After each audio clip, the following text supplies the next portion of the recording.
Devastation as homes disappear in Florida. It ate vehicles and boats and personal belongings. It just kept growing. A tragic collapse in Oakland, California. I instantly knew this was the biggest disaster I'd ever seen. In Washington state, a revolutionary bridge becomes an epic disaster. And in the Netherlands, a cutting-edge design comes crashing down. The top floor collapsed first, and then the second and the first. With big builds, even the smallest mistake can be a huge disaster. From miscalculations to misunderstandings. Some with deadly consequences. These catastrophes are every engineer's worst nightmare.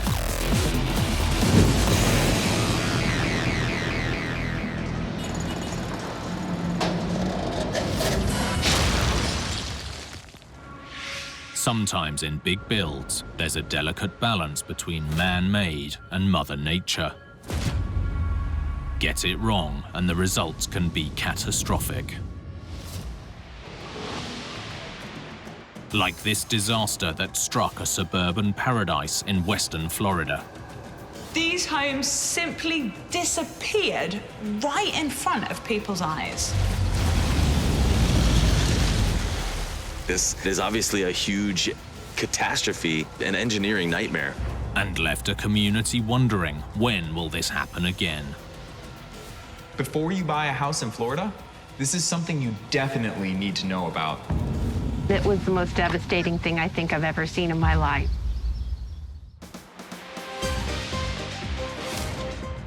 Florida, the Sunshine State, boasts the longest coastline in America's lower 48 states. But it's also one of the lowest lying and home to over 30,000 lakes. Hundreds located in the Tampa suburb, aptly named Land O'Lakes. With year-round sunshine, endless lakes, and beautiful waterfront homes, Land O'Lakes is considered to be one of the top places to live in the whole of Florida.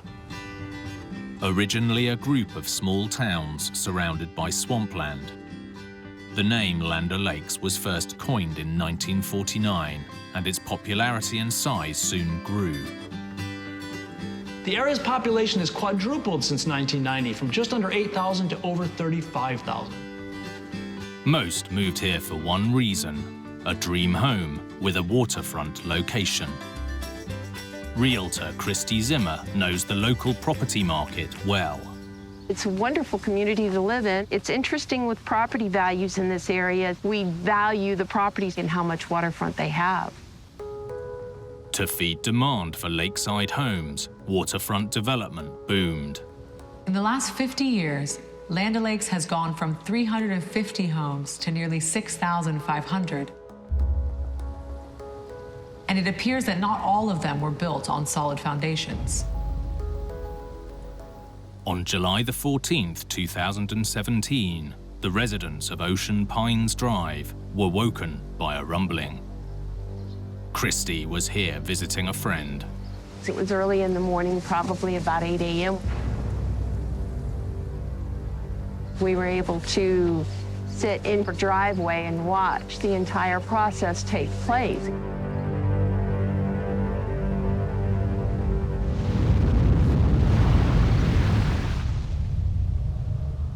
A major sinkhole was opening up directly underneath residents. You could feel the ground underneath you rumbling and just shaking, and I cannot begin to explain the feeling of the ground caving in underneath you, even from that distance.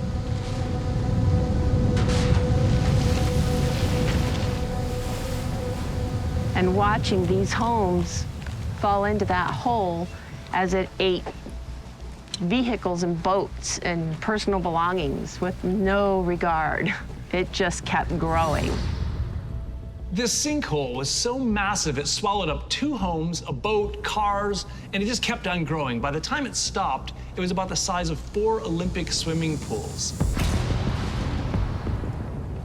And to see the kids' toys floating in the top of the water was just heart-wrenching, knowing that they were going to come home to nothing. That's just on the surface. It was about 50 feet deep to the bottom, which is about 8 times deeper than any of those pools.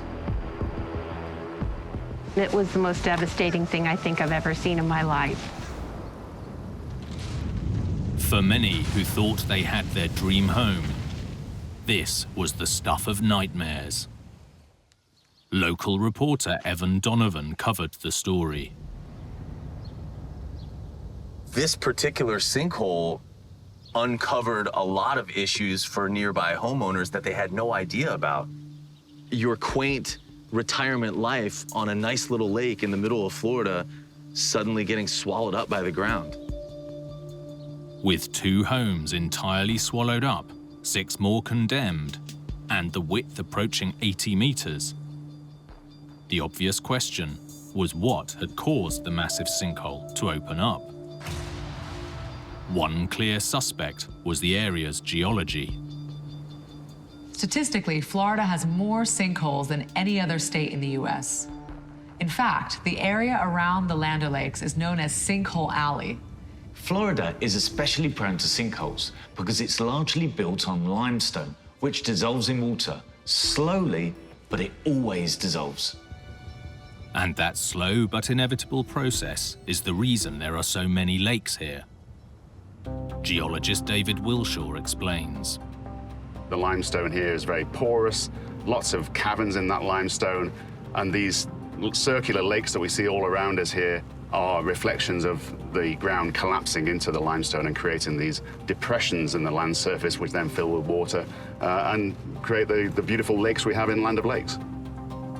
While the sinkholes are actually responsible for the lakes that give the area its unique appeal, they also put its residents at serious risk. You could say a sinkhole is like an hourglass, with material being eroded from below. Eventually, as the material slips through the cracks, there's nothing solid holding the building up, and the ground gives way with a sudden and dramatic collapse.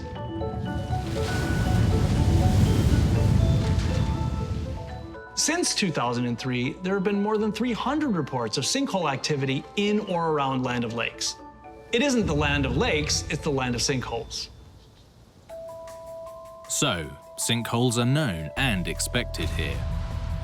And yet, despite all the evidence pointing to limestone eroding beneath the surface, geologists found that this sinkhole was the result of human activity. Sinkholes are no surprise to this area, but here it seems that Mother Nature's not wholly to blame. While sinkholes occur naturally in Florida, geologists believe many, like this one, are man-made. By rapidly developing the area, groundwater is extracted and used for irrigation or residential taps, creating a cavity, destabilizing the ground below. Building work above ground can weaken the limestone even further, causing the soil above the cavity to collapse suddenly and without warning. This type of sinkhole is known as a cover collapse. The developer decided to dredge the canals to interconnect all the lakes to create more potential waterfront home sites. When they dredged those canals, they filled in areas that probably should not have been filled in at that time. And over time, Mother Nature's just decided to take her property back and turn it back into the lake. The result? Decades later, the giant sinkhole opens up in Ocean Pines Drive. With homes and a road destroyed, engineers looked at ways to fix it. One solution used elsewhere is to simply fill the hole with a concrete plug.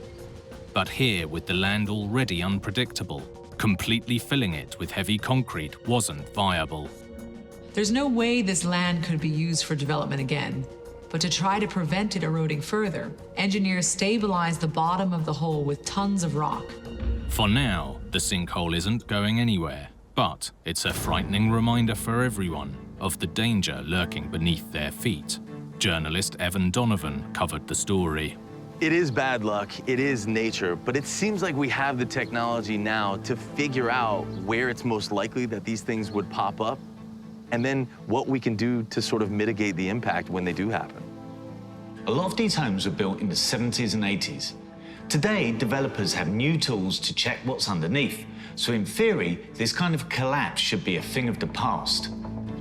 Geologist David Wilshaw thinks they may have found the answer: ground-penetrating radar.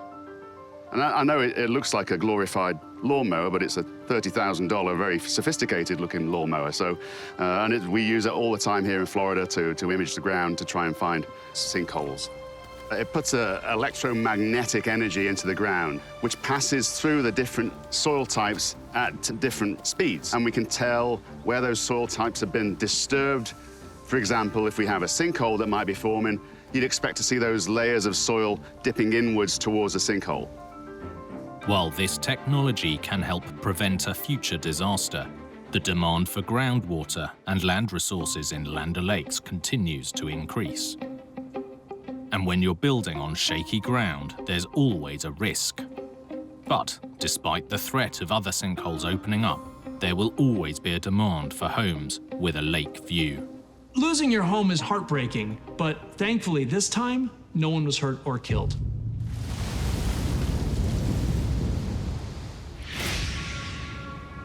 Pushing the limits in engineering leads to bold innovations and daring new designs. But get it wrong and the consequences can be deadly. Like this highway in California and an engineering catastrophe on an epic scale. I instantly knew this was the biggest disaster I'd ever seen. It was like a giant had come and toppled the whole thing. A heartbreaking tragedy that shook an entire city. The sheer magnitude of this catastrophe turned thousands of tons of concrete and steel into rubble in just seconds. Many were left wondering why this one structure was so completely destroyed. I was looking at hand of God type of stuff here.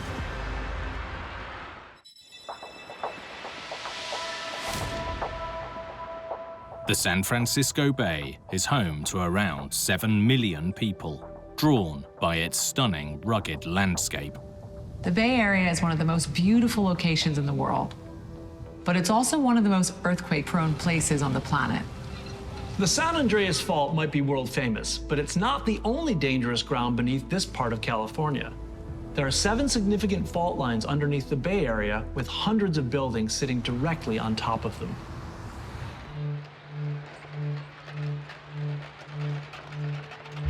In 1906, San Francisco got a big wake-up call when the largest earthquake in living history struck the Bay Area. The minute-long quake measured a massive 7.9 in magnitude, killed 3,000 people, sparked 3 days of fires, and left the bulk of the city homeless. San Francisco was all but destroyed. People were scared. Rebuilding would take years. 200,000 refugees left the city. Many moved east across the bay to Oakland, doubling the city's population. Despite the danger lurking beneath, in the mid-20th century the population boomed. In the 1950s, to ease congestion, construction began on a new section of freeway running through downtown Oakland. To bypass local streets, planners turned to an age-old solution. Instead of going around, they would go over. Elevated roads have been around since Roman times and are known as viaducts. They're essentially a bridge or a sequence of bridges designed to carry a road over an obstacle, which could be a valley, a marsh, or a busy urban area. But this would be no ordinary viaduct. The plan was to build California's first ever double-decker freeway. Essentially one long line of bridges standing on top of another, running for more than 3 kilometers. The result? The Cypress Street Viaduct. In the 1950s, when the Cypress Street Viaduct was built, single-deck roadways were common, but building a double-deck viaduct was a first for California. Like all structures in the Bay Area, earthquake resistance was a key factor in this groundbreaking design. Structural engineer Jack Moll explains. The Cypress Street Viaduct was one of the very earliest examples in the United States using pre-stressed concrete, a form of construction where the concrete is cast with the steel reinforcement pre-tensioned inside the structure. A lot of structures use concrete poured over steel bars or rebar to give it strength. Engineers can make the concrete even stronger by stretching the bars tight before the concrete is poured. When it hardens, the steel is released, essentially compressing and strengthening the concrete. That's known as pre-stressed concrete. It's widely used today, but back then, it was untested. That was a very new, young technology. In fact, it was perhaps the first bridge in the United States that was built and designed with that technology. They were concerned that if the structure moved, it would develop internal forces that would cause cracking and decrease its service life. And so what was done was to build a structure that was very loosely tied together so it could move. A fundamental element of this ability to move is steel rods embedded in the concrete where the columns meet, known as shear keys. Shear keys are designed to allow a building to shake during an earthquake without moving too far. At least that's the idea. In the viaduct, these were metal rods beneath the upper and lower columns designed to stop the top being shaken off. Here, to absorb earthquake forces, they would allow some movement, but not so much that the top columns could slide off the bottom. The Cypress Street Viaduct opened in June 1957 at a cost of $9 million and was a huge success. It carried tens of thousands of vehicles a day for the next 3 decades. On Tuesday, October the 17th, 1989, Game 3 of the World Series between the Oakland A's and the San Francisco Giants saw more than 60,000 fans fill Candlestick Park. Anthony Moore, then a Cub reporter, covered the game.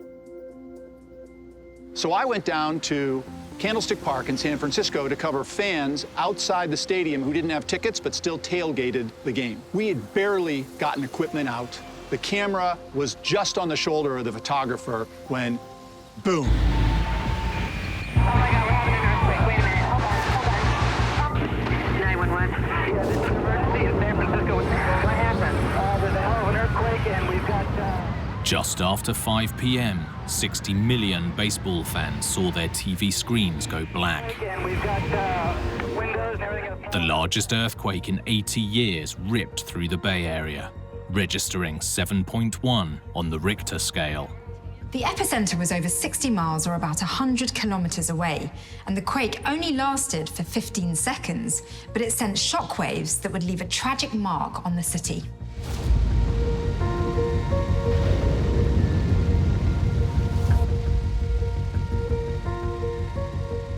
A 1.2-kilometer stretch of the double-deck Cypress Street Viaduct had collapsed. I instantly knew this was the biggest disaster I'd ever seen. It was shocking. It was almost impossible to communicate visually or in words the scale of this devastation. Mark Hoffman, then a lieutenant with the Oakland Fire Department, was on duty nearby when he realized a major disaster was unfolding. We're only 2 blocks away from 14th and Broadway. That's basically the heart of downtown. When we pulled up here on 14th, I looked to the right. I saw a giant plume of smoke. Told the driver we're making a right. From here on out to about a mile and a half, the freeway was either partially or completely collapsed.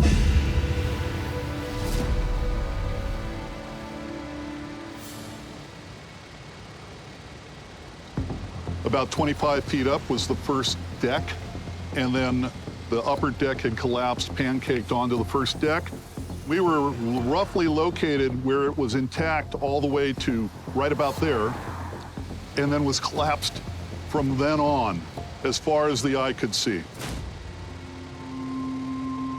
107 vehicles were on the Cypress Street Viaduct as it collapsed.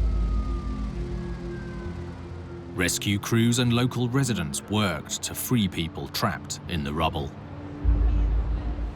We had an elevated ladder that we were able to throw, got us up onto the lower deck, but on top of the collapse, and we went to work. The rescue mission ran through the night, but despite the city's best efforts, 42 people lost their lives. In the coming days, questions were asked. When so many structures escaped serious damage, why was Oakland's Cypress Street Viaduct so catastrophically destroyed?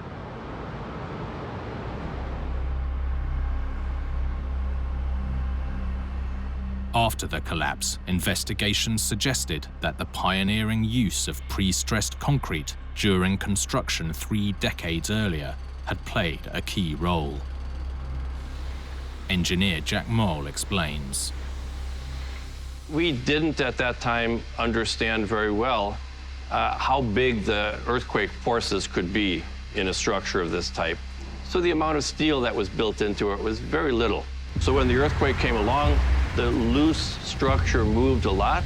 Those parts of the concrete that were inadequately protected by steel, they crumbled. As they crumbled, they lost the ability to support the weight of the structure. It started to come down, and as it moved downward, it broke other pieces of the structure, and the collapse projected along the length.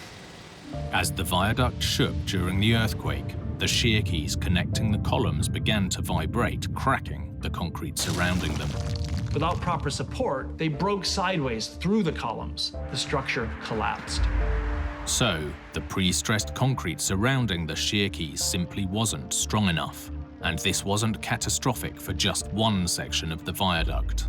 With a structure of this type, if during an earthquake, one of the elements should fail, in this case, one of the columns supporting the bridge deck, there's the potential that it loses its support, and as it begins to fall, it starts taking down the entire rest of the structure. In the case of the Cypress Street Viaduct, some very vulnerable pieces of the bridge failed first, and then as the structure began to fall, it, like a set of dominoes, took down the rest of the structure along the length. Engineers may have overestimated the strength of the concrete, but that alone didn't explain the carnage. The disaster was made so much worse by the local geology.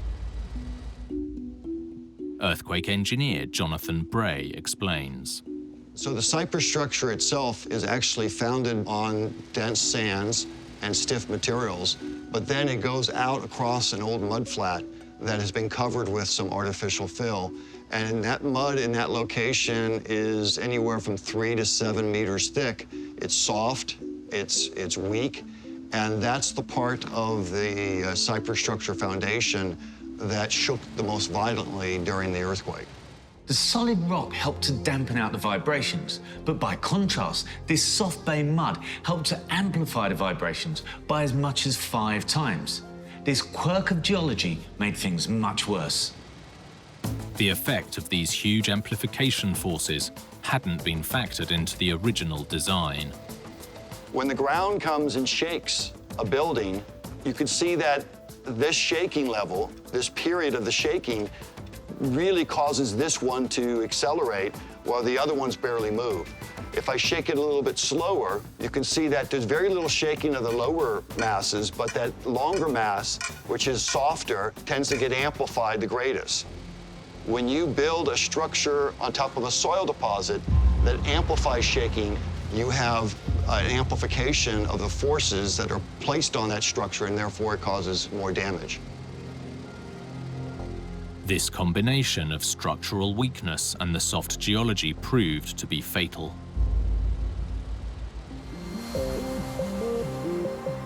After the disaster, the Cypress Street Viaduct was demolished and the freeway was relocated to the west along the old Southern Pacific Railroad corridor. Lessons were learned, and instead of a double-deck viaduct, engineers built a single-level bypass. The failure of the Cypress Viaduct was one of those failures that taught us what we needed to do differently in bridge design. One key lesson learned from the collapse was the need for a significant increase in the amount of steel used to reinforce concrete. Typically, when we build reinforced concrete construction today, we've got very heavy amounts of binding steel that hold the concrete together. So that when an earthquake overwhelms the structure, if there's local crushing of the concrete, the reinforcement inside will hold it together and prevent a repeat of the Cypress Street Viaduct collapse. These new breakthroughs in engineering and technology will hopefully make all structures safer in an earthquake, in the hope that something like Cypress Street can never happen again. Cypress Street was renamed Mandela Parkway, and the Cypress Freeway Memorial at its heart is a poignant reminder for future generations of this tragedy. In terms of total loss of life, in terms of damage to the infrastructure of the community, how long it took to rebound, what it just showed everyone in terms of potential, this, I think, was worst case.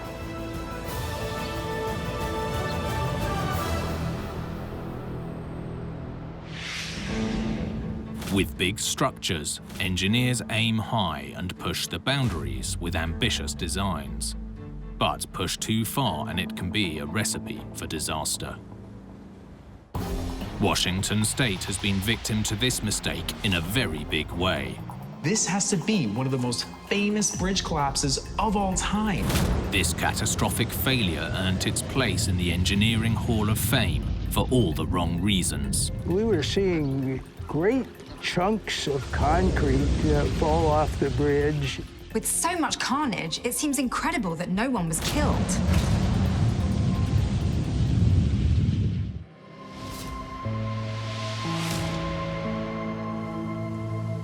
Washington State is a wild landscape shaped by powerful forces.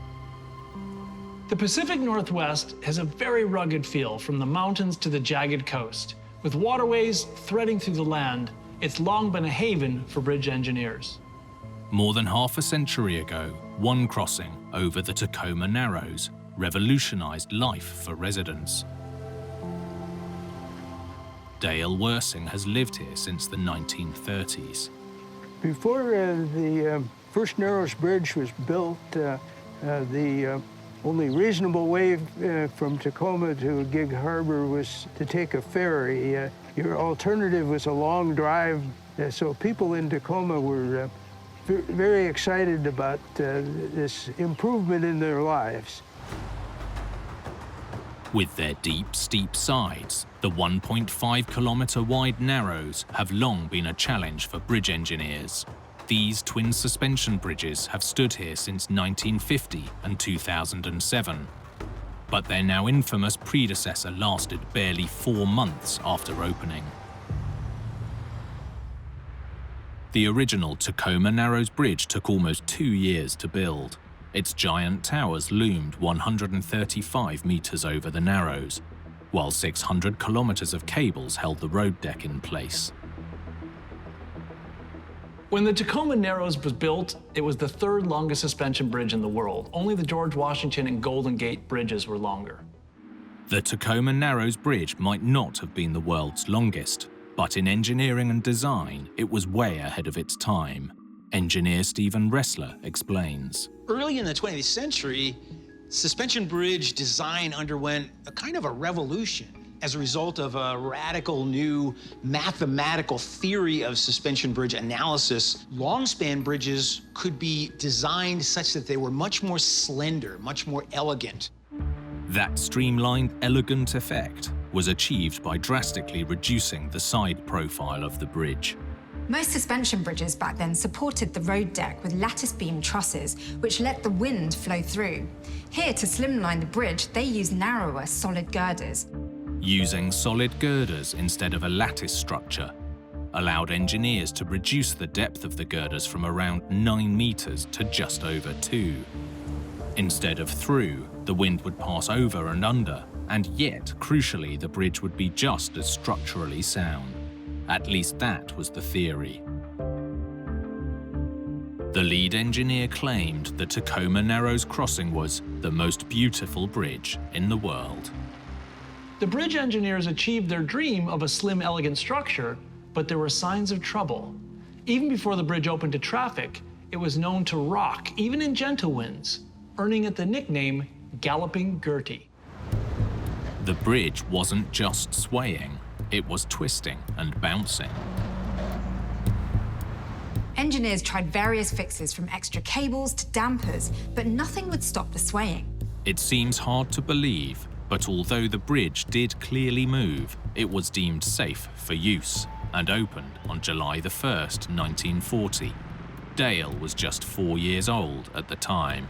One of my memories from my childhood is going for a walk on the newly built bridge, and I have a recollection of the bridge kind of undulating, moving in waves.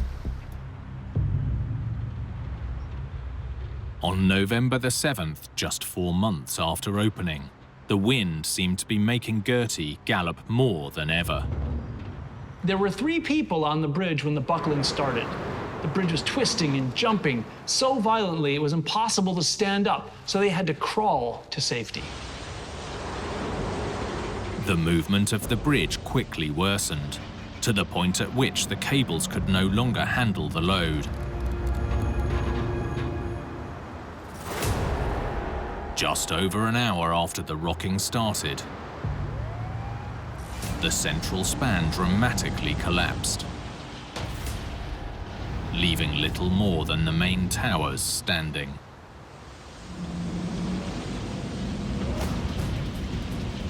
As I watched Galloping Gertie fall, we were seeing great chunks of concrete fall off the bridge and splash into the Narrows.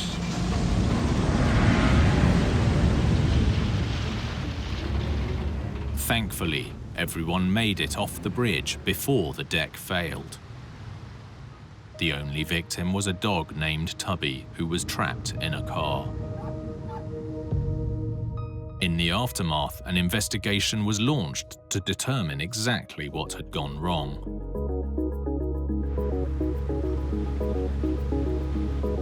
To prevent a repeat, engineers needed to know why Galloping Gertie had collapsed so dramatically.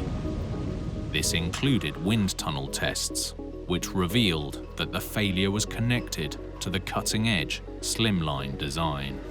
The heart of the problem was the solid supporting girders. They were interacting in an unexpected way with the wind passing over the bridge. Engineer Stephen Ressler explains.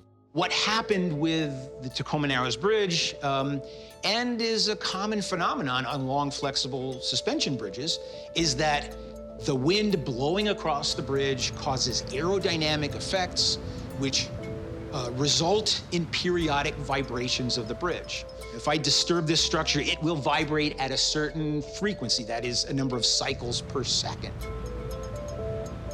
The aerodynamic phenomenon that occurred on the Tacoma Narrows Bridge was that the distortion of the bridge under the action of the wind blowing across it caused the disturbance.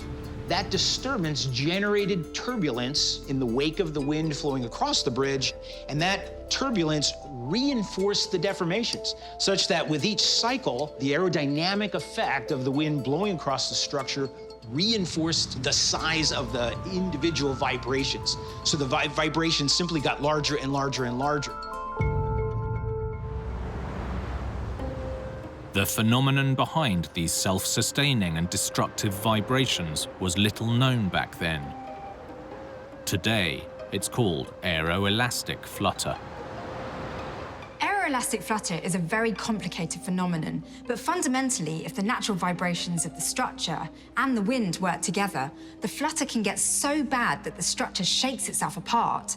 And that's what happened with the Tacoma Narrows Bridge. Learning from the collapse, engineers designed a new bridge. This time, they were taking no chances.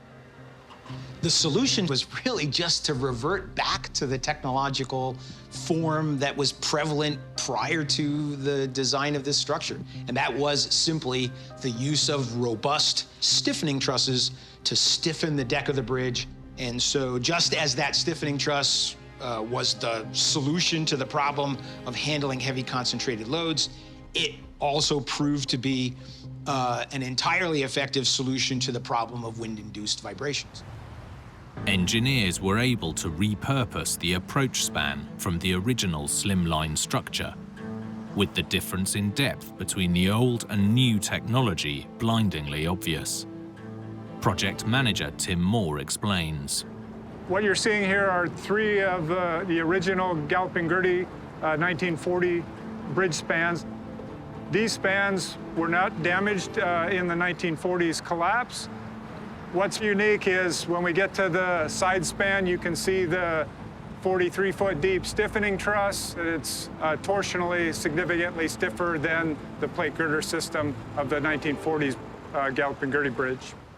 The new reinforced Tacoma Narrows crossing has carried traffic since October 1950 without the slightest hint of a gallop. It even earned the nickname Sturdy Gertie and can withstand wind speeds far in excess of those that brought down its predecessor.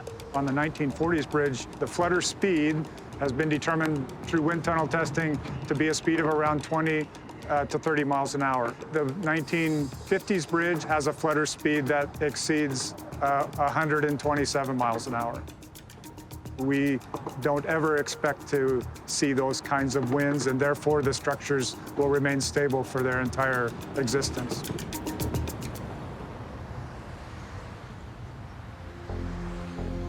Over time, traffic using the crossing became so high that in 2007, a twin suspension bridge was opened, running next to Sturdy Gertie. This disaster highlighted the risks of pushing the boundaries with massive structures and has influenced bridge designers ever since.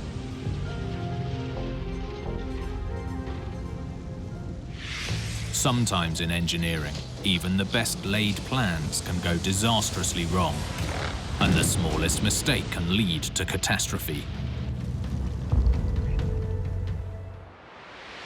Like this pioneering structure in the Netherlands, which failed spectacularly. The top floor collapsed first, and then goes the third floor, and then the second and the first. A building reduced to rubble in seconds. The mistakes hidden within every level of this build triggered a nationwide panic.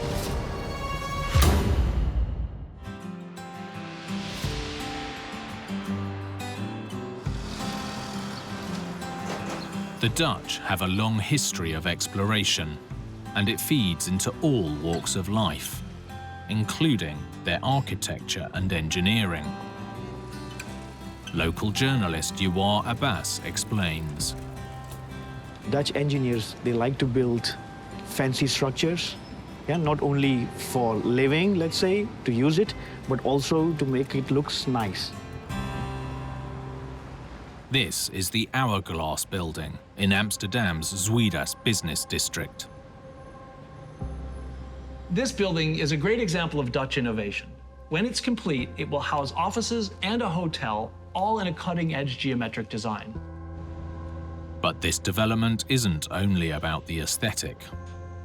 It's being constructed using a pioneering new technique. Instead of using standard concrete for each floor of the building, engineers have opted for biaxial voided slabs. Biaxial voided slabs sound very technical and complex. However, the principle of this technique is relatively simple, not to mention ingenious. When constructing a new floor slab, rubber spheres filled with air are placed into a steel framework. Then concrete is poured into that framework. The result is a slab that uses 1/3 less concrete than a solid slab. Less concrete means that the floor slab is significantly lighter and cheaper, but it is just as strong as a solid concrete slab. Structural engineer Professor Robert Nies is familiar with the technique. It's a very good practical thing, because you have to reduce the weight of the floor. All this stupid concrete, which is enormously in weight, 2.5 times as much as water. So it's all pressing down all the time long. So if you can make that into air, you save enormously weight of the structure. So it's a very clever system.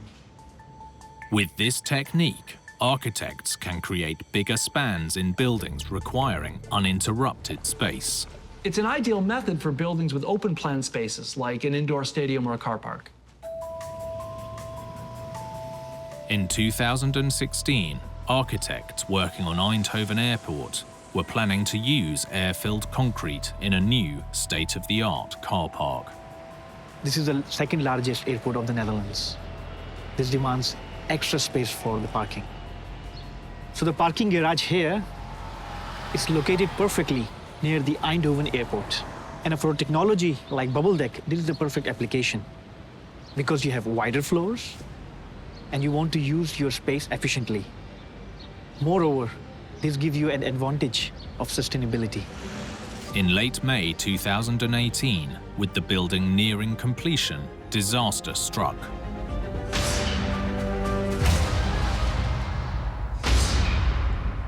A large section of the car park collapsed.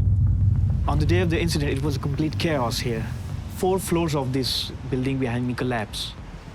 The top floor collapsed first, and then goes the 3rd floor, and then the 2nd and the 1st. And people were shocked. The biggest fear of the people were, are there any casualties? Luckily, no one was hurt. But just hours before, dozens of workers had been on site. An investigation was launched to discover what was behind this catastrophic fail. All eyes focused on the biaxial voided slabs. The section of floor that had caused the collapse was construction of the bubble-filled concrete.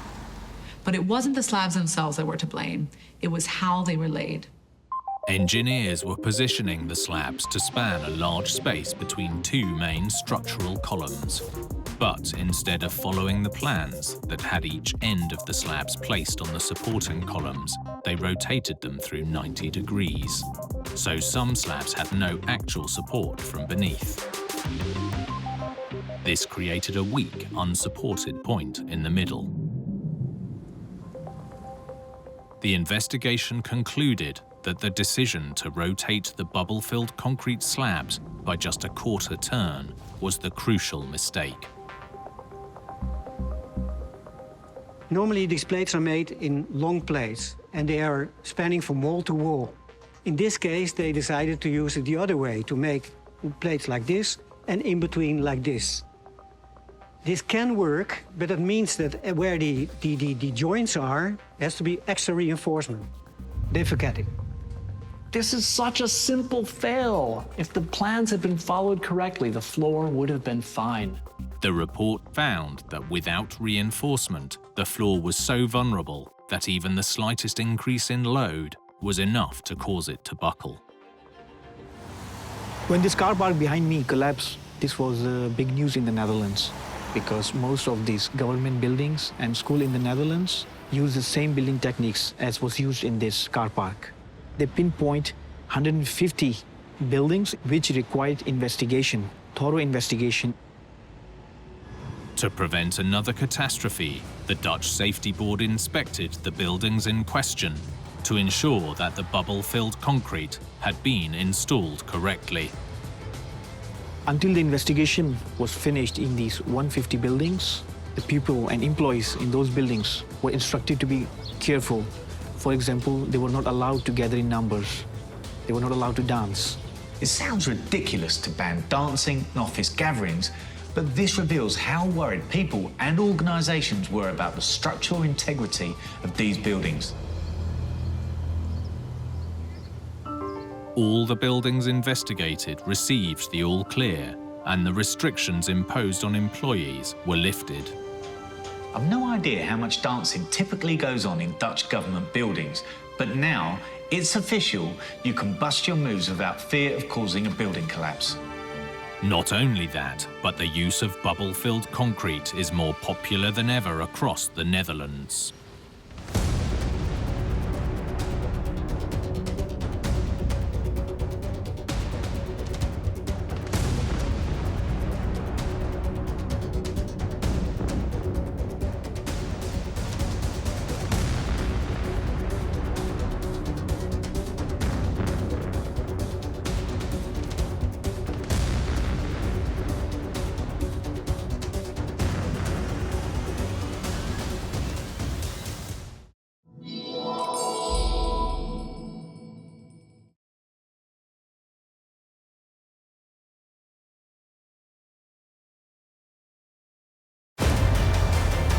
A tragic collapse strikes a Florida landmark. A mouth just dropped open. 1,200 foot, the bridge is gone. In Germany, a groundbreaking design crashes to Earth. And all of a sudden, a big crash happened, and the roof collapsed towards the street. A troubled bridge in the capital of Denmark. The engineering of it simply didn't work. And a California dam threatens an epic flood. Water was shooting out in multiple directions, so the whole face of the dam just looked like white water. With big builds, even the smallest mistake can be a huge disaster. From miscalculations to misunderstandings. Some with deadly consequences. These catastrophes are every engineer's worst nightmare.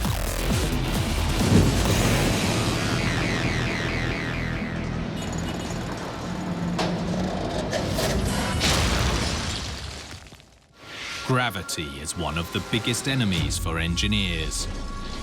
And the larger the project, the greater the threat. Like this deadly catastrophe in Florida that no one saw coming. This disaster was a reminder that you have to prepare for any eventuality. A fatal flaw with devastating consequences. You see wreckage hanging, you can see cars on the bridge. A tragedy that left an entire community in shock. The outside world had finally reached Tampa Bay. This was a monumental catastrophe. And forced a change in the rules. Lessons were learned so that a tragedy like this should never happen again.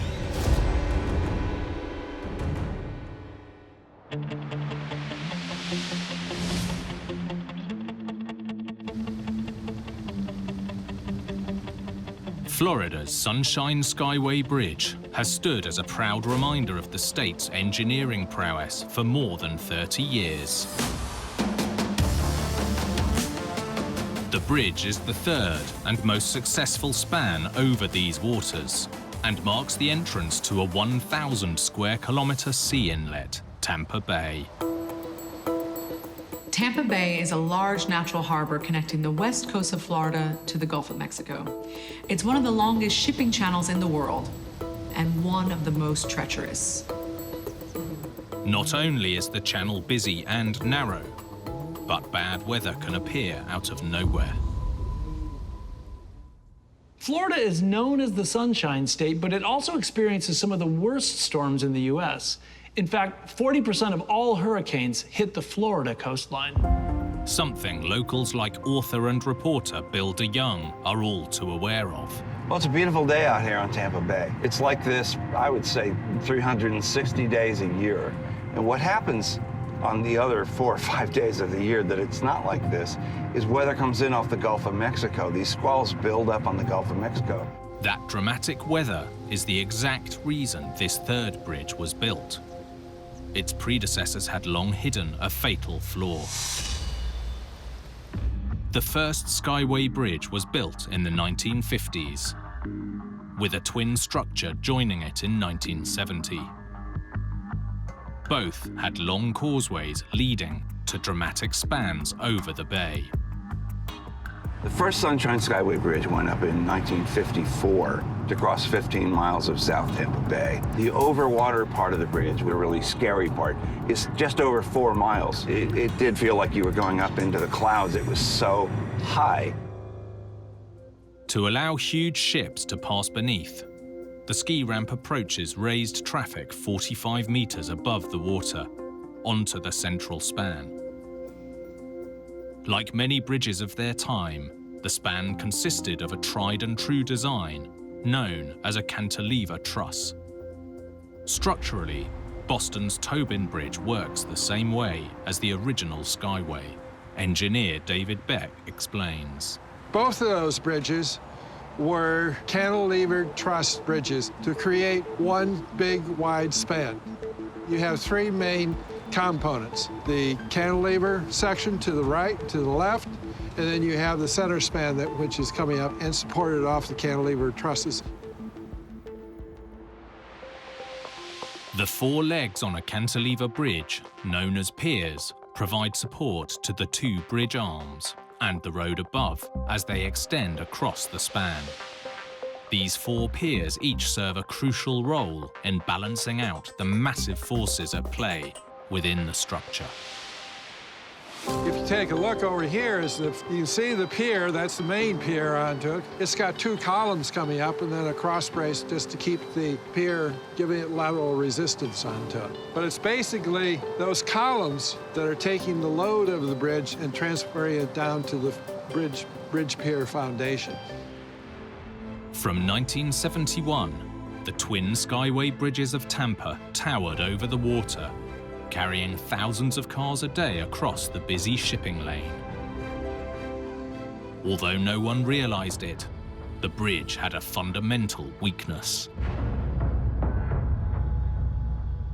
On the morning of May the 9th, 1980, the MV Summit Venture, a 185-meter-long freighter, was heading from the Gulf of Mexico to port in Tampa Bay. Using a simulator, Captain Ted Morley is accurately replicating the treacherous conditions the pilot was facing. So we're seeing almost exactly the view that the pilot would have seen as he approached Sunshine Skyway Bridge. Tampa Bay is notoriously difficult to navigate because it's shallow, a lot of shallow areas around it. The channel itself is a deep cut, but the bay itself is very shallow. So you get a lot of tidal effect, a lot of current effect, and you also have a lot of weather coming off with rain, sleet. Like all ships heading into Tampa Bay, the Summit Venture needed to make a 13-degree turn to navigate safely between the Sunshine Skyway's central span. This might not sound like much, but this ship is the length of 2 football fields. Even on a clear day, navigating the channel isn't straightforward. But as it approached the bridge, the ship encountered an intense and localized storm known as a microburst. When Summit Venture was coming in on the 9th of May of 1980, this black cloud literally followed it in from the Gulf, just hung over its head. It's what they call a macroburst storm. It's a little intense storm inside a squall. So right now, as the rain intensifies, we're actually seeing the echo of the rain on the radar. And right now, it's still light. The rain is not super intense yet, but you can see how the rain itself is creating these echoes and this noise and clutter on the radar. That will actually get worse and worse. And modern radars have a better way of handling that than the older ones do, but that can actually obscure the entire view of the radar, rendering it absolutely useless. The storm reduced visibility to 0 and was strong enough to blow the 20,000-ton freighter off course. This pilot was effectively steering blind, and he had no idea he was on a catastrophic collision course. Remember, this is 1980. There was no GPS yet. You have shipboard radar in case your visibility goes out. Well, the radar stops working, too. He's 7/10 of a mile from this bridge. It takes a mile for these ships to stop. As soon as he realized the danger, the pilot dropped anchor and put the ship's engines into full reverse. But it was already too late. The Summit Venture rammed the southernmost pier of the bridge. Much like, say, the Kennedy assassination or 9/11, people remember exactly where they were when they heard about it. This is Tampa Bay's version of those horrible, horrific events.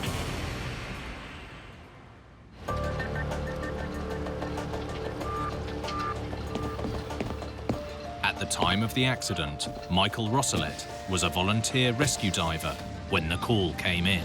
So I got the pager call at about 7:30 in the morning, and we were told that a boat had hit the Skyway Bridge. We were expecting, I think, just your average boat, maybe trawl, a fishing boat, had run up against the bridge. We made that turn down toward the Skyway, and it's just gone. I mean, it's 1,200 foot, 1,500 foot of bridge just gone. Our mouths just dropped open. We thought, wow, this is much more than we were expecting.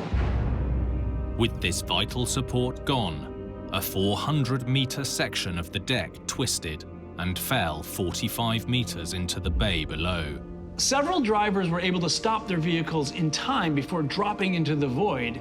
One skidded to a stop barely 14 inches, about 35 centimeters from the edge. Others hadn't been so lucky. 6 cars, a pickup truck, and a Greyhound bus had already fallen into the water.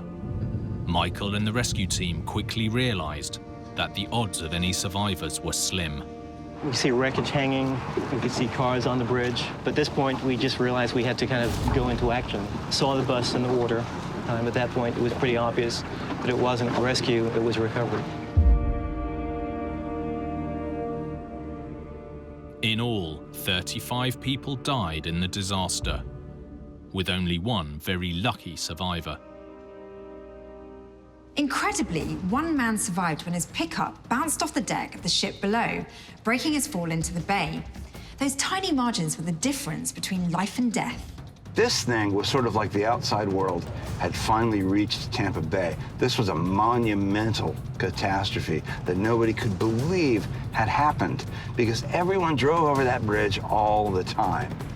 So, was this just a tragic accident, or could more have been done to avert one of the worst catastrophes in Tampa's history?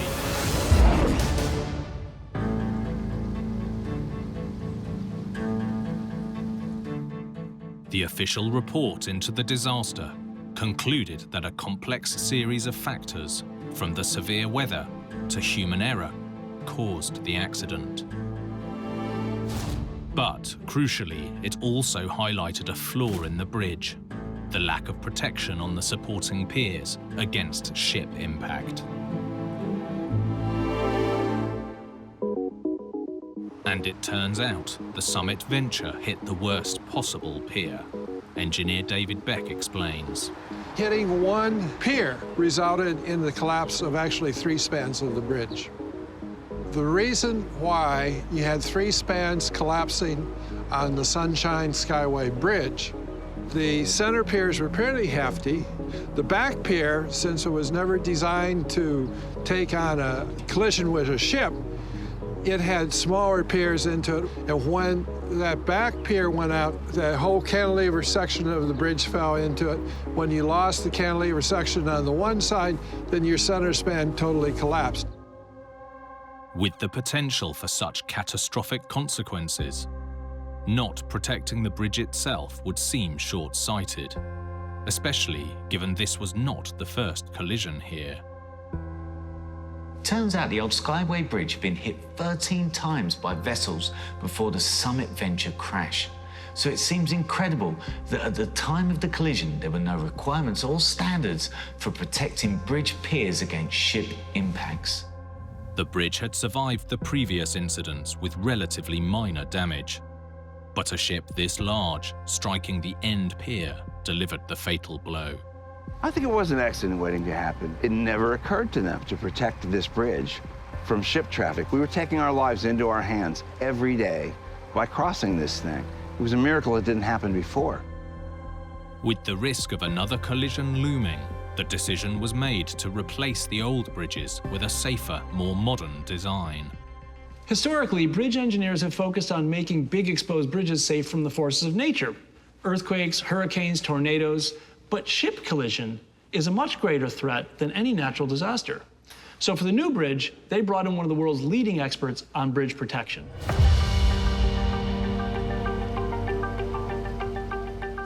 With safety at the forefront, the new Sunshine Skyway replaced the cantilever with a more robust cable stay bridge. To reduce the risk of collision, the bridge was positioned away from the treacherous 13-degree bend in the shipping lane. The new bridge has been moved to facilitate an easier approach for the ships, so the ships can line up better to the bridge and be square to it before they proceed through it, and it gives them a little more lead time. But it's what's going on beneath the deck that's turned this bridge into one of the safest in the world. An impact protection system made up of concrete islands known as dolphins. Dolphins are usually made from steel or reinforced concrete. You have a number of poles driven into the bedrock, rising above the surface of the water and filled or connected to create large concrete islands. In effect, they're like bumpers or fenders for bridges. The new Sunshine Skyway has 4 large dolphins, 60 feet or 18 meters in diameter, to protect the 2 main piers, and 32 smaller dolphins protecting the smaller piers, stretching beyond the edges of the shipping lane. Each set of dolphins combined can withstand the impact of an 87,000-ton ship. around 4 times the size of the Summit Venture. And crucially, they're designed to stop a ship, not sink it. As you see now, we have all these large dolphins or circular concrete abutments to deflect any traffic that would hit any of the spans. And I can't imagine anything hitting the Skyway now and not being deflected first. In hindsight, it seems like an incredibly simple solution. If you want to stop ships from hitting the bridge, put something in their way. And they didn't stop there. 2 small rock islands surround the 2 main piers, so if a ship somehow manages to get past the dolphins, it will be grounded before it can do any damage. There's also a guidance system for ships passing under the bridge, an early warning system for motorists, and sensors to detect even minor collisions. And the central span is now 50% wider, with a clearance of over 55 meters. When designing a new bridge, the investigation's findings were clearly taken on board, and now the new Sunshine Skyway is one of the most well-protected bridges in the world. Rising out of Tampa Bay in 1987, this stunning new design was a perfect addition to the Sunshine State coastline. With groundbreaking architecture, designers aim to make an impression on the outside world. But they can't overlook what's on the inside. Like this Congress Hall in Germany that suffered an epic failure. With this build, they pushed the boundaries way too far. A world-famous building destroyed in seconds. Half of the whole roof was completely collapsed.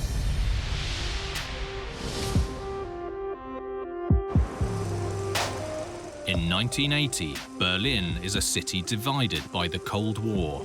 Capitalism rules the West, communism the East. And a powerful icon of democracy is about to fall. In 1957, the Eisenhower administration offered to build a new cultural center in West Berlin. It was to be called the Congress Hall. Ann Meyer has worked here for over a decade.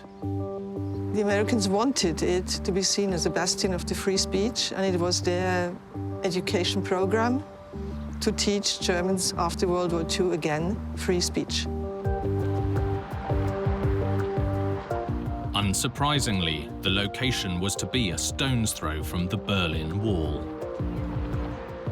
It was a strategic decision to have a building that is as high as the Reichstag, that could be seen by the people from the West as well as from the East.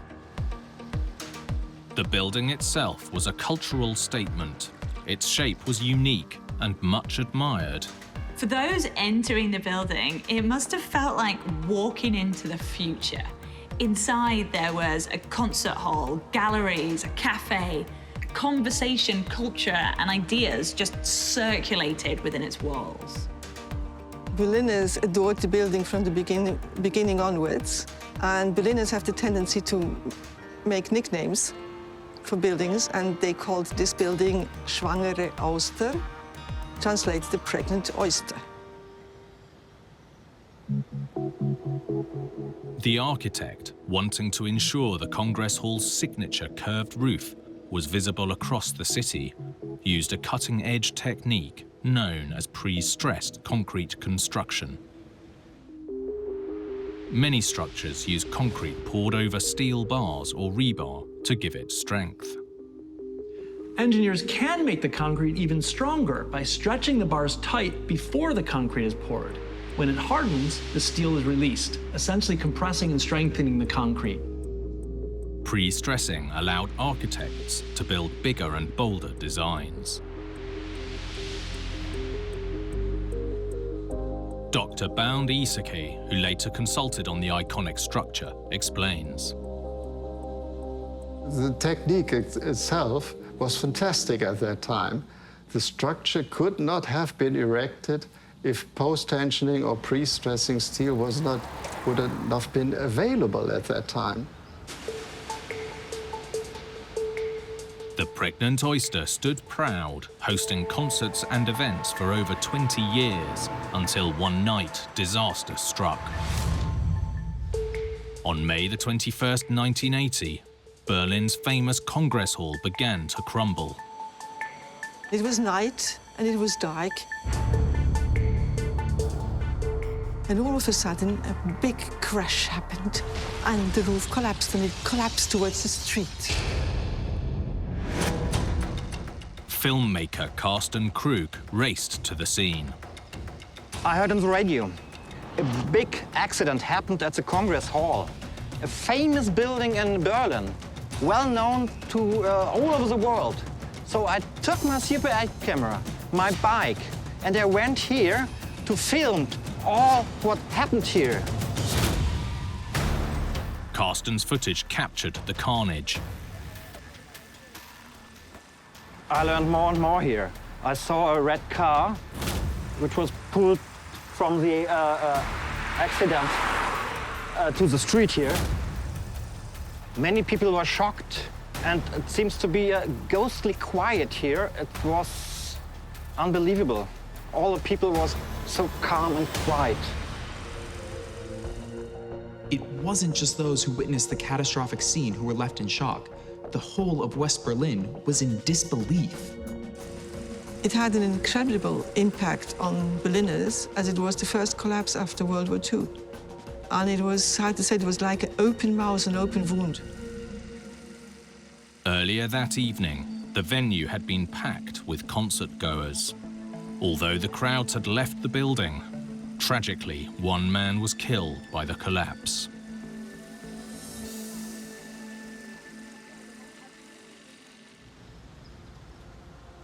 In the wake of the catastrophe, engineers needed to find out what had brought this iconic roof crashing down.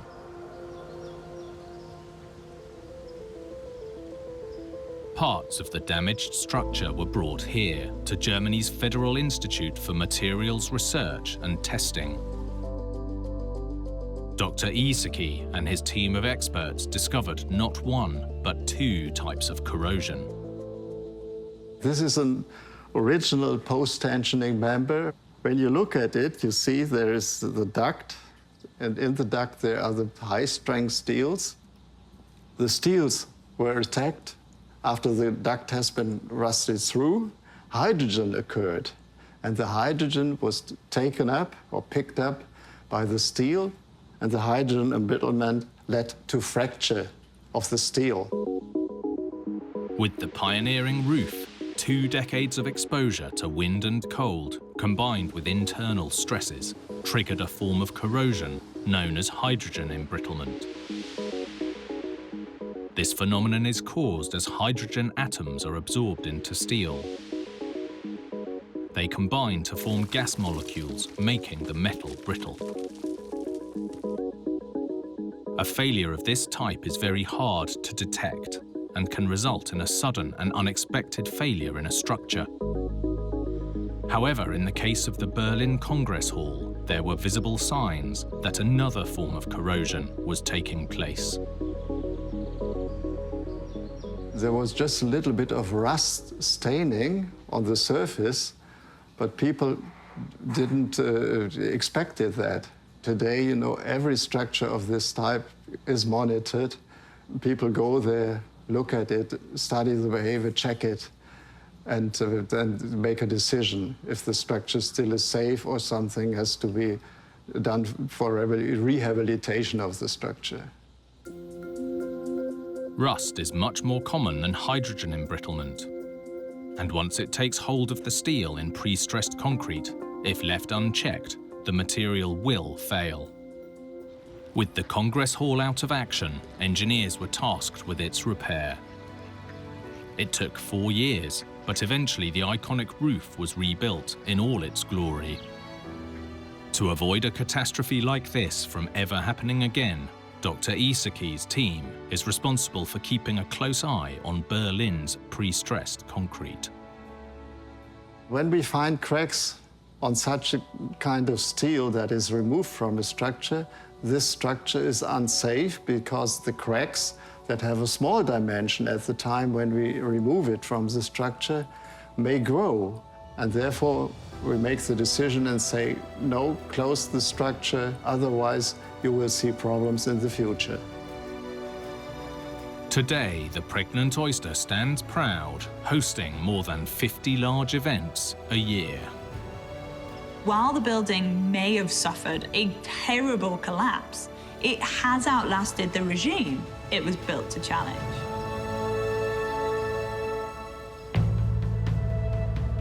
Through urban development, engineers dream of making their mark on a city's skyline.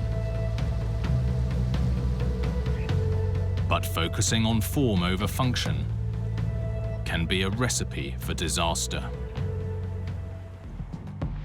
Like Denmark's troubled bridge over calm waters. There's something inherently wrong in the design and the engineering of this bridge. This bridging beauty just wouldn't come together. They just couldn't meet in the middle.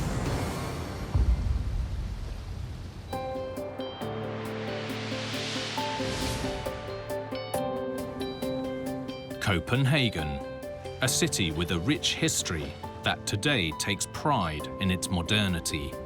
Copenhagen has everything from striking historical architecture to cutting-edge contemporary structures. When it comes to design, the Danes are famous for uniting form and function in the most innovative ways. Local journalist James Clasper has lived here for 4 years. Copenhagen is the capital city of Denmark. It's one of the most livable cities in the world. It's incredibly sustainable, it's incredibly green, it's a delightful place, it's beautiful. The name literally means in Danish, merchant's harbour. Why? Because there's loads of water since the 17th century. It's been a bustling city full of ships, full of boats. And now it's a sustainable city that's trying to get its people around by bicycle. And on a city built on water, the best way to do that is on bridges. And it's Copenhagen's newest bridge that has everyone talking. We're coming out of Nyhavn, the new harbour. It's actually from the 17th century, but we're coming into the main port of Copenhagen. And here is the Inner Harbour Bridge. It's also known as the Kissing Bridge. The bridge was part of an ambitious plan to connect the entire city by cycle, lane, and bridge. In 2016, the eye-catching Inner Harbour Bridge opened to pedestrians and cyclists, connecting the city centre with the Christianshavn district.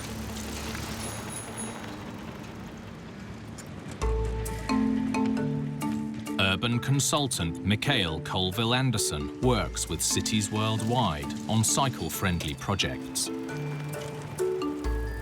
It's the most obvious location for a bridge. Right to the heart of the city is where this leads. The best thing about it is you can actually look around the city, look at the harbor front, see all the action. Quite nice. The innovative design tackled an age-old problem for the city's bridges: water traffic. The bridge crosses the inner harbour, so it has to be able to open for tall boats to pass through. Instead of a lifting or swinging bridge, the engineers opted for an innovative sliding bridge called a thrust bridge, with 2 retractable arms that meet in the middle. Engineer Brendan Walker explains. Some bridges open and close, like this. There are other types of bridges which can swing open. But what they decided to do was to create a new mechanism, which is why it's called the Kissing Bridge. The 2 halves slide in and back out again, just like a kitchen sliding drawer. We're coming under the bridge now. You should be able to see part of the rolling mechanism, which allows these 2 retractable parts to move backwards on each side, while a larger ship with its huge mast, of course, is able to pass through. This simple concept on a huge scale was designed to create clear passage for shipping when open, while appearing as a seamless crossing when the arms are closed.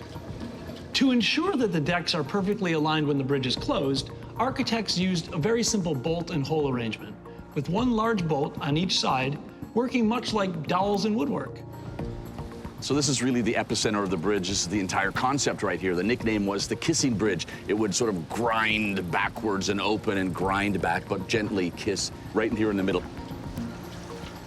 Although everything looks good today, construction didn't go as smoothly as planned.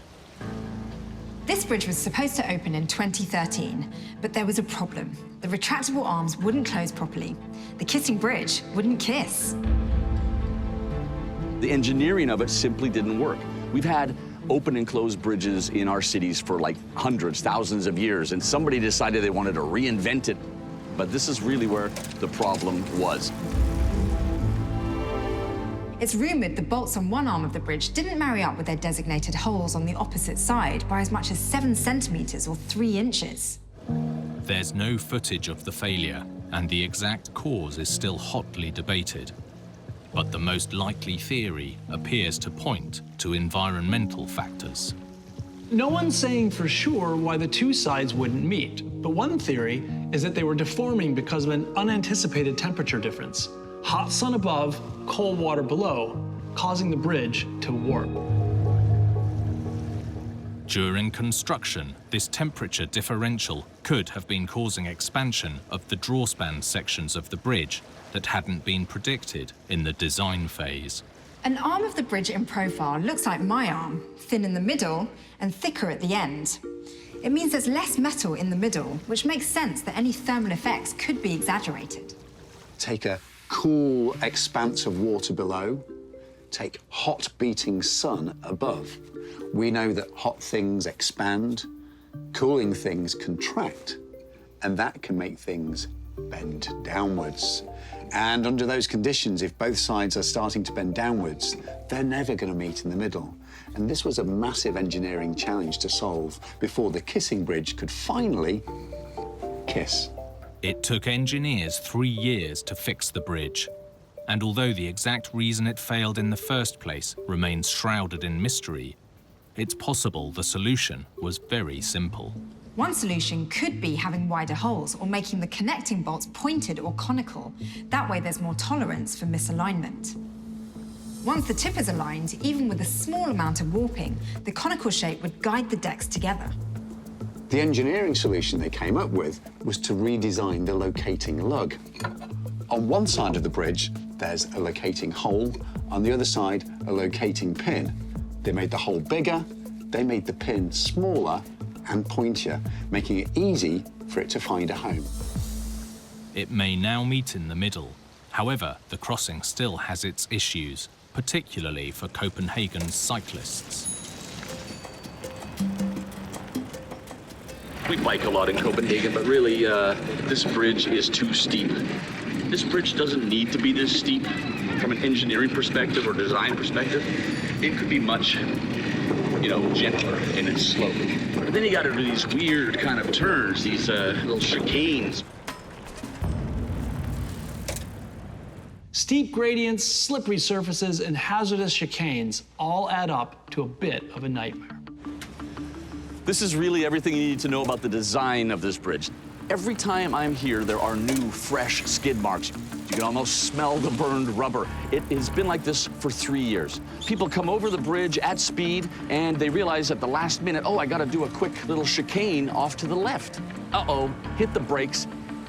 The city, after the fact, had to put up warning signs, red and white reflective material to warn people not to go straight. And there is literally a skid mark that ends right at the glass, and there always is. I've not heard of any cyclists, taking a dive over the glass just yet, but, it's gonna happen some days.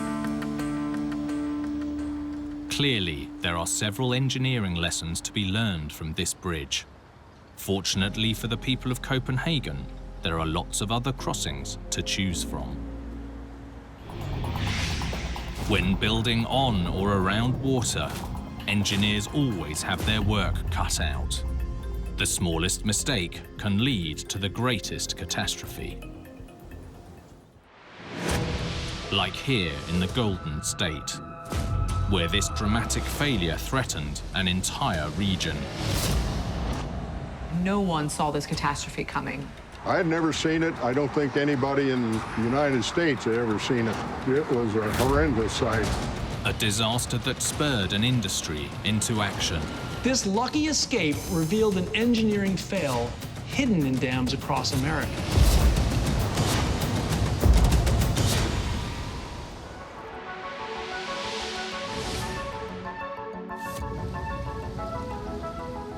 From the Sierra Nevadas to the Pacific Ocean, the California climate is known for one thing: sunshine. The dry climate brings problems of its own, with vast swathes of farmland and huge cities demanding water. Keeping a ready supply is a constant challenge. To regulate water supplies, California has a long history of building dams. One of the most crucial is the Folsom Dam across the American River. This dam was designed to do more than provide water to the surrounding area. Former regional dam manager Tom Akin explains. Folsom Dam is actually critically important, mostly here in the Sacramento area, for flood control. But in addition to flood control, we provide a lot of the water that feeds this urban area. In fact, you'll see pipeline over here that goes over to Folsom. Pipeline over there goes over to Roseville and eastern Sacramento. When completed in 1956, the 430-meter-long, 100-meter-high dam created Folsom Lake, holding back more than 500,000 Olympic swimming pools worth of water. Dams are under constant pressure from the water behind. That should be no problem. It's what they're designed for. But if the water levels get too high and spill over the dam, known as overtopping, there's a risk the dam will erode and potentially collapse, causing catastrophic flooding downstream. To prevent this from happening, most dams include a safety feature known as spillways. At Folsom, the spillways consist of 8 concrete chutes, each controlled by a gate, allowing dam operators to precisely control water levels in any conditions. Folsom has 5 operational gates and 3 emergency gates. The emergency gates have the flip bucket there. Like thousands of dams worldwide, the spillways are controlled with what are known as radial gates. It's a simple but effective layout, as dam engineer Steve Melovic explains. Well, the radial gate works. It has 2 bearings and a curved plate. And imagine that the lake is right here, and a chain, 2 chains lift this gate up just like this and let the flow out on the bottom. The curved design of the vertical section helps the gate to better withstand water pressure. And so when the lake just rides up on the gate, this opens up and lets the water flow underneath. The radial gates on the spillways at Folsom operated smoothly for decades. Then, on July the 17th, 1995, dam operators planned to release water from the lake for routine maintenance. But as gate number 3 was opened, things did not go according to plan. Our operator went up to open the gate, and when the gate got up about 2.5 feet, he said it started vibrating, a very unusual vibration. And he looked down, and at that point in time, the gate actually failed.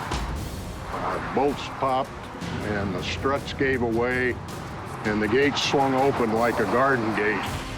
Gate number 3 was severed open. It was a horrendous sight. There was angled steel, and water was shooting out in multiple directions. So the whole face of the dam just looked like white water, a big white waterfall. Dam operators had no way of closing the gate. With the gate wrenched open, there was no way to stop the water pouring out over the coming days. 40% of the Folsom Lake gushed down the spillway. The big worry was that the excess flow would overtop the next dam downstream, the Nimbus Dam. Overtopping this dam could destroy the Central Valley's last line of defense and flood the entire region. With water gushing uncontrollably from the Folsom Reservoir, it was crucial that the Nimbus Dam was prepared for the unexpected flow heading its way. It was critically important for our operator to get down to Nimbus Dam He took immediate action, jumped in his truck, and headed down to open the gates there so we wouldn't overtop that dam. Had he not done that, then Nimbus Dam would have been overtopped, and that would have caused damage to 18 gates, plus it would have flooded the power plant down there. Thanks to the quick actions of the Folsom Dam operator, catastrophic flooding was averted. With the imminent danger now over, engineers were left asking what had gone wrong with this decades-old, reliable system. It turned out to be a very basic but potentially lethal engineering oversight. The investigation found that right back at the design phase, engineers hadn't factored in something called trunnion friction, basically resistance to opening at the hub. Forensic engineer Chuck Howard investigated the accident. There's a pin that goes into a bearing, a brass bearing, and when it's smooth and it's lubricated, it moves very easily. A trunnion bearing system allows a shaft to rotate from a fixed point in a similar way to a ball and socket joint. In this case, the shaft is connected to the radial gate. Smooth operation of the gate relies on fully functioning trunnions. However, the trunnions at Folsom had a problem. So think of some oxidation doing that, and that as that oxidation built up over the years, that trunnion friction increased. At the time when that gate at Folsom went up, it decided they'd had enough. And we had that one brace fail, and then it just multiplied itself to the other arms. When they attempted to raise the gate, the corroded bearings were essentially jammed, and with the gate struggling, the force of the water from the reservoir snapped the support struts, leaving the gate wide open. If you held on to one of these bearings like I'm doing and held onto it tight and then tried to lift the gate as the hoist would lift the gate, it makes it hard to lift the gate, right? And these beams are going to start to feel stress. They're going to want to bend because I'm holding on really tight to this bearing. So a little bit of corrosion and friction on that bearing translates to a big stress because it's a very big gate, and it caused it to buckle and for this entire part of the gate to start to move away from the dam and cause the failure. There were 7 other identical gates at the dam. To avoid the exact same failure from happening again, all of them would have to be replaced. This time, thanks to major advances in materials technology with corrosion-proof bearings. We ran a series of tests on this trunnion to understand that slow-moving and heavy load application of the bearing, and we learned some new things about the type of grease you should use. It took 2 years and cost millions of dollars. But by November 1997, the new gates were in place, and the dam was fully operational again. But engineers knew there were hundreds of other dams across the country with the old-style trunnions, a ticking time bomb waiting to fail. This epic engineering fail led to a mass inspection of dams with similar gates across the US. A program of repair or replacement was rolled out, and, in theory, the risk of any more disasters like this has been averted. Folsom has become a case study for dam engineers worldwide. So hopefully, a catastrophic fail like that of 1995 will never happen again.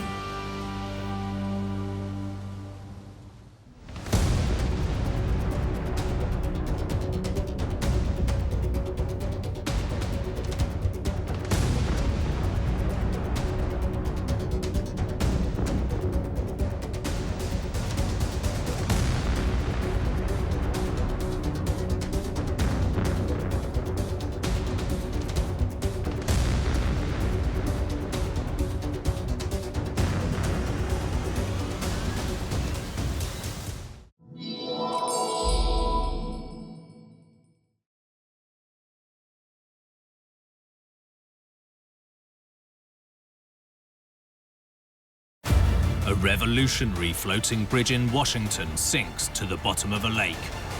Nobody knew if it was going to survive. A beachfront high-rise in Texas that has to be destroyed. Mistakes were made. This building was not safe. An engineering disaster in the Gulf of Mexico causes a global crisis. Oil was spewing all over the deck. There were a series of massive explosions. And a collapsing dam unleashes a toxic tragedy. Se retiraron 7 millones de metros cúbicos de tierra contaminada. With big builds, even the smallest mistake can be a huge disaster. From miscalculations to misunderstandings. Some with deadly consequences. These catastrophes are every engineer's worst nightmare.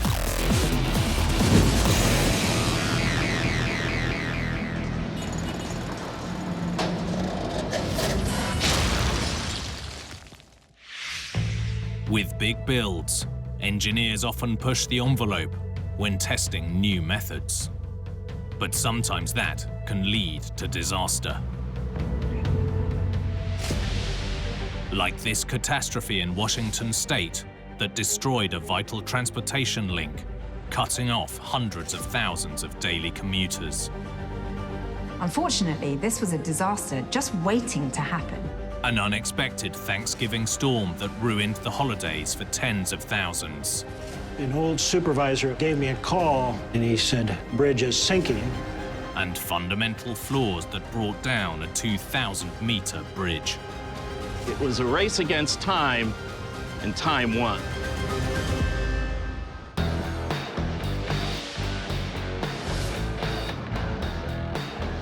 Seattle is one of the fastest growing and most innovative cities in the US.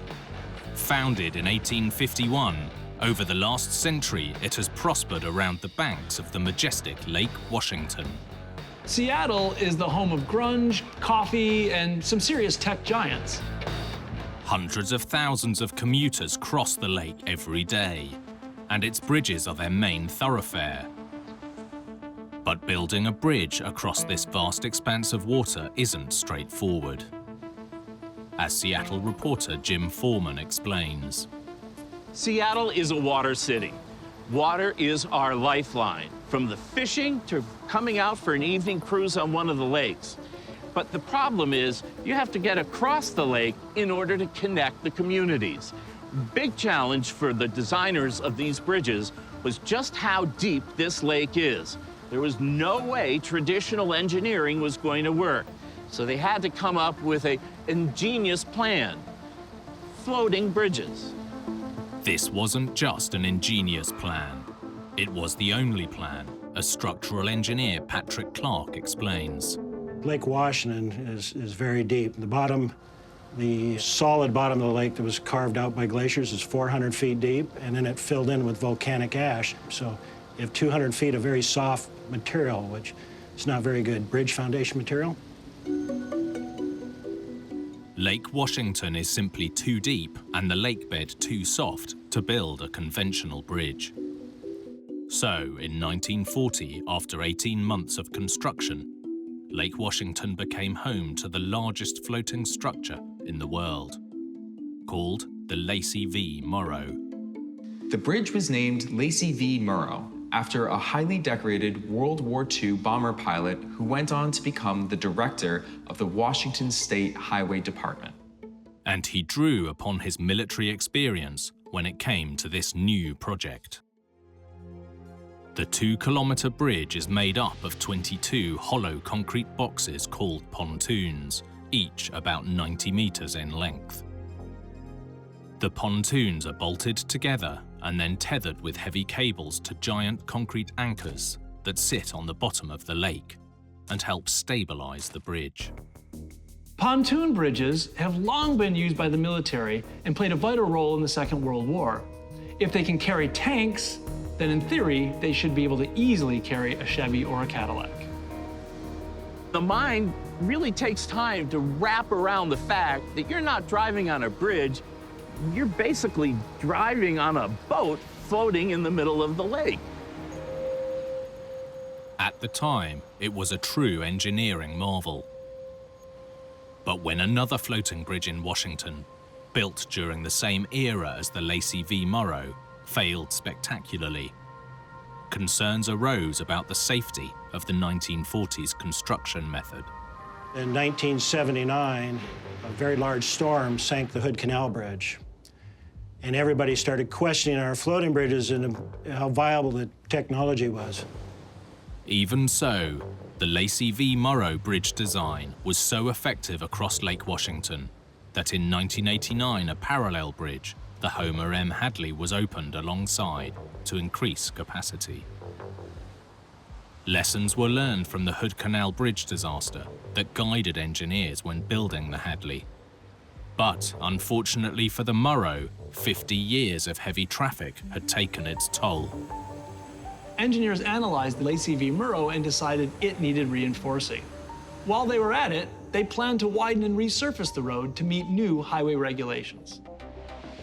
The idea was to blast away the existing deck and then cut holes on the north side of the pontoons, which would be sealed with watertight hatches to allow for future access and maintenance of the pontoons.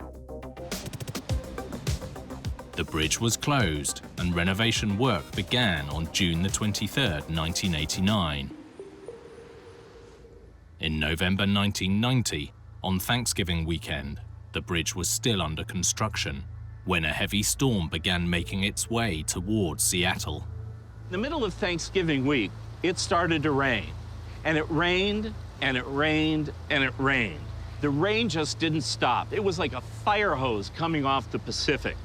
Not only did the rain keep coming, we had the wind. Strong wind and rain began battering the bridge. On Sunday, November the 25th, reports were coming in that the Lacey v. Morrow Bridge was in trouble. Structural engineer Patrick Clark was alerted as the disaster was unfolding. I was at home. An old supervisor of mine gave me a call real early in the morning, and he said, "The Lacey v. Morrow Bridge is sinking, and I need you up there immediately." Seattle reporter Jim Foreman rushed to the scene. I jumped in my car and finally got here, made our way to the edge of the bridge. What I could see was these giant concrete pontoons bending and twisting. It was something I've never seen before. The center pontoon began to sink, pulling some of the others down with it. Hour after hour, more and more the bridge was falling apart and finally doing the death roll as they go down to the bottom. By the end of the day, after half a century of safely carrying commuters, Lake Washington's original floating bridge, the Lacey v. Morrow, sank.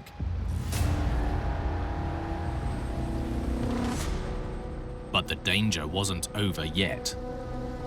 We were already seeing the one bridge go down, but the bridge right next to it, the new bridge carrying all the traffic, that was in danger too. 110,000 cars used the bridge every day. The sinking left a massive part of the Lacey Bridge at the bottom of Lake Washington. That was bad enough, but as it went down, it seriously damaged the new bridge next to it, which was already carrying traffic for both roadways. Because of the close proximity of the two bridges, the support cables holding the adjacent bridge in place were sustaining heavy damage from the sinking pontoons on the Lacey v. Morrow.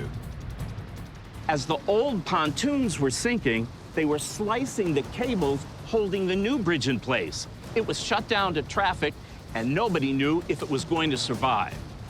So engineers came up with a quick solution to save the new bridge. They brought in tugboats. Those tugboats were hooked up to the new bridge and were able to keep it steady against the howling winds. With one floating bridge being held in place with tugboats and the other one at the bottom of the lake, Seattle had lost its lifeline across Lake Washington, and its residents wanted answers. So they wanted to know why it went down, and they were demanding those answers fast.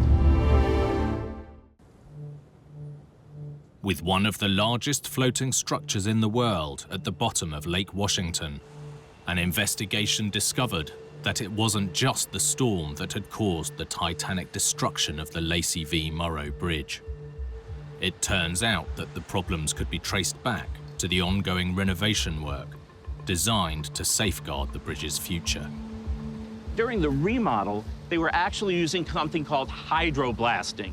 They were using water to break apart the old deck, and they were going to replace it with new concrete. Hydrodemolition or hydroblasting uses high-pressure water jets to controllably demolish or clear concrete from a structure. One problem with hydrodemolition is all that water has to go somewhere. But because the water was blasting concrete from beneath a grungy old road bridge, there were serious worries about contamination. So under environmental law, it wasn't allowed back into the lake. Instead, engineers decided to store the water inside the bridge, adding considerable weight that had never been calculated for in the original plans. The pontoons were designed with a safety margin, but pour in tons of heavy water, and it's clearly going to have an impact.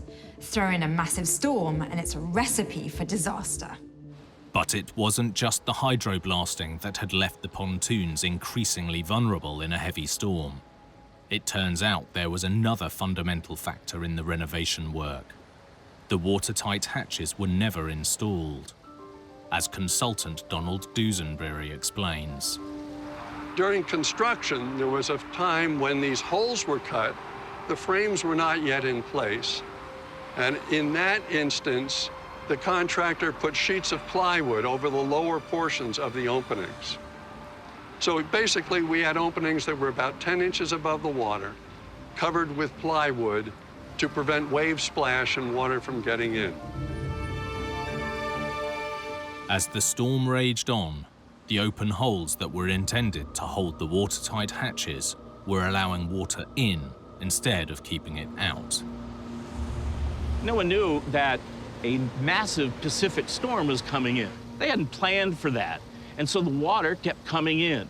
This was a real catastrophe.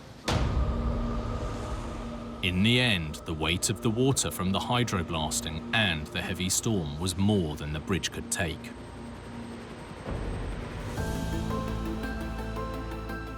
The upgrade was meant to save a 50-year-old bridge, but instead, it was an engineering blunder that caused its demise. This is one of those disasters which seems obvious in hindsight, but at the time, the engineers believed that the pontoons had capacity to spare. But in the end, it just wasn't the case. In September 1993, the new Lacey v. Morrow Bridge opened, replacing the original floating freeway. For 3 nights, crews drove 8 flatbed trucks loaded with concrete slabs across the new floating bridge to prove that this time it could hold its head above water. Luckily, the bridge was closed for construction, or this disaster could have been a whole lot worse.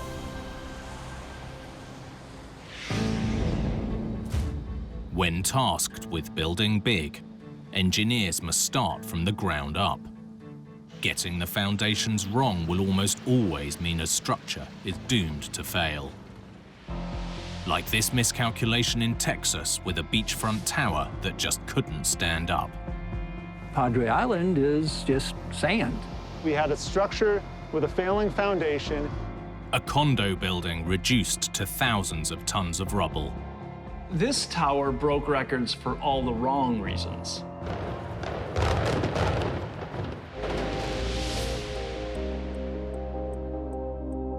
In southern Texas, on the Gulf Coast just north of the Rio Grande, sits South Padre Island, boasting some of the longest beaches in the United States.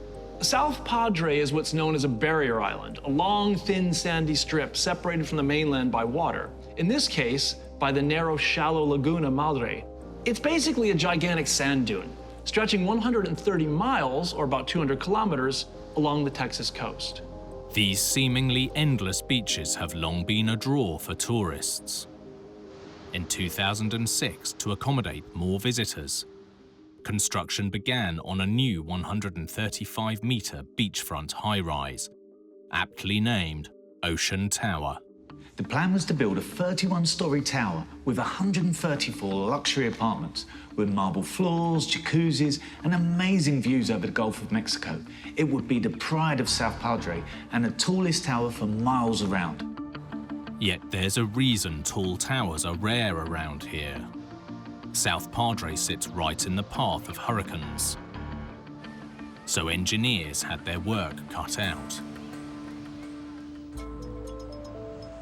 Foundation engineer B.J. Ariel knows this part of the Gulf Coast well.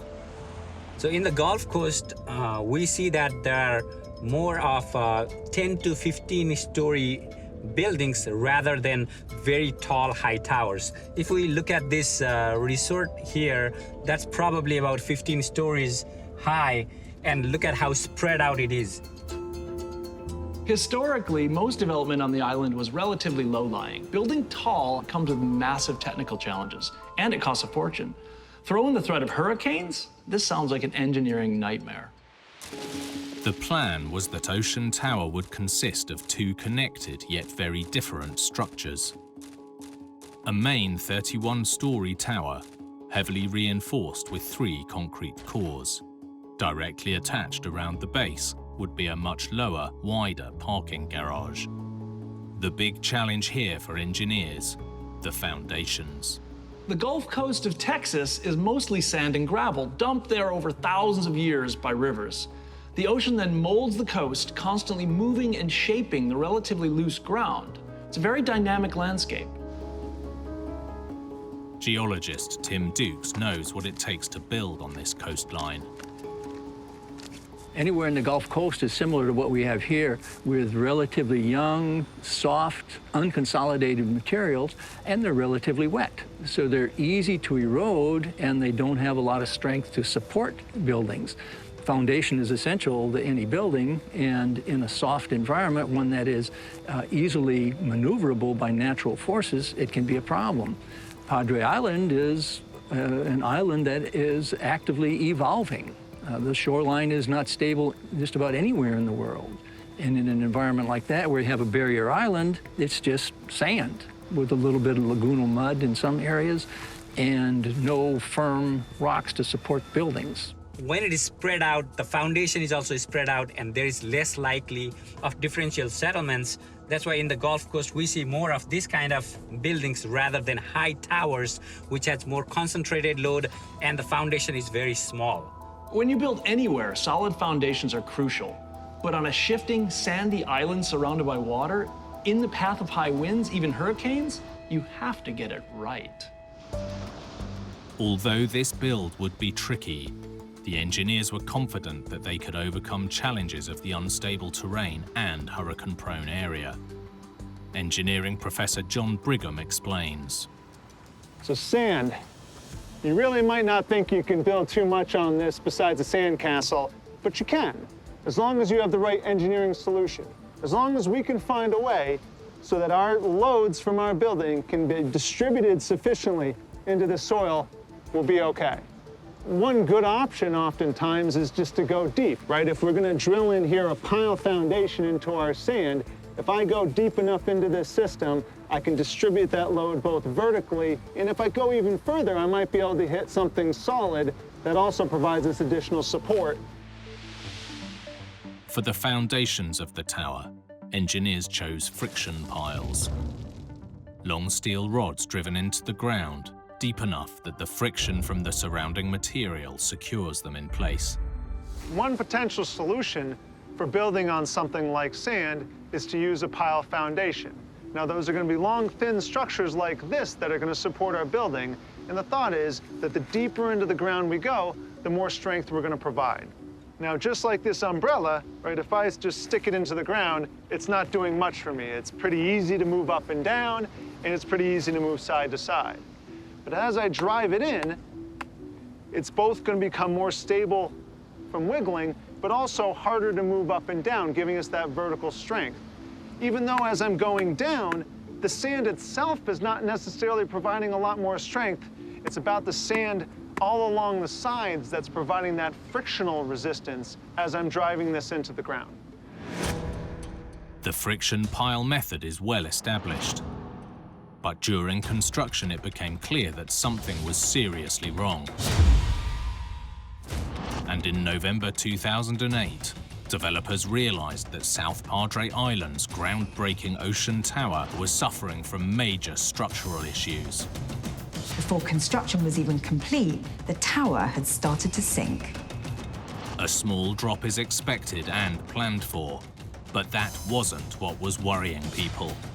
Nearly all buildings settle. It's no problem if the structures go straight down. But here's the rub. The ocean tower started to tilt. Although engineers had anticipated the settling, no one had foreseen that Ocean Tower would lean.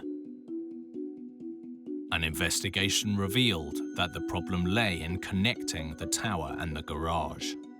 One of the key problems with South Padre Island was you had these two buildings that were connected to each other, and they were quite different, so they settled at different rates. You have one building that's quite tall and thin, being spread over a small area, and another building that's quite short and fat, so it's being spread over a much bigger area. So as they're pressing down, this thin building, this tall one, is getting dropped down quite fast, whereas the short one isn't. And because they're connected, they ultimately tilt instead of just dropping straight down separately.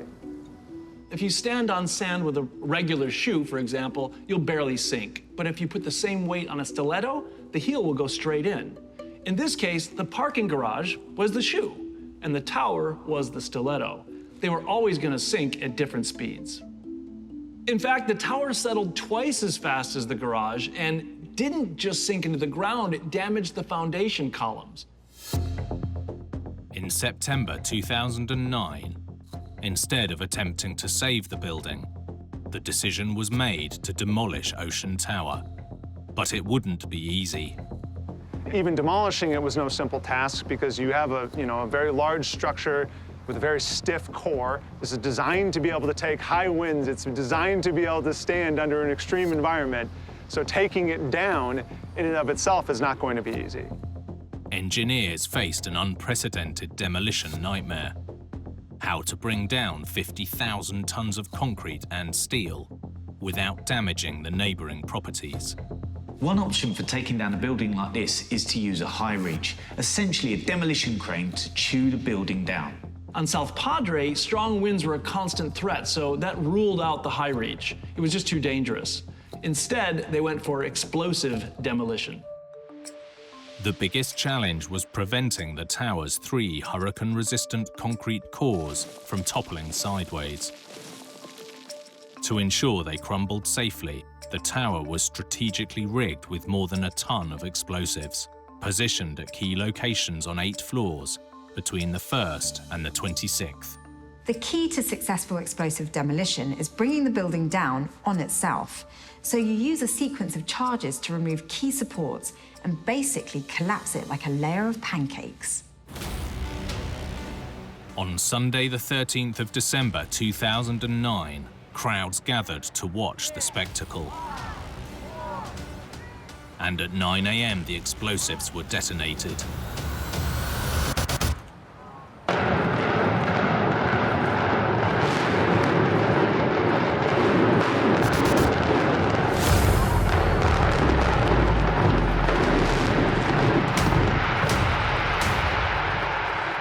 Thankfully, the demolition was flawless, with no damage to surrounding properties, setting a record in the process. At the time, this was the tallest reinforced concrete structure ever demolished with explosives. I think you have to conclude with this that mistakes were made, that this building was not going to be safe, and the right decision was to take it down. With massive engineering projects, safety must be a primary goal in order to prevent disaster. If the measures put in place fail, the scale of the catastrophe can be massive. Like this devastating incident in the Gulf of Mexico that caused a global crisis. A catalog of failures led to a truly huge disaster. An oil drilling catastrophe that shocked the world. Deepwater Horizon was a wake-up call for an industry.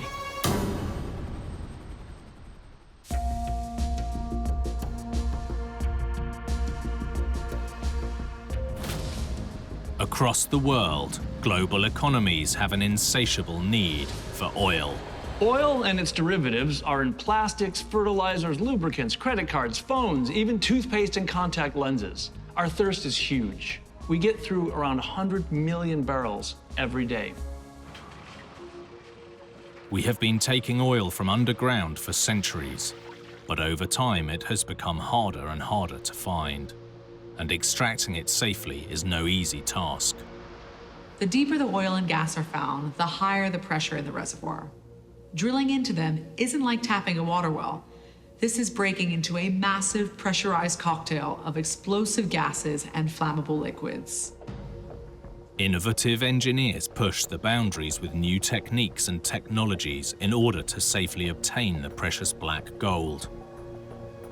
Bryce Merrill has worked as a rig diver on deep-sea drilling rigs like this one. What you see behind me is the Mr. Charlie offshore drilling rig.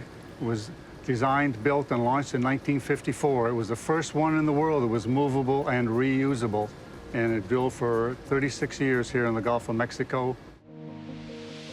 Exploratory oil drilling deep under the sea is a complex task. A rig is positioned on the surface over a proposed oil well.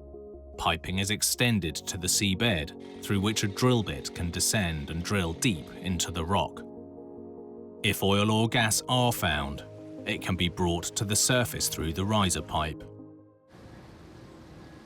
Our drill pipe is 30 feet long, threader in each end. It's hollow, and they pump the drilling mud, which is a clay that's ground up into powder. They pump it down there, and it brings the drilling returns back to the surface. One of the most important elements in the entire process is the drilling mud. It helps lubricate the drill head, helps wash metal and rock out of the way. But most crucially, it acts as a physical barrier to prevent oil from rushing up the pipe. From the seafloor, it comes up to the surface below the rotary table here on this white piece of pipe called a riser, so that it can go into the pipes that run into the beaches to the refineries. To prevent explosions, it's crucial to stop oil and gas from rushing to the surface uncontrolled. So, in addition to using mud, engineers install a safety device called a blowout preventer, or BOP, that can close the wellhead at seabed level. This tried and tested method of deep-sea drilling has been practiced successfully for decades around the world, until 2010, when an incident in the Gulf of Mexico became worldwide headline news. Deepwater Horizon was a mobile exploratory rig, basically a massive floating drilling machine that could tap into oil reserves in deep water far beneath the seabed. In fact, it had recently drilled the deepest well ever, at over 6 miles deep. On April the 20th, 2010, Deepwater Horizon was drilling an exploratory oil well in an area of the Gulf of Mexico known as the Macondo Prospect. Investigative reporter David Hammer knows the story. So there were 126 people on the Deepwater Horizon in April 2010. Most of them were from Transocean's drilling crew. They owned the rig, drilling it to try to get the riches out from about 5,000 feet below the surface of the Gulf of Mexico. Having discovered oil, Deepwater Horizon successfully established a wellhead so that the oil could later be drilled and processed at the site. Suddenly, at around 8:45 a.m., the rig experienced what is referred to as a kick. A surge in pressure from a pocket of oil and gas. Well, on April 20th, 2010, high-pressure gas came careening up this mile-long riser pipe from the well up to the rig, and oil was spewing all over the deck.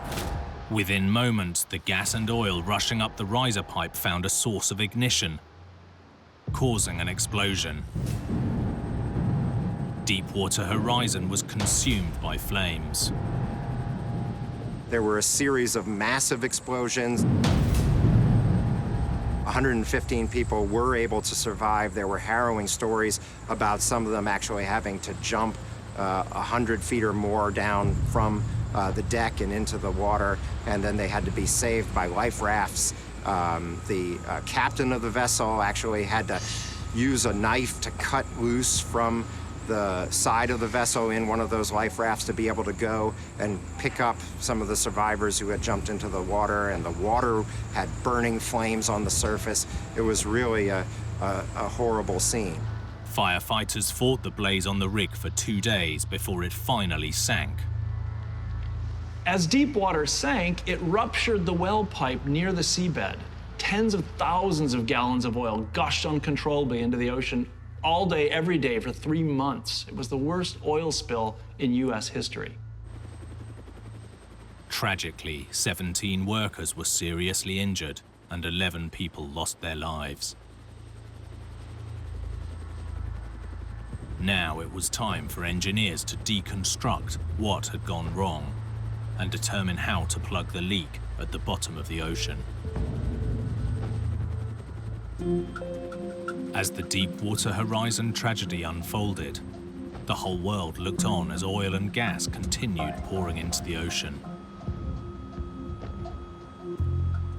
The big question was what had gone wrong. Initially, there was little to go on. The explosion scattered most of the evidence across the ocean floor. Having discovered oil, Deepwater Horizon's team had poured a concrete plug into the well, a standard practice to contain the oil and gas. The plug is the first line of defense against oil leaking into the environment, like a cork in a shaken bottle of champagne. If it's not sealed properly, the contents will fly out uncontrollably. But creating this concrete plug deep under the ocean bed isn't straightforward. Structural engineer R.N. Silapan is a concrete specialist. Right now, the concrete is pretty plastic, and as you can see, it's sort of in a flowable stage, and we want it flowing freely to go down the well hole and plug at the intended depth. But concrete in this state will not do the job. In order for it to plug effectively, it has to harden. We refer to it as curing. This is how a cured concrete would look. And in order to accelerate the curing process, they use nitrogen in that mix. But in this case, deep beneath the ocean, with mud, seawater, and oil pressing in from all different directions, getting the mix and the plug just right was crucial. The official investigation concluded that the concrete had failed to properly seal off the well, although it stated that it may never be able to identify the exact reason why. But investigators did discover another engineering fail that was present at the well head. The blowout preventer, or BOP, had malfunctioned.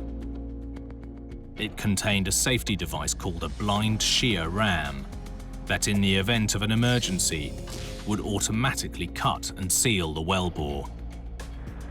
Experts believe that the pressure of the blowout had caused the pipe inside the BOP to bend, preventing a clean seal. The oil pipe rupture created as Deepwater Horizon sank to the seabed was reported to have leaked nearly 5 million barrels of oil into the Gulf of Mexico. It took engineers 87 days to securely cap the broken pipe under the ocean. Lessons were learned by the oil industry worldwide, and there is hope that a catastrophe on this scale will never happen again. This was one of those disasters that defined an industry, and a reminder for everyone of just how dangerous drilling for oil can be.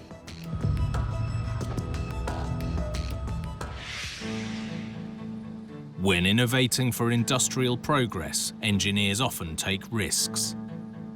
When those gambles pay off, the benefits can be great, but if even one factor is overlooked, a disaster could be inevitable.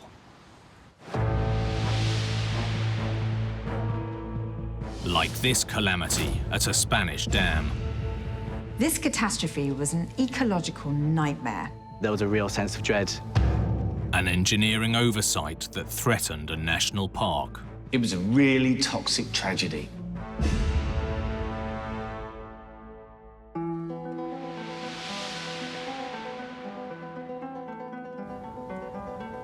Andalusia, a region of southern Spain famed for its beautiful landscapes. And there is none more stunning than this UNESCO World Heritage Site, called Doñana. This part, in particular, the Doñana National Park, is a renowned area of natural beauty. Environmental journalist José María Montero Sandoval knows Doñana well. Doñana es uno de los puntos calientes de la biodiversidad europea. Es una zona húmeda por la que transitan todos los años cientos de miles de aves en su viaje migratorio entre África y Europa. Por tanto, una zona valiosísima, tan valiosa que es patrimonio de la humanidad por la UNESCO, y además hay una notable comunidad científica que acude aquí todos los años a trabajar con toda la biodiversidad que hay en este territorio. Andalusia is not only rich in natural beauty, it also has hidden riches underground. Lawrence Dollimore is a local journalist. Andalusia is a very historic mining area where people have been mining for thousands of years. This is the Los Frailes mine near the Doñana National Park. The mineral ore extracted from here contains valuable metals, including zinc, copper, lead, and silver. The Los Frailes mine has been an important part of Spain's economy. It's provided jobs in the region, and the silver and zinc extracted here supplies the whole of Europe. Mining in this area goes back thousands of years because it sits on what is known as the Iberian Pyrite Belt. It was formed by volcanic activity around 350 million years ago and is mineral rich. Geologist Dr. José Manuel Canto Romero explains. En la faja pirítica tradicionalmente se ha aprovechado precisamente la pirita, que es el sulfuro de hierro, sobre todo en la época de la industrialización, como mena para el ácido sulfúrico. Pero en la actualidad, en el siglo XX, el aprovechamiento se ha hecho específicamente para cobre, plomo y zinc. The mining process involves the extraction and separation of metal ores from underground. Once the ore is out of the ground, a cocktail of chemicals is used to help extract the metals. Sí, para obtener un aprovechamiento adecuado, con un rendimiento óptimo de esos metales, varían en función además de cada tipo de metal los rendimientos. Para obtener, por ejemplo, 1 kilo de cobre hay aproximadamente que tratar en torno a 100-140 kilos de mineral. The extraction and refining of metal ores creates a range of byproducts in both liquid and solid forms. The trouble is, the leftover sludge known as tailings is highly toxic. It can't be allowed back into the environment. The solution at Los Frailes, as with many mines, was to create a dam in which the tailings could be buried. A tailings dam is essentially a raised, man-made reservoir, surrounded by dam walls, in which the toxic byproducts from the mine can be safely contained. The dam formed a lagoon above that contained water used in the mine. In effect, another byproduct of the process. This water was highly acidic. All of these toxic materials were safely held within the dam until one day disaster struck. On April the 25th, 1998, at the Los Frailes tailings dam, one wall catastrophically crumbled to the ground. Once the dam's integrity had been compromised, the pressure of the water held in the lagoon above was only going one way. The land surrounding this section of the dam gave way. The earth around the dam moved quite dramatically. One section of the dam was pushed 67 meters, that's almost 220 foot, in a lateral direction. This reduced the height of the dam crest significantly. As the crest of the dam wall sank, it began overtopping. Tons and tons of waste and toxic acidic water gushed down towards the town and the villages and the farmland. There was a real sense of dread. The tailings from the Los Frailes mine contained traces of lead, copper, zinc, cadmium, and sulfides, and the water from the acidic lagoon. This toxic mix headed downstream into the Guadiamar and Agrio rivers. As the toxic sludge continued to spread, the nearby Doñana National Park was now under threat. Todo esto era, en aquellos días, era un mar de lodo, ¿no? El río, el Guadiamar, se había desbordado por el agua contaminada y por los lodos, y todas estas riberas estaban cubiertas de lodos cargados de metales pesados, cargados de lodos tóxicos. Los árboles, por ejemplo, yo recuerdo que estaban cubiertos de lodo. Los pies de los árboles estaban cubiertos de lodo porque el lodo además se extendía muchos metros. The scale of the catastrophe was shocking. More than 2,000 birds were killed and tons of dead fish were found downstream. Por tanto, el impacto en un primer momento era evidente, era muy fácil de ver y era fácil imaginar también qué impacto iba a tener en el futuro si no se hacía nada. In the wake of the disaster, answers were demanded as to what had caused the dam to collapse. Geotechnical experts suggest that the dam's foundation failed due to the chemical impact of toxins contained within the dam. The foundations consisted of clay and calcium carbonate, which were exposed to a chemical attack from the acidic and pyritic slurries contained within the dam. With the foundations compromised, the pressure from the water within the dam caused a 20-meter section of the wall to collapse. Billions of liters of toxic slurry were released. El agua que hay detrás en la balsa pues es la que ha empujado toda la pilita flotada que ha avanzado, desgraciadamente, hacia el Parque Natural de Doñana. Pero puede decirse que la causa de la rotura es simplemente una superación de la capacidad portante del terreno, en este caso de esas margas azules, y ese fue el gran fallo técnico que aquí se produjo. When the dam breached, engineers had to act quickly to minimize the threat to the local ecosystem. With toxic sludge and acidic water on the move, the race was on to stop it in its tracks. A temporary dam was quickly constructed downstream. It prevented the national park from being completely decimated, but a great deal of damage had already been done. Now it was up to emergency workers to clean up the toxic waste and save Doñana. La obra de restauración del Guadiamar fue una obra faraónica, que se hizo en gran medida gracias a la presión de la comunidad científica, ¿no? Hay que imaginarse que en pocos meses, en poco menos de un año, se retiraron 7 millones de metros cúbicos de tierra contaminada, 500 camiones operando prácticamente las 24 horas del día, recorrieron 17 millones de kilómetros y fueron muchas personas trabajando constantemente en todo lo que era el río, en todo lo que eran las márgenes del río. The cleanup operation was huge. Over 4 million tons of this toxic sludge had to be removed, along with 400 million cubic meters, so that's 106 billion gallons of acidic water.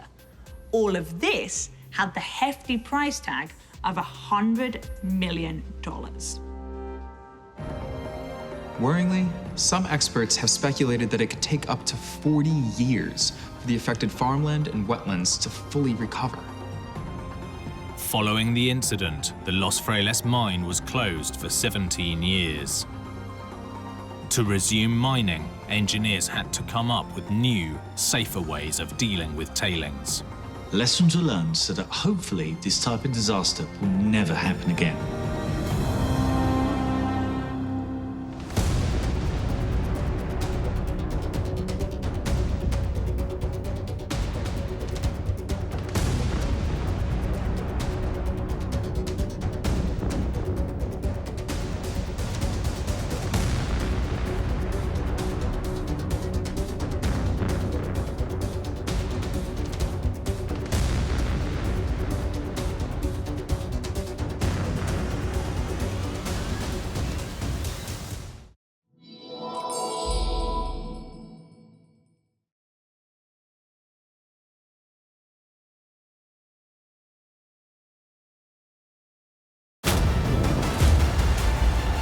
Catastrophe strikes a major interstate in Connecticut.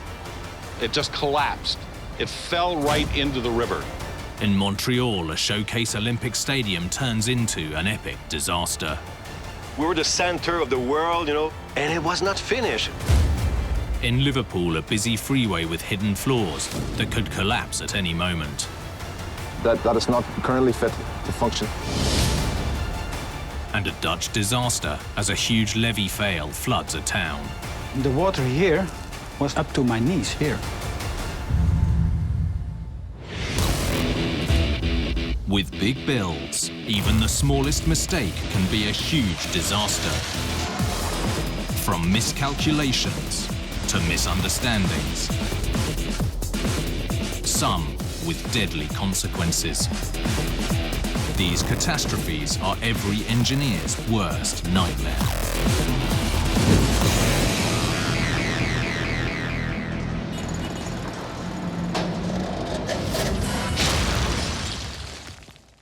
Engineers are always coming up with original and innovative ways to combat the elements.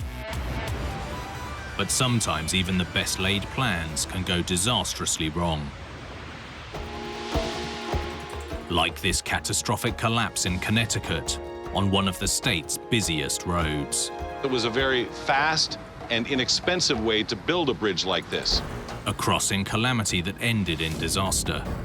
Every time I go over it, I'm thinking about the tragedy. It always sticks in my mind.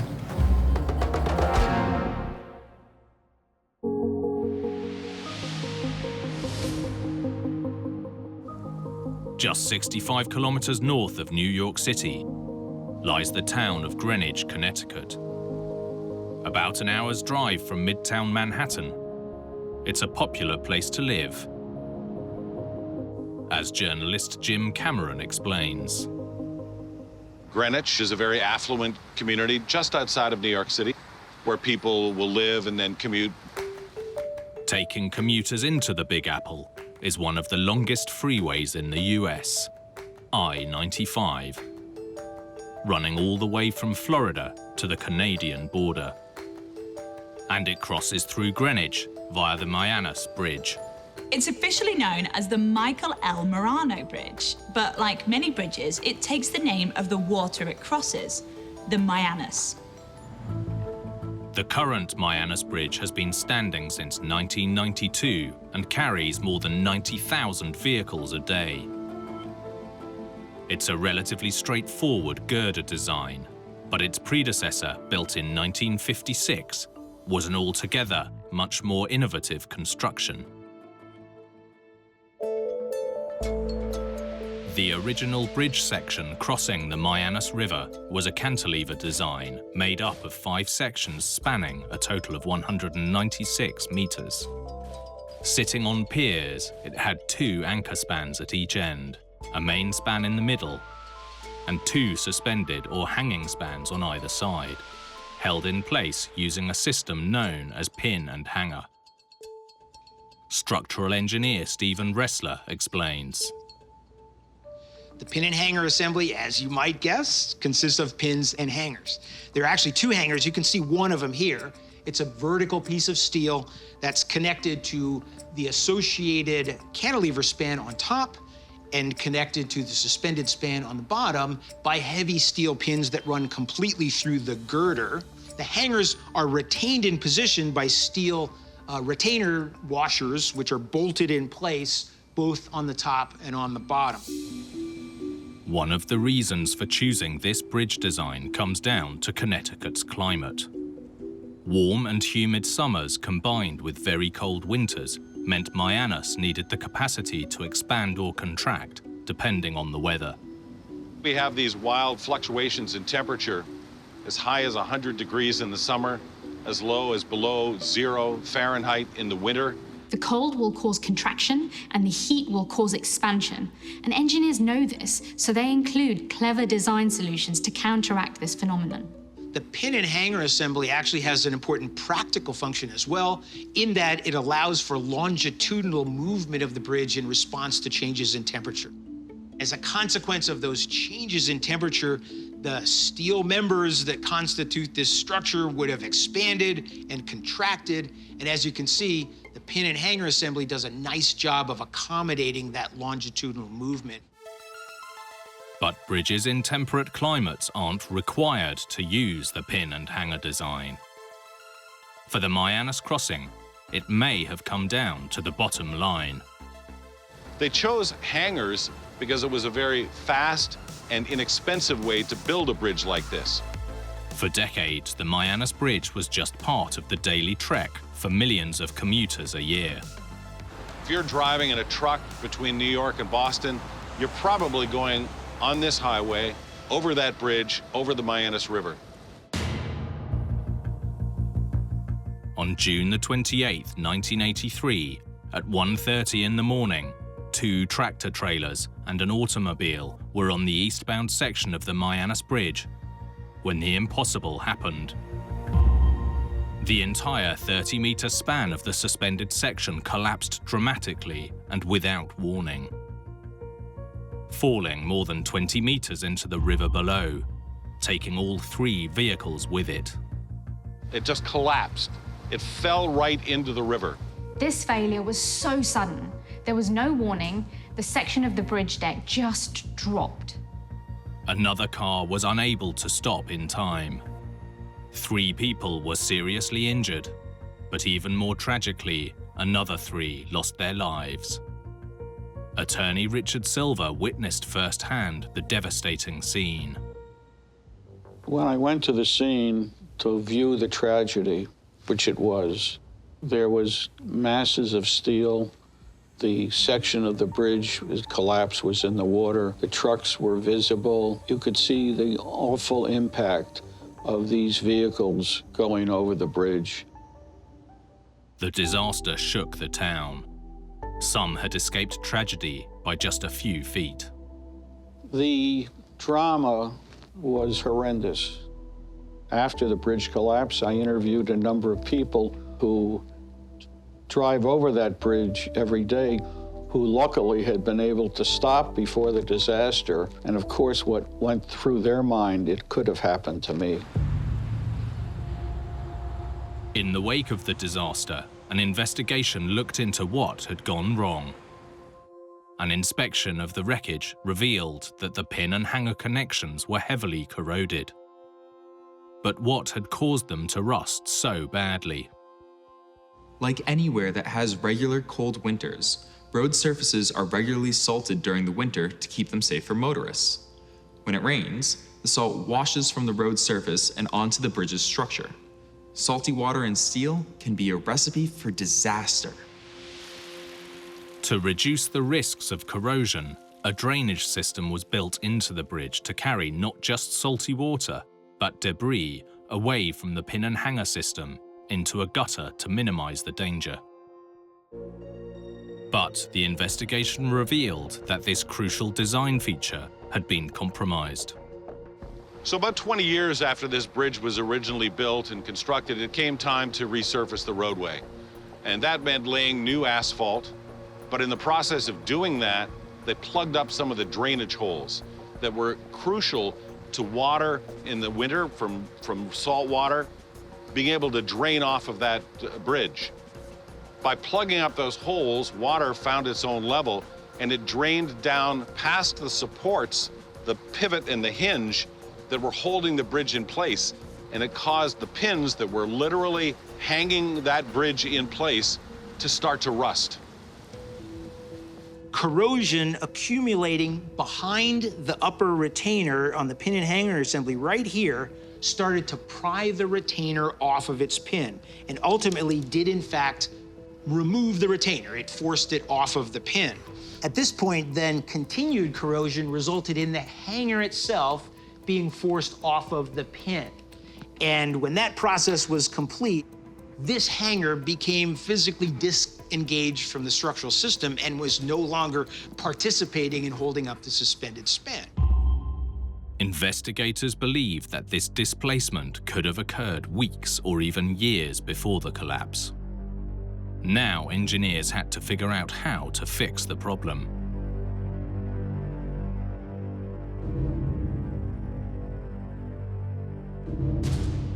After the tragic collapse of the Mianus Bridge, investigators found that a potential problem may have been hidden for some time. A fatal flaw that went undetected until it was too late, and was possibly triggered by just one very ordinary event.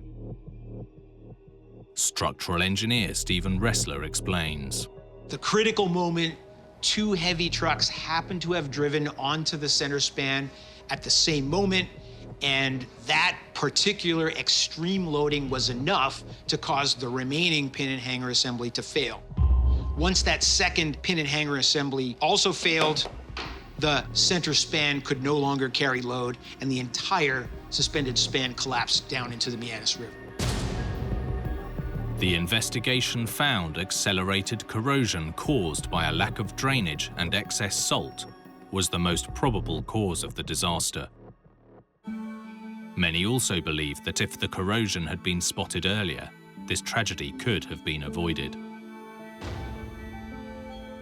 The collapse cut off the main artery between Boston and New York, rerouting 90,000 vehicles a day and causing month-long traffic jams. So when it came to the new bridge, engineers weren't taking any chances. The bridge had to be rebuilt, this time without a pin and hanger system, but with a continuous girder and floor beam design. They replaced it with a girder structure that sits on pylons in the river, so rust is not going to cause that bridge to collapse. Not only is the Mianus Bridge more solid than ever, its failure alerted engineers to a problem that could be pervasive across the country.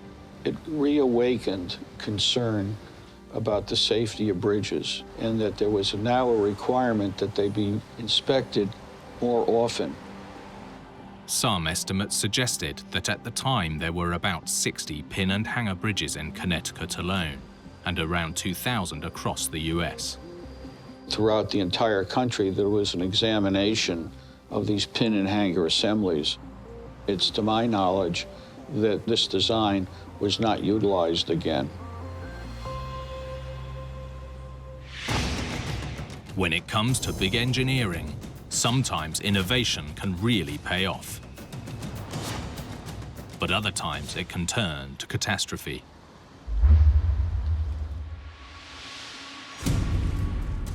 Like this cutting-edge construction that put Canada on the map for all the wrong reasons.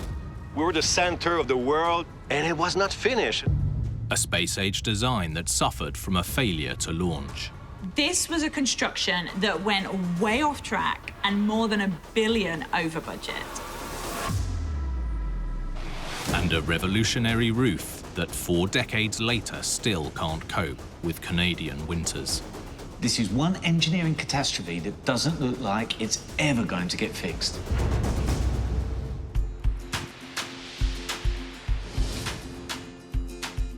Located on the St. Lawrence River, Montreal in Quebec is one of North America's most diverse and European-inspired cities. Montreal is Canada's second largest city and widely considered the country's cultural capital. It's a real melting pot, with more than 60% of the population speaking French. In 1967, Montreal hosted the International Expo or World's Fair. With over 50 million visitors, it was widely considered to be the most successful World Fair of the 20th century and really put the city on the map. So when it came to hosting the world's most diverse event, Montreal had that certain je ne sais quoi. And on May the 12th, 1970, it was awarded the 1976 Summer Olympics. The city had bold plans for a show-stopping stadium. As urban planner Sylvain Lefebvre explains. This is the Olympic Stadium. It was very audacious from an engineering point of view. The groundbreaking stadium would hold up to 76,000 people in stands supported by 34 self-stabilizing cantilever arms. Looming large over the structure at a 45-degree angle and 175 meters tall would be a modernist tower, 3 times the height of the Leaning Tower of Pisa. We had this magnificent stadium and very ambitious from an engineering point of view, with the biggest and tallest inclined tower in the world. And their ambitious plans didn't end there. The centerpiece of any Olympic Games is the stadium. Montreal wanted a landmark statement, especially when it came to the roof. Like a lot of Canadian cities, Montreal can experience very harsh and snowy winters, typically lasting around 5 months. So to make use of the stadium all year round, a roof was essential. But Summer Olympic mandates require the athletic events to take place in the open air. So designers came up with a bold and revolutionary idea: a retractable roof. Retractable roofs on stadiums are commonplace now, but back then, this technology was very much in its infancy. The retractable roof would consist of an orange and silver membrane larger than a football field, weighing around 70 tons, and supported by 26 steel cables. The plan was for the enormous fabric roof to fold away like a giant umbrella inside the huge tower. Because of this cutting-edge design, the material had to be both flexible and strong enough to stand up to Montreal's snowstorms, yet light enough to be suspended across a huge area. The material they chose was Kevlar. At the time, Kevlar was a relatively new, super strong and very light synthetic fiber. But it had never been tested on this scale before. Kevlar is great if you want to stop a bullet, but maybe in hindsight, not so brilliant if you want to build a retractable roof. Even before construction had started, things began to go wrong. The stadium was meant to be a real showstopper, but it was plagued with problems right from the start. Despite Montreal being awarded the 1976 Summer Olympics in May of 1970, the final designs for the ambitious stadium weren't submitted until more than 2 years later, meaning work on the site didn't begin until late April 1973. The delays meant they now had less than 3 years to pull off one of the most ambitious projects of its kind. By July 1976, the landmark tower was only 72 meters high, less than half its intended height, and the revolutionary roof was nowhere in sight. But the Olympic Games wouldn't wait. The eyes of the entire world were on Montreal and its show-stopping stadium. There were 73,000 people in the stadium, including the Canadian Prime Minister and even the Queen of England. The only thing missing was the roof. This was the first time in Olympic history that the stadium wasn't ready on time. When we had this overture open ceremony for the stadium, we were the center of the world, you know, all on TVs and everything, and it was not finished. After the Olympics, the stadium was used for a variety of events and sports and became home to baseball's Montreal Expos. But incredibly, it wasn't until more than a decade after the Olympic athletes had all packed up and gone home that the tower was finished and the retractable roof hoisted into place. Although it looked impressive, it was far from perfect. Architect Pierre Utras explains. It was made of Kevlar, coated with vinyl. But this roof had some, would say, design flaws. The roof as a whole would tend to lift up under wind load and sink down under dead weight load like snow. There was what was called trampoline effect under the wind. This trampolining effect meant that in order to remain stable, the roof had to be pulled very taut. But this was creating issues of its own. The roof didn't just have major wind problems, it was ripping too. There were certain circumstances where the roof would lift up and then come down suddenly and break at the stress point, and once a rip starts, there's no way to stop it. Despite all its problems, authorities persevered with a clearly failing retractable roof for more than 20 years, before repeated tears finally kept it closed for good. But the city wasn't giving up on its stadium, and they were determined to try again. In 1998, the retractable roof was finally replaced with a new fixed one at a cost of $26 million. This time, instead of Kevlar, they used Teflon. But designers failed in this material choice as well. The new roof was meant to fix the problems of the past, but it still proved a massive headache. The problem was that the new fixed Teflon roof still had to connect with the original roof's framework. This actual roof is made with fiberglass reinforced Teflon. On the stadium, the structure itself is made of cable. And since of its very large area, it is subjected to movement. And unfortunately, fiberglass reinforced Teflon cannot stretch. This time, although it looked like they got the right material for the job, it was still being held up by the original structure that was designed to support the more flexible Kevlar. In 1999, just a few months after installation, one of the Teflon panels collapsed under the weight of snow, while 200 people were preparing for a car show on the stadium floor below. Luckily, no one was seriously hurt, but this wake-up call meant that authorities decided the stadium would be closed down when only 3 centimeters of snow was forecast. Not ideal in a city that can get 5 months of snow a year. In the winter months, Montreal averages around 15 inches or 40 centimetres of snow. So to build a stadium roof with a snow load of just over an inch or 3 centimetres seems crazy.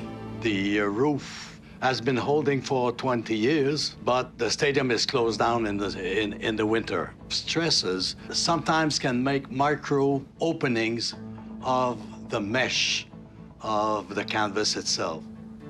And hundreds of holes were opening up in the roof every year. Once the rip count got close to 8,000, they knew it was time to go for another roof.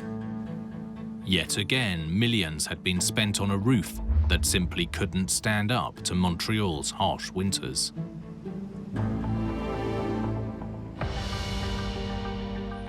Despite its troubled past, and while sadly no longer home to the Expos, the Montreal Olympic Stadium still hosts a wide range of events from all over the world.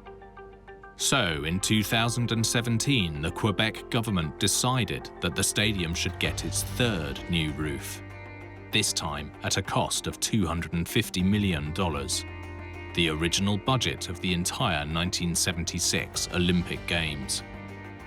With all the repairs, alterations and delays, costs have literally gone through the roof, rising to well over $1 billion.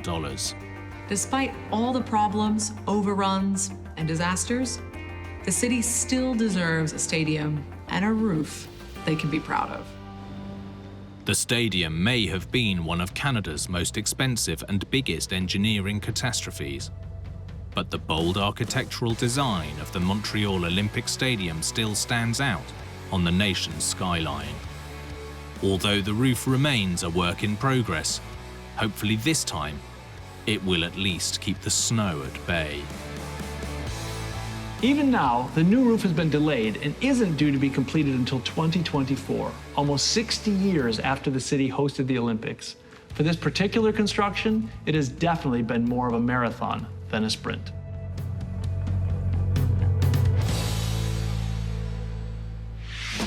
When it comes to big engineering, sometimes problems can lay hidden for years.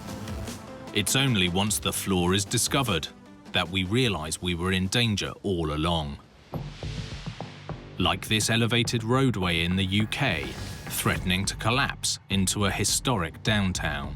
It might look solid, but it's a disaster waiting to happen. A freeway with fatal flaws that remained hidden in plain sight for decades. Engineers had suspected the problem for years, but no one saw this catastrophe coming. And a city's bold decision to protect its residents.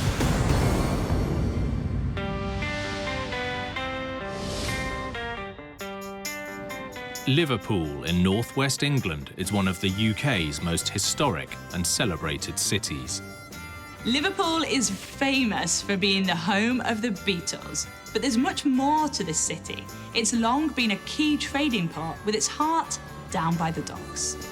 In the 1960s, as the Beatles were taking the world by storm, the city was also on the rise, and it needed an infrastructure allowing it to grow into the future, as local government official James Noakes explains. Liverpool in the 1960s was a real hip and happening place. It really was a place to be. And so as part of that, people had this vision of an almost sci-fi approach to how we dealt with transport. And that was large motorway infrastructure right in the heart of the city. To get with the times and ease congestion, authorities came up with a radical idea. Instead of going around the city, they would go directly over it, with not one, but two elevated freeways, known as the Churchill Way flyovers.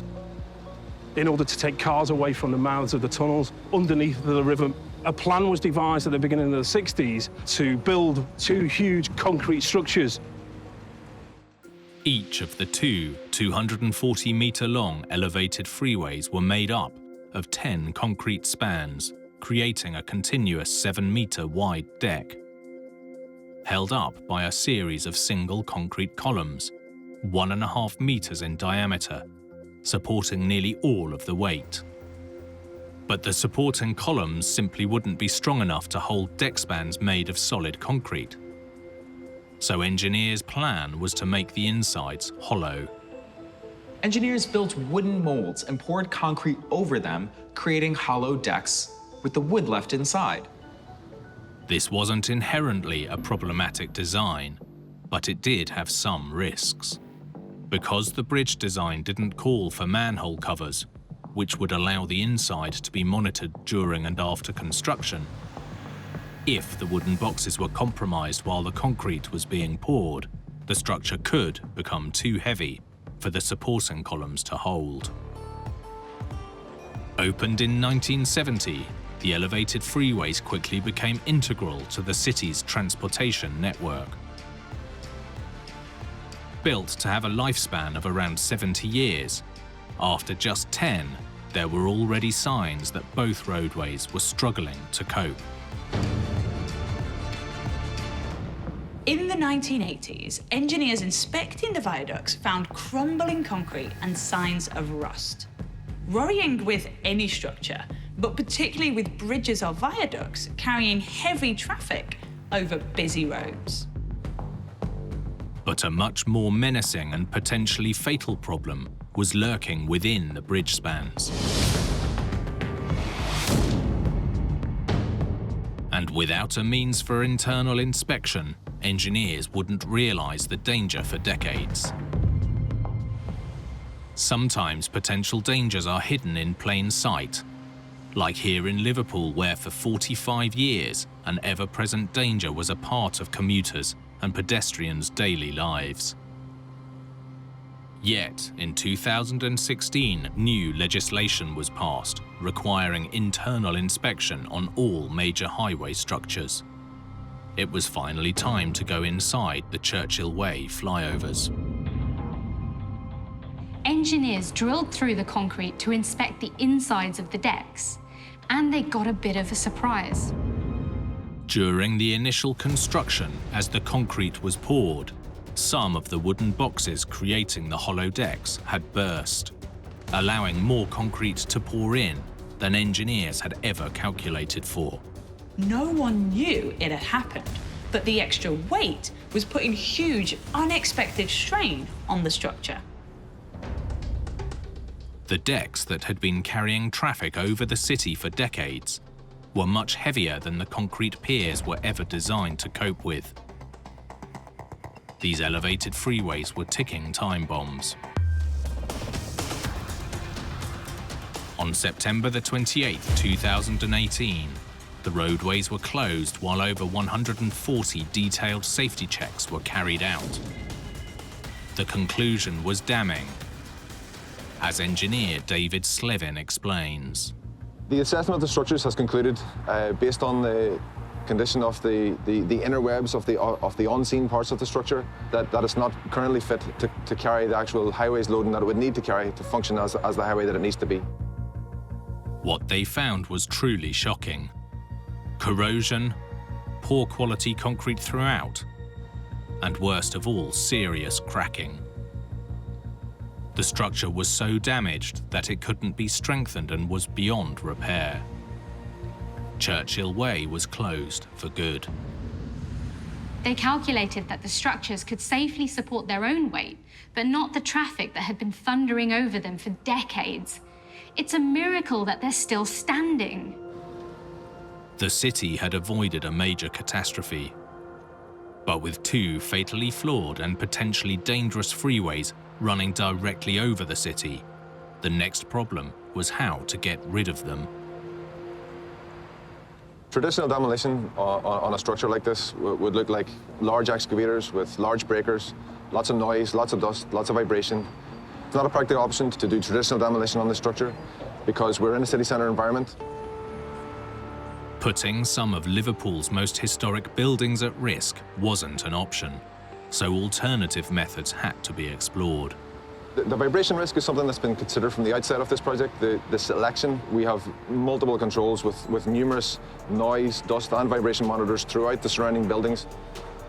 The solution experts came up with was as surprising as the original construction itself. Rather than demolition, they opted for deconstruction. What we've devised as engineers is a series of cuts and removals of individual sections. They're cut in situ as they sit on the current structure. They're lowered to the ground, cut to smaller sections and taken away. To minimize disruption, the 50-year-old spans would be slowly taken down in 24-meter sections. Each span weighing hundreds of tons would be temporarily supported before being cut free and moved onto a special transporter, where it would be lowered and taken away to be demolished. The goal was for the bridge deconstruction to be completed by the end of 2019.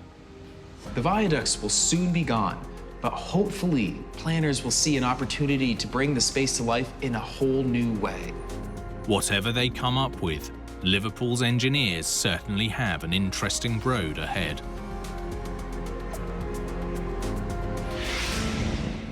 Engineers need to understand the reliability of their building materials and how they will react under all conditions.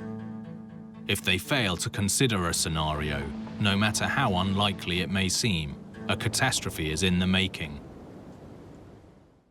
Like this engineering disaster in the Netherlands. For a famously low-lying nation, this was terrifying. A fail that almost flooded an entire town. With 600 homes in Wilness, the thought that this levee could fail was almost inconceivable. The water here was up to my knees here.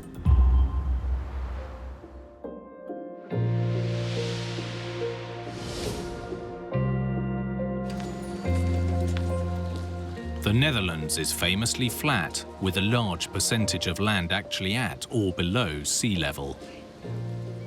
It's been carefully engineered to sustain a population of 17 million.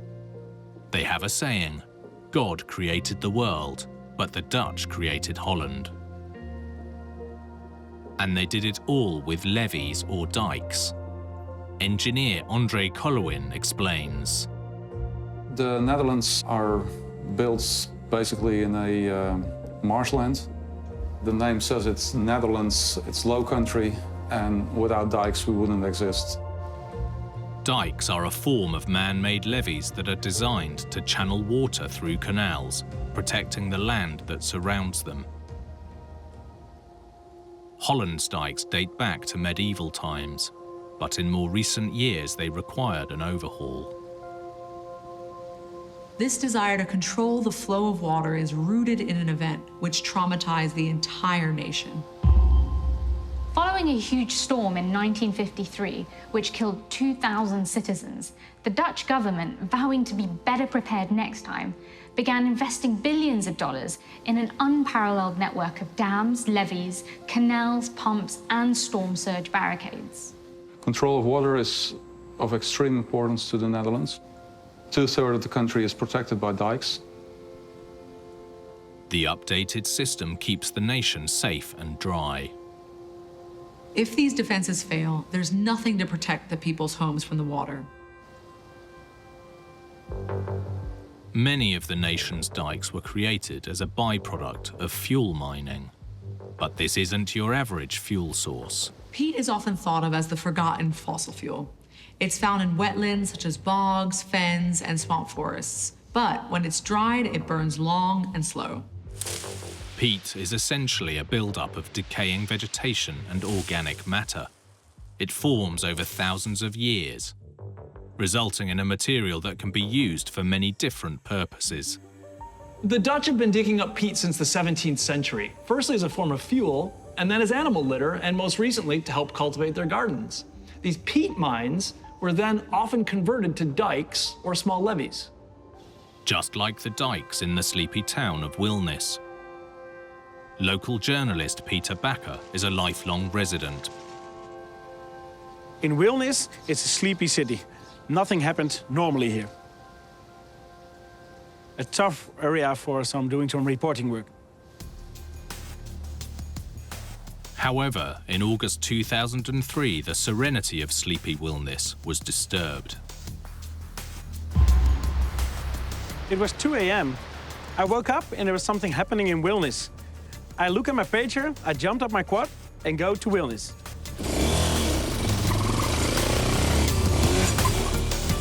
When Peter arrived at the canal, he was shocked at what he saw. There was a lot of people on the streets. A lot of water was streaming out of the dike, and it was like an ocean. A lot of water, every water was here, was going down to the village. It was very strange. The sleepy town of Wilnis had been rudely awakened by a raging flood. The entire town was under threat. Although exactly what caused the disaster wasn't clear. In a town only made possible by dikes, controlling water flow was critical. Peter Heidemer is a local who lived through the ordeal. I lived in that house and I heard voices during the night, a lot of commotion coming from our neighbors who are living there. So I walked upstairs to the highest level. Because of the moonlight, you see shattering of water. And that's actually really strange because there is no water here normally.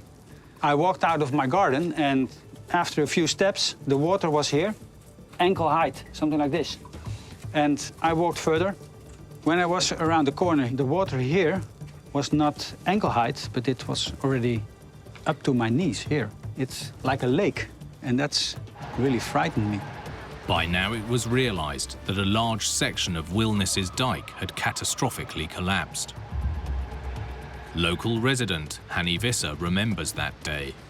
I was looking out my window and I said, wow, water, what's this, what happened? Certainly the houses here till the end, the big houses, they had the most damage. And the bungalows, of course, because everything was underwater. Things were going from bad to worse until local contractor Koos van der Vaart spotted the problem. I came here, there was a lot of water floating into the houses here below.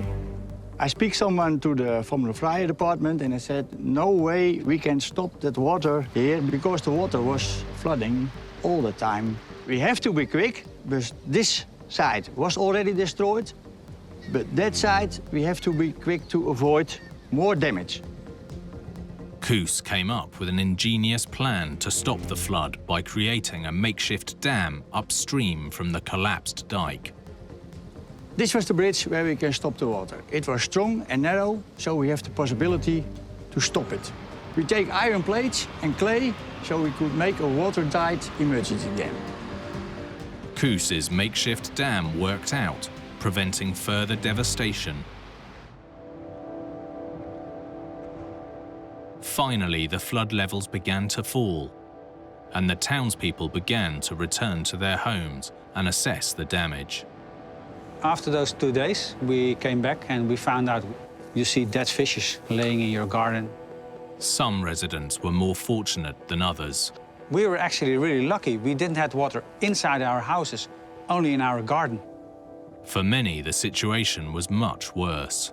The houses are flooded, also the basement, the first floors, and luckily there's nobody hurt and nobody died. As the waters began to recede, the people of Wilness felt very lucky. They were terrifyingly close to losing their town and possibly their lives. In the wake of the devastation, investigators began to explore what had happened. The answer was far from straightforward. And although some suspected the Wilness Dyke had been compromised, it had a reputation of being unbreakable. What added to the initial confusion was that this dike had recently proved highly effective when handling some of the heaviest rains Holland had seen in years. 1 year before the disaster happened, the dike was overtopped because of heavy rain, and it did not fail. It was just safe enough. So everybody thought, well, okay, it's water relief, it's safe enough. So what had caused this veteran levee to crumble? When building the dike, engineers had taken water into consideration, but not the sun. In recent months, Holland had experienced a period of unusually hot and dry weather. The combination of drought and sun dried out the peat. Cracks then formed within the peat layer, and when the water finally arrived, it traveled through the cracks under the peat.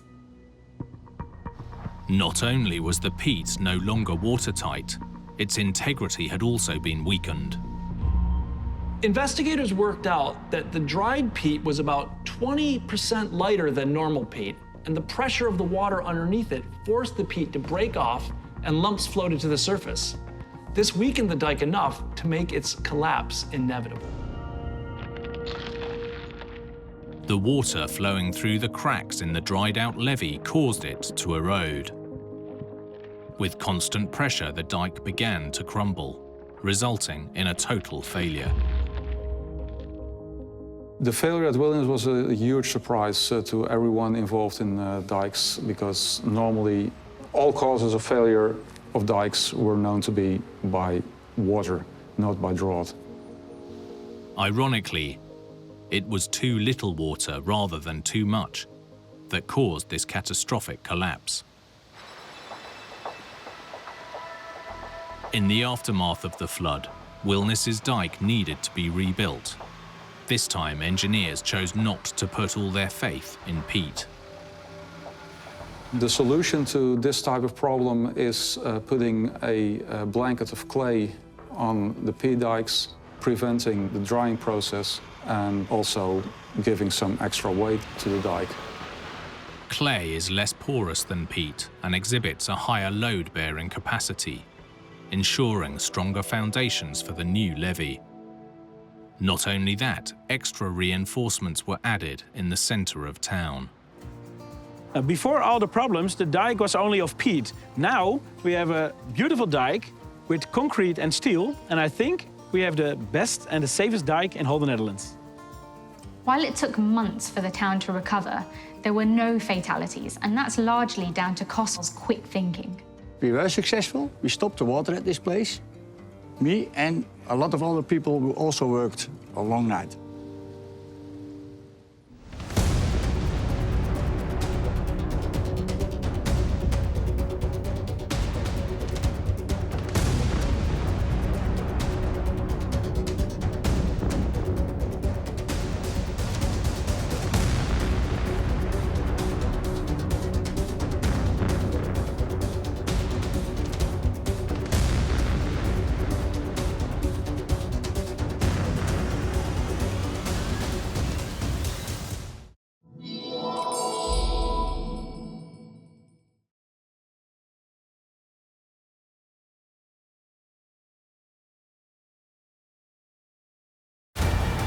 In Boston, a deadly flaw brings traffic to a screeching halt. That epoxy gave out and the concrete fell down. A river crossing collapses in Wales, devastating the local community. So I picked the phone up. She said, the bridge has come down. Well, it's just unbelievable. In Milwaukee, a bridge begins crumbling in broad daylight. The fear was that the entire structure might come tumbling down. And a dam collapse in Spain changes the course of history for one town.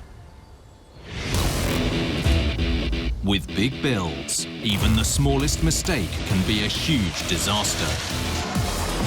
From miscalculations to misunderstandings. Some with deadly consequences.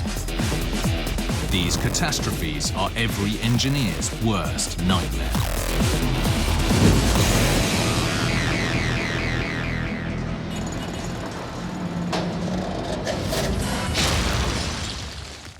When engineers go big, every last detail must be checked and double-checked. Because the most innovative builds can be undone by the smallest oversight. Like this interstate tragedy in the capital of Massachusetts. This was a structural project on a supersized scale.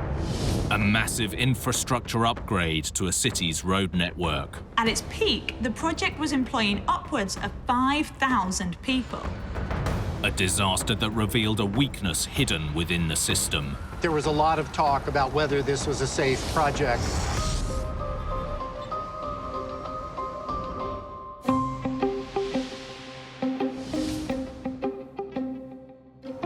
Boston, Massachusetts, was founded nearly 400 years ago beside the Charles River and has grown to become one of America's most visionary cities. Tim Logan is a local journalist. Boston is one of the oldest and most historical cities in the United States. The beginning of the Revolutionary War was here, and it's always been an innovative city. It prides itself on that. Boston is home to the Red Sox, the Revolution, and radical thinking. So when it comes to testing boundaries, this city doesn't hold back. However, in terms of urban infrastructure, Boston was stuck in the past. With a street plan devised in the days of horse and cart, for decades, Boston was one of the most congested cities in America. This was a clear obstacle to progress, as transportation reporter Tom Palmer explains. A lot of the streets and paths in Boston that are still here today were basically formed by cows walking around, and they're narrow. After World War II, Boston, like many American cities, was a crumbling city. People didn't want to come here. Nothing was being built. At the center of Boston's urban decline stood a particularly troublesome freeway. Although it wasn't very old, it came to symbolize a city unwilling to change. This stretch of highway was built in the 1950s, and it was hopelessly out of date. The elevated freeway, which had been built as a solution, had effectively cut the city in half. It divided the city from its waterfront. Boston was gridlocked. Entire neighborhoods were cut off, and the elevated freeway was in serious decline. It was never designed to cope with the huge amount of traffic. This city was going nowhere fast. It was stall and crawl all the way through town at rush hour and sometimes all day long. 90,000 cars is what it was designed for. 180,000 cars was what it was taking toward the end, and it was crumbling and needed to be replaced. In 1991, work began on an engineering project that aimed to catapult Boston's transportation infrastructure into the future. It was called the Big Dig. To open up the city and reconnect communities, the bold decision was taken to go under the very heart of downtown.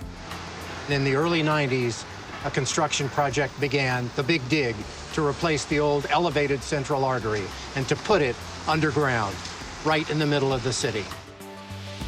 The project would reroute the section of I-93 that runs through the heart of the city. It would include a new tunnel and a new bridge, complete with additional green spaces in the center of Boston. This was one of the most ambitious engineering projects ever undertaken. 6 huge sections of highway tunnels running 1.5 miles or 2.5 kilometers right under the heart of downtown. And on top of that, the widest cable-stayed bridge in the world.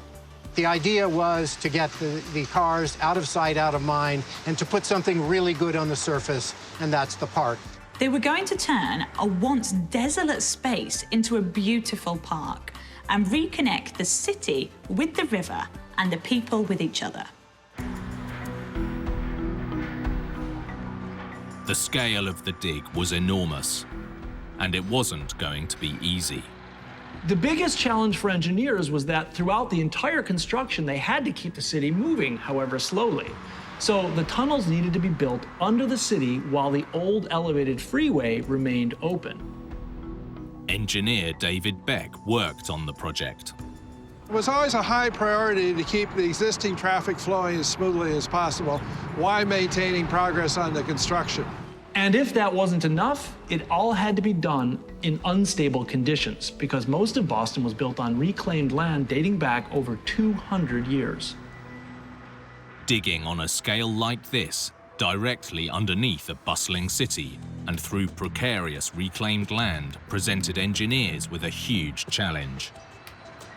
And the city with a hefty price tag. This was the most expensive highway project in US history. It went 14 years and more than $12 billion over budget.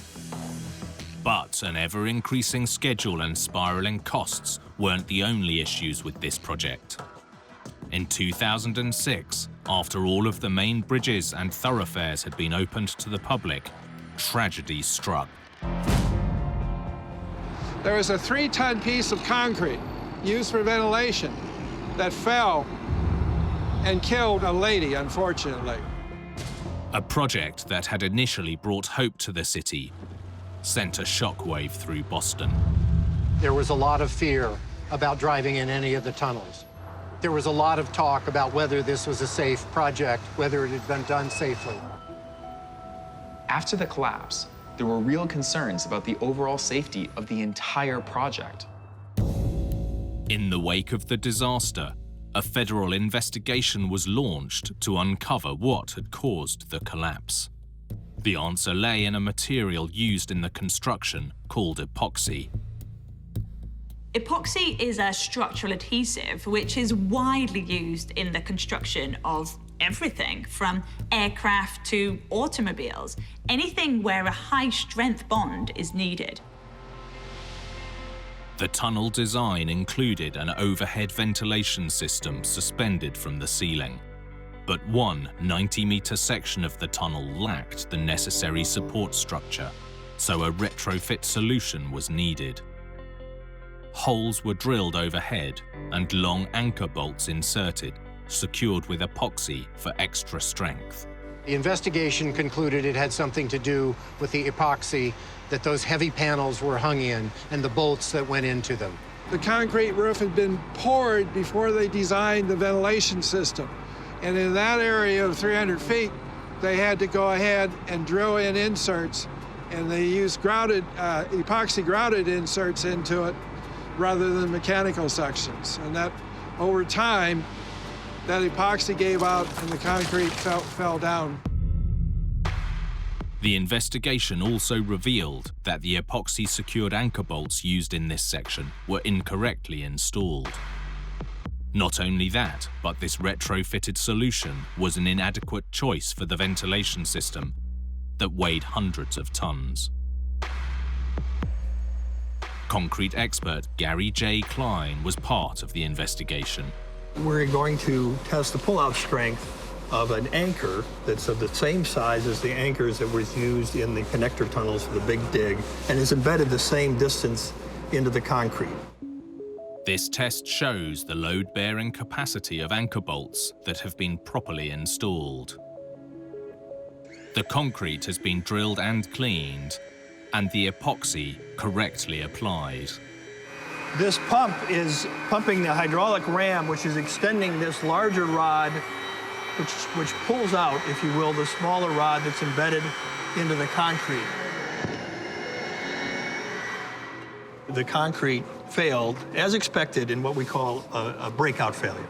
So the epoxy held, but the concrete itself was only so strong, and we got a breakout failure. In this instance, the concrete itself failed before the epoxy anchor bolt joint. In this second test, the anchor bolts have been installed incorrectly, similar to what happened during the Big Dig. The results are clearly different. So these test results are quite different than compared to the first test. And the first thing you'll notice is that the epoxy is failing. The rod is literally pulling out of the concrete without damaging the concrete itself. In the first test, where the epoxy was properly installed, it was strong enough to force the concrete to break out. In this case, it's nowhere near strong enough. The correctly installed anchor bolts are more than 4 times as strong as those installed incorrectly.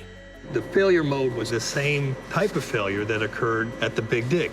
It slowly pulled out without having enough strength to cause a breakout failure of the concrete or a failure of the rod itself. But what could engineers do to solve this problem and salvage the entire Big Dig project for the city of Boston? After the deadly tunnel collapse of 2006, all of the incorrectly installed anchor bolts used in the ventilation system were closely examined. 242 were highlighted as potentially dangerous. As a fix, a new type of anchor bolt was proposed. Concrete expert Gary Klein explains. They insert this entire assembly into the hole, but then there's a second step in which they rotate the outer portion of the assembly such that these flanges are forced to spread out around the bottom, such that these flanges give direct mechanical attachment, if you will, between the anchor and the concrete. They should provide excellent performance for the lifetime of these tunnels. You would not expect to see any kind of pull-out over time. All the anchor bolts had to be replaced with these new, stronger, expanding versions. After the upgrades, Boston's tunnel ventilation was deemed safe again for commuters. Despite its problems, the escalating costs, and the massive overruns, the Big Dig definitely worked. The Big Dig was an engineering marvel in many ways. Most people recognize that Boston would not be the booming city it is today if it didn't have this highway put out of sight, out of mind underground, and a really nice park on the surface. Running the freeway underground has given the city and its people a chance to reconnect. While this project at times nearly fell apart, it ended up putting the city of Boston back together again. When it comes to massive engineering projects, double-checking even the smallest detail is crucial. Getting it wrong can result in devastation. Like this engineering disaster in Wales, where a tiny miscalculation led to a catastrophic failure. An error in the design drawings brought down a 5,000-ton structure. A tragedy that shocked an entire community. The whole bridge line at 45-degree angle straight across the road. Well, it's just unbelievable, you know. And a deadly disaster that forced an immediate change in the way bridges were built. Lessons were learned so that hopefully this type of disaster will never happen again.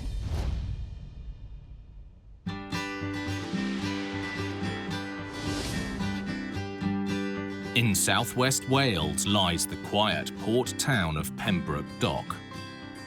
Soaring above the town is the imposing Cleddau Bridge. It spans more than 800 meters and connects this peninsula to the rest of the country. But it wasn't always so easy to cross this divide, as retired police officer Phil Lloyd explains. We couldn't have a better place to live.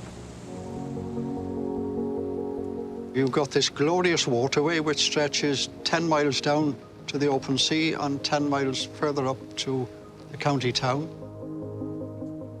There's only 2 ways to cross the river in the years gone by. You either went by ferry boat, and if you missed the ferry boat, then you had a 28-mile trip right around the main road.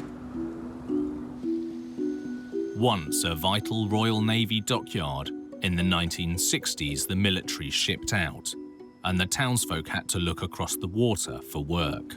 The ferry could only carry 24 vehicles and around 250 pedestrians per crossing. The construction of a large oil refinery in Milford Haven in the 1960s on the north side of the estuary meant a more practical solution was needed to connect these parts of the country. So back in the late part of the 60s, it was proposed that a high-level bridge should be built.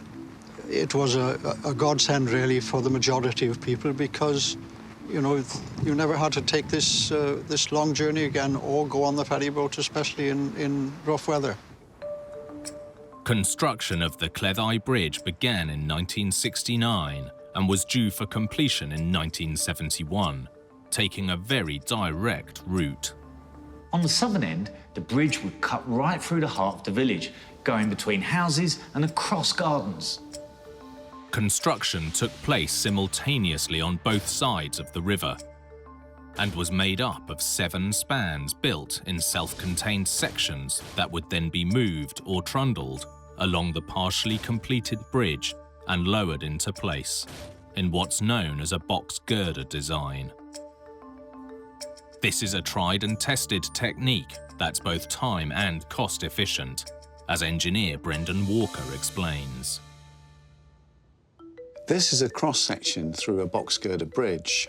Now, you could build a road by creating lots of layers of solid material all the way through, but engineers realised that a lot of this material in the centre is pretty much unused. So you're using a fraction of the materials, it's very light, and particularly in long-span bridges where you've got wind whipping over the road surface, it's actually a pretty efficient aerodynamic shape. Box girder bridges have been around since the 1800s. They're a relatively simple but very effective way to build a very strong and sturdy structure. At least that's the theory.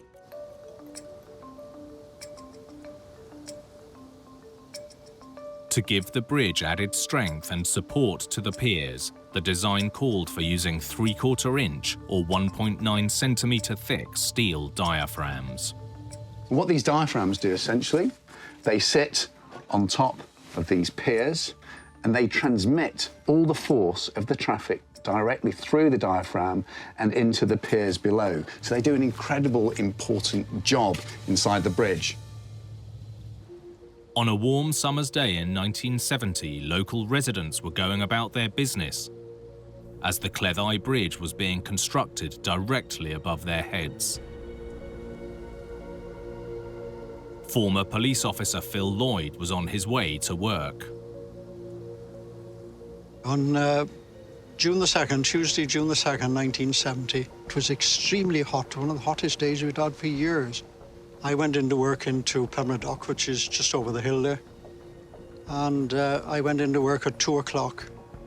And I'd only been in work about 20 minutes when the switchboard operator said, "Your mother-in-law's on the phone." So I picked the phone up. She said, "The bridge has come down." Now, mother-in-laws do tend to exaggerate a bit, and I thought that's what she was doing. But Phil's mother-in-law was stating the facts. At 2:16 p.m., as the 75-metre second section of the southern end was being lifted into place, disaster struck. The entire span buckled and came crashing down through the middle of town. Phil Lloyd was first on the scene. So myself and my sergeant, Brent Phillips, we jumped in the van and we came down this road.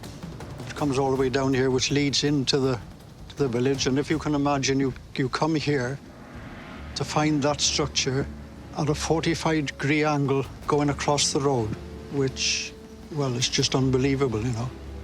And of course, everybody is out of their houses wondering what is going on. Despite tons of steel and concrete falling more than 30 metres onto the town, amazingly, it missed both houses and residents. But those working on the bridge weren't so lucky. 5 construction workers were injured, and tragically 4 lost their lives in the disaster. It was only the fact that they had been careful to avoid building directly over the top of houses that prevented this disaster from being a whole lot worse. People wanted to know, you know, what had happened, why had it happened, The construction site was immediately shut down and questions were already being asked. How had a seemingly simple box girder failed so catastrophically? An investigation into the Cleddau Bridge collapse was immediately launched, and it appeared that the fault came down to a miscalculation made on the drawing board. As bridge engineer Kevin Lowther explains. Here we've got the original design drawings for the bridge, and we can see here on the drawing that it shows a 3/8 thickness of plate, which should have been 3/4, which would have made all the difference. It might not sound like a lot, but this was crucial to the integrity of the entire structure. It's a big, big difference from that to that, twice the thickness. And as an engineer, you look at something which is 3/8 of an inch thick and think that isn't very strong, not particularly when it's got to support all of the load that it's got. Although the difference in width for a structure of this size might seem tiny, we're only talking about 3/8 of an inch or 9 millimeters. It actually made all the difference, and the consequences, as we now know, were catastrophic. Here we are. This is where the buckling of the bridge happened. Here's the diaphragm, and we can see here that it's 19 mil or 3/4 of an inch thick. This is what the original design asked for. This seemingly tiny error meant the structure didn't have enough strength to support itself before it was fixed in place, and the whole thing came crashing down. As the 75-meter span was lowered into place above the town, the diaphragm that was meant to keep it stable simply didn't have the strength to handle the load, causing the support to buckle and collapse. The further the span stretches out unsupported, the more strength it needs, and this proved to be the fatal flaw in its design. You know, this tremendous construction, I think it's 5,000 tons altogether going across there. And eventually they found, of course, that on where it bent over Pier 6, there was insufficient strengthening. One final piece across the river, it was sticking out, it was cantilevered from this final pier. The weight of the bridge wanted to pull this end of the bridge down. And if this support isn't strong enough, this is exactly what happened. The whole thing bent around this pier point here, with the diaphragm inside failing catastrophically. In 1972, after the 2-year investigation was completed, work restarted, with the Cleddau Bridge finally opening on March the 20th, 1975. In its first year, nearly 900,000 vehicles used the bridge, and today around 4 million cross it every year. The old ferry would need to make 400 crossings a day just to keep up. As a result of the disaster, new regulations were established for both the design and construction of all box girder bridges in the UK. If there is a silver lining, as a result of this disaster, new and much more rigid standards were brought in. So hopefully, a tragedy like the Cleddau will never be repeated. Nearly 50 years later, the Cleddau Bridge catastrophe remains the last major bridge disaster in the United Kingdom. This bridge was a much-needed and vital connection to bring these two parts of the country together. This time, it looks like engineers have got it right. Thankfully, for the last 49 years, it's been as safe as houses.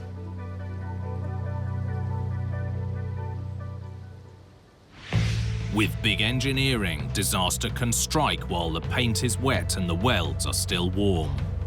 But sometimes problems can lie hidden until Mother Nature intervenes. Like this iconic crossing in Wisconsin. This structure came dangerously close to a catastrophic failure. The flaw in this bridge almost caused a tragedy. The bridge was clearly cracking and buckling. The fear was that the entire structure might come tumbling down.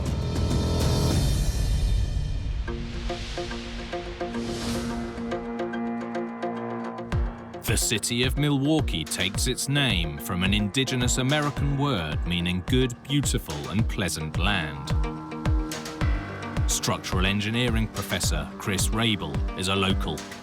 One of the great things about Milwaukee is that we have all four seasons. We have spring, summer, fall, and winter. Falls are fantastic, beautiful leaves. We have great resources like Lake Michigan. Over the years, this stunning city has invested in its growth, particularly by developing its infrastructure. One project that was a source of pride was the construction of a bridge over the Milwaukee River, named after one of the city's longest-serving mayors. The Daniel Hoan Memorial Bridge opened in 1977 and has become a key element of a larger transportation system. Local journalist Jim Nelson explains. The Hoan was part of a system of road projects that created a network of freeways around Milwaukee County. The Hoan Bridge has become an iconic part of the city's skyline, and that is down to its streamlined design. It's a bridge of 3 sections. At either side, there is an approach section with what is known as a tied arch bridge at the center. So the Hoan Bridge is actually 3 bridges in one. It has south approach and north approach, which are just girder span beams, but then the main span that goes over the water is actually a tied arch bridge. So this is an example of a tied arch bridge. The arch, if we didn't have the bottom ties, which are the rubber bands at the bottom, it would want to thrust horizontally at the base of this arch. But because I've put these rubber bands in there to hold it in place, that takes the tension and the thrust that wants to go laterally such that it can just sit on my hands. And that's, in essence, what's happening with the middle span of the bridge. In a tied arch bridge, the arch supports the deck, and the deck stops the arch from pushing outward. The arch and deck balance each other, which reduces the need for supporting abutments, making these bridges easier to build. Engineering professor Farhad Ansari explains the advantages of this design. So imagine this could be the same analogy like a bow and arrow, where you have a bow and your arrow is applying the force, and it actually transmits all the forces within the structure itself. It doesn't let any forces coming externally. So by having a tied arch, we are increasing the force carrying capacity. We don't need a large abutment. We can prefabricate the arch and bring it by barges and just basically put it in place. The Hoan Bridge carried traffic safely for decades, until a hidden engineering flaw came to light in a big way.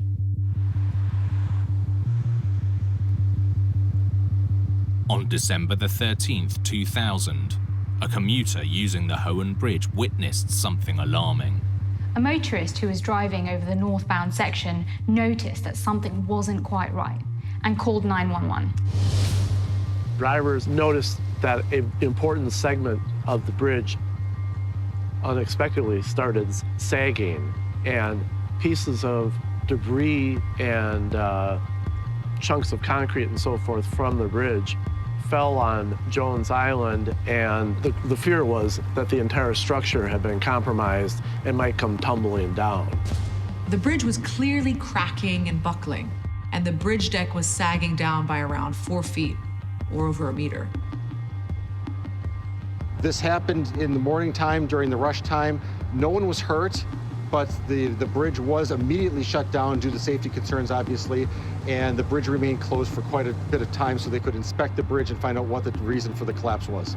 It's kind of fortuitous that the portion that failed did so in a relatively limited way, and they caught it in time, because if they hadn't, I mean, many of us who travel the bridge frequently can only imagine the kind of catastrophe that that would have caused if any or all of this bridge had failed. Over the years, the bridge was forced to carry heavier loads. The past decade's traffic has increased greatly. There's no doubt that over time, growing traffic had an impact on Hoan Bridge. For me, this is the responsibility of engineers to predict and take into account. The investigation revealed the problem was not the increased load, but something that lay in the bridge's support beam structure.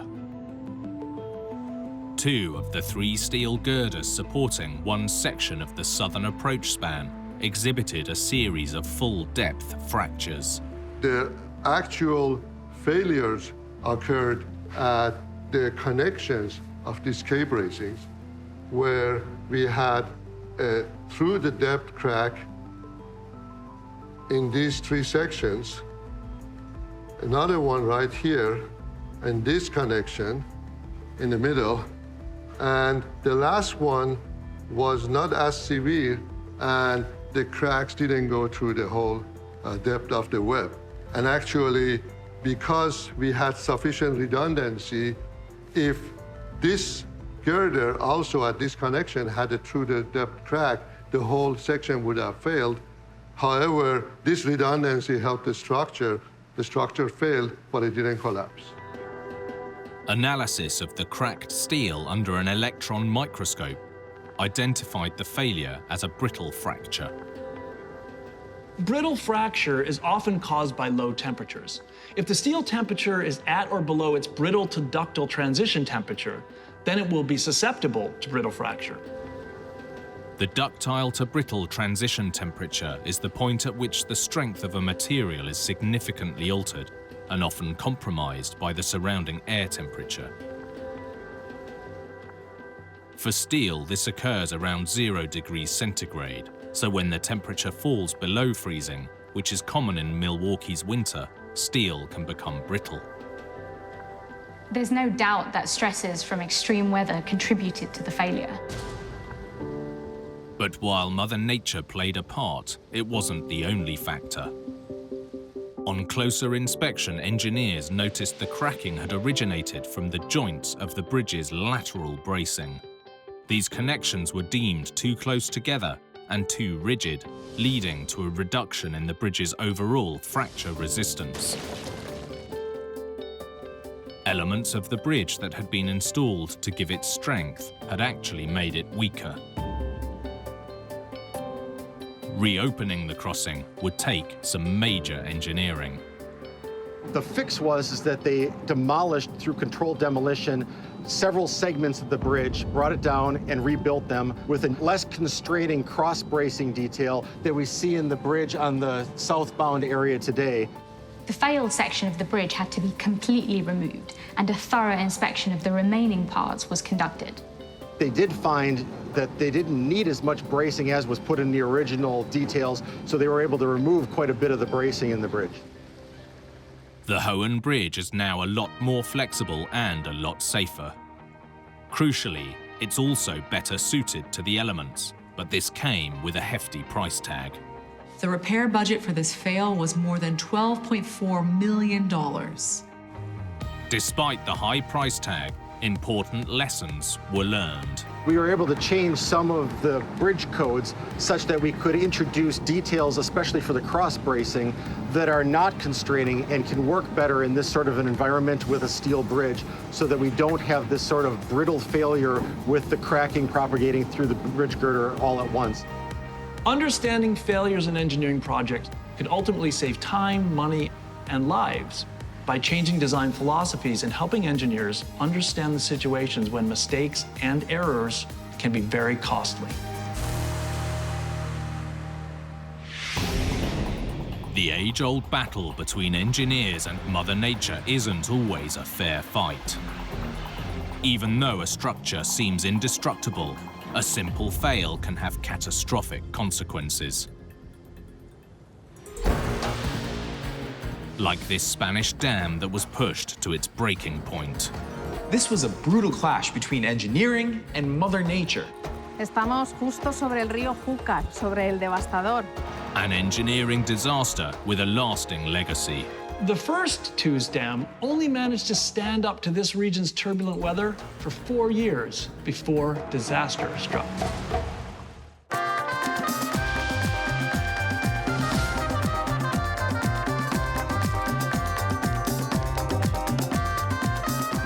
The picturesque province of Valencia lies on the southeast coast of sunny Spain. Spain's Mediterranean coast is known for long, very dry periods, punctuated by brief spells of heavy or torrential rain. Local journalist Isabel Domingo knows the weather in this region well. En esta zona, en la comarca de la Ribera y también en la comarca de la Safor, uno de los principales problemas es que cuando llueve, llueve mal, que es la expresión que, o no sabe llover, que es lo que solemos decir aquí. ¿Por qué? Porque cae una gran cantidad de agua en muy poco tiempo. All that rain ends up in the Yukar River. It flows from its source more than 1.5 kilometers up in the mountains. And although it may appear tranquil today, heavy rainfall can result in a raging torrent. With high elevations, water only wants to go in one direction and fast, down. The engineering solution to this problem? The mighty Toos Dam. Conocido como el devastador, y que obligó a construir esa presa de Tous para tres funciones: evitar las riadas, como la de 1982, generar un canal para todo el regadío de la zona y luego también para el consumo humano, porque esta presa de Tous también abastece tanto a la comarca de la Ribera como al área metropolitana de Valencia.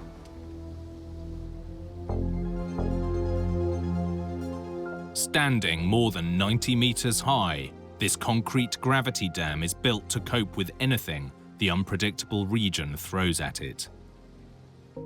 José María Benlliure is in charge of dam operations. La función de la presa es fundamentalmente la laminación de las avenidas. El río Júcar es un río Mediterráneo que puede multiplicar sus caudales por 1000 en las épocas de las grandes avenidas. La función, por lo tanto, fundamental es evitar las inundaciones de las poblaciones y del territorio que hay aguas abajo de esta presa. The Tous Dam is an epic piece of engineering designed to protect hundreds of thousands of people from dangerous flooding brought on by torrential rains. So whatever happened behind the dam, by regulating the output, the people living downstream should stay safe. The Tous Dam is the perfect fit for Valencia's unpredictable climate. But this isn't the first dam to stand here. Its predecessor, built in 1978, hid a major engineering fail that was dramatically revealed soon after construction. The first Tous Dam only managed to stand up to this region's turbulent weather for 4 years before disaster struck. On October the 20th, 1982, a freak rainstorm hit southern Spain. In just 24 hours, the region experienced 22 inches or almost 56 centimeters of rain around here. That's the average for an entire year. Water levels rose behind the dam and started to reach dangerous levels. When the first operator reported for work the next day, water was already approaching the crest of the dam. Water spilling over the top of the dam or overtopping is one of the worst things that can happen. So nearly all dams have safety release valves called spillways. By opening gates at the top, water can be released in a controlled way.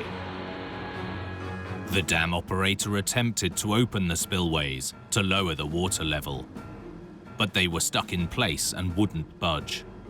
With the gates stuck shut, the water level continued to rise, and by early evening, water gushed over the crest. Suddenly, the Tous Dam collapsed. A raging torrent headed downstream, leaving a path of destruction in its wake.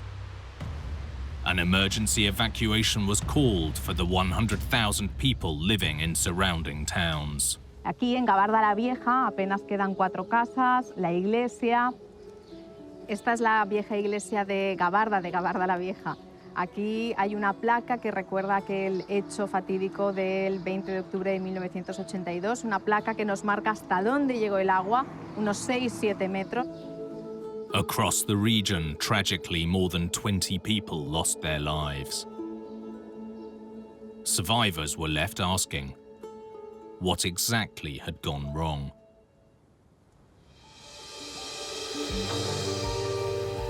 After the drastic floods, the Tous Dam lay in waste. Experts immediately began to investigate how this disaster had spiraled out of control. One obvious flaw was in how the spillway gates were operated. The problem was that the storm knocked out the power, but the spillway gates, the emergency release valve, needed power to open. There was an emergency generator, but it was located near the base of the dam. The emergency generator had been swallowed by the flood early that morning, and by the time a replacement made it through the floods, it was too late to do any good. And yet, the power source alone wasn't to blame for this disaster. Even if they had opened, an investigation concluded that the spillways had too low a capacity to cope, so the overtopping may still have occurred. Engineer Don Vicente Fulana, who managed the rebuilding of the dam, explains. Y al resbalar por el faldón de agua abajo del azud, se lleva las piedras, porque al ser el azud construido con materiales sueltos, no tiene coherencia y por lo tanto se lleva la presa poco a poco. Once the water breached the dam, disaster was inevitable downstream, as Professor Ignacio Escuder demonstrates. So what it's useful to see here is how the water behaves. Now we see a very calm water here, but what's going to happen here is going to help you to understand the power of water in order to create destruction. So just have a look to this. Carlos, adelante. The water pressure is increased to demonstrate what happened as the dam began to overtop. Let's say we are now at the toe of the dam, and the energy has to be compensated. And it's going to be a very turbulent area, and it's going to be an increase in water level, and the energy for erosion and destruction is going to look like this. Increasing the water pressure further reveals what happened downstream when the dam had failed completely. Still, we would see something like this in the river, going downstream the valley. Very high velocities, the need of energy dissipation, high water levels, and all this energy available for erosion and destruction downstream. With the Toos Dam well beyond repair, future flooding was a constant threat to the region. The only option was to build a new dam. Para eso, yo exigí que se dotara a la presa de la capacidad de resistir un caudal que fuera el máximo probable en aquel punto. The new and improved dam was finally completed in 1996, more than 10 years after the disaster. Today, the Toos Dam is safer than ever, making flooding in this region a thing of the past. El volumen de agua retenido por la presa de Toos moderna es del 20% de esa cifra. De tal manera que el 80% de su capacidad queda esperando una avenida. Although the area is now safe from flooding, the Toos Dam disaster still resonates with engineers worldwide. If there is any redemption in this disaster, it is the fact that the Toos Dam failure has improved dam safety procedures and construction techniques.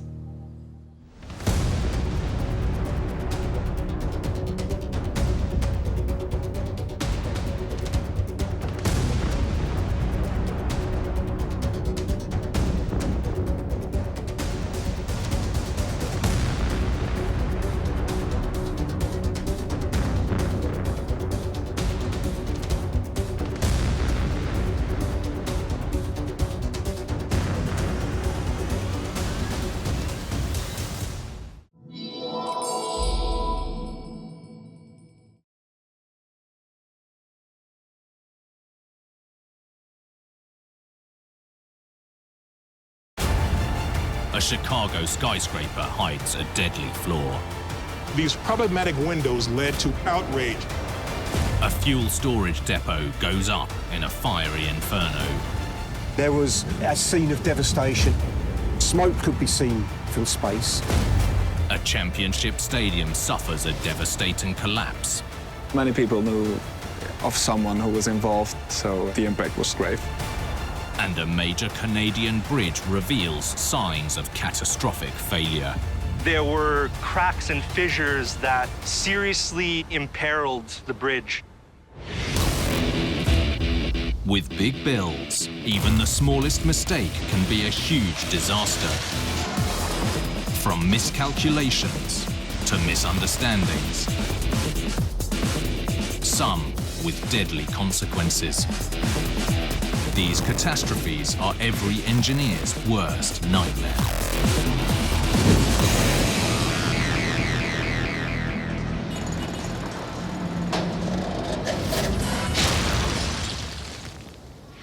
When it comes to building big, engineers have to carefully consider every material they use. If a single one doesn't do its job, a catastrophe could be on the horizon. Like this bold build in Chicago that became famous for all the wrong reasons. The tower was never in danger, but the same couldn't be said for the people below. A standout structure with a fundamental flaw. And an engineering catastrophe that quickly turned to tragedy. People wanted action, they wanted it to be fixed, and they wanted it to be fixed now.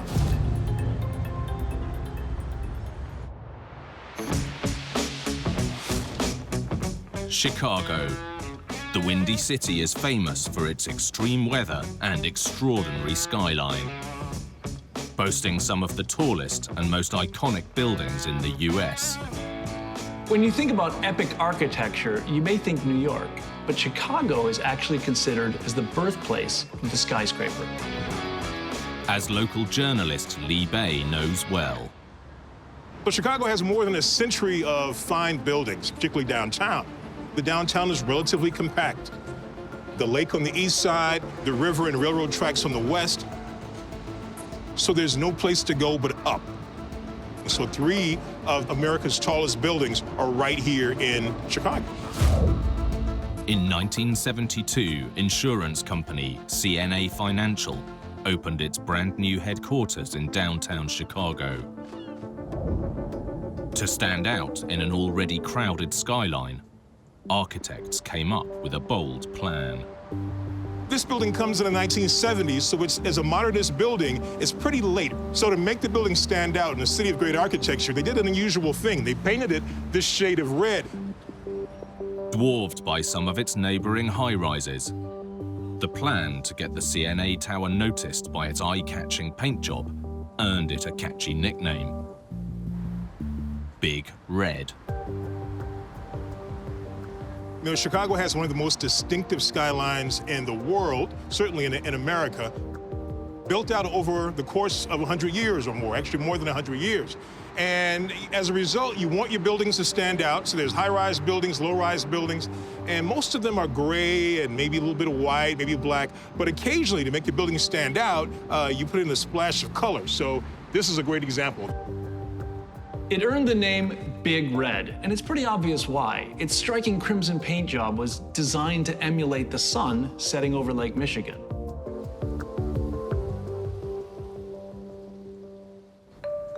Big Red became an instant landmark, as architecture historian Rick Keel explains.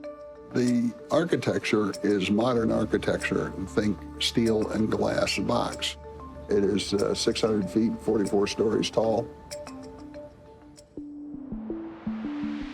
The building was a box design made up of heavy steel beams with thick frames and around 3,000 recessed windows set back 38 centimeters into the frame. And it's these unique windows that would give Big Red a reputation.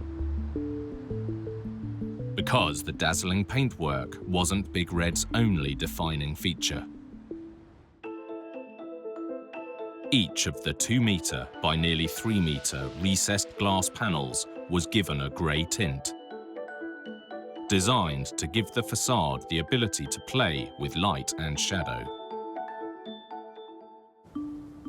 Big Red has 3,000 windows, all sitting in recesses between the thick beam structure.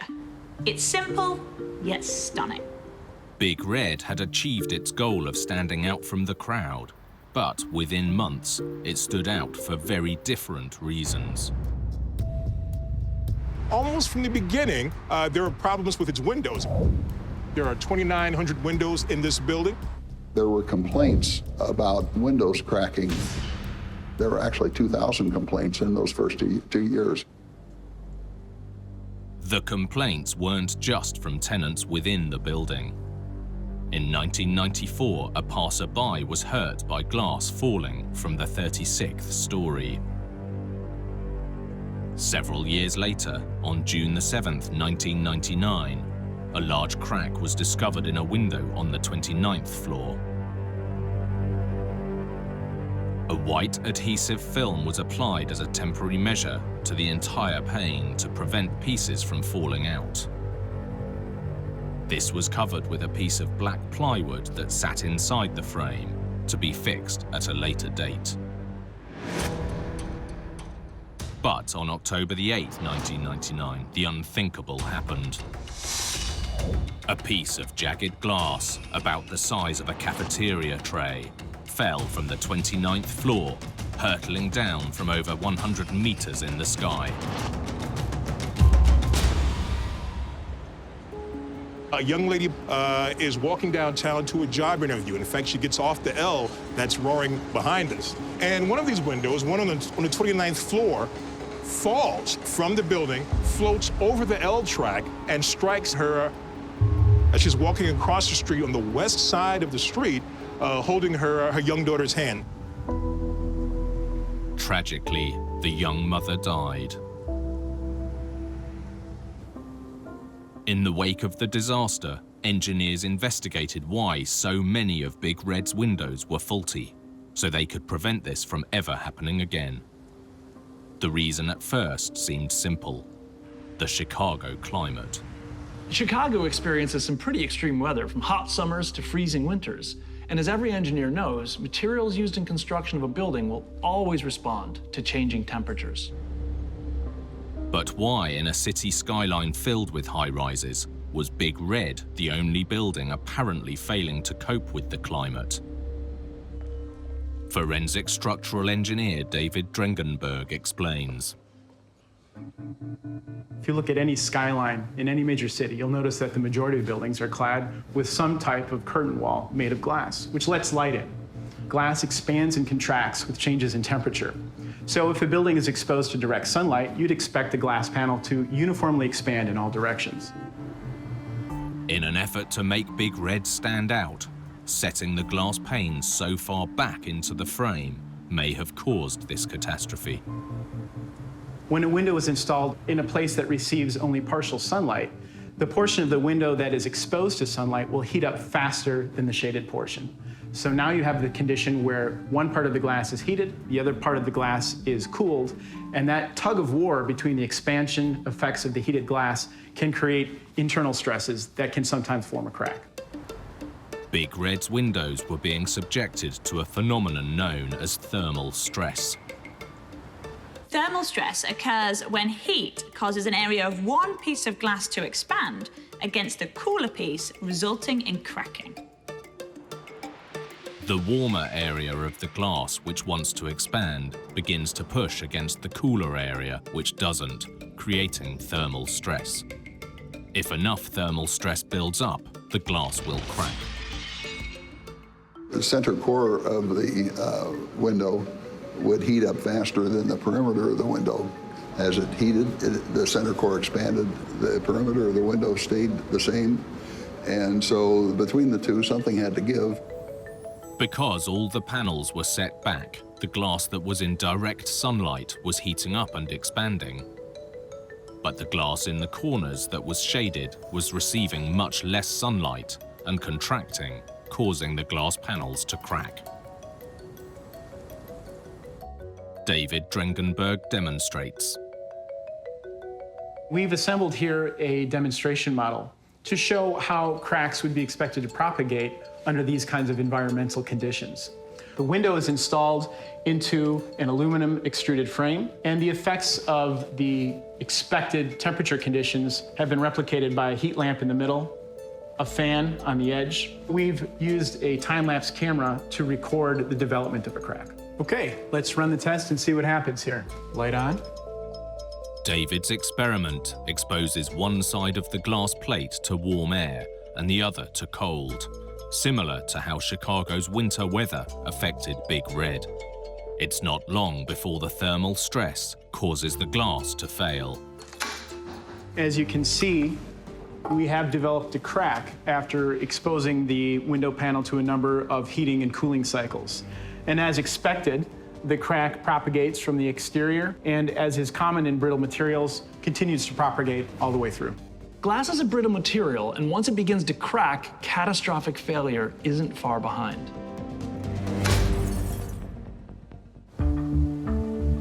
In Chicago, the eye-catching skyscraper Big Red had a catastrophic design flaw. Its unique setback windows were putting unexpected stress on the panes. Engineers realized there was nothing they could do to salvage the existing ones. With such a tragedy, engineers were left with only one choice: to replace all 3,000 windows on the building, but this time with glass that could handle Chicago's diverse climate. But swapping out 3,000 windows couldn't happen overnight, so a temporary safety measure was initiated. Replacing all those windows was a time-consuming task. To prevent more of them from breaking before they could be replaced, a stick-on protective film was applied to hold the glass together in the event of a failure. This thick, adhesive safety film is made up of micro-polyester layers and is often used on buildings in places prone to hurricanes. If the glass breaks, it remains securely attached to the anchored sheet until it can be replaced. Big Red's windows were replaced with new, thicker, heat-tempered glass designed to stand up to thermal stress. In addition, they introduced a new safety measure. To this day, Big Red's windows are each inspected on a monthly basis to ensure that glass will never again fall from the sky. When designing a new structure, engineers have to consider its surroundings, as well as what it's intended to contain. Get that equation wrong, and all hell can break loose.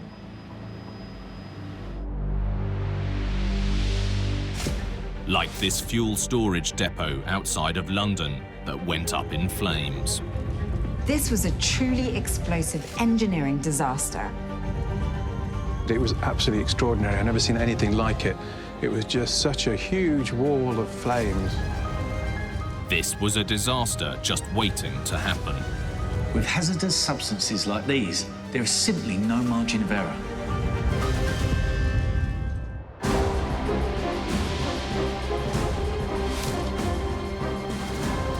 Across the world, every major economy relies on oil, massive amounts of it. And in order to ensure that supply is constant, it needs to be stockpiled. Oil makes the modern world go round, but it's not just sitting there on tap 24 hours a day. It has to be extracted, refined, and crucially stored. But it's dangerous at every stage. Storing oil safely isn't easy, as fire safety engineer Fatih Tarada explains. Storing fuels, especially on a large scale, requires constant monitoring of how much fuel you've got, and also not just the liquid fuel, you also have to think of the volatiles, the gas as well, the vapor, where that's going. Because the vapor can actually be a lot more dangerous than the liquid fuel itself. Around an hour outside of London lies Buncefield, a facility especially designed to safely store dangerous liquids.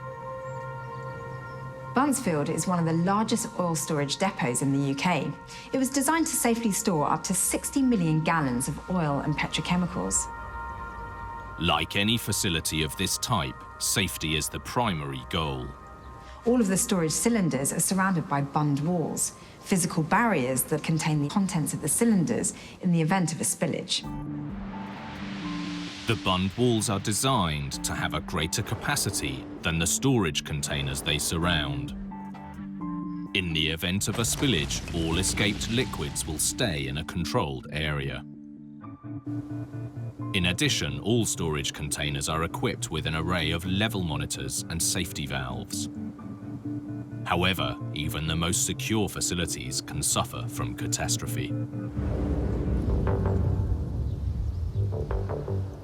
On Saturday, December the 10th, 2005, a routine delivery of fuel arrived at the Buncefield facility for storage. The filling team started to input petrol into the storage tank 912 as evening set in. And we're talking about a lot of fuel, so this was going to take some time. The process seemed to be going smoothly until the early hours of the morning when something went wrong. By 5:37 a.m. on December 11th, the level within the tank exceeded its ultimate capacity, and the petrol started to spill out of vents on the tank roof. No safety alarms were triggered, and the highly flammable liquid continued to overflow unnoticed. After spotting an unexpected vapor cloud, a member of the Buncefield team hit the alarm, which activated the emergency water pumps. A vapor cloud explosion occurred almost immediately.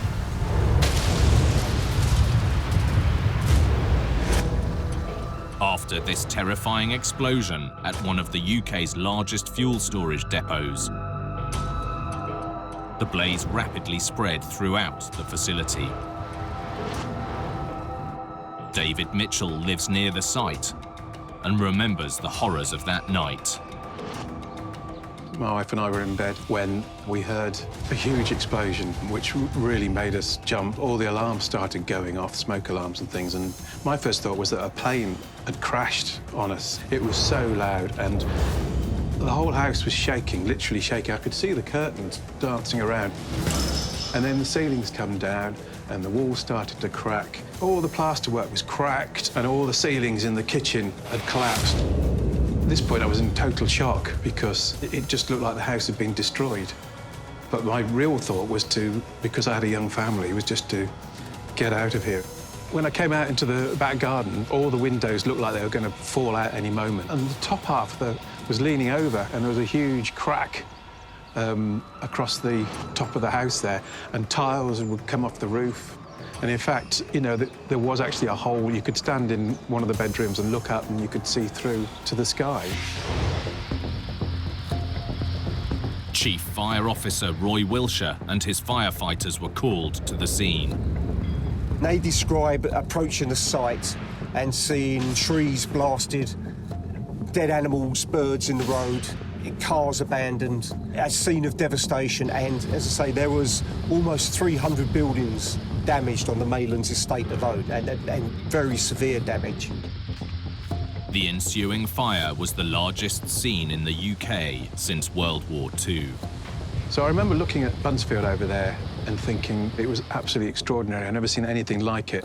It was just such a huge wall of flames, because this is seconds after the explosion, so all the petrol had only just gone up. The smoke cloud could be seen from space.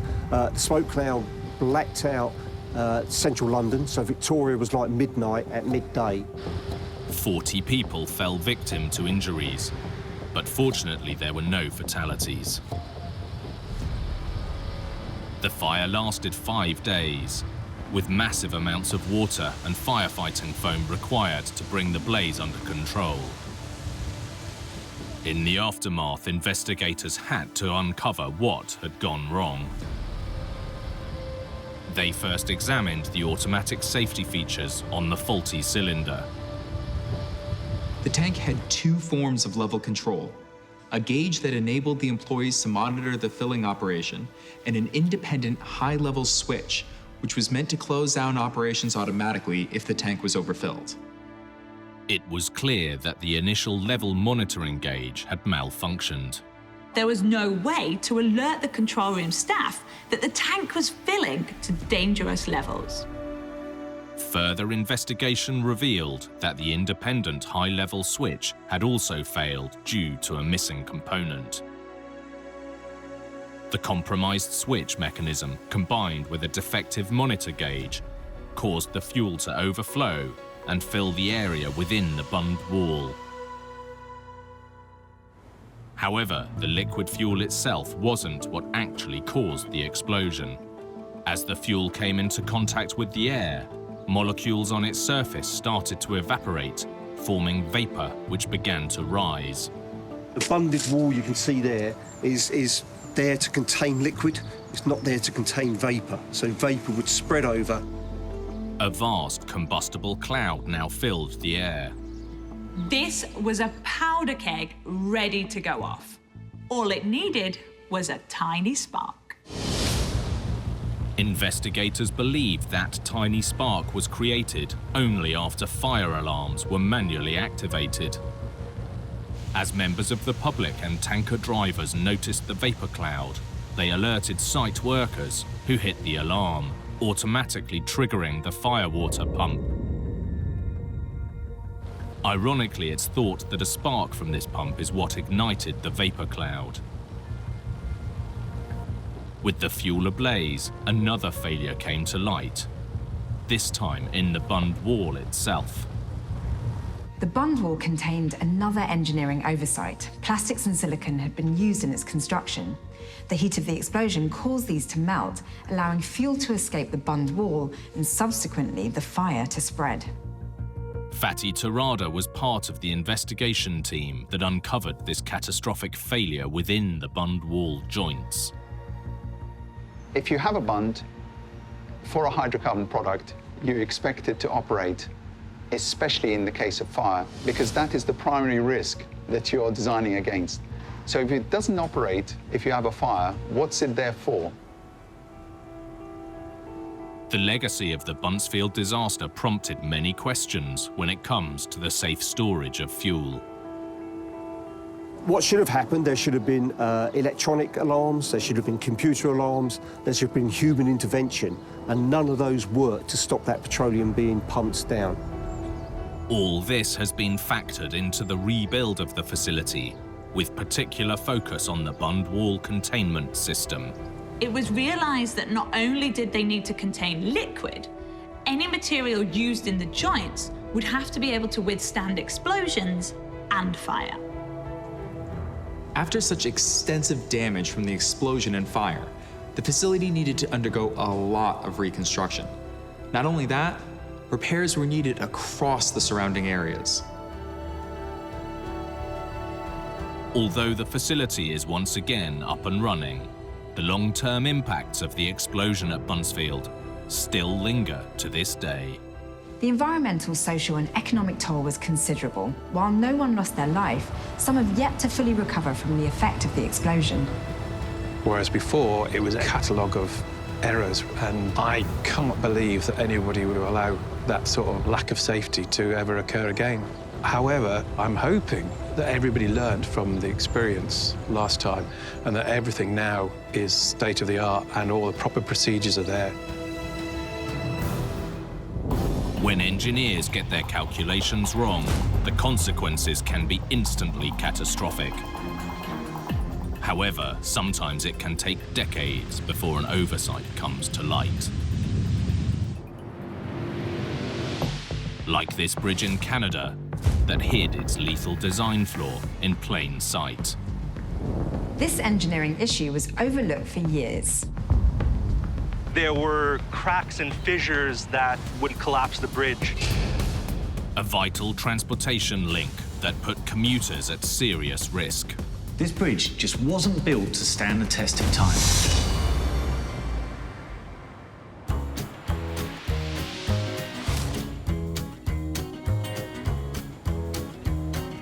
Montreal was founded in the 1600s, a hub for fur traders, built up on the side of a small mountain that gave the city its name.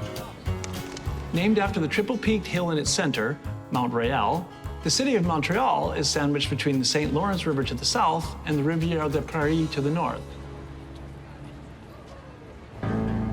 Montreal is actually an island surrounded by waterways. The only way on and off is by bridge. Local journalist Teddy Elliott explains. Bridges are perhaps the most important element of the city because it connects the city to There's the United States. It connects the city to the northern part of Quebec. In 1957, work began on the first Champlain Bridge, connecting the island of Montreal with the South Shore suburbs. The massive crossing would stretch for more than 7 kilometers, with long approaches leading to a steel truss cantilever center span, just over 3 kilometers long.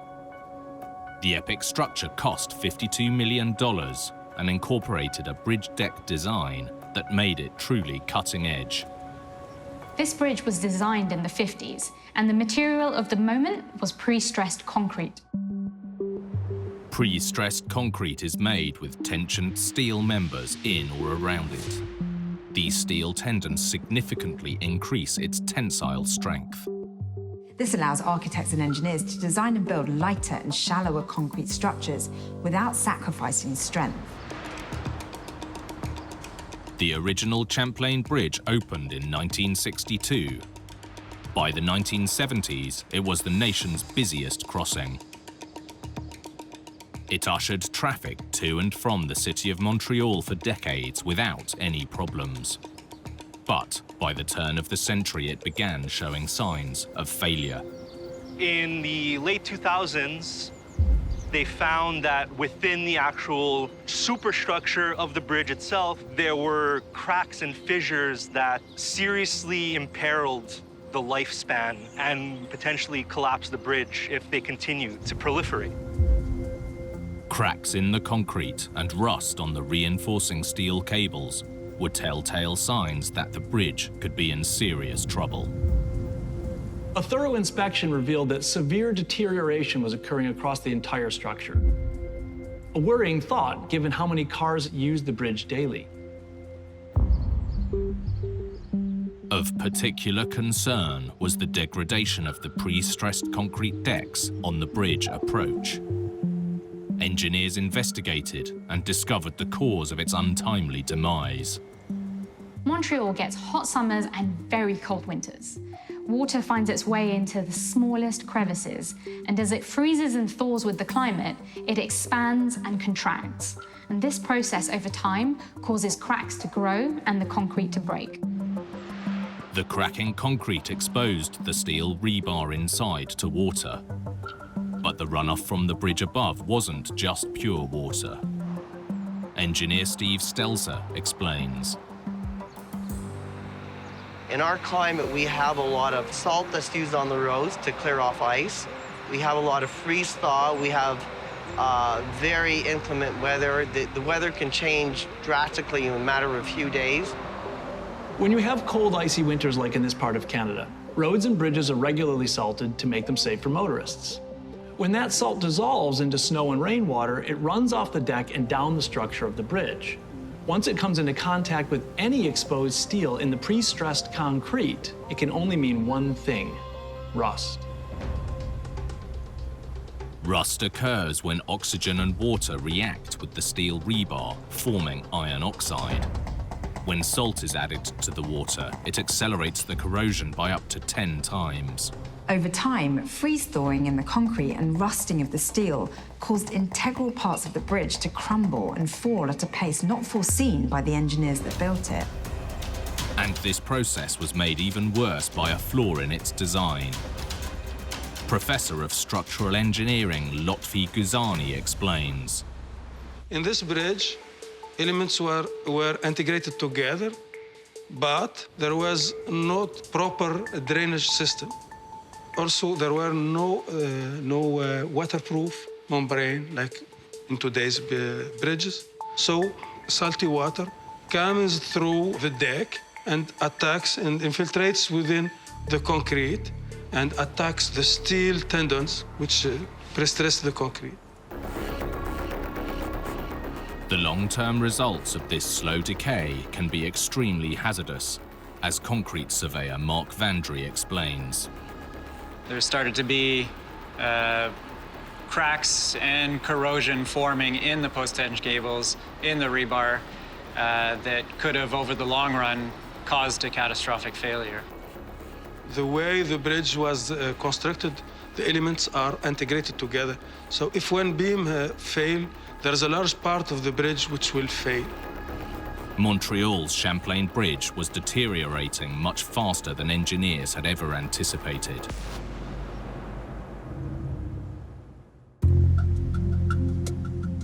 With the corrosion advancing, a solution was urgently needed. Plans were made to replace the bridge, but that would take years to complete. In order to keep traffic flowing, the pre-stressed bridge approach decks were reinforced with what was dubbed a super beam. The super beam was a large steel beam that was placed over the concrete beam on the bridge deck, which allowed them to keep it stable. You're basically creating a structure to support another structure. So they created these super beam trusses to support parts of the deck. Now, the problem with this type of fixing with super beams and trusses, fixing parts of the deck, you're redistributing the load patterns of the way the structure was meant to act. And what happened is that it caused cracks and other structural problems in other parts of the deck. To maintain the old bridge until the new crossing could be built, it also had to undergo regularly scheduled repair work. Ultimately, choosing concrete for the deck and girders proved to be the wrong choice. Concrete is difficult to repair effectively, and patching it up will never last. One reason that concrete was chosen was that it could be pre-cast, speeding up the bridge building process. But although pre-stressed concrete was innovative for the time, it turned out to be a maintenance nightmare. The steel would have been a better option because when they chose pre-stressed concrete, this technology was not mature, and they have a lack of knowledge about the durability issues. It's just not suitable for our climate for bridge work, where there's lots of salt, lots of drainage problems, there's corrosion. With pre-stressed concrete decks and girders, once it's in, it's very hard to reinforce it and go in and actually fix it. Steel can be easily cleaned, reinforced, and have extra strengthening elements welded to it. With the old Champlain Bridge scheduled for demolition, back in 2015, work began on its replacement. The new crossing opened to traffic in July 2019, a 168-meter asymmetric twin cable stay bridge. Costing $4 billion, this epic piece of engineering carries 6 lanes of traffic, and with a width of approximately 60 meters, it's one of the widest bridges in the world. With the use of cutting-edge design and, crucially, the right choice of materials, the new Champlain Bridge is designed to survive Montreal's tough weather for 125 years. Hopefully, Montreal's new crossing will keep traffic flowing smoothly and, more importantly, safely for decades to come. With big engineering, careful planning in both design and construction is usually the secret to success. But get either wrong, and it can be a recipe for disaster. Like this catastrophic collapse in Holland, which exposed critical flaws in construction. Fundamental engineering errors and communication failures led to a fatal collapse. A stadium tragedy that shook a city to its core. It gets emotional when something happens, and why us? The lessons learned from this failure serve as a reminder of the importance of coordination, communication, and checking.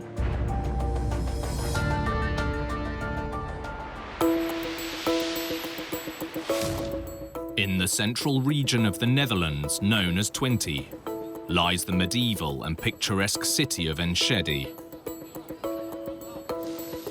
With a population of just over 150,000, the beating heart of this town is its soccer club, FC Twente. FC Twente from Holland are a top-flight soccer team based in the Dutch city of Enschede. as local journalist Bart Hinker explains. FC20 is a club that's deeply rooted in this region. They have about 28 supporters, fan clubs in the region, and you can see the loyalty of the fans in times of success, but also in time of worry and trouble. Soccer, or football, is the most popular sport in the world, and FC20 is no exception. The club regularly attracts crowds of over 26,000, which for a city this size is no mean feat. Founded in 1965, FC20 was a small-town club with big ambitions. And in 2010, those dreams were realized when they won the Dutch Championship. They were excellent times, something that we could only dream of. It was just a crazy day for every fan. Winning the league championship meant FC20 also qualified for the biggest cup competition in Europe. And their owners decided they needed a stadium to match. The work was part of the club's development to create a stadium capable of holding more than 30,000 people. This would catapult them into the big league. The plan was to extend the existing L-shaped section into a U-shape that was more than 45 meters long to accommodate nearly 7,000 additional fans. The cantilever-style roof would consist of 11 load-bearing frames, all linked together and supported by coupling bars connected to each frame at various points. Construction began in February 2011, with the assembly of the steel roof scheduled to start on May the 23rd. The only problem was that the roof and the entire extension had to be completed for the start of the soccer season just over 2 months away. This was an ambitious project right from the start. Professor of Building Engineering Robert Neese believes the impending deadline was adding extra pressure onto an already tight schedule. Well, the usual thing in football stadiums, they take a long time to find all the money. And when they've done that, they want it finished tomorrow. It's always hurry, hurry, hurry, because they have started the new football season. And when people start to work quick and there's no good supervision, which is very severe on the people, things go wrong. With construction running behind and the beginning of the new soccer season quickly approaching, the unusual decision was made to work on separate parts of the stadium simultaneously. When you're carrying out a construction on this scale, or any scale for the matter, there's a logical order in which things have to be done. But in the rush to get the project completed on time, that basic rule seems to have gone out the window. People were doing things together in the same time while it was dangerous. There should always be some external supervision who says, no, you may not work on the stands while they're working on the roof. Because the concrete staircases hadn't yet been completed, the main contractor abandoned the original plans and had people working directly underneath the roof while it was still being constructed. This sounds like a recipe for disaster.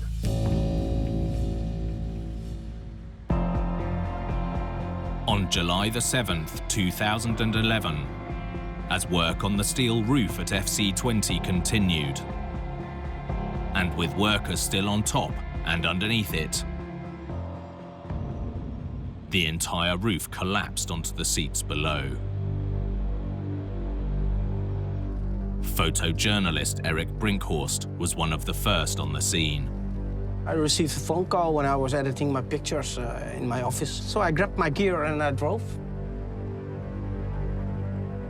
Rescue workers were already on site trying to free people trapped in the wreckage. There were some ambulances, there were people helping. The complete tribune was, of course, completely collapsed, so it was a harmonica of material. Despite their best efforts, tragically, 2 construction workers lost their lives. He gets emotional when something happens. Why us? It really hurts, and of course, it stays with you. Many people knew of someone who was involved, working on the terrace or on the roof at the time of the collapse. Apart from the 2 casualties, there were many injured, and a lot of the boys on the stands are, also working in construction. So the impact was grave. The tragedy sent shockwaves across the city and throughout the entire soccer world, and questions were being asked. Had the rush to get the stadium completed led to fundamental and fatal engineering errors? An independent report discovered that basic engineering rules and safety had been overlooked. There's no actual problem with the structure of the stands and the roof itself.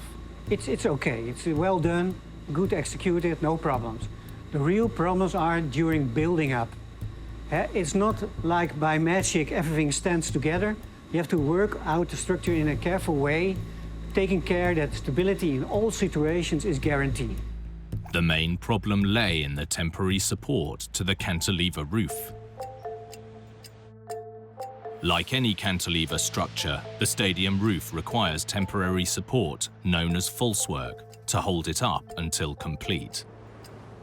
In this case, they used temporary bracing in the form of steel cables to maintain stability during construction.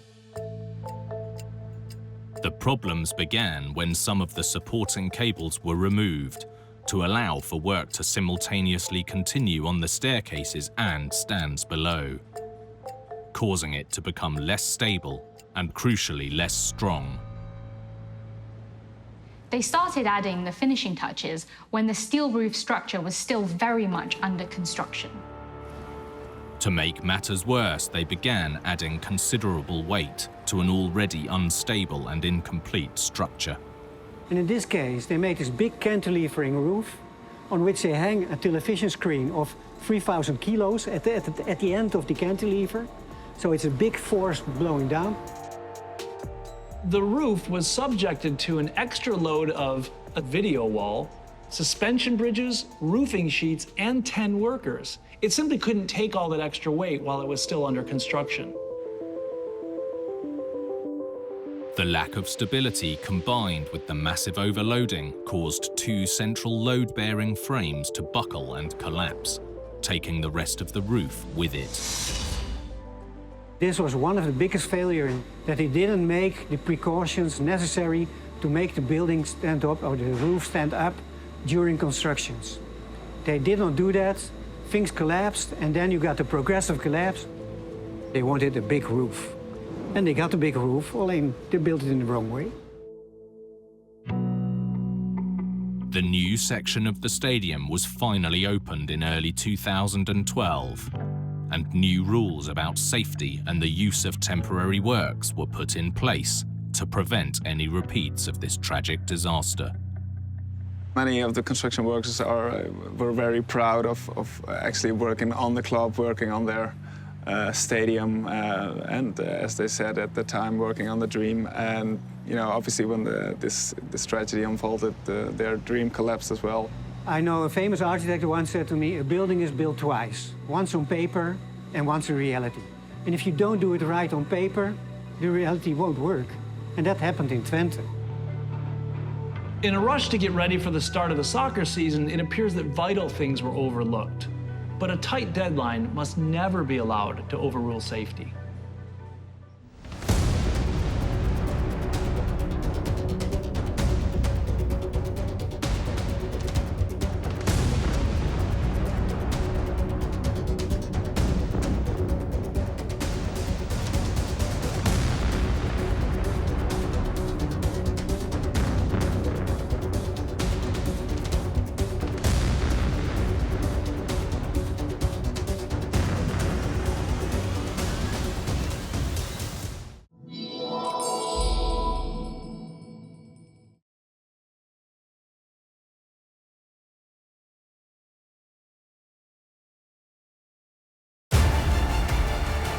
In the Netherlands, a construction crane calamity.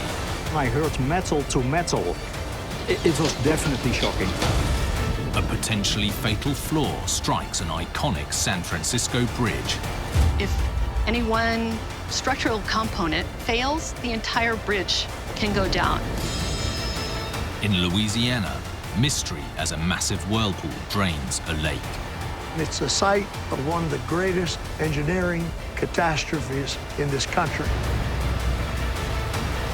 And tragedy strikes a Florida beachside condo. I was coming out and saw the condominium physically collapse right in front of me.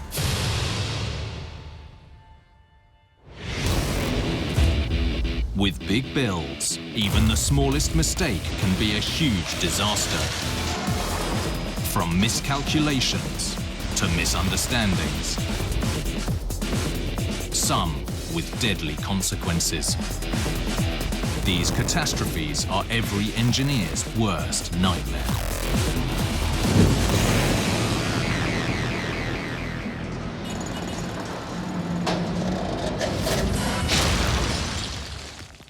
One basic rule of construction is to check and double-check your figures.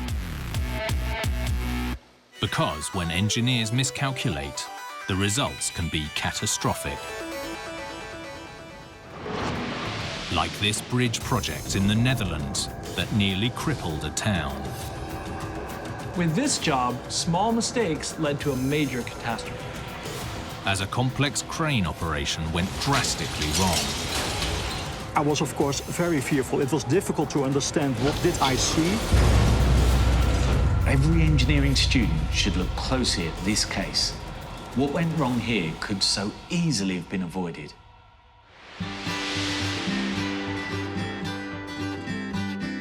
The low-lying Netherlands are home to nearly 10,000 kilometers of rivers and canals, forming the densest network of inland waterways in Europe. The town of Alphen aan den Rijn lies at its heart. As local journalist Vera Vergunst explains. The waterways here in Holland are very important to connect the whole country. So this one is the only one you can go from north to south, and it's used by cargo ships, sailing boats, pleasure boats, and the biggest yachts. With so many waterways, bridges are a way of life. So this bridge, the Queen Juliana Bridge, is the most important bridge in Alphen because it connects that side of the city to the other side, and it's the only bridge in the center you can pass by car. It's not just about city traffic. Without this bridge, cargo and large pleasure boats wouldn't be able to take the scenic shortcut that this river offers. About 20 times a day, traffic grinds to a halt as the Queen Juliana Bridge opens to allow larger vessels to pass through town.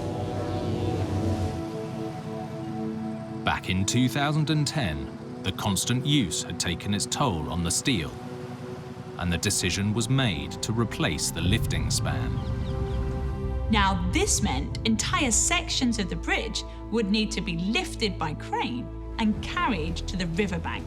The challenge was how to get the cranes close enough to the bridge. With the banks cluttered with businesses and homes, engineers decided the best option was to work from the water. Amateur photographer and drone operator Dick van Smieren filmed the project from his canal-side balcony. It was very spectacular to see in this area the pontoons with the big cranes on it. It was high, it was impressive. The plan involved two massive cranes, one 700 tons, the other 400 tons, each mounted on a barge. This tandem lift would see the bridge deck lifted from a third barge. And once horizontal, slung between the cranes, the two barges would sail 100 meters to fit the bridge into the existing mounts.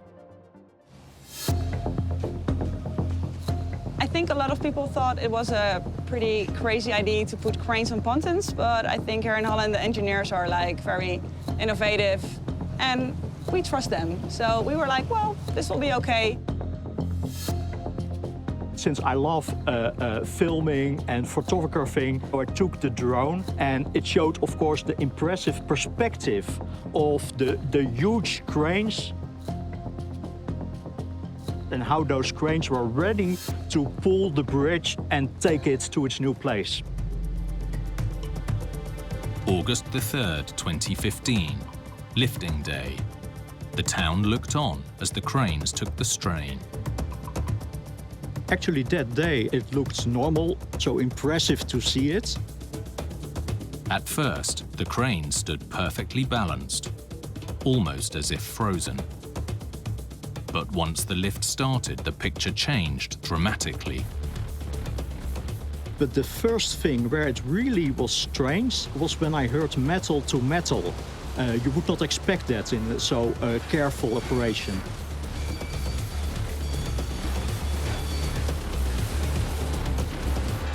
And then you could really see the bridge moving, touching the crane.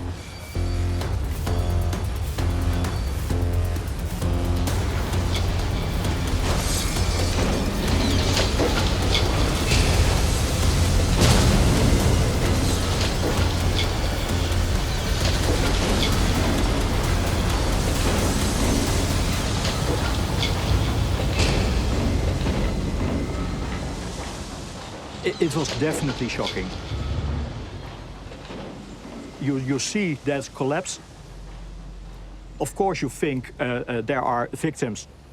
The first thing I did was calling ambulance. Footage from a security camera reveals just how dangerous the situation was.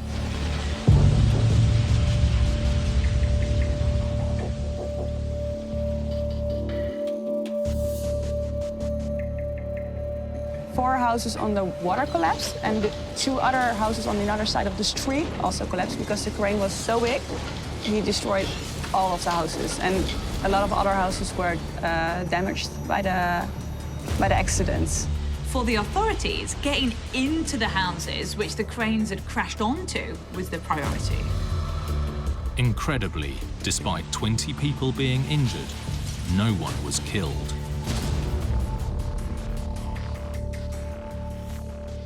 With cars unable to cross the bridge and river traffic on hold, the authorities raced to get the bridge repaired and to determine exactly what had gone wrong. The town turned to engineering expert Jacques Aerts to analyze the accident. And Jacques turned to Dick's footage. The drone film from Dick was really useful because it was give a nice overview from all different angles. It really helped to figure out what they were doing on the job site. We started with the data from the lifting plan. After that, we checked condition at site was exactly as what they had planned. The key problem was in the balance calculations for the delicate and highly complex lift operation. The preparation, it's quite a lot of engineering to be done, especially in this case with two barges, or actually three barges, and one barge with a load as well. Two cranes, wind, current, maybe even waves. So it's really complex, so you have to do really proper engineering in advance to determine if it's feasible or not. Major discrepancies between the theory and reality quickly emerged, based on miscalculations of the rig's stability.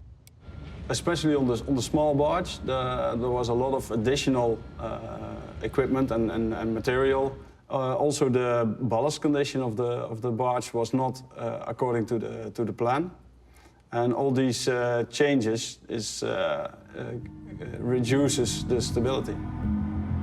The inherent instability of the barge with the smaller crane caused it to list to one side.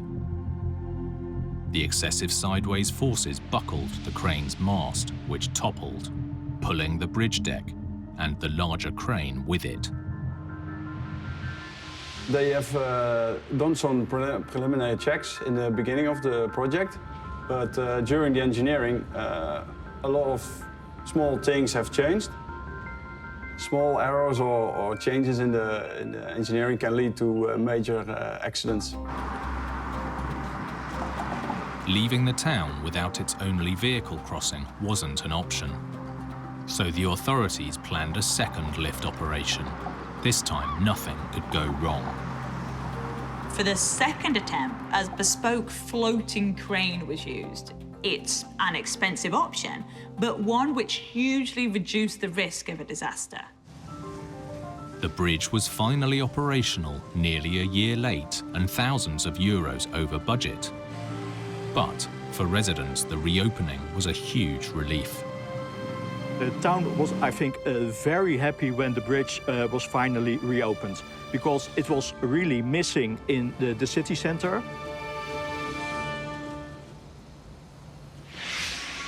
When engineers push boundaries, sometimes the danger comes from the outside. But other times, even the mightiest of structures can be threatened from the inside. Like this construction calamity in California, with an engineering marvel that came dangerously close to catastrophe. One of America's most iconic bridges could have been one snap away from collapse. A cutting-edge design that could have turned into an epic engineering disaster. The design defect could have brought the whole thing crashing down.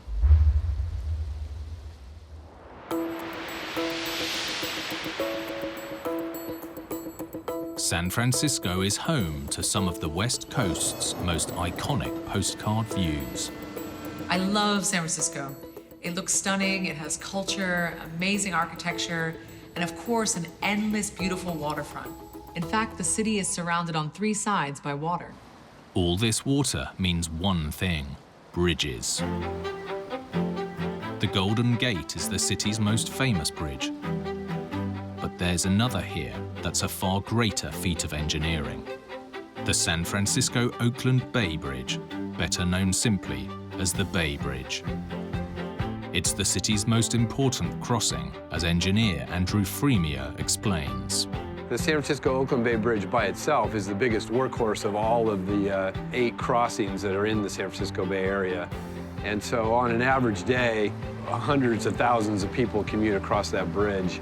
And it's very important for the community and for the economy for that bridge to stay open and operational.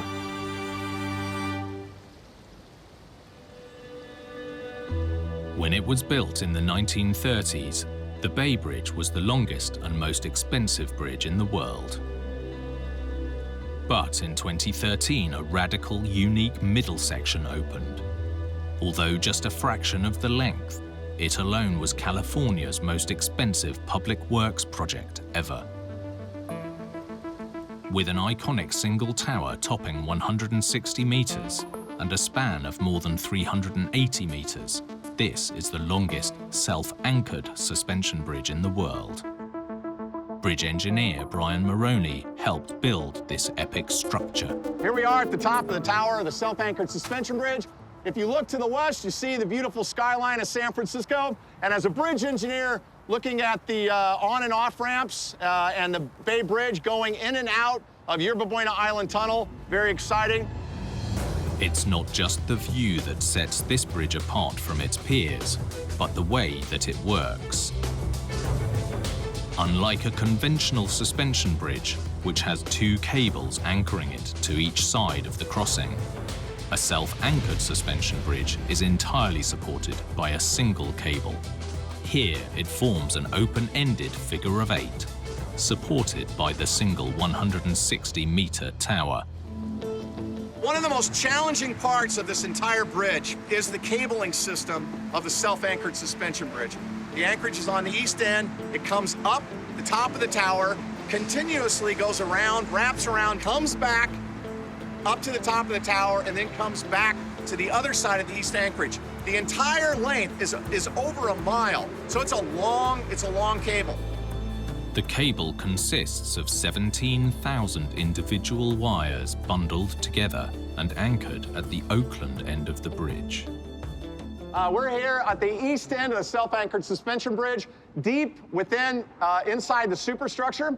This is the splay chamber. This is basically where all of the cables come down and anchor.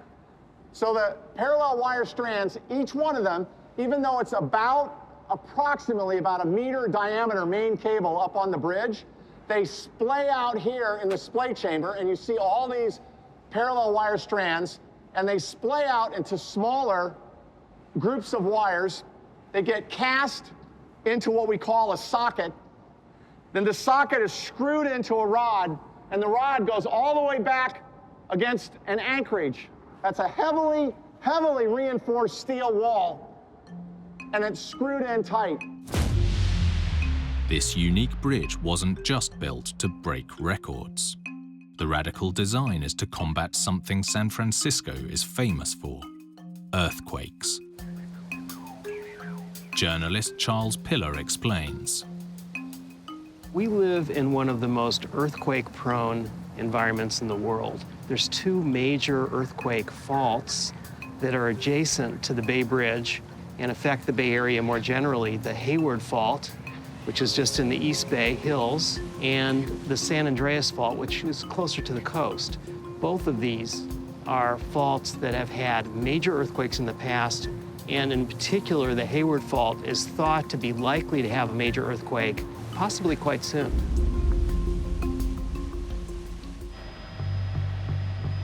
In 1989, the San Andreas Fault triggered the massive Loma Prieta earthquake, and a section of the old Bay Bridge slid from its supports.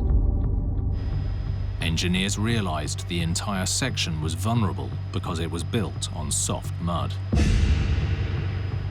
So, when the new span was built, the solution was to have a single tower standing on the only solid rock in the area.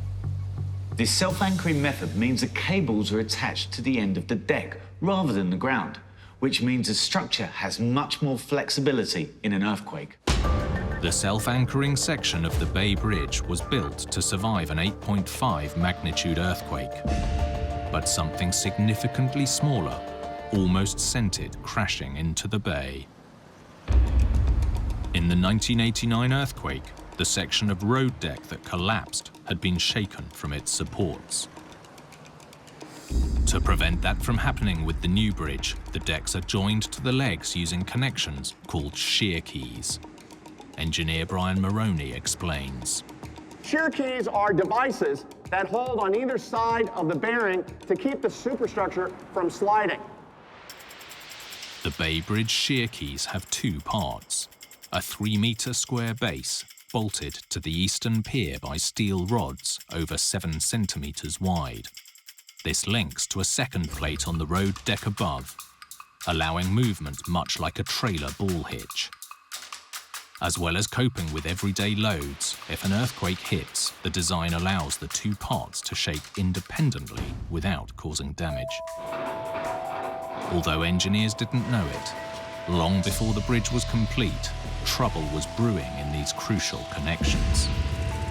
The shear key rods were concreted in place in 2008, but the giant nuts couldn't be fully tightened until the bridge above was constructed too. This was a massive project, so the bolts sat there untightened for 5 years. And when the nuts were finally tightened, 32 of the steel anchor rods fractured immediately. This massive fail left the bridge vulnerable. Had an earthquake hit, the very elements designed to protect it could have led to its ultimate destruction. Metallurgical engineer Lisa Fulton investigated this potentially catastrophic problem. This bridge is what is known as a fracture-critical bridge, which means that any one structural component, if one fails, the entire bridge can go down. Despite the structure's super size, the failure was caused by a microscopic problem known as hydrogen embrittlement. It's a type of corrosion where hydrogen atoms diffuse into a metal structure. As the atoms slowly recombine into hydrogen molecules, they form a gas that creates pressure inside the metal. Ultimately, the rods become brittle. Hydrogen enters the steel and has an embrittling effect on the steel. So embrittlement is when something breaks without absorbing a lot of energy. Even under very little pressure, hydrogen embrittlement can make steel snap. With a massive force, like the shaking of an earthquake, any brittle steel would be a serious risk. With the discovery that the shear key rods had failed, people were obviously worried that other steel bolts and even the main cables themselves might be at risk. This bridge is an amazingly unique creature. The question is whether this self-anchored span, this unique design that is replicated at this scale nowhere in the world, whether it can withstand the strongest level of quake that could occur on the Hayward or San Andreas Fault. And Caltrans says yes. We've done our computer modeling and we feel confident of it. Of course, on the other side are many engineers who doubt it and who question it. If the officials say the bridge is safe, you just have to trust them. But had the main cable been vulnerable, with this type of bridge, it couldn't be replaced. There would have been no choice but to tear the whole thing down and start over. This is the cable that holds up the suspension span. It's crucial that there not be any corrosion on it. What was not in doubt was that 32 of the shear key rods had fractured. If a quake hit, no one could be sure what would happen to the other rods, and engineers didn't want to find out. The rods couldn't be replaced, so they worked round the clock on an alternative solution to hold the shear key in place. What we did is we created a saddle, just like a saddle that you put on the back of a horse, and then we strapped or pulled down, cinched down that steel saddle, and then pre-stressed it and tightened it. A pair of steel clamps called saddles were fitted over the sides of the shear key, with multiple steel rods and cables holding them in place, effectively strapping the shear key to the bridge leg. Whatever happens to the rods, the shear key isn't going anywhere. Finally, in 2013, the revolutionary new eastern span of the San Francisco-Oakland Bay Bridge opened to traffic. It was 10 years behind schedule and billions of dollars over budget, but San Francisco had added another striking bridge to its collection. This ended up being the most expensive bridge ever built in America, but it could have been one of their costliest construction catastrophes. When engineering goes wrong, the cause of the calamity can be huge and obvious for all to see. But sometimes the simplest mistakes can have devastating consequences. Like this mystery in Louisiana and a massive lake that vanished. A tiny miscalculation changed the entire landscape forever. Once this epic engineering fail started, there was no stopping it. This catastrophe quickly spiraled out of control. It's the site of one of the greatest engineering catastrophes in this country. Louisiana, home to the Big Easy and endless bayous, where the mighty Mississippi River meets the ocean. When I think of Louisiana, I think of swamps and lots of water. There's the long coast beside the Gulf of Mexico. It has vast bayous threading through the Mississippi Delta and endless lakes in between. For thousands of years, the river has dumped layer upon layer of sediment to create a vast flat landscape.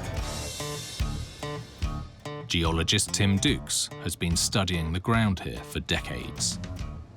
We're located in what is called the Gulf Coast area, the coastal plain, generally pretty flat. Although the state is mainly flat, geologists like Tim have found the occasional mound that hints at something precious lurking beneath the surface. These places are irregularities in that because they're salt domes and topographically higher, significantly higher.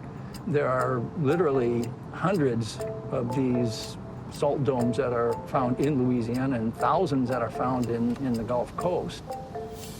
Around the edges of these, there are a lot of areas where drilling for oil and gas can take place, and it's been pretty prolific. Oil and gas have a dirty reputation, but they're both completely natural. Basically, the remains of billions of tiny plant and animal plankton that have been pressure cooked deep beneath the surface. The resulting stew is oil and gas. Because of the way they were formed under the ocean, oil, gas, and ancient beds of sea salt are often found together. Over millions of years, salt forces its way up from deep in the Earth's crust towards the surface and forms salt domes. These domes create natural underground pockets that trap the oil and gas that formed below them. In the 1970s, prospectors were drawn to a salt dome on the western edge of the Mississippi Delta, the so-called Jefferson Island, on the banks of Lake Peigneur. Tim was here in 1980 when engineers were searching for oil. We're located on the shores of Lake Peigneur. There was a drilling rig that was located out more or less in the center of the lake, and they were drilling supposedly around the edges of this salt dome. Michael Richards Sr. was working on Jefferson Island at the time. When I came to work here in 1969, we used to mow grass between here and the pilings. There was a grove of pine trees right here. On November the 20th, 1980, as the rig drilled into the lakebed, the drill jammed solid, and Michael grabbed his film camera. Soon after the drill bit became stuck, the whole rig started to tilt. The rig workers knew that something was seriously wrong and evacuated the rig. After they reached the shore, it soon became clear they'd had a lucky escape. The rig quickly disappeared through the lakebed, and a giant whirlpool formed where it had stood just minutes earlier. Once a whirlpool had formed, the spinning water rapidly eroded a hole in the bottom of the lake. Although small, it was big enough to suck in the whole lake. Michael continued to film. We were standing on the porch on the second floor of this house that you see here that's sunk about 30 feet, looking down on the lake and watching the barges rolling around, a tremendous vortex. And then at one time, there were 3 different vortices, each one turning and swirling. The lake was rapidly being sucked underground, but the force of the whirlpool soon started dragging more than just the water within. In addition to the water, about 65 acres of Jefferson Island also disappeared through the lakebed. The land in the bottom of the lake was peeling off in great layers like a cake. And behind us, the water was liquefying the soil. And in that direction where there were trees, the trees were holding, the roots of the trees were holding the soil. So the soil slipped and the trees laid down. You can still see the tops of some of those trees today. Michael discovered that filming on location could prove deadly. Sheriff's Department came in and told us it's time to go. So we left. And not long after that, the house and all this land slipped in. The progress started moving in this direction. With Lake Peigneur no longer a lake and a huge part of Jefferson Island missing, everyone was left asking, where on earth had it all gone? Jefferson Island was the surface evidence of a salt dome, which is why rig workers were looking for oil trapped beneath the salt. But as they knew all along, there was also a massive salt mine being excavated beneath the island. In fact, it was about the size of a skyscraper. The salt mine was at considerable depth, several hundreds of feet. I think the deepest level was down to 900 feet, and it was an active mine at the time. They were pulling out salt. This is an example of what they were after. It turns out that instead of discovering oil, the rig had inadvertently drilled through the roof of the salt mine. Because of the safety conditions that were present and the procedures that they had established, all of the miners were able to get out without anybody being injured or killed. This explained where all the water had gone, but not why the rig had drilled into the salt mine in the first place. After all, it had been known about for 60 years. According to geoengineer David Wilshaw, it was all because of a very simple but catastrophic mistake.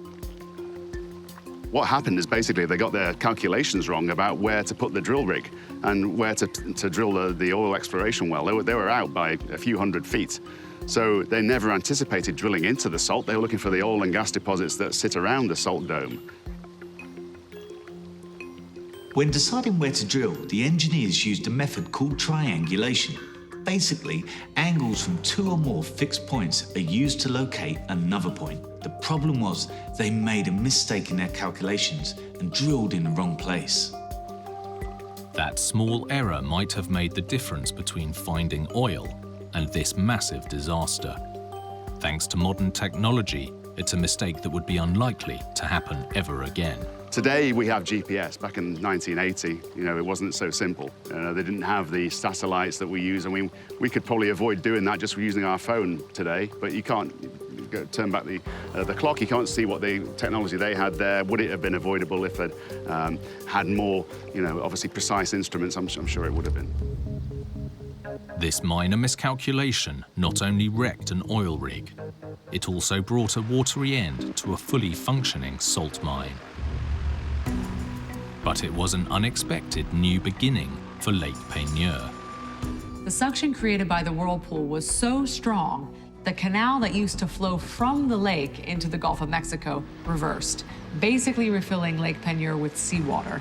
After a considerable amount of time, the waters came back up, all the barges popped back to the surface, and the lake kind of achieved its present level. Lake Peigneur is now 20 times deeper, and Jefferson Island is significantly smaller. All of this land slipped in. It's unbelievable, the magnitude of this catastrophe. With this blunder, there really was no solution. The disaster permanently changed the landscape. The sea refilled the lake and the mine was lost. It just goes to show that when it comes to engineering, getting your calculations correct really is essential.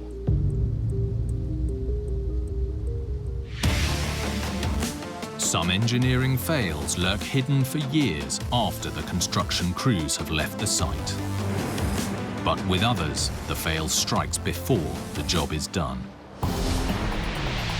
Like this condominium in Florida, and an engineering error with truly tragic consequences. This real-life disaster was set in motion right from the drawing board. Saw it actually physically collapse right in front of me, and you just saw a huge, huge ball of dust.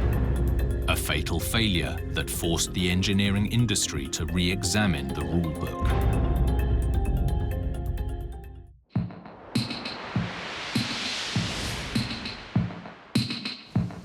Florida's seafront city of Cocoa Beach is sandwiched between the Atlantic Ocean and the Banana River.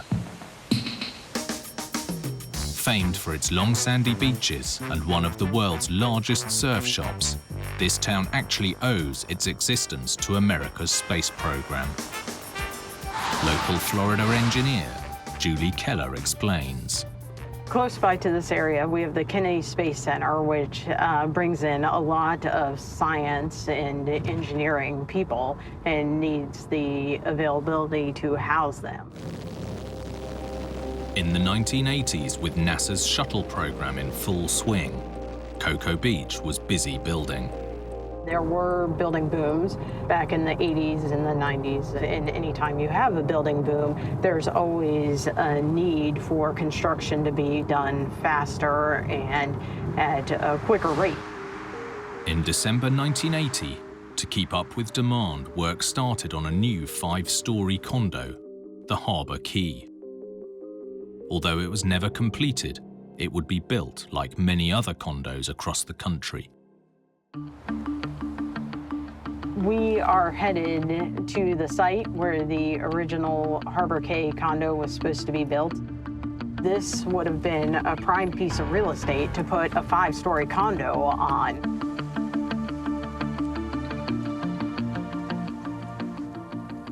What we have here is an example of what the Harbor Quay could have looked like. So this building is typical of the area. It's a condo that's 5 stories high. Each level would be made up of large flat slabs, held up by columns. To maximize internal space, there would be no additional horizontal beams. The slabs would be strong enough to support themselves. Concrete is great for construction. It's very strong as a supporting block, but when it's used as a floor or roof panel, it has to be self-supporting. That calls for serious reinforcement. Setting steel bars inside concrete is key to structural strength. The concrete resists squeezing or compression, while the steel resists bending or tension. But to work properly, the exact height of the bars is critical. With Harbor Quay, the plan was to use a process called reinforcement chair design. So what we have here is an example of what you would see on a typical construction site where the slab is being poured. And you would have these form boards, so it would make the mold of where the concrete's gonna go. The location of this bar is critical in the placement of the slab because all the calculations are based off of where this bar is. The idea with the chair system is to hold the rebar at exactly the right height. If those measurements are out by even a couple of inches or centimeters, the whole thing can come crashing down. 3 months into the project, on March the 27th, 1981, the construction team was pouring concrete to create the roof 5 stories up. But shortly after 3 p.m., the build went drastically wrong. Kent Fay was 20 at the time, working as a lifeguard just across the street. On that day, I was leaving work to head over to have my paycheck cashed over at the local bank. And as I was exiting, was coming out and saw the condominium, Harbor Quay condos that they were building, saw it actually physically collapse right in front of me. And you just saw a huge, huge ball of dust. The collapse happened so fast that there was no warning for workers. I quickly ran over there. I got up on the scene. I was dealing with people that were severely, severely injured. There was a young man on the ground that was actually in shock. They went and got him up and had him help me start attending to people that were injured. Residents and construction workers rushed to the scene to join the rescue mission, quickly followed by airmen from the nearby Patrick Air Force Base. 23 workers were injured, but despite the rescuers' best efforts, tragically, 11 died. The disaster left the community reeling and demanding answers. The obvious question was why had the Harbor Quay condo collapsed without warning? Within an hour, a team from OSHA, the Occupational Safety and Health Administration, was on site to investigate. According to official reports on the accident, investigators found clear evidence in the wreckage of what had gone wrong. The investigation discovered a number of failures, most notably in the reinforcement chair design. Engineer Julie Keller explains. The reason that this is critical on this particular condo is that the steel not being in the right location was found to be because these chairs were not the right size. The chairs were not the right size because the engineer signed off on the shop drawings showing the chairs in the incorrect size. And that led to the steel being under so much stress that every time you put another floor on it, there was additional stress on the condo. So it led to a brittle failure. Brittle failure is when concrete cracks suddenly and without warning. As structural engineer R.N. Silapan demonstrates. In this test, we're going to be determining the flexural strength, the bending strength of concrete.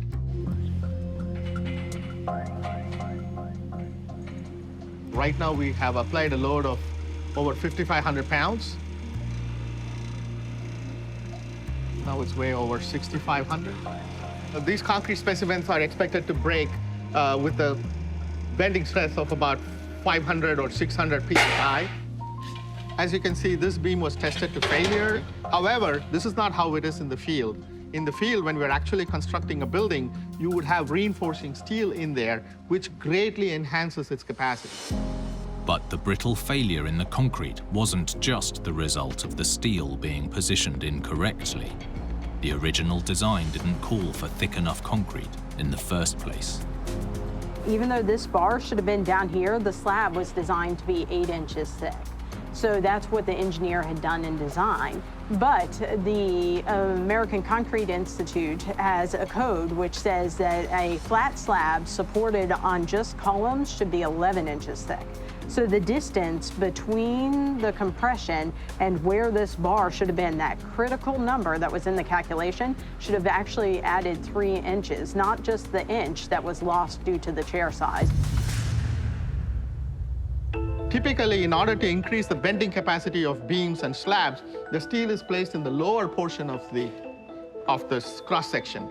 But in Cocoa Beach, it was placed almost at the midpoint, which effectively does not contribute to increasing its bending capacity, because as you can imagine, when this beam bends this way, the bottom is in tension and the top is in compression. Concrete works really well in compression. It does not work well in tension. A teacher a long time ago told me that if you join your hands together, you can see the example from if you push on your hands, you see your skin wrinkles on top, and that's compression.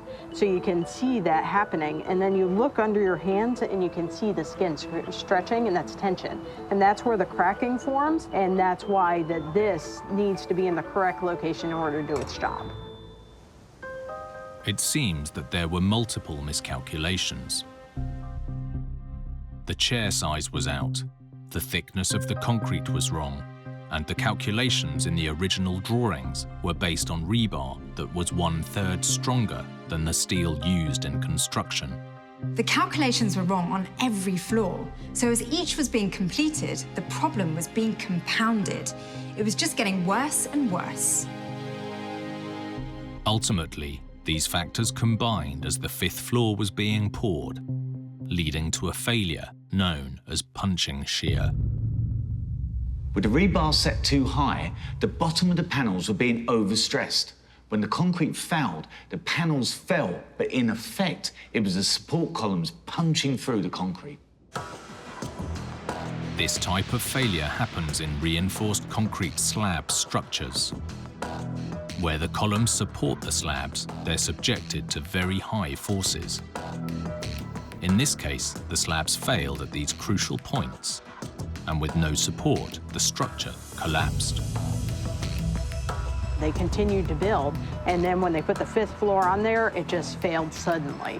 There were mistakes at every stage, but by getting the numbers wrong at the design stage, this project was doomed from the start. Although it was too late for the workers who lost their lives, the Harbour Quay condo collapse led to more rigorous enforcement of engineering and construction codes in Florida and across the United States. It's critical that engineers learn from tragedies like this to help prevent anything like it from happening again.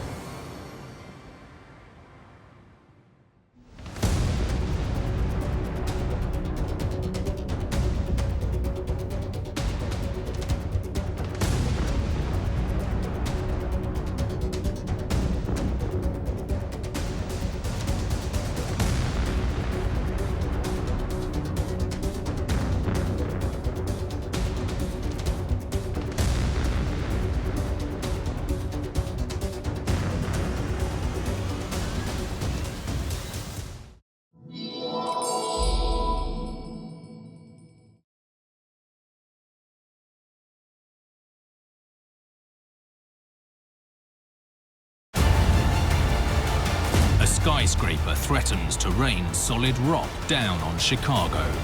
A small piece were to fall from this building, it would cut through the air like a knife tragedy strikes a groundbreaking Vancouver bridge. When I got there, it was chaos. There were rescuers combing through the wreckage of the bridge. A Danish demolition catches everyone by surprise. Everybody was in shock. And in California, a railroad calamity with devastating consequences. There was the engine laying on its side, and I observed numerous cars in the river.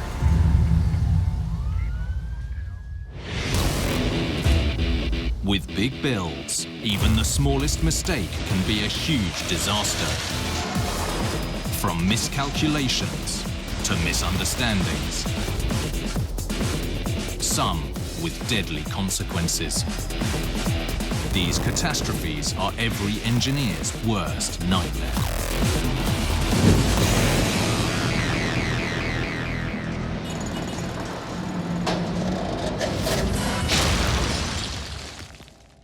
When engineering goes wrong, the cause of the calamity can be huge and obvious for all to see. But sometimes gigantic projects can be threatened by the smallest of flaws. Like this building in Chicago, where a beautiful addition was an ugly catastrophe in the making. This could have been deadly for people on the streets below. A layer of heavy marble covering the outside was a lethal disaster waiting to happen. We're up there on the side of the building. We are shocked at the condition of the marble. This building was designed to have high impact, just not like this.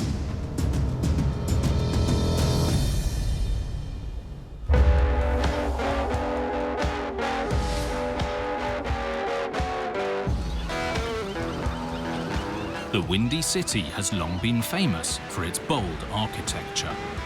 With a skyline dominated by massive skyscrapers, the city has been home to the world's tallest building more than once. For more than 100 years, Chicago and Manhattan have battled each other for the title of the greatest skyline, which usually meant the tallest building.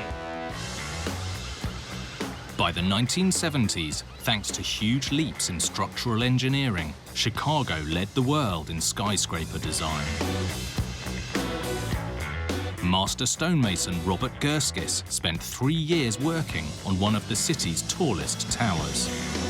All right, here we go, ladies and gentlemen. Although few know the story, Chicago's Aon building has a very dramatic history.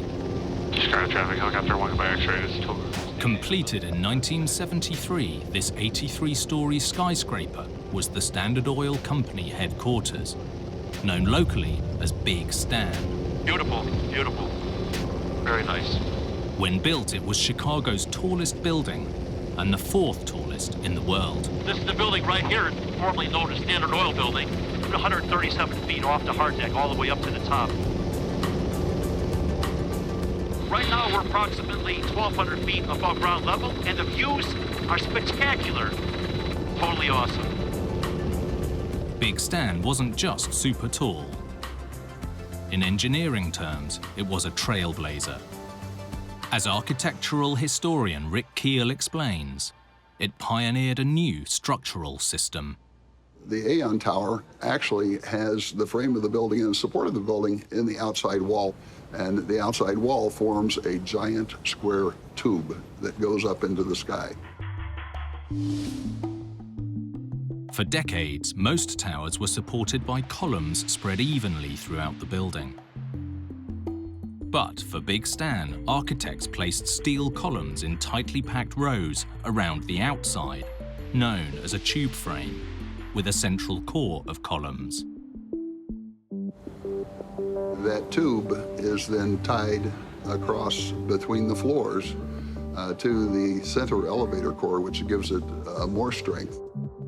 Tube-framed towers could resist greater lateral forces from high winds or earthquakes than their predecessors, allowing them to grow taller.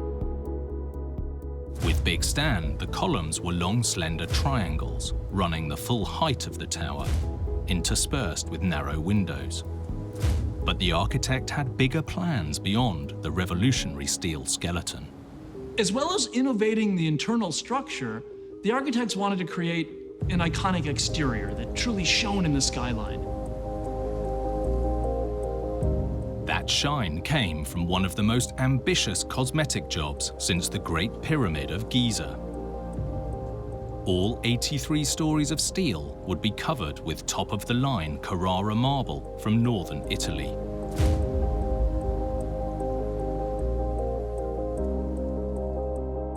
As material scientist Laura Powers explains, marble has a long history in construction, when appearance is a priority. Carrara marble is a wonderful stone. It was Michelangelo's marble of choice for sculpting because it is so pure, it's very predictable when you're working with it. Because it is such a special stone, when someone wants to make a statement, they'll use Carrara marble. Marble can be highly polished and solid blocks will last centuries. But structurally, Big Stan didn't need any more support, and so the outside was purely aesthetic.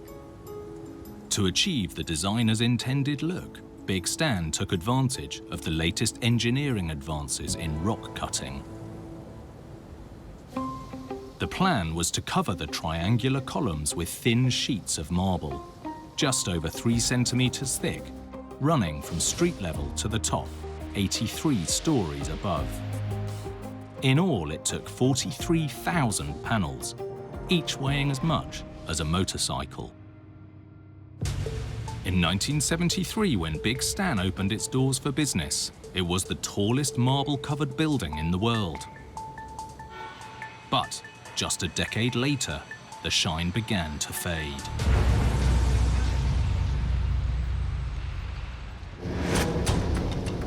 Routine inspections revealed that the slick marble coat was cracking and in danger of crashing down to the ground. This is where restoration specialist Robert Gerskis came in. He captured this unique footage as he assessed the damage. We're up there on the side of the building. We are shocked at the condition of the marble. The fear was that the sheets of rock, as heavy as 2 men, could have fallen from 80 stories up. As early as the construction phase, there were reports that the marble was not secure. It's reported that on Christmas Day in 1973, one of the slabs fell from Big Stan, and it pierced the roof of the neighboring office. The fact that it happened on a public holiday might have been a blessing in disguise. This is the actual piece from the Aon buildings. Full panel, typical panel is like 4 foot by 5 foot. This is about 11-pound piece right here. 1,000 feet up in the air, all the way down to the ground. This would do some serious damage.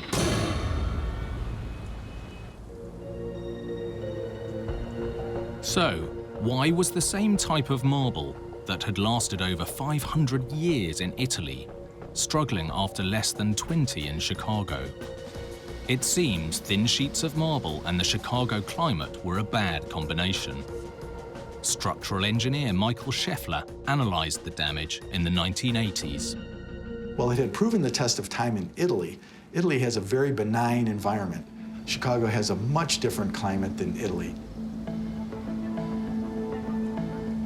In Chicago, in the winter, you can get below 0, and you can get up to 100 degrees. And this had a profound effect on the material's behavior. The problem was something called thermal hysteresis, which basically means an irreversible bending or bowing out of a panel caused by temperature change.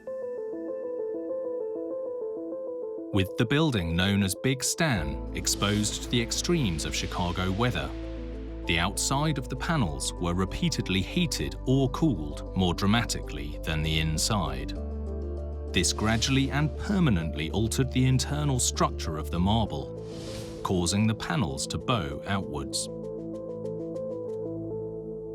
They were beginning to warp and pronounced bowing outward as much as 1.5 inches at the center of the panel in a 4-foot 2-inch height. But thermal hysteresis wasn't just bowing the panels. As they deformed, they became more vulnerable to extreme weather. To make things worse, that weakness was allowing water in, which was doing even more damage as it froze and expanded in Chicago's winters. Carrara marble is composed almost entirely of calcite. Because the calcite in this marble expands in one direction more than it expands in another direction, it breaks the contacts between the crystals, so water can get in. And in a climate like Chicago's, when water gets in and subsequently freezes, the expansion of that water can tear the stone apart. These two images from the microscope show Carrara marble. The image on the right is showing Carrara marble that has never been exposed to thermal cycling or to freeze-thaw cycles. And the one on the left shows Carrara marble that has been through thermal cycling. This is similar to the marble cladding on the Aon building. So in the damaged marble on the left that has been through the cycling, the heavier blue lines are showing microcracks that are attributed to freezing and thawing distress. Many of the panels were experiencing cracking and spalling at their connections. It was revealed through testing that the material had lost, in some cases, as much as 90% of its strength. Not only did it spoil the clean lines, but there was a real risk that the panels could literally pop themselves off the building.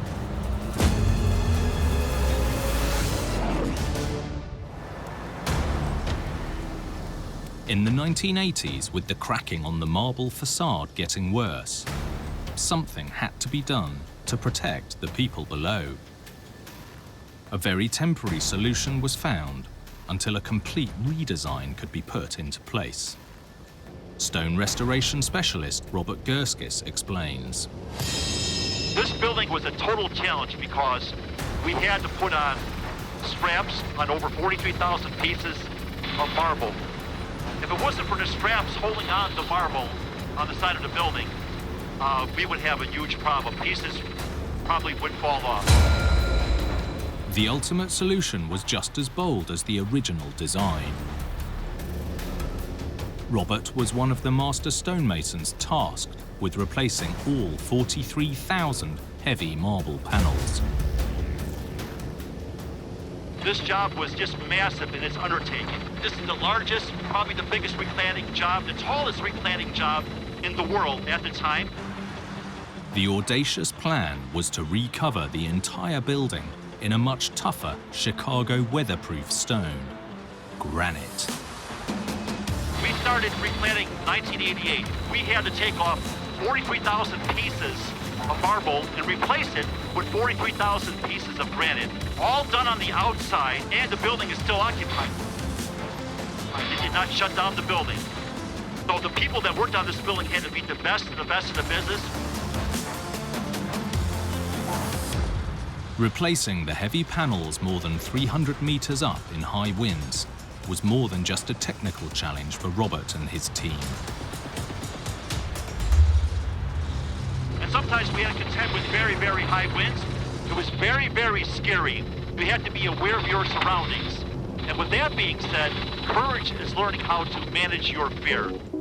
By 1992, after nearly 4 years, the biggest renovation on one of the tallest buildings in the world was finally complete.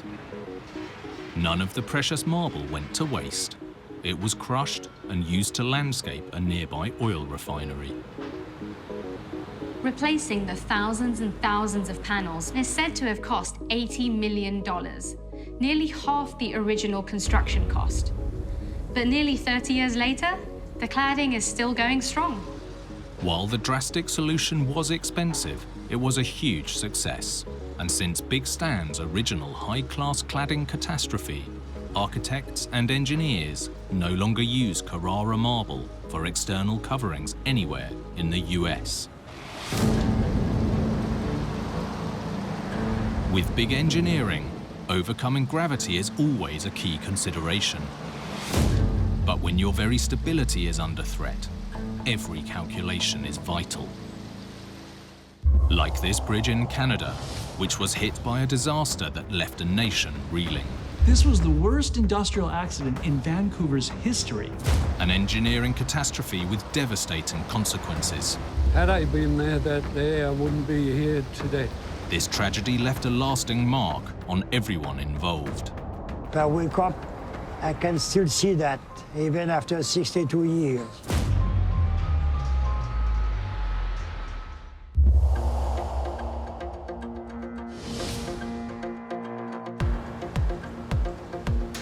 Vancouver, on Canada's Pacific coast, is a bustling seaport. It was established in 1792 by George Vancouver, around the natural harbour he named the Burrard Inlet. The Burrard Inlet is a shallow fjord carved by ice that separates downtown Vancouver from the Pacific mountain range to the north. It's a sheltered inlet and ideal for shipping.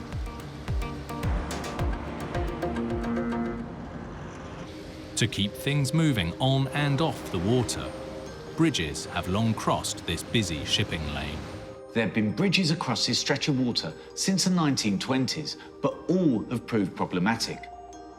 The main flaw was with the section between the main supports, the central span of the bridge. The first bridge was hit by several ships. One even got wedged beneath it, ripping away its center span. Repaired and reopened, the new bridge had a center lift span, which brought problems of its own. The new span had a lifting mechanism to allow ships through, but became legendary for its traffic delays. In 1 year alone, the central span was raised over 5,000 times. By the 1950s, it was clear that a completely new bridge was needed. Luc Lessard moved to town to work as a foreman on the new crossing, called the Second Narrows Bridge. In 1957, I moved from Quebec to Vancouver. The beauty of Vancouver, when I arrived, I was amazed. The purpose of building a new bridge, the Second Narrows Bridge, was because the traffic increased, plus the boat and the ship coming underneath, they were getting higher and bigger all the time, and they need more water clearance. The best solution for both increased traffic and larger ships was a cantilever bridge. A cantilever is effectively a bridge where each span is only anchored or supported at one end, while the other end projects out like a long arm across the water until it meets the section from the other side. Yet this one was a little different. Many cantilever bridges stand on large supporting piers with the steelwork pointing skywards. But here, to get maximum height for shipping, this one was effectively flipped upside down, with the road deck running on top. The new design did away with both the problems of its predecessor. It would be high enough to allow large ships to pass underneath, while traffic could continue to flow on the road above. At the time, Peter Hall was a young draftsman when he was asked to film the construction. I didn't own a movie camera, and never having used one before, I borrowed one from one of the fellows in the drawing office. Building this towering structure was no easy feat. Luke and his team of ironworkers were often doing back-breaking work more than 30 meters in the air, and Peter was right up there with them. The work of a bridgeman or an iron worker is a very dangerous job because most of the time we work on the air. Any fall, we know that be our life. And those days especially, we did not use a safety net or cable or tied down. We were completely free walking on any piece of the bridge. Back then, men were walking across steel beams high in the air with no safety nets, no harnesses. This was a seriously dangerous occupation. These workers put their lives on the lines every day. One of the biggest challenges for the ironworkers was that this type of bridge is unstable during construction. The benefit of a cantilever bridge is that once complete, it's strong and stable enough to cross a large expanse of water. But the downside is that they're tricky to build. With this upside-down cantilever, Vancouver's Second Narrows Bridge couldn't support itself until each span was complete.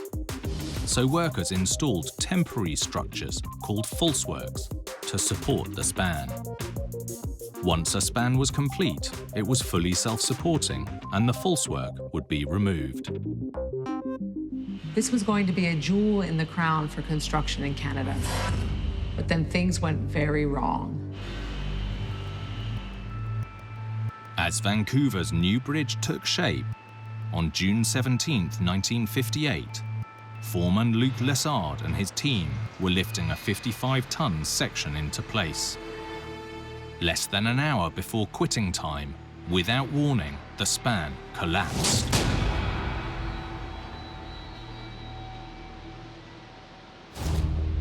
"79 workers, including Luc, fell more than 30 meters into the water." We heard a big noise. So the bridge went down underneath our feet. First thing I remember, I was on the bottom of the ocean, 35 feet below the top of the water. Then I finally saw a light coming up from the sun through the water. I managed to get above the water. My leg and my arm was broken. Peter Hall was lucky. He'd been called to the office earlier that day. June the 17th, 1958. Started out like any other day. I was able to see the bridge from the top of the hill. And as I looked at the bridge, it was in the water. When I got there, it was chaos. There was bodies in the water, bodies trapped in the steelwork. I just couldn't film a lot of what I was witnessing. A lot of the people that were being brought off the bridge, I classed as friends.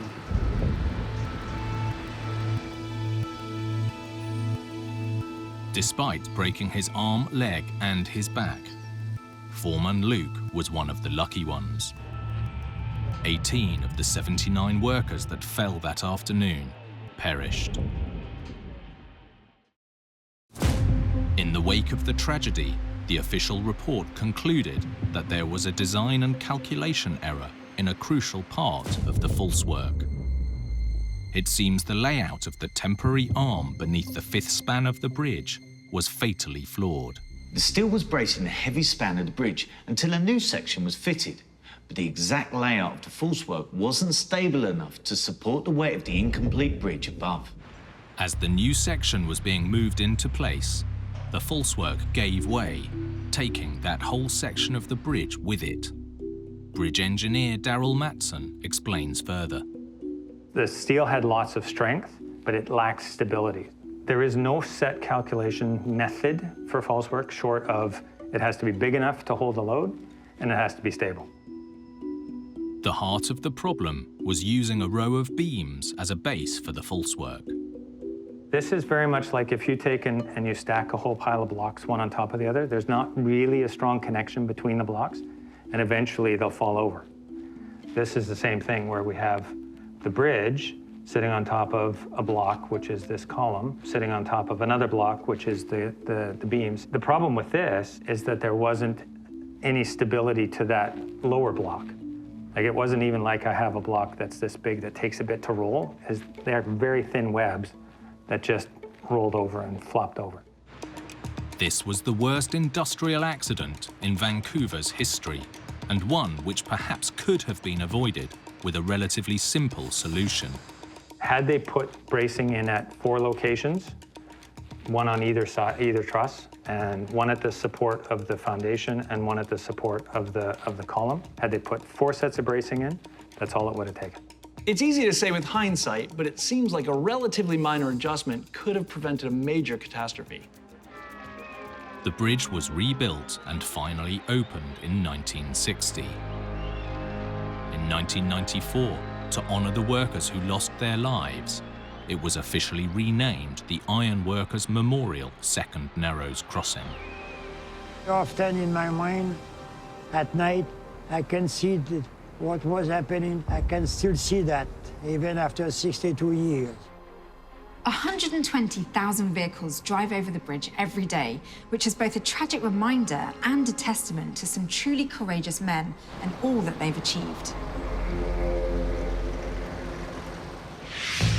With big engineering, the devil is in the details. Numbers are checked and double-checked. But sometimes even the best-laid plans can go awry. Like this precision project in Denmark that took everyone by surprise. When you're using more than 20 pounds of high explosives, you really hope you've got things right. In 2018, a landmark demolition blown completely off course. It stopped, and then it was going the wrong way, and everybody was in shock. Experts and residents were left wondering what had gone wrong. It's safe to say this demolition did not go to plan.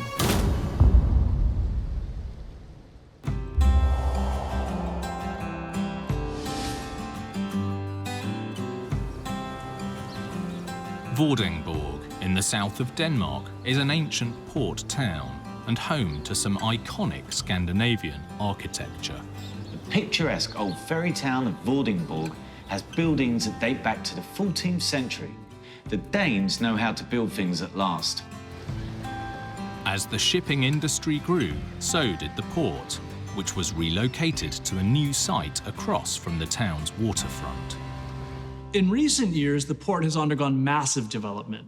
The ambition is for the town to be one of the largest grain exporters in Europe. The waterfront has long been towered over by a giant silo.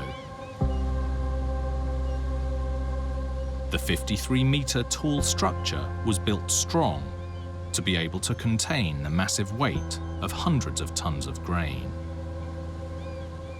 Like most silos, it was built as a cylinder.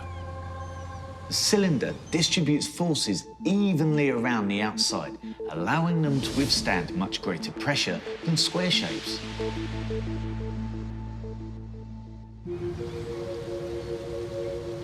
As the new industrial port was being developed, the old harbour, with its standout silo, was also in line for a makeover. Local journalist Kim Eriksson covered the story. There's a lot of development in Vordingborg area with new bridges and new railroads. The silo hasn't been used for many years. Before it was used for animal feed. Because of development of the area, it was decided to demolish it. A strong and stable cylinder is ideal for storage.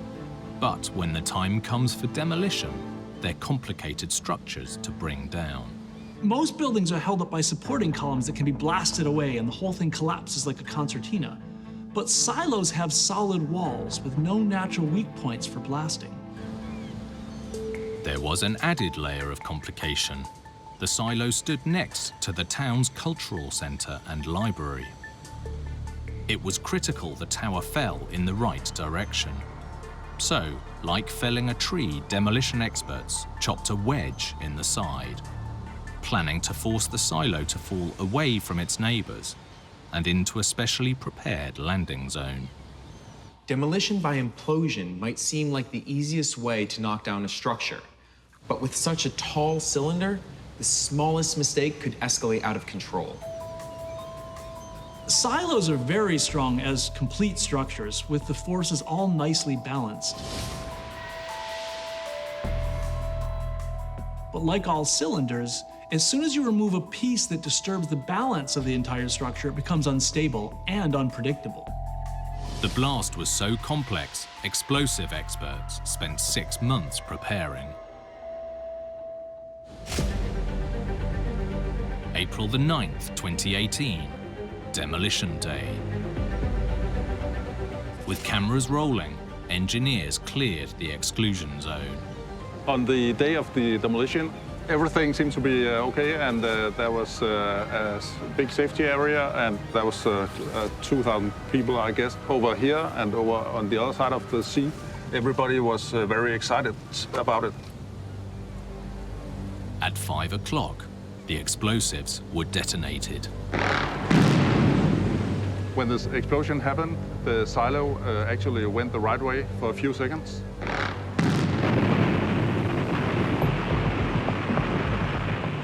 And then it stopped, and then it was going the wrong way. and everybody was in shock.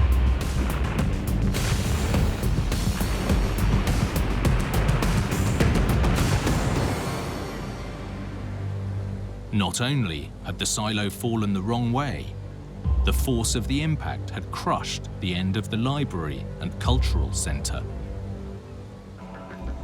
Thankfully, as firefighter John Hansen discovered, the exclusion zone had kept people safely out of danger. There was no people at this time in the building. Everyone who worked at the building have gone to home for holidays. It was good luck that nobody was hurt at the time. The disaster was the talk of the town, and with the cultural center in ruins, residents wanted answers. With all that planning, it should have fallen neatly into the landing zone, but clearly something went horribly wrong. So, why was the silo blown so spectacularly off course?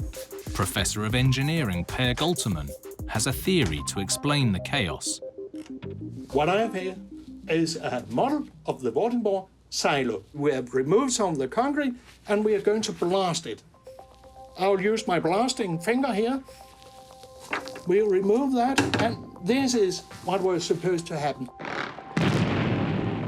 The initial blast went as planned, but the precise way the silo started to collapse made the difference between success and failure.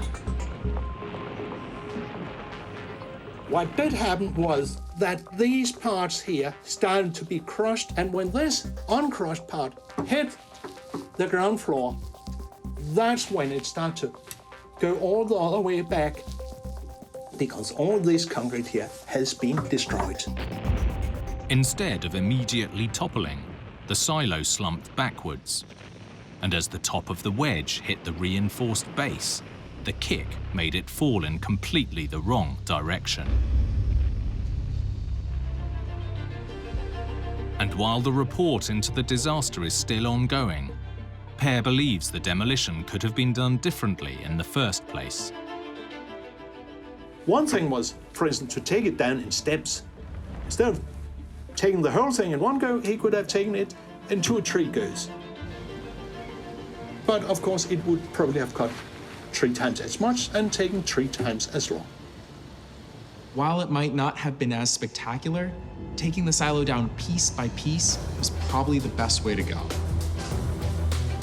Thankfully, no one was hurt. The cultural center has been repaired, and Vordingborg's dockside has a large clear area for new development.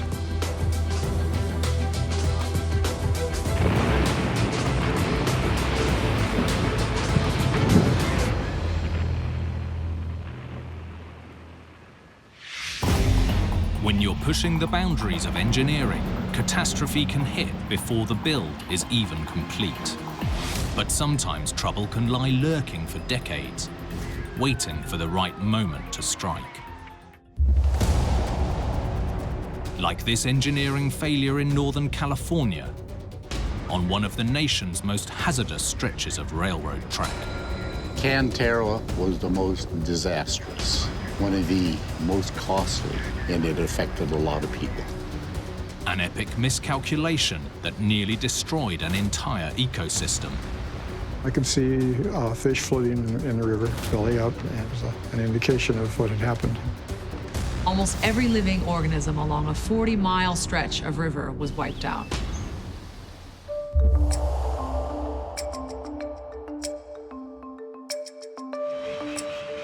In the late 1800s, railways became vital to America's prosperity. As the Southern Pacific Network grew across the western states, engineers faced some of the nation's toughest terrain.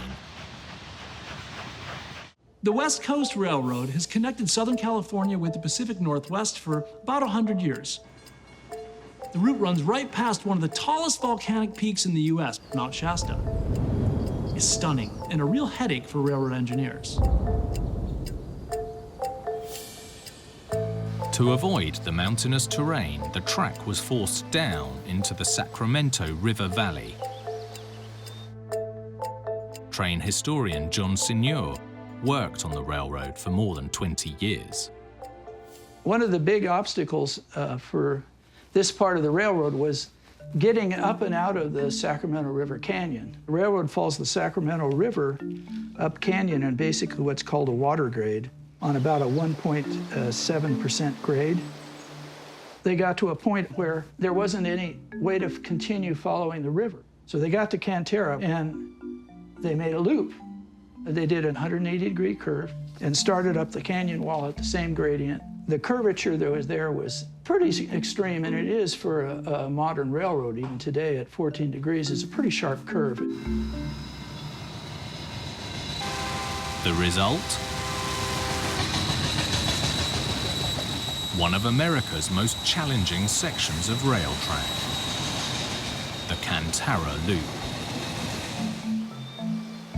Not only is the curve very tight, this is the steepest climb in California's railroad system and demanded extra locomotives to overcome gravity. These were housed in a rail yard 8 kilometers south of the loop, in the small town of Dunsmuir that had sprung up with the arrival of the railway. But as local resident Louis Dewey explains, there was more to Dunsmuir than just a railroad siding. One of the main reasons it was originally popular with tourists is because the train stopped here. And Dunsmuir is the hub of what used to be a blue ribbon trout stream. With its great climate, superb fishing, and crystal clear mountain waters, Dunsmuir became a top tourist destination. In fact, the official city slogan is, "Home to the best water on earth." For more than 100 years, Dunsmuir was one of California's best-kept secrets. But one night in the early 90s, the town became famous for all the wrong reasons.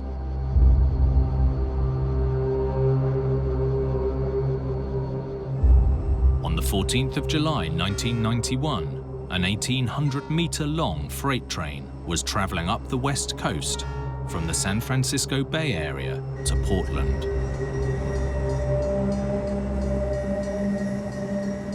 The train was headed north up the twisting Sacramento River Canyon, and about 9:40, they were approaching Cantera Loop.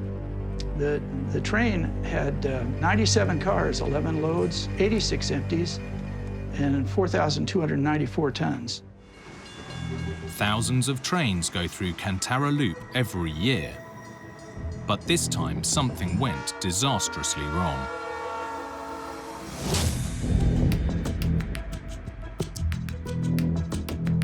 The lead locomotive and 7 cars derailed and fell into the Sacramento River. It's a 14-degree curve. Railroad engineer Gary Mahon was one of the first at the scene. As I pulled up here, there was the engine laying on its side, and I observed numerous cars in the river. It was dark. I noticed the tank car partially in the river, but I had no idea what was in it. What was in the car was 86,000 liters of a highly toxic herbicide called metam-sodium. Although no one knew it yet, this was very bad news. Attorney Donald R. Bitblit later worked on the case. Metam-sodium is classified as a biocide, which means it kills any living thing. When it mixes with the water and turns into a combination of hazardous substances that would go off into the atmosphere. Few people have heard of metasodium, but it's one of the most widely used pesticides in the United States. The so-called best water on Earth had been contaminated by this toxic trainload. Hardware store owner Ron McLeod witnessed the devastation unfold. When I looked at the river, it was kind of a greenish-brown color rather than the clear water that we typically see. And I could see fish floating in the river, belly up, and it was an indication of what had happened. Almost every living organism between the loop and Lake Shasta, 40 miles or 60 kilometers away, was poisoned. The river was so polluted, it was nearly 3 days before scientists were even allowed near the water. In the coming days, more than 1 million fish died. The river was closed, of course, immediately. People that had been coming up for 20 or 30 years as a family didn't come up the next year. And they didn't come up because, of course, they couldn't go do their fishing. Luckily, no one was hurt, but this was the worst environmental disaster in California history, and a catastrophe for Dunsmuir. But thousands of trains had navigated the Kantara Loop for years, so questions were asked. Why did this one come off the rails so spectacularly? An official report concluded that the derailment was, in part, caused by the configuration of the 97-car train. With too many empty and light cars at the front, when it took the steep uphill curve, the rear of the train pulled back, causing a phenomenon known as stringlining. Imagine this string is the train going round the curve. So long as the forces are balanced, it stays curved. But if the heavy weight at the back pulls against the front, then there's a giant tug of war, and bang, the lighter trains in between are pulled off the track. That's why it's called stringlining. With the imbalance in the load, the train was primed to derail, and bad luck made sure that it did. Here's a simulated train approaching the Kantara Loop. This is the car of the chemical metam sodium, an agricultural chemical. And the train was heading for the loop, and a curve oiler caught one of the locomotive wheels, and it slipped, then bent on it, dumping the car of metam sodium in the river.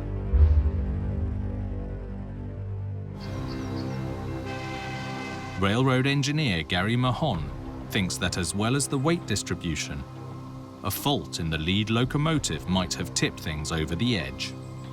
It was reported that the engine that was derailed and laying on its side had not been working properly.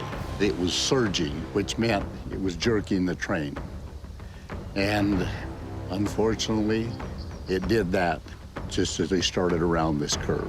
If that engine surged and there was enough power up there to stringline the cars off the track, had it been running right, maybe the derailment would not have happened. The restoration and cleanup led to the largest environmental settlement in state history. To keep it from ever happening again, a barrier was built to prevent cars from being stringlined into the river, and new regulations on train configuration were implemented. Following the investigation, the Union Pacific limited the length of trains traveling along the canyon, reduced their speed, and upgraded the locomotives pulling the train. Finally, action was taken to get the Sacramento River and Dunsmuir back on track. The accident still ranks as the largest hazardous chemical spill in California. But thanks in part to a 3-year fishing ban, most species in the river have completely recovered. Hopefully, lessons have been learned so something like this never happens again.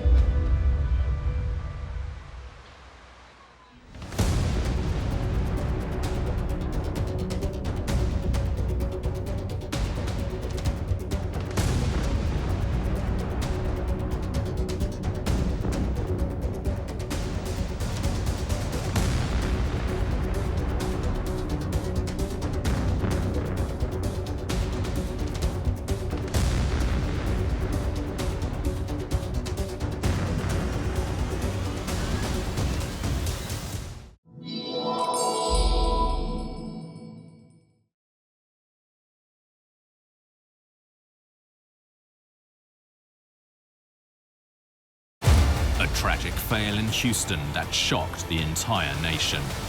Several of my neighbors didn't move back. It was just total devastation. A bridge in Washington state plummets into a river. This section of the bridge was missing. Can't even believe it. A television tower that just wasn't built to last. There was incredible rumbling noise.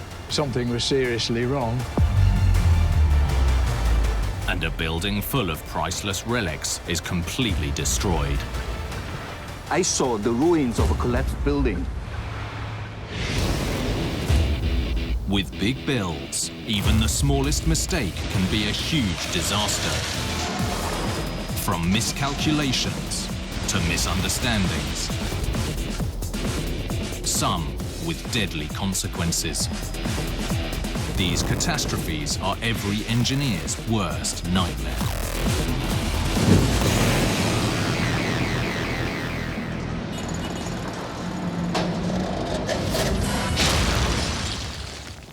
Wherever they build, engineers always have to consider the elements.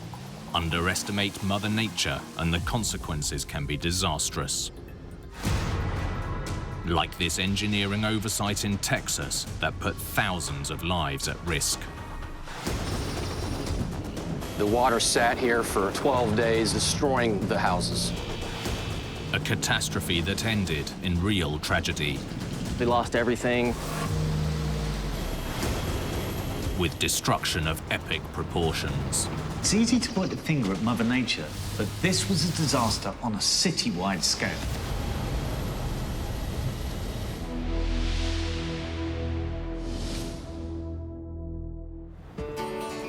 Houston, home to 6.5 million people, is America's 4th largest city, situated on the flat, swampy Gulf Coast.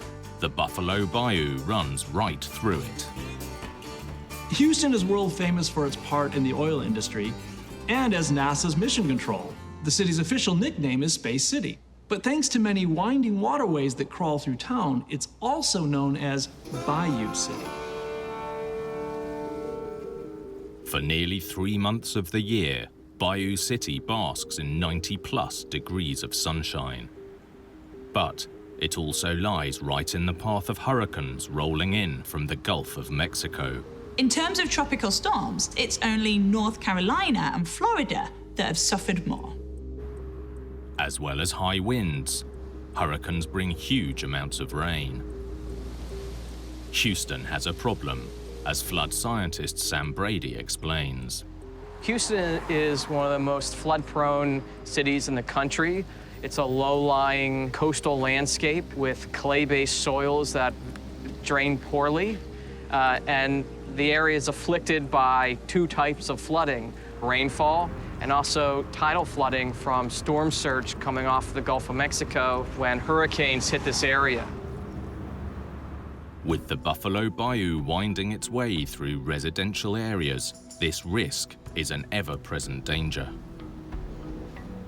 Houston's problem is compounded by its elevation. The city is barely above sea level, and there's only around a 4-foot or just over a meter difference between the highest and lowest points of downtown. This means when a storm hits, it's just like a flat roof. The water has nowhere to go. The city has been devastated by floods before. In 1929 and 1935, Houston suffered such horrific damage that Congress responded by authorizing the construction of the Addicks and Barker dams in 1940 as part of a flood defense system along the Buffalo Bayou. Their primary goal was to protect the center of the city around 30 kilometers downstream. Unlike traditional dams that are positioned between a natural change in elevation, the Addicks and Barker dams were built on gently sloping ground along the line of levees, at a low level and dug into the ground. In a storm, they would collect and then slowly release water into the bayou through a series of controlled spillways. Originally surrounded by prairie land, it was anticipated that as the city expanded, a 3rd dam could be constructed nearby if needed. But in recent decades, that land set aside for this 3rd dam was repurposed for housing developments. In fact, the area is one of Houston's most sought-after suburbs. When you're developing an urban area anywhere, understanding the hydrology of the landscape is key. But when you're talking about a city the size of Houston, in an area known for heavy rain and tropical storms, engineers and city planners really have their work cut out. With flooding inevitable, Houston planners built drainage channels, sewers, and off-road ditches in case of emergency to hold or move water away from residential areas. The idea of all these defensive measures was to make this city storm-proof. On August the 25th, 2017, a Category 4 storm was heading towards Houston. Its name? Hurricane Harvey. It packed a double punch, with winds of over 200 kilometers an hour and torrential downpours. Hurricane Harvey was global news, and wow, it was a disaster. Around 9 trillion gallons of rain fell into Houston in just 2 days. The storm stalled over Houston and dumped around 1¼ meters of rain in just 4 days. The National Guard was called into action as thousands of residents fled their homes. Local attorney Vuk Vuzinovich remembers it well. The streets were rivers. You had families and their kids and pets in canoes, paddling out of here, getting rescued by boats, getting pulled off the rooftops by firemen, by helicopters. It was crazy. As both dams reached their breaking points, the unprecedented decision was made to open the spillways. This released a torrent of floodwater downstream at a rate of more than 180,000 liters per second from each reservoir. And it was heading directly toward these heavily populated neighborhoods. This was catch-22 for the engineers. Release the water and businesses and homes would be flooded. Don't release the water and the reservoirs overflow, destroying the dams, making things much worse. Local journalist Alex Stuckey explains. Reservoirs were built to hold a lot of water, especially during heavy rains and flooding. But Hurricane Harvey dropped so much water, they just couldn't contain them and they had to be released. At certain points, they were releasing it at almost the rate of Niagara Falls. Residential areas were already struggling to protect their homes and themselves from the stormwaters. So when the overflow from the dams poured downstream, they were completely overwhelmed. All these houses were underwater during Harvey. The water sat here for 8 to 10 to 12 days, destroying the houses. People had to leave their houses for months and months, over a year in some cases. Logan Reed's family had just bought a house in one of the residential areas most affected. My family, we just got our dream house. It wasn't even the rainwaters that flooded us. It was the dam. It was just totally devastating to our family. We lost everything from childhood pictures, books. I mean, those are just memories that we can never get back. Logan caught the full extent of the devastation on camera. Well, guys, today's Wednesday. I haven't been to my house since Sunday, and I'm coming up to my house now to see what kind of damage or whatever kind of flooding there is. But as I was coming through here, the devastation was obvious. This right here is our living room. Here's our couches right here. They just got picked up when the rainwaters came in. You can see roughly how high the water got. We did have to cut maybe 2 inches above the water line, but as you can see, it's just crazy how high the water really got in here. Here's my mom's room, actually. Her bed is absolutely ruined. Her desk got picked up. Walls, ceiling caved in. And this right here is the bathroom. It just looks like a total mess. We were lucky that the water didn't get actually up to our second story, but still, we got almost 9 feet of water in here. This is crazy. Yeah, I knew it was gonna be bad. This is the first flood I've ever gone through, and this is really devastating. By the time the storm had passed, Hurricane Harvey had damaged or destroyed more than 200,000 homes. Even more tragically, it also claimed the lives of at least 88 people.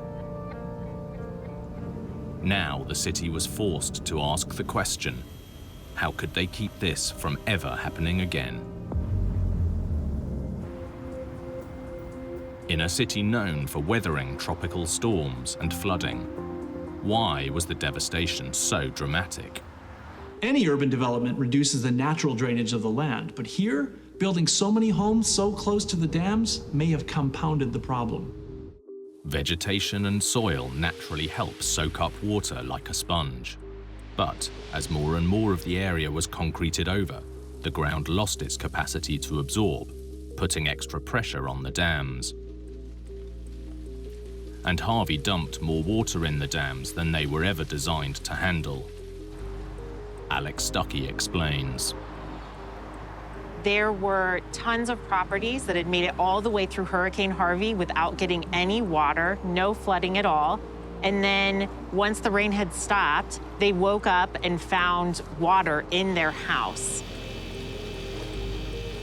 Although the network of canals and reservoirs was in place, engineers had simply underestimated the potential scale of the problem. They just weren't prepared for a storm of the magnitude of Harvey. One study claimed that the huge amount of development in the metro area increased the chances of extreme flooding by as much as 21 times. But how far developers built into the floodplains may not have been the only problem. How high up they went also created challenges.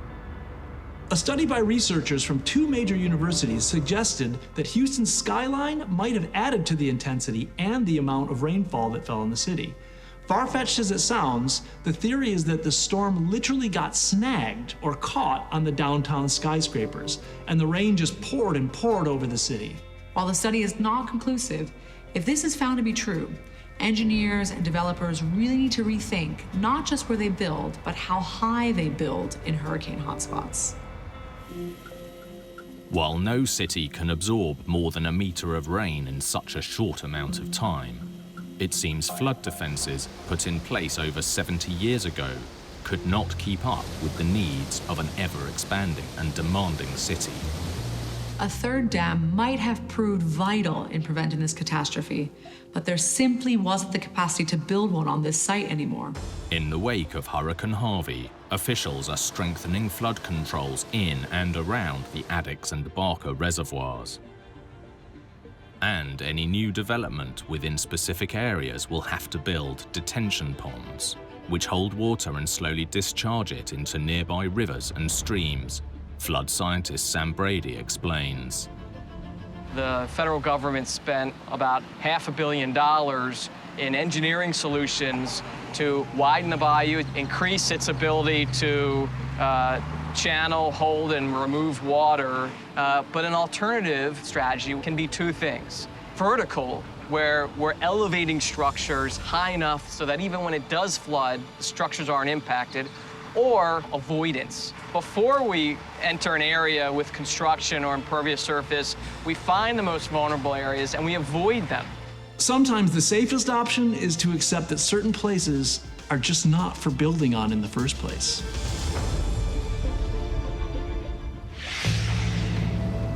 When it comes to engineering, sometimes the tiniest margins of error are enough to cause catastrophic consequences. Like this next disaster in Washington state that literally divided 2 nations. This was a major catastrophe that destroyed a vital link between the US and Canada. A devastating collapse that left locals reeling. We couldn't understand how anybody could survive that fall, and it just looked like people had died. An engineering disaster that led officials to immediately rewrite the rules. This one disaster made authorities rethink the way hundreds of bridges across the US were built.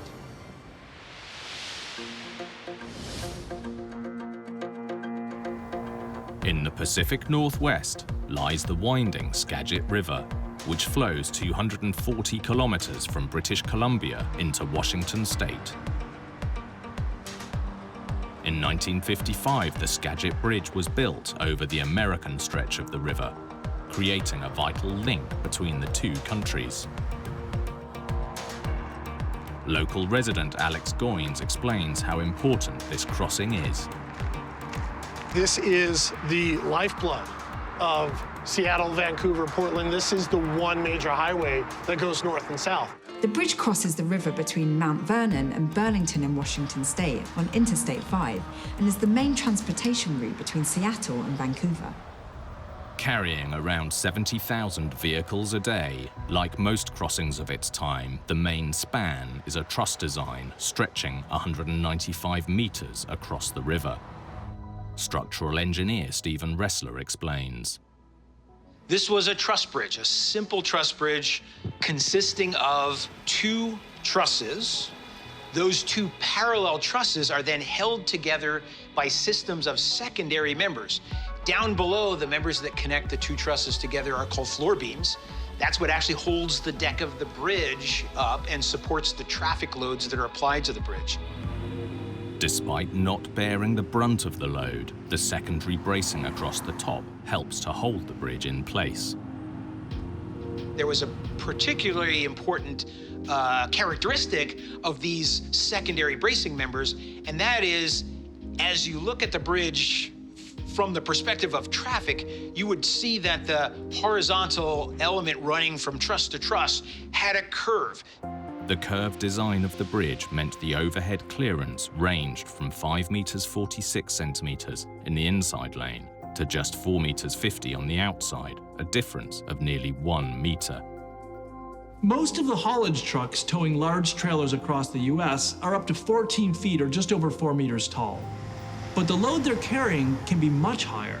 So they always approach anything with a height restriction, like tunnels or bridges, with extreme caution. The standard procedure with any oversized load was to have a pilot driver take the lead. A pilot driver uses a vertical pole set around 12 centimeters above the height of the semi's trailer, so that if the pilot pole strikes the top of the truss, the semi and its heavy cargo trailer have time to stop.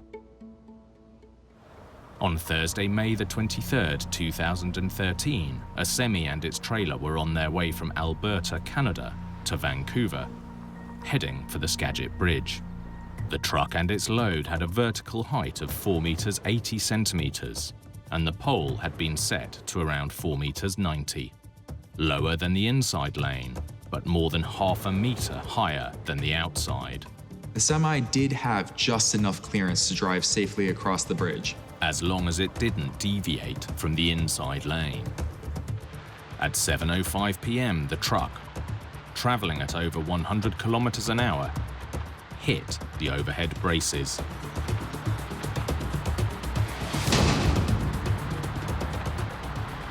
Alex Goines was driving home at the time. We got down into Mount Vernon and we were stopped on the freeway. And that's when we were told that a section of the bridge had fallen away. So this is where I parked and we scrambled up this berm so we could get a better view of the bridge. At this point, we could see everyone was out of their cars and the rescue craft were down there, and we could totally see this section here of the bridge was missing. And all we see, the bridge is collapsed, and it's just devastation is everywhere. We can't even believe it. An entire 48-meter span collapsed into the river below. But it wasn't just the bridge that had fallen. 2 vehicles traveling south also went down with the bridge.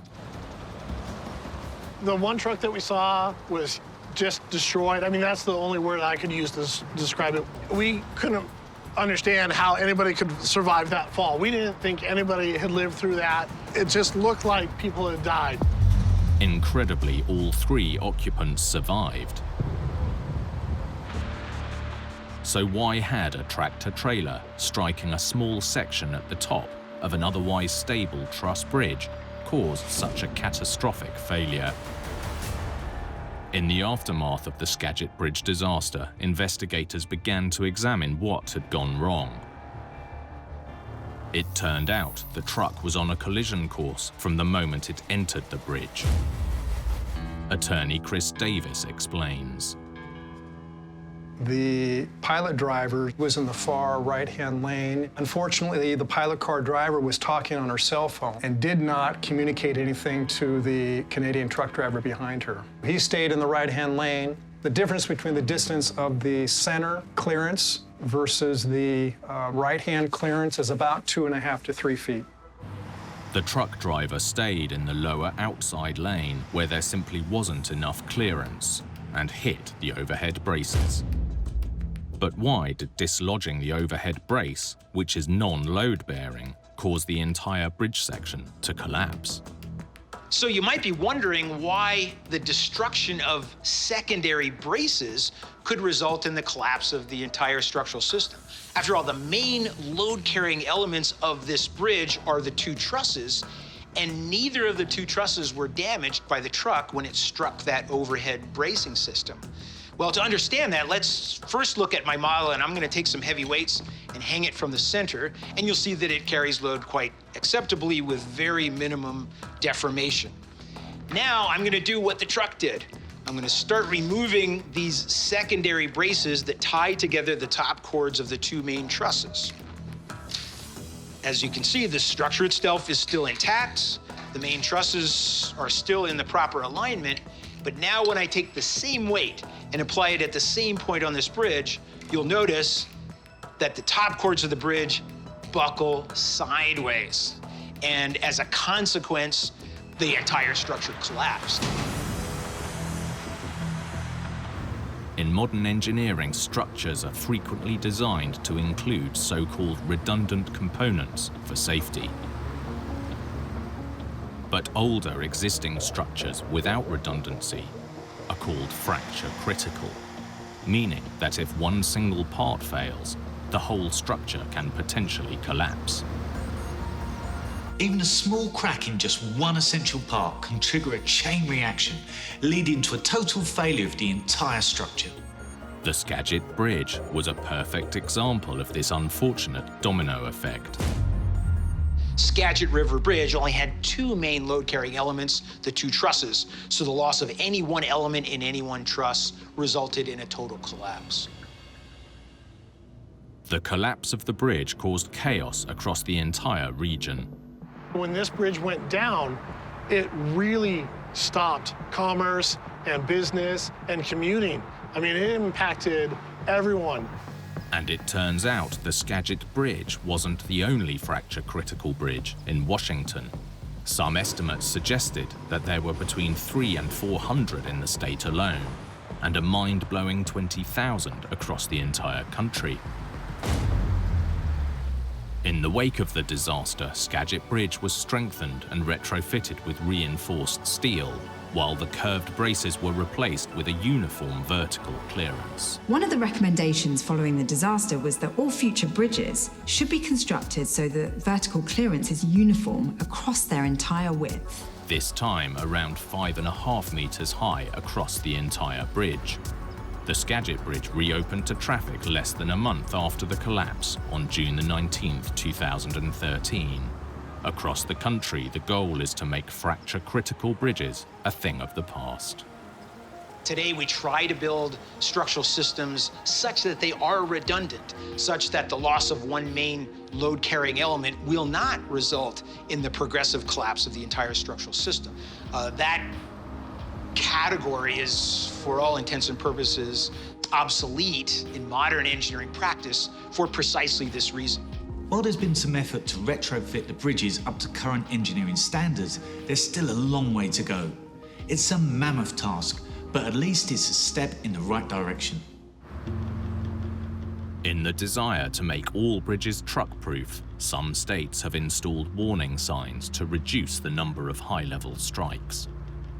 And some are also using the latest laser technology to let drivers know whether they can safely clear the bridge. What was astonishing to me was that 4 months later, we had the permanent bridge replacement section in. I mean, that just seems like a really quick amount of time to get a permanent structure back in. It looks like lessons definitely have been learned. So if a 40-ton truck ever does strike again, this time the Skagit River Bridge is going nowhere. Just a couple of inches higher, and this whole disaster could have been averted. In big engineering, when you're pushing the boundaries, it's sometimes difficult to know what you're pushing against.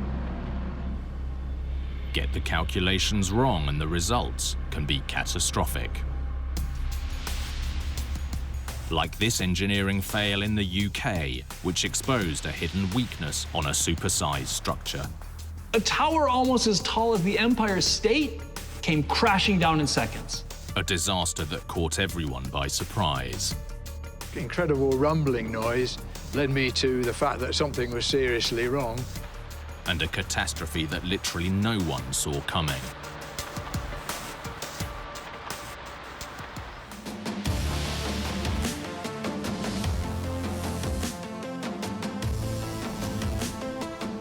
Just outside the tiny and picturesque village of Emley in northern England lies one of the most important structures in all of the UK. The Emley Moor Tower, which beams TV to around 4.5 million people across the north, covering an area of over 25,000 square kilometres. There have been transmission towers at Emley Moor since the earliest days of television. The location is ideal. It's remote, so there's little chance of interference from other radio sources, and it's high. So the transmissions have an unobstructed path, so a clear line of sight to as wide an area as possible. But this isn't the first tower on this site. The original tower was built in 1956 and stood at 135 metres tall. By the 1960s, as the number of TV sets across the country skyrocketed, and to prepare for the broadcasting of colour images, a more powerful transmitter was needed. Alan Redgrove worked as a transmission tower engineer for 33 years. It was really sort of an innovation to build tall masts out of cylinders, and you can see that the mast is constructed out of a cylinder which is 9-foot diameter, and these cylinders are all joined together, bolted together. Built in 1964 and towering above the landscape at 385 metres, the Emley Moor Tower was the tallest structure in the entire UK. It was taller than the Eiffel Tower. In fact, it reached as high as the roof of the Empire State Building. To pull off this titanic television tower, engineers used curved steel segments to form a 275-metre long, 3-metre wide tubular tower, with a 107-metre steel lattice transmitter mast on top. The steel sections were bolted together and the whole structure stabilised using steel cables tied to the tower and sunk deep into the ground, known as a steel guide mast. A guide mast is a tall, thin structure that depends on wires or cables for support. So while it has the strength to support its own weight, because it's so tall, the cables are essential to keep it stable, especially in strong winds. The only problem was, standing in a remote, exposed location leaves the tower at the mercy of the elements. The high location is great for transmitting, but it's also exposed to extreme conditions. The tower was in Yorkshire, which is in the north of England, which I know can experience some very cold and windy weather. Right from the start, large blocks of ice would form on the support cables, putting them under enormous extra strain. The ice was forming on the guy wires from about 1,000 foot up, and it was probably around about that sort of diameter. During winter, ice falling from the tower was so common that warning lights flashed when falling ice was a hazard, and nearby roads were frequently closed. But it wasn't just ice that was a problem. As structural engineer Dr. Lee Cunningham explains. With any tall structure, the main issue from an engineering point of view is the wind and the wind force. A building presenting an area to the wind is trying to move that building and trying to overturn that structure. The greater the area that you present to the wind, the greater the wind force. On the 19th of March 1969, Alan Grove was on his way to work at Emley Moor. It was a very cold, wintry day. This road across was closed off because of ice was falling across it, and there was a danger to life and limb. At 1 minute past 5, and I was in the basement checking things over, when an incredible rumbling noise led me to the fact that something was seriously wrong. Alan rushed outside to discover that the entire 385-meter steel tower had come crashing to the ground. We could see the structure of the mast laid across the car park. Bits of the mast ended up all over the place. And the biggest thing to come out of it all, of course, was that the whole of Yorkshire had no TV. Working in a basement just a few feet away from the tower, Alan and his team were lucky to escape unharmed. Instead of transmitting the news, the Emily Moore Tower was now making it. The 385-meter tall tower had dramatically collapsed. But had extreme weather and high winds brought the UK's tallest structure crashing down to Earth? Or was faulty engineering to blame? Initially, it was thought that the collapse was simply down to a combination of strong winds and a thick coating of ice. But structural engineers like Dr. Lee Cunningham believe the tower's design may have left it dangerously exposed. So my pen is representing a circular tower, and we have the wind load coming in. As the wind hits the tower, it tries to move around the tower, and as it moves around the tower, we get circular motion of the wind. In other words, vortices. And what those circular motions of the vortices do is cause the tower to vibrate at 90 degrees to the wind load. Like a flagpole or a streetlight on a windy day, as the wind blows across the tower, it creates swirling flows of wind alternately on either side, called vortices. The taller the building, the more vortices form around it. And the more vortices that are created, the more likely the building or structure is to vibrate. These sustained vibrations are known as vortex shedding. Vortex shedding can cause a tall building to shake violently. If it's bad enough, it might damage or in extreme cases bring the whole structure crashing down. A study found that in very tall buildings, the effects of vortex shedding can do more damage than earthquakes.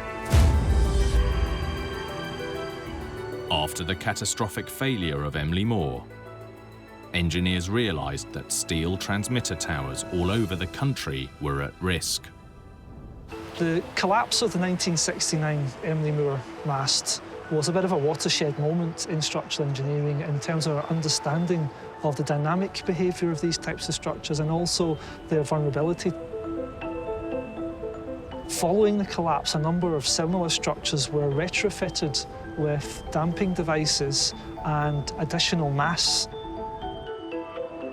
Damping devices reduce potentially dangerous vibrations, like the ones that proved fatal for Emily Moore, and add extra weight for stability. Two almost identical towers were modified by hanging 150 tons of steel chains from each tower, and both are still standing today. So in hindsight, this fix just might have prevented Emily Moore's collapse.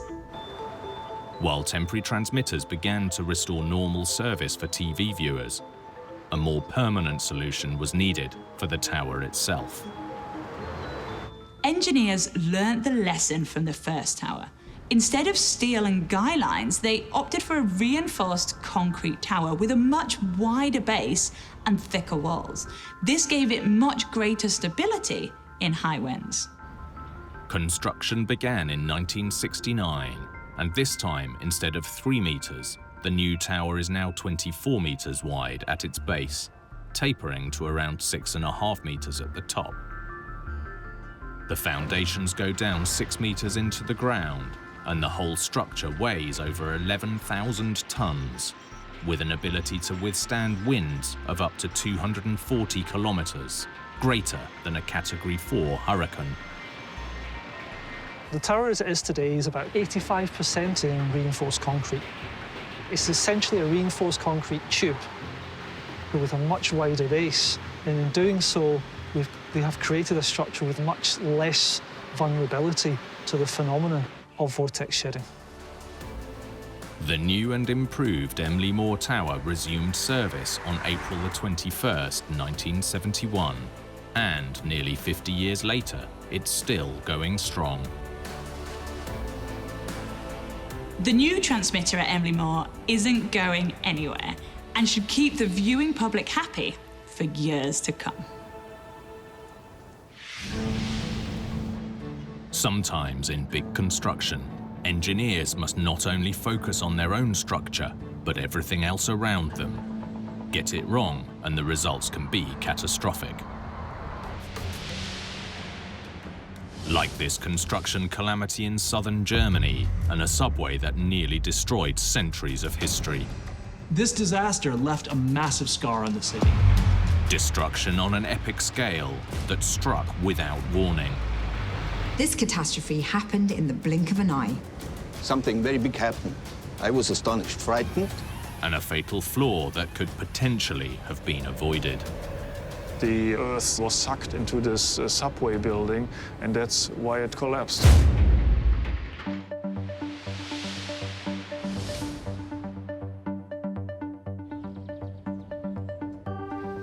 Cologne in western Germany has a rich history.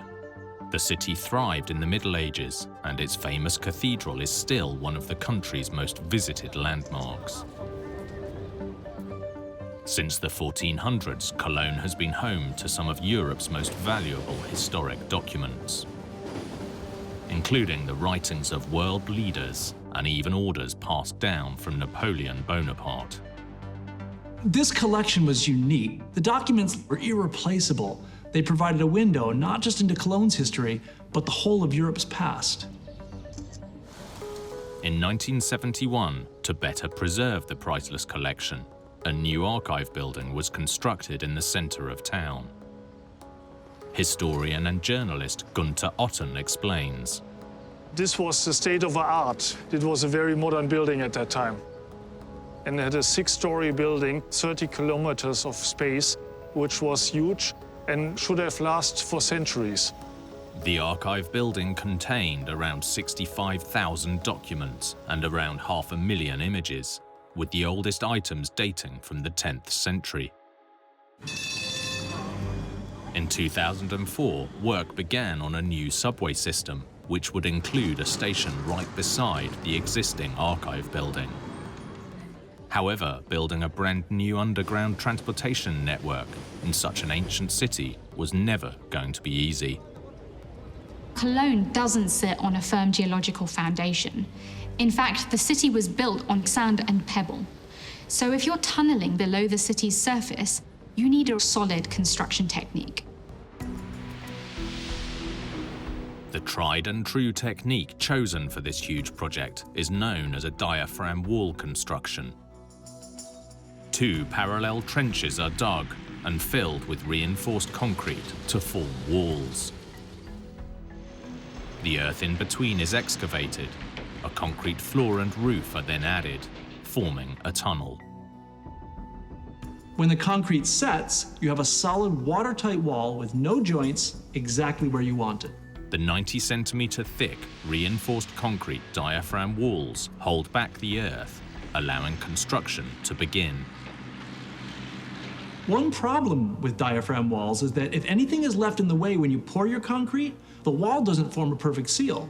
When it sets, any cracks can let water and mud seep into your tunnel, and the ground around it subsides. On the 3rd of March 2009, 5 years into construction, work was continuing directly underneath the city archive. Freelance photographer Joe Schwartz was in the area. I was having lunch, and suddenly I saw dust outside of the window. And I see a big wall of dust.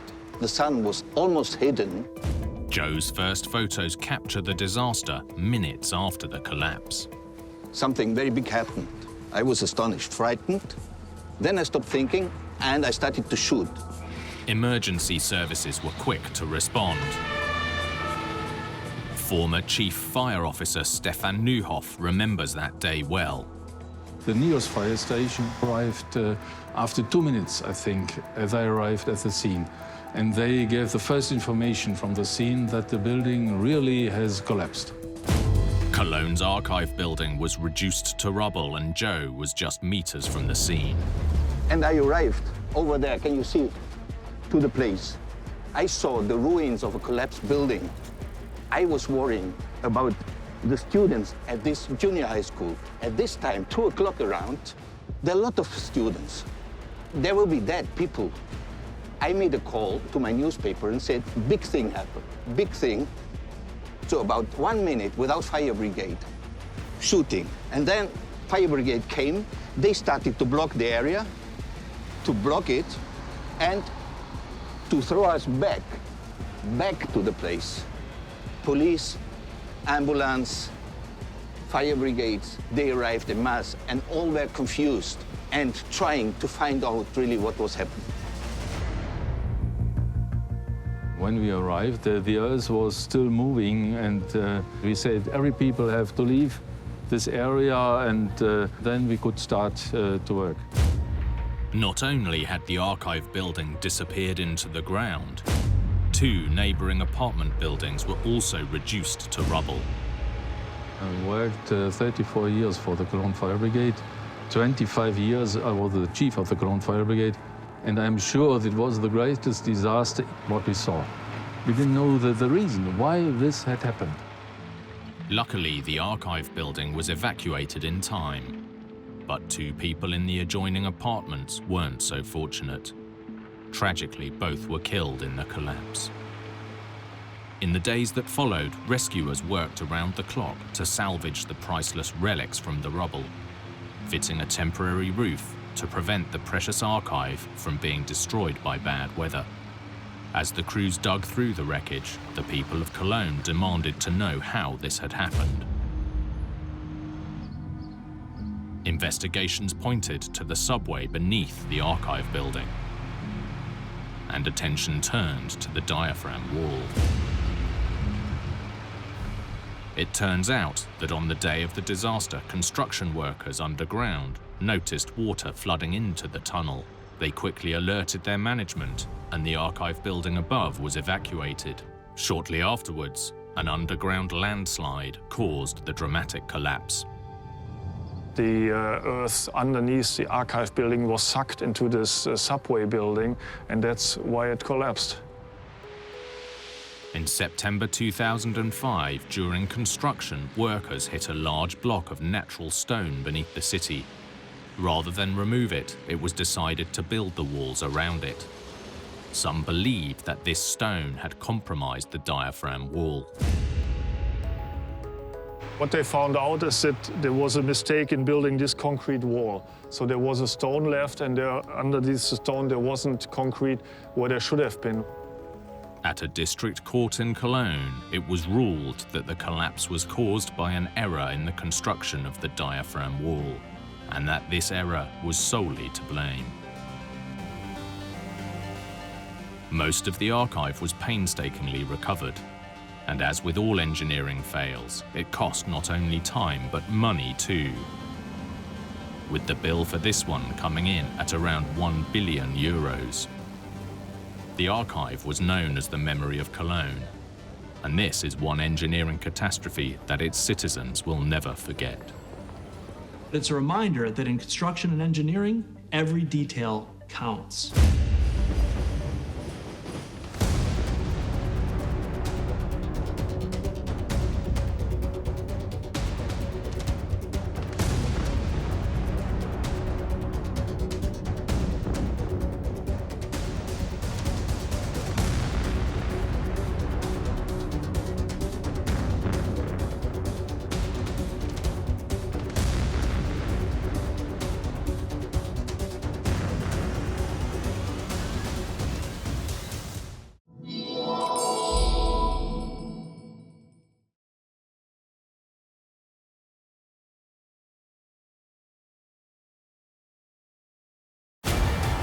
Disaster strikes a state-of-the-art bridge in Miami.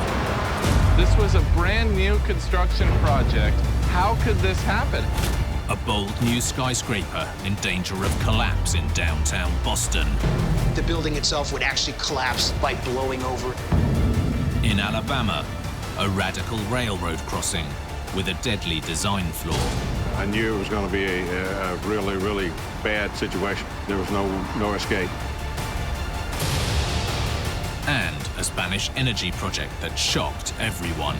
The gas goes into the fault moves, and then you have your earthquake. With big builds, even the smallest mistake can be a huge disaster.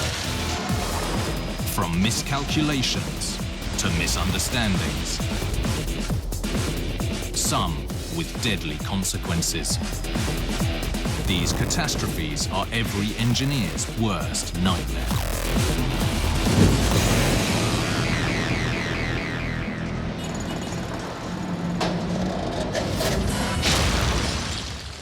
In the mission to create more audacious builds, design can sometimes dictate the engineering.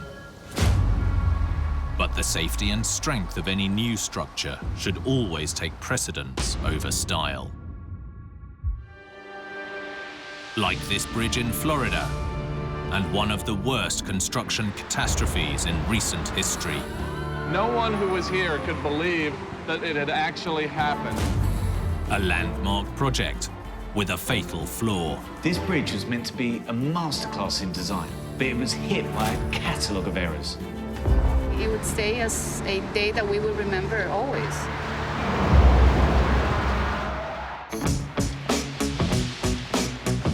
Miami, Florida, known for its great beaches and stunning architecture, is also a major university town.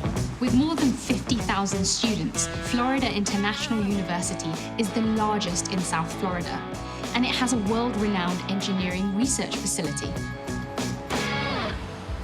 With student numbers growing, FIU recruited private developers to build high-rise housing within walking distance of campus.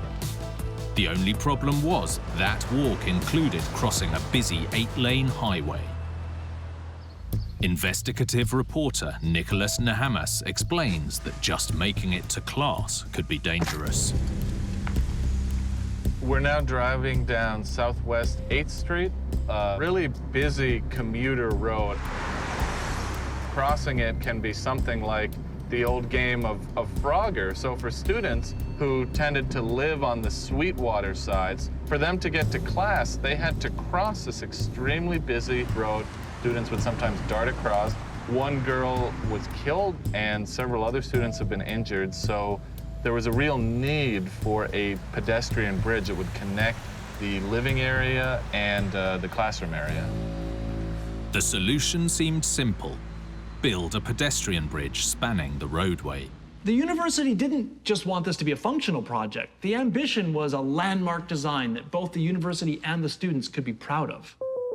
Work on the $120 million Signature Bridge began in March 2016. The design would be a pioneering interpretation of a traditional truss bridge, but with the revolutionary look of a dramatic cable-stayed crossing. The asymmetric design further complicated the geometry of the bridge, as engineer David Beck explains.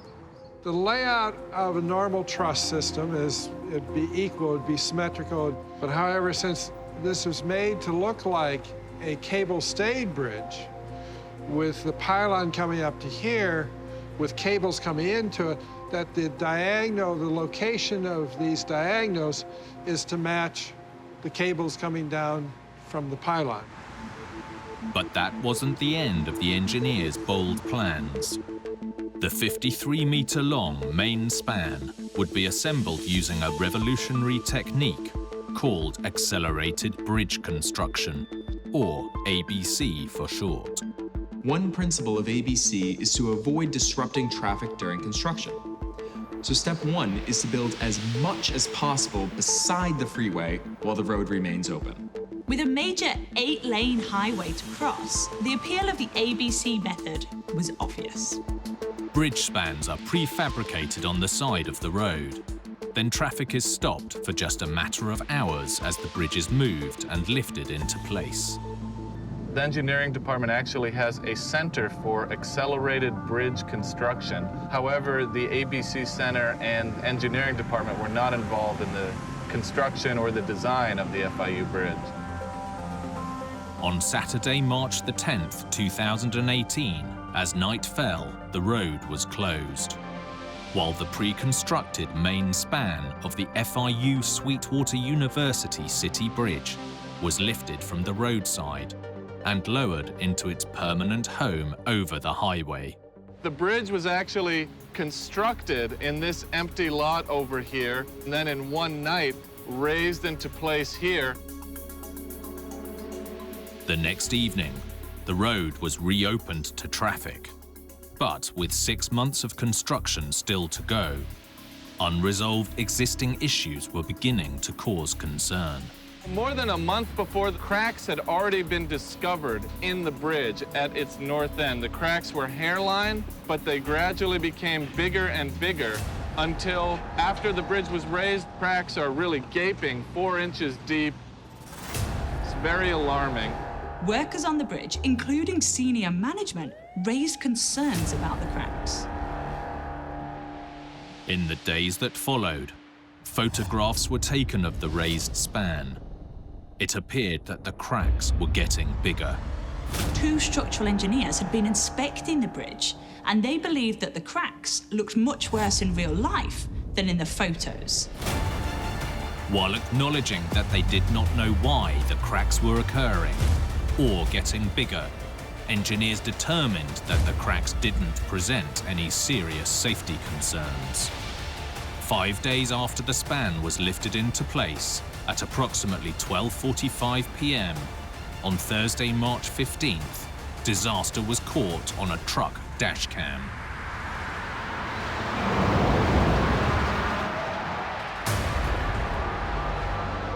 The entire 860-ton construction collapsed. Nearby restaurant owner Leonette Sardo heard the crash. We were working at the restaurant that day, and we heard a very loud noise. As I looked over, I see that the bridge had already fallen down. When we get there, you see that gigantic bridge on top of cars. All of the alarms from the cars are going off like crazy, and we were just trying to see what we could do. The scene was completely memorable in a very bad way. Student Aura Martinez was also devastated by the aftermath. I was just about to order when all of a sudden the bridge collapsed. And I was very shocked. I didn't believe it. I just wanted to go and see what I could do. I jumped the border, I ran to the bridge, and the cars were stuck underneath, and there was nothing we could do. The collapse cost the lives of 5 motorists and 1 construction worker. But why did this pioneering project, designed to safeguard lives and prevent accidents, go so badly wrong?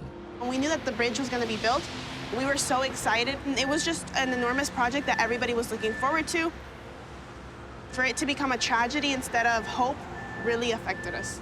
This was a brand new construction project in the United States of America, you know, one of the most industrialized nations in the world. How could this happen? How could a brand new bridge fall down on people who were just driving on their way to work or school? The pedestrian bridge, designed to make life safer for Florida International University students, had tragically collapsed. The official report into the disaster highlighted a design flaw in the innovative structure. One of the problems was that the signature design, essentially mimicking a cable-stayed bridge, dictated the angles of the support struts. To create the illusion of a cable-stayed bridge, the diagonal supports on the truss had to line up perfectly with the cables. But this uneven zigzag pattern created a weakness at a key connection. Engineer David Beck explains. When this structure was fabricated on the side of the road, it was picked up by transport, rotated 90 degrees, moved down the road, and then set on the pier. That night, a worker identified that there was major cracking down here at the bottom of member number 11 that evidently created a weak spot. Those cracks were reported to the engineer. They were coming back, and someone had given the orders to retension those rocks. The idea was that tightening steel rods in the concrete would close up the cracks. But this step was not included in the design, and some believe it may have compromised the integrity of the entire structure. Investigative reporter Nicholas Nahamas covered the story. The project's engineers thought that by tightening the rods, the cracks would close up. In fact, what they delivered was the fatal blow to an already failing bridge. By putting so much pressure on a piece of the bridge that was already under stress and cracking, they snapped it. So it's really the smoking gun, we believe, brought it crashing down. When this area down in here exploded, the whole bridge collapsed within a second. It seems the signature design compromised its integrity, and some believe other errors contributed to the scale of the tragedy, including the road remaining open during an unplanned phase of construction work. You really have to take a look at it as two accidents. One is the construction accident, and the second one is the traffic accident. If the traffic under 8 lanes of the bridge were shut down, you would have only had a construction accident. The fact that they didn't close down doing this critical construction work with live traffic under it, you ended up with catastrophic failure. The idea of the bridge was to improve the infrastructure of the campus. Instead, it left a lasting mark on its memory. The tragedy has left a lot of people in Miami both extremely angry and bewildered. So the university went from having this big signature bridge project to a deadly disaster and tragedy on its hands, and it still needs to build a new structure across this space in order to get students across. This marked all of us, and it would stay as a day that we will remember always.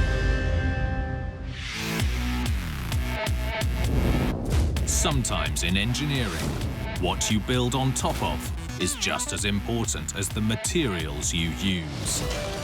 Getting them both wrong is a recipe for disaster. In Massachusetts, an award-winning design threatened to become a deadly disaster. Huge sheets of glass falling from over 200 meters. A skyscraper in real danger of crashing down in the middle of downtown Boston. The tower could potentially topple into Copley Square in the Back Bay below it.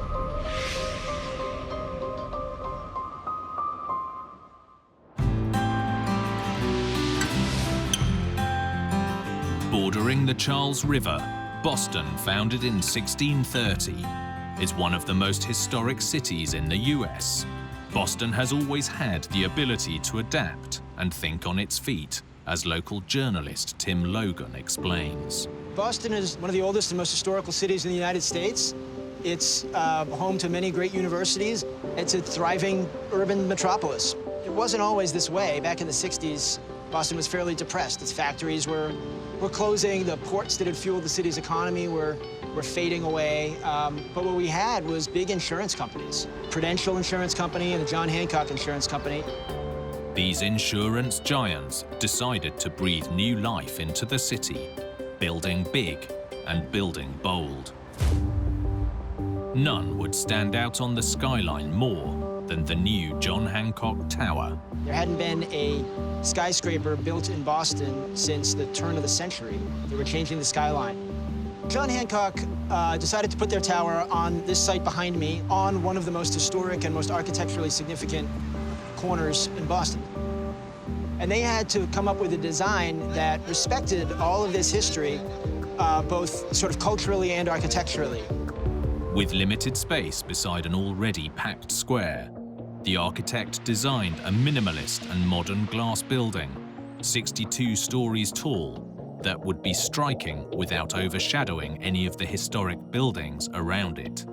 Using more than 10,000 1.2 by 3.4 meter highly reflective glass panels with a subtle blue tint, the idea was that the tower would only have a slight contrast with the sky on a clear day. It's actually a very subtle building in its way. But it also led to some of the design challenges that ultimately became something of a problem in the construction of the Hancock Tower. Construction began in 1968, but as early as the excavation stage for the tower's foundation, the project hit its first major snag. They had to dig out millions of feet of dirt all the way down to bedrock. I believe it's 140 feet down. And this part of Boston was largely marshlands that were filled in the 1800s. Much of present-day Boston now sits on reclaimed land. As the city expanded, large tidal flats were filled with mud, sand, and gravel to create new land for development. Like one of the city's most exclusive neighborhoods, Back Bay, home of the Hancock Tower. Originally, in the 1600s, the city of Boston covered just 800 acres. That's smaller than Central Park. Today, it's over 7 times that, with around 5,000 acres of man-made land. That's more than any other American city.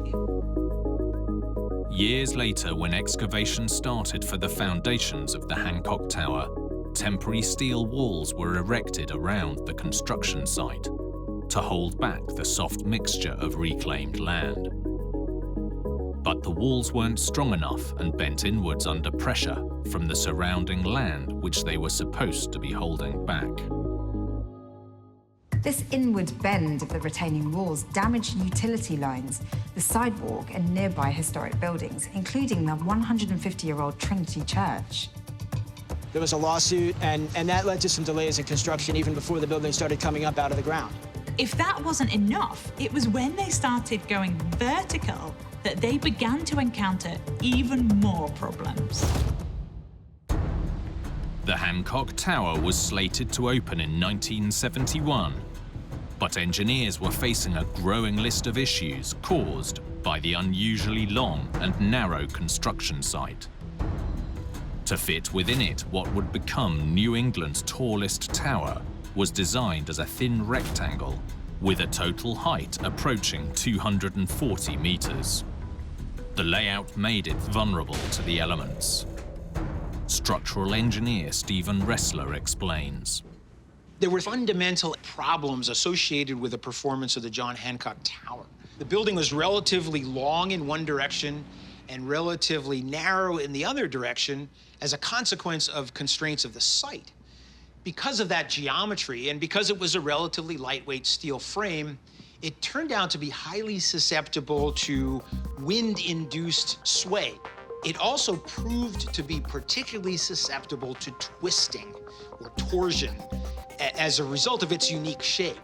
And this twisting began to reveal a major construction problem for the tower's feature design element, the more than 10,000 glass panels, each weighing more than 200 kilograms. Every one of these rectangular panels was essentially completely filled in with glass. The windows used were double glazed, housed in a set of metal frames with 2 glass panels. The inner face of the outermost pane of glass had a metallic coating. Unfortunately, that metallic coating proved to be the undoing of this window mounting system. To keep sunlight out and give the tower its trademark mirror look, the glass panes were treated with a layer of chromium. This was joined to the frames with rigid lead solder. As the panes moved from the building's swaying or changes in temperature, these rigid joints cracked the glass. In turn, the panes risked detaching from the building and falling to the ground below. Huge bits of glass that were 1 meter by 3 meters were literally popping off the building and crashing to the sidewalk hundreds of feet below.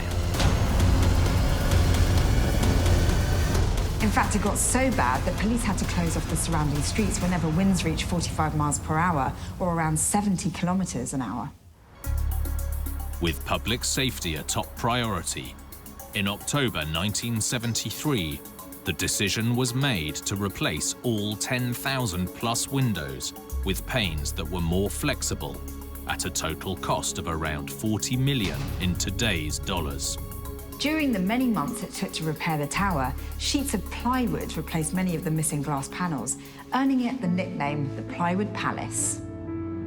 The John Hancock Tower finally opened in 1976, 5 years behind schedule and around $100 million over budget. But that wasn't the end of the problems.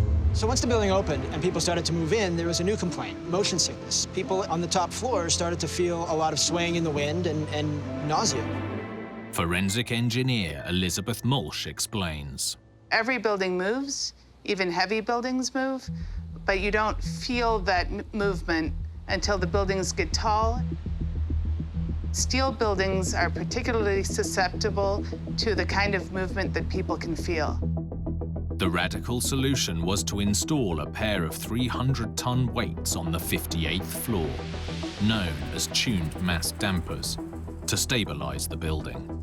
A tuned mass damper is a lot like a kid's feet when they're on a swing, and when they're pushing their feet forward in time with the swing, then they go faster. If they're out of phase with the movement of the swing, they can make it stop. So it's not dangerous if a steel building's moving with the wind. And again, every building moves.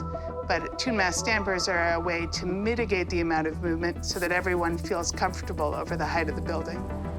With its long, thin footprint, the Hancock Tower needed not one, but 2 dampers.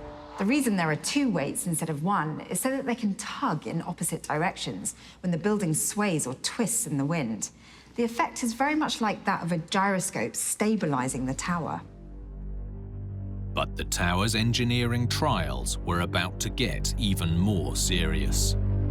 Engineers discovered another totally unexpected problem that had the potential to bring the whole tower crashing to the ground. Even with the mass dampers in place, under a certain kind of wind loading, it was discovered that the entire tower could actually fall over.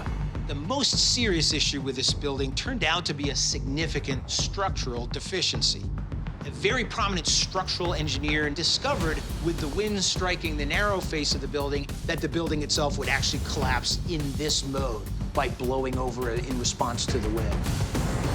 The thin rectangular structure was assessed as being much more unstable on its narrow sides.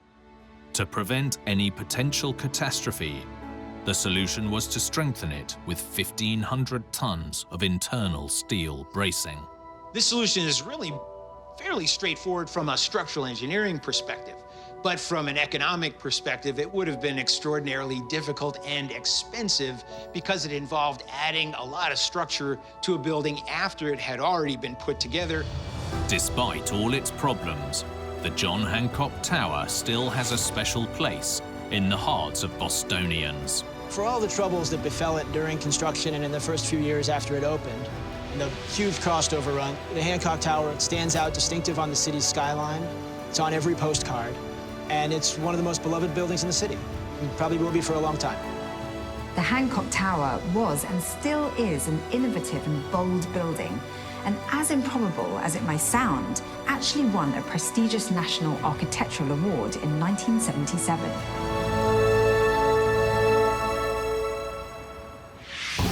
Some engineering errors can lie undetected for decades, and it only takes one mistake to turn an engineering oversight into tragedy.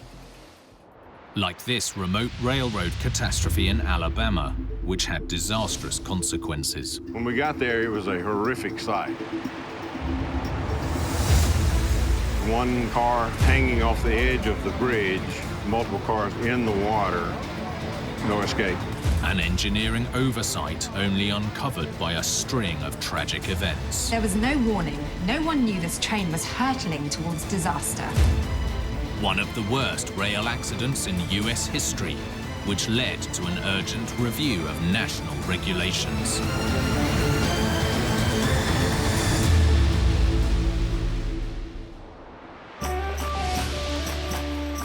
On the Gulf Coast in the southern US, with a population of over 200,000, lies Mobile, Alabama, where the Mobile River slices the state in two. Local journalist David Rayner explains why this area conjures up the true essence of the South. We really pride ourselves in having a beautiful downtown, situated right on Mobile Bay. Mobile has one of the largest ports on the Gulf of Mexico. One of the great things about the Delta is the wildlife. It's alligators, snakes, and you got to be careful when you're in the water.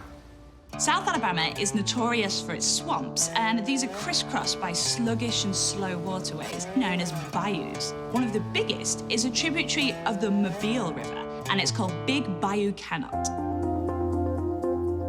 About a century ago, this slow, sleepy backwater found itself in the path of a new railroad that ran coast to coast across the US. The first Bayou Canot rail crossing was 2 truss bridge spans stretching over 90 meters bank to bank.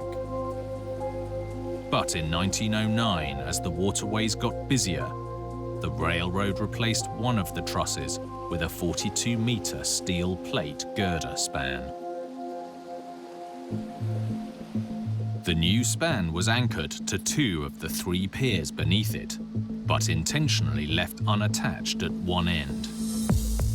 The thinking was that if the bayou was ever needed for water traffic, the bridge could rotate or swing a full 90 degrees to allow barges and ships to pass. So although the entire track was welded together, the end span was not bolted in place. That might sound unusual, but it was basically future-proofing the bridge to allow river traffic to use the bayou further down the line. But those plans were put on hold, as structural engineer Farhad Ansari explains. The bridge was made like a swing bridge to begin with. However, the motorized part was not installed. It was basically railway tracks and girders connected to a truss part of the structure. Although it wasn't considered at the time, leaving the end span unsecured made the bridge vulnerable to impact damage. The bayou ultimately remained closed to water traffic, and the unusual setup was eventually forgotten. On September 22, 1993, the towboat Movilla was heading up the Mobile River in dense fog, pushing 6 60-meter barges. Captain Ted Morley's simulator is set to the precise weather conditions of that night. The evening of the accident, it was dark, it was foggy, so there was absolutely zero visibility. Because of the bayous being very swampy, you can have great visibility one moment, and then you go down to a whiteout condition the next moment. It's very disorienting to operate in if you're not properly equipped for it. Just after 2 in the morning, the boat missed a bend in the river, and although the crew was unaware, they were now heading down the Big Bayou Canot. Fog is a big problem. I know I've been out on fishing trips where it was so foggy that I became disoriented. I thought I knew where I was. When the fog finally lifted, I was at least a mile from where I thought I should be. I understand fully how the captain could have been disoriented and lost his way going up Mobile River. Big Bayou Canot is narrow, shallow, and pretty much impassable for boats, certainly large barges, so heading into it at night was never going to be intentional. Meanwhile, the Sunset Limited passenger train, en route from Los Angeles to Miami, arrived in Mobile to pick up passengers for the next leg of its journey. When it departed, there were 202 passengers and 18 crew members on board. Lost in the fog, the Movilla had no idea it was heading straight for the rail crossing. So on the radar screen, we can see the bridge itself, which he interpreted as another vessel that was operating on the river. He was sounding it, trying to call the other vessel, when in fact it was the bridge for the Amtrak train crossing Big Bayou Canot. At 2:45 a.m., the lead barge struck the bridge at the unsecured end of the steel girder span. Despite the massive collision, the rails were not completely destroyed. The impact force was sufficient so that it created 3 feet of displacement. So it mangled the tracks. It didn't break them. Unfortunately, he didn't hit it hard enough to actually sever the rail, so the signal that broadcasts to the train that the bridge is out didn't actually get activated. The train was heading at near full speed towards this track that was bent out of line by more than 3 feet, so that's about a meter. But with every signal on green, the train driver had absolutely no way of knowing that anything was wrong. To make matters worse, the crew of the Movilla had no idea what bridge the barge had struck. He mentioned that he had struck a bridge on the Mobile River 4 miles to the north of his actual position. 8 minutes later, with no warning, the Sunset Limited hit the deformed tracks and derailed, destroying the damaged bridge. David Adcock was a bosun with the US Coast Guard when he was woken by a call. Early morning, September 1993, the phone starts ringing. He said, "Get up, have a train in the water." Pulling into the mouth of Bayou Canal, there was a barge almost blocking the entire mouth of the bayou. But as we came around that barge, it was unbelievable, the sight.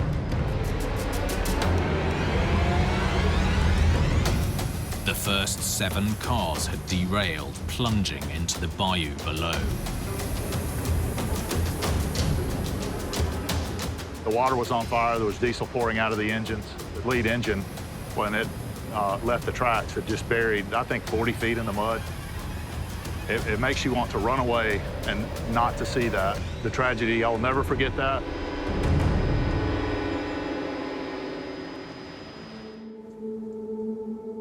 At first light, journalist David Rayner arrived on the scene. By then, the fog had lifted. When we got there, it was a horrific sight. There was still fire burning on one of the engines, and there was one car hanging off the edge of the bridge. I knew it was going to be a really, really bad situation. There was going to be a lot of people that were in those cars underneath the water, and there was no escape. 103 people were injured, while 42 passengers and 5 crew members lost their lives. And everyone demanded answers. An investigation was launched to establish exactly what had happened and whether this was just a tragic accident. There's no doubt that the barge hitting the bridge triggered this disaster, but investigators also found that this structure was particularly vulnerable to vessel collision. The bridge was low to the water with no lights, and the fact it was a swing bridge acting as a fixed bridge complicated things further. David Rayner explains. The rails were welded instead of in pieces. What happened when the barge hit the bridge piling was it shifted and twisted the rail, and so when the train hit that twisted part, it derailed. Had one of the rails snapped instead of bending, it would have broken the track circuit and the signals would have gone red. In theory, this should have given the train enough time to stop. So there were a lot of contributing factors to this. The weather conditions, the design of the bridge, the lack of proper signaling, the total lack of familiarity with the area. He was totally disoriented. A lot of things came together and contributed to this accident. As a result, the fatally damaged section of the bridge was replaced. In addition, the safety report recommended beacons, radar reflectors, and other devices to make future bridges more identifiable on radar, as well as other visibly identifiable markers on the crossing themselves. So hopefully nothing like this will ever happen again. In the wake of such a major disaster, it was vitally important that engineers and emergency services learnt lessons from the tragedy. This was the worst accident in Amtrak's history, and one that is sadly forever etched into the minds of those who were there. You know, if you ever witness this, you will never forget. You will never forget the Sunset Limited disaster.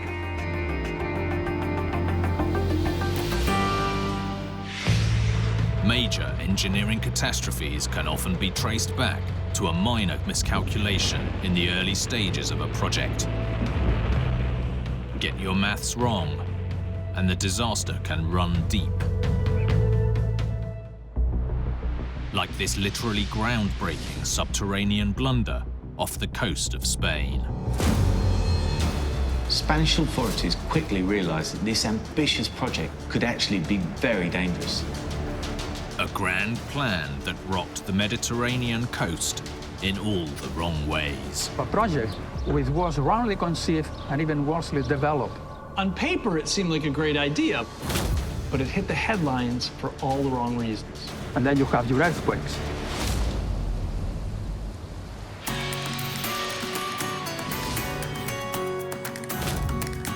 Spain has a rich mix of history, culture, and natural beauty, including its stunning Mediterranean coast.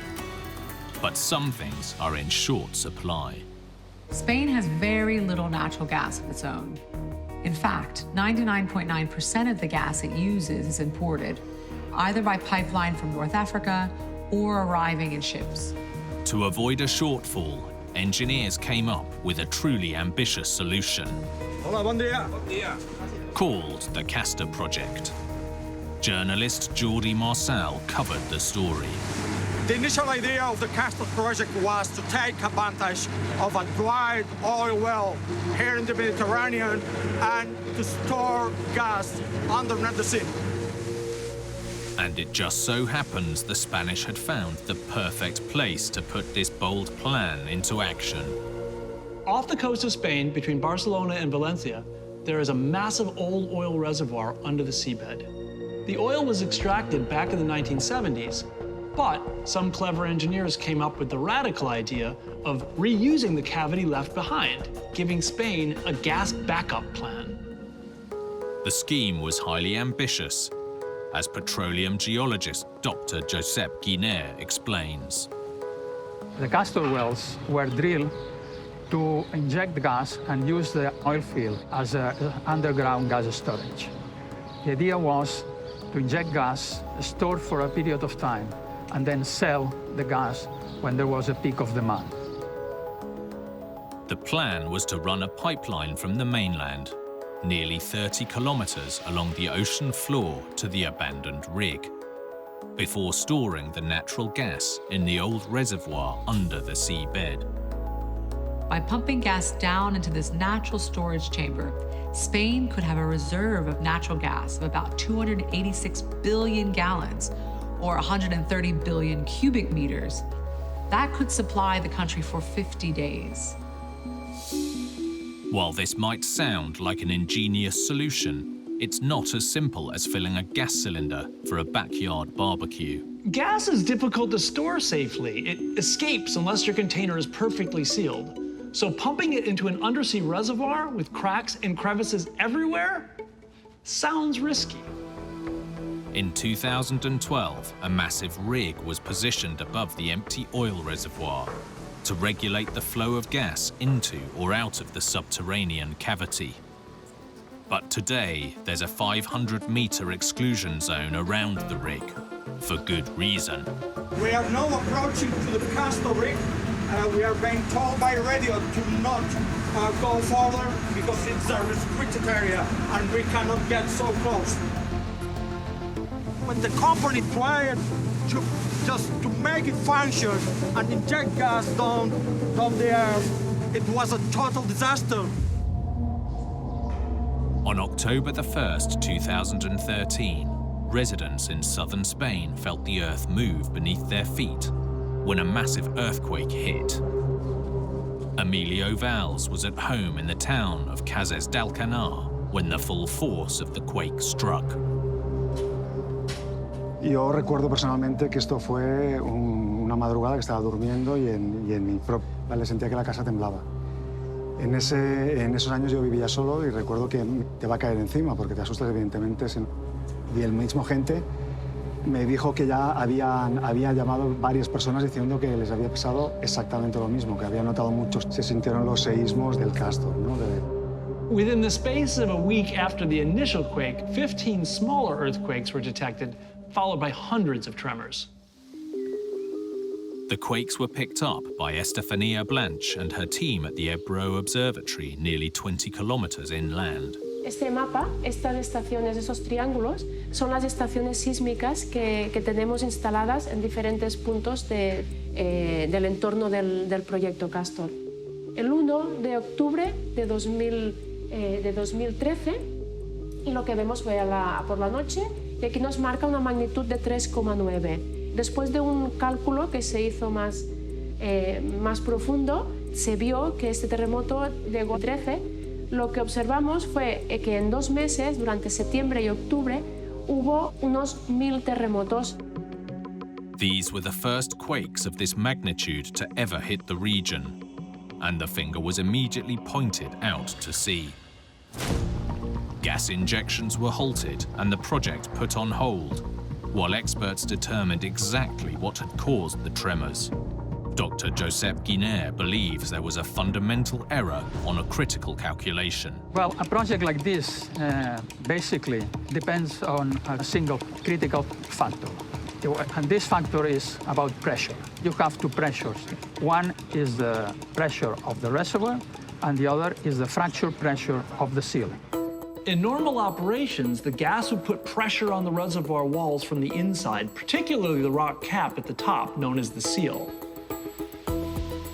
If the pressure gets too high, it will literally break the rock of that seal, allowing gas to escape. That's the fracture pressure.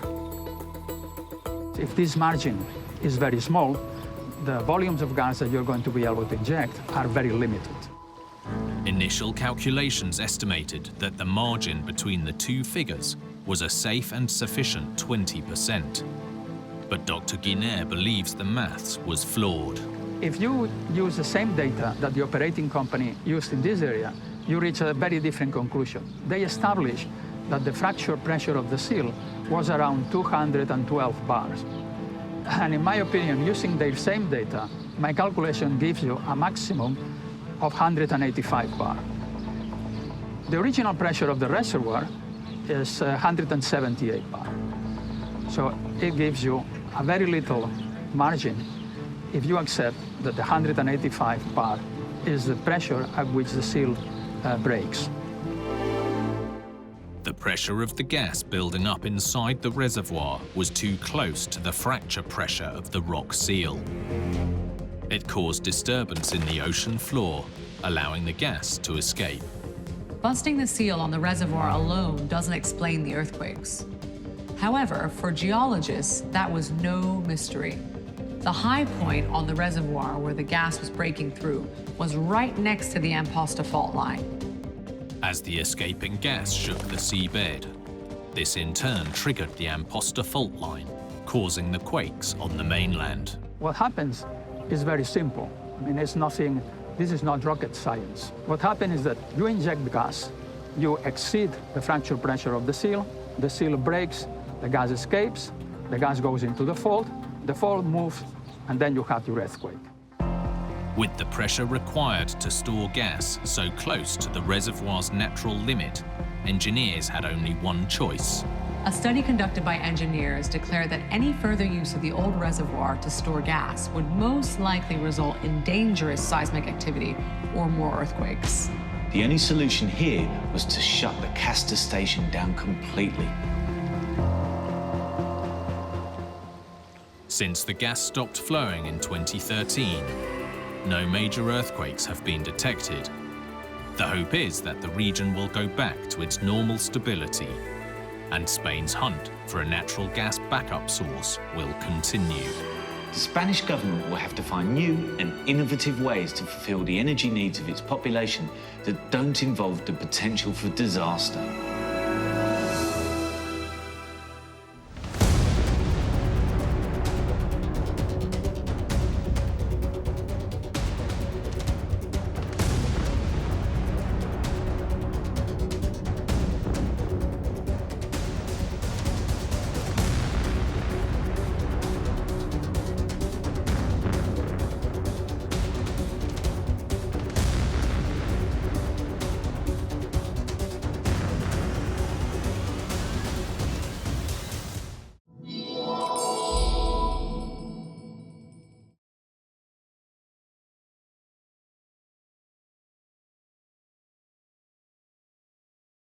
An epic crane catastrophe wrecks a Milwaukee ballpark. You knew that there were people up on the structure that couldn't have survived. A bridge in Washington state sinks like a ship. When the Hood Canal Bridge rolled over, that was a real eye-opener. A stadium roof comes crashing down in Connecticut. This came within hours of being one of the biggest calamities in the history of American structural engineering. And a devastating dam disaster stuns the UK. This engineering catastrophe cost lives. With big builds, even the smallest mistake can be a huge disaster. From miscalculations to misunderstandings. Some with deadly consequences. These catastrophes are every engineer's worst nightmare.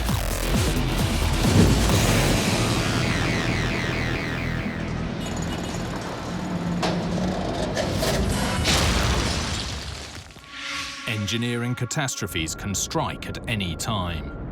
Some oversights take years to develop into a problem. Other failures can turn into tragedy in an instant.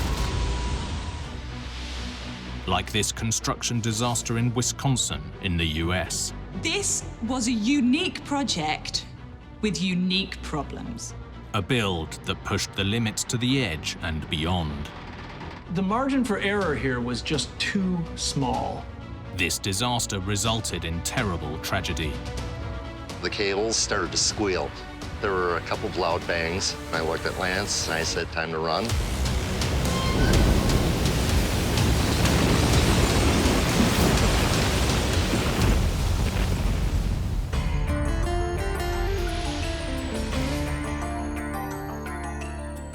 Milwaukee, on the western shore of Lake Michigan. In its early days, the town served as a trading post. But in the 1840s, settlers arrived from Germany and began to do what they do best: brew beer. Milwaukee is known as Brew City. The city's passion for brewing dates back nearly 200 years.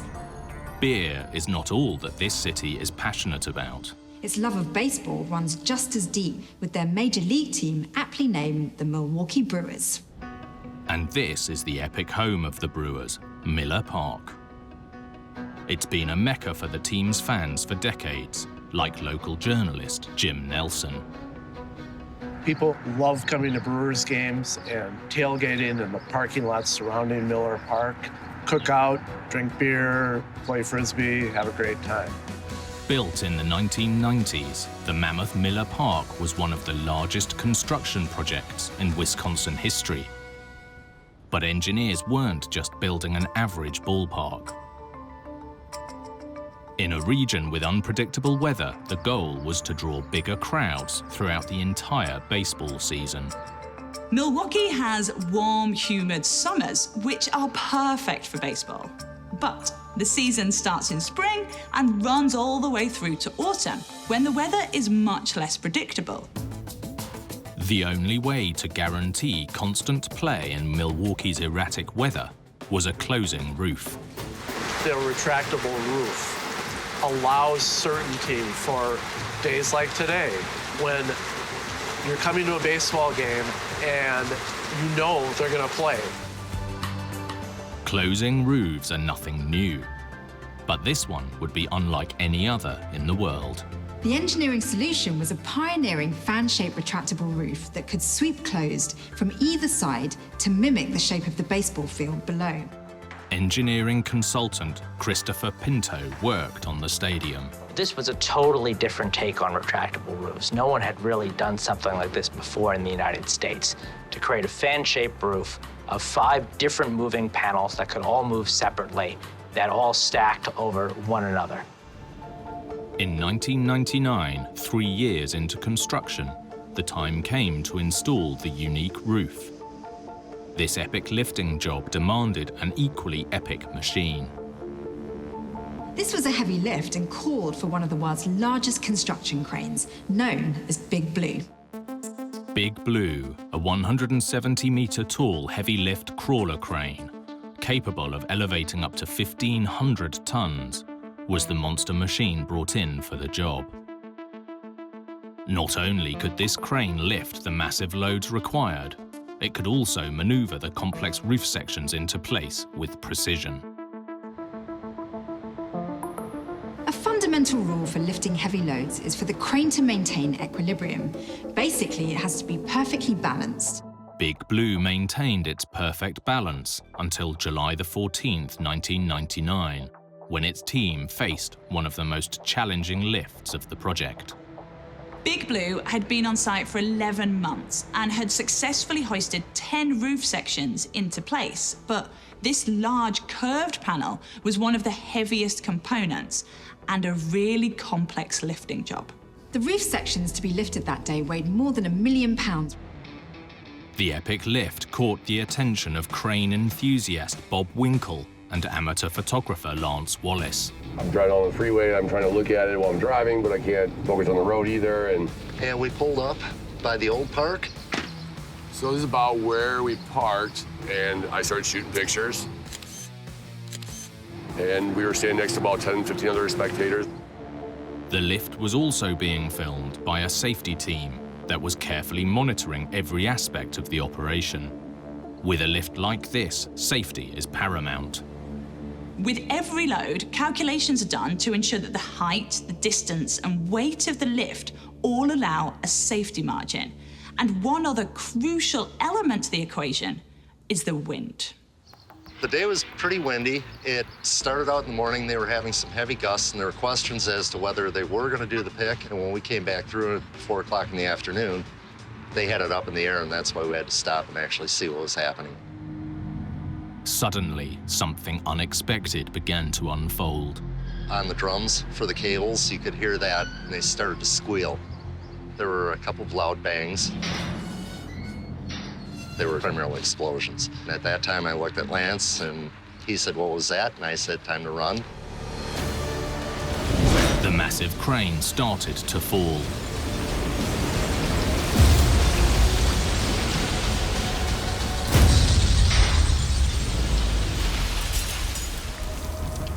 Big Blue had collapsed, smashing into the stadium below.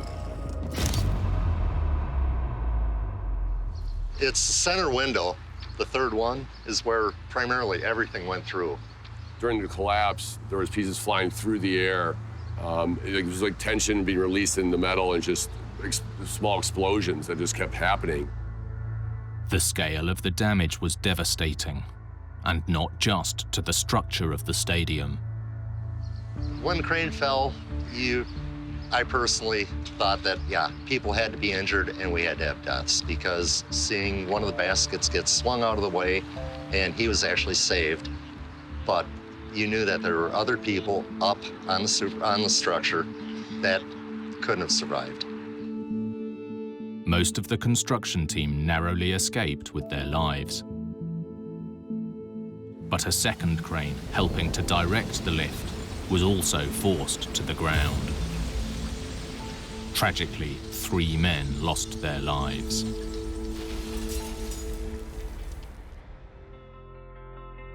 After the catastrophe, engineers examined the scene to discover what had gone wrong. Investigations revealed a combination of factors had caused the collapse, including a last-minute change to the crane's position. Stability is an absolutely critical part of crane operations. It's vital that the ground is sufficiently strong to support the crane. Contractors noticed ground cracking around Big Blue, so they moved the crane to more stable ground. But an existing part of the roof was now blocking the path of the new panel. The crane moved to a new position to facilitate the lift, but the roof structure had to be lifted higher than initially planned, to about 350 feet or 100 meters above the ground surface. Lifting the roof section higher than planned increased its exposure to the already high winds. Far from ideal, given the section of roof that was being raised. The size and shape of this load was a major factor in the accident. It had a surface area larger than 3 jumbo jets, and it was curved like a giant sail, all of which made it very vulnerable to the wind, with a phenomenon engineers call the wind sail effect. The unusual load, combined with the wind, was more than Big Blue could handle. The crane was subjected to sideways forces that it simply wasn't designed to withstand.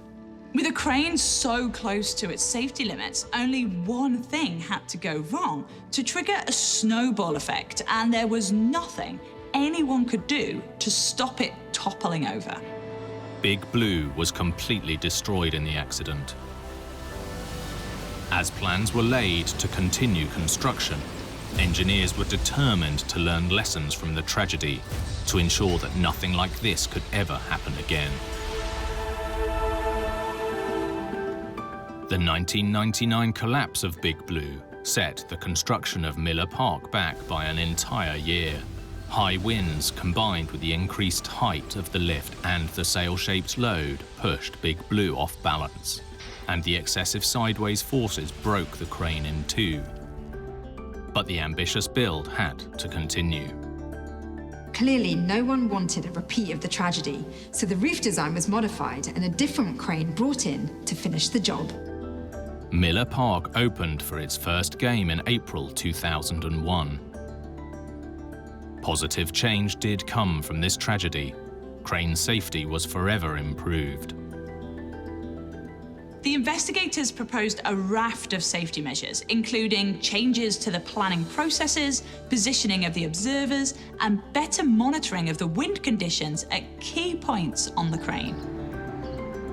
Big Blue set a new precedent in regulations that now safeguard construction workers worldwide. To this day, the 3 steel workers who died during this terrible accident are remembered by the city of Milwaukee.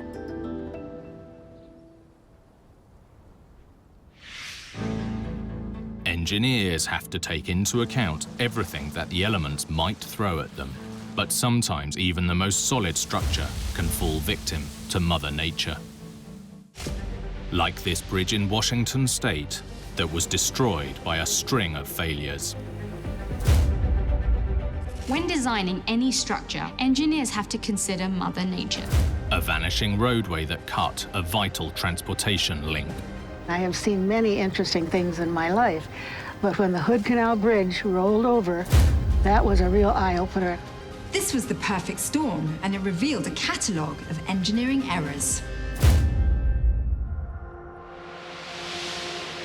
Northwest Washington State is an unspoiled wilderness. This is a pretty remote and wild part of America, surrounded by mountains and buffeted by the Pacific Ocean. The landscape is splintered by waterways, carved out by ice thousands of years ago. With all this water, dozens of communities have long depended on bridges. Norma Tipton has lived here for decades. It's great to live here because I think it's one of the most beautiful areas in the world. We do rely on bridges a lot because there's so much water around. And this is one of the most unique. The William A. Bugg Bridge. When it first opened in 1961, this was one of only 3 permanent floating bridges in the world, and it was an immediate hit with the locals. It's the only link for people who want to get from Jefferson or Clallam County over to this side of to Seattle, which is, of course, the biggest city in the area. Although officially named the William A. Bugg, this bridge is better known for the piece of water it spans, the Hood Canal. The name is misleading.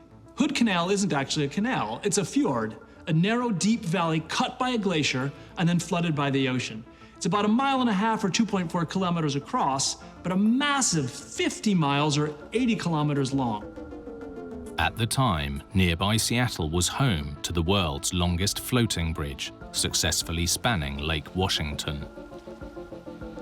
But crossing the Hood Canal was a whole new challenge. The fjord is 347 feet, or more than 100 meters deep. That's far too deep to build a bridge with legs. At that length, they would need to be impossibly wide to be strong and stable enough. And building a suspension bridge would be astronomically expensive, and so a floating bridge is what made the most sense. The bridge would be supported by a series of 23 concrete pontoons, held in place with cables and anchors on the seabed. Although made of concrete, the pontoons float because they're hollow like a barge. The bridge deck sits above on elevated trusses. It may sound like a simple idea, but it was hugely ambitious, as State Bridge Engineer Patrick Clark explains. The canal at that time was unusual, and it was the only floating bridge that had an elevated roadway all the way across.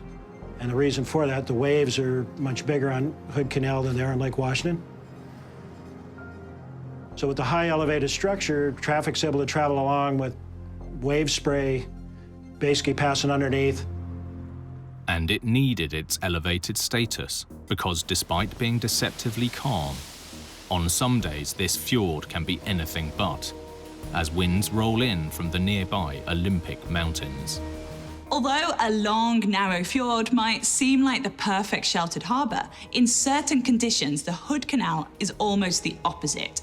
It acts like a giant wind tunnel, focusing high winds along the valley, which whip the ocean up, creating huge waves, and the Hood Canal Bridge lies right across their path. As well as withstanding these unpredictable conditions, this floating bridge had to be engineered for another purpose. The US Navy has had a base on the Hood Canal since the Second World War. It's now used by the Pacific Submarine Fleet. So, when the bridge was built, for reasons of national security, it had to be able to open wide.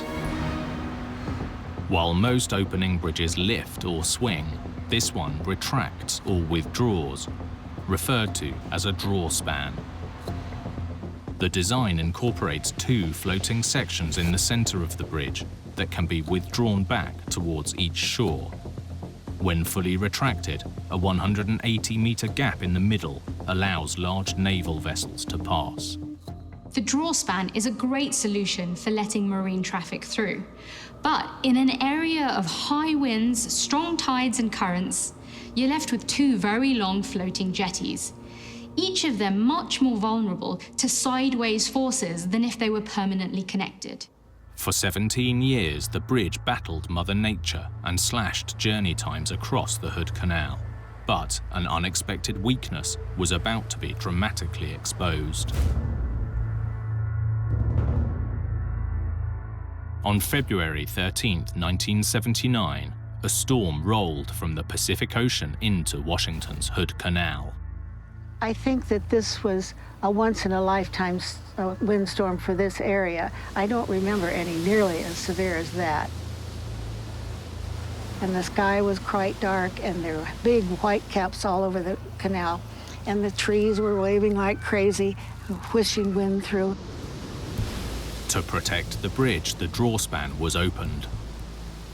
And when you build these big, heavy drawspans, they draw a lot more load.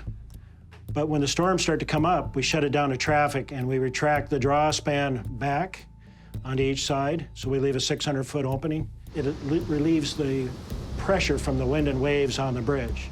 Experts calculated that hurricane-force winds were blowing up the fjord, exceeding 120 miles, or nearly 200 kilometers an hour. There was also a strong current flowing in the opposite direction. Working together, they battered the bridge. The pounding appeared to be more than the bridge could handle. I had a friend who lived near here, and she called me and said, "Norma, can you see the bridge?" And I said, "Yes." She said, "It's going down." So I walked over to my big window and looked out. It just rolled over. At around 7:30 a.m., the floating bridge broke free from its anchors, rolled over, and sank. It went, it was really a few seconds, but we could really see it. The bridge was at the bottom of the fjord. The crossing had been closed before the storm hit, so luckily no one was hurt. But in a region known for its extreme weather, why had the bridge failed so catastrophically? With nearly half of the bridge's 23 pontoons sunk, residents and officials were left asking, how did this happen? In Investigations revealed that the perfect storm, both in terms of weather and engineering failures, had hit the bridge. So when the storm came on, they had much more significant wind and wave forces on here, and then you had the tide going against the wind caused the seas to stack. And it started to drag these anchors.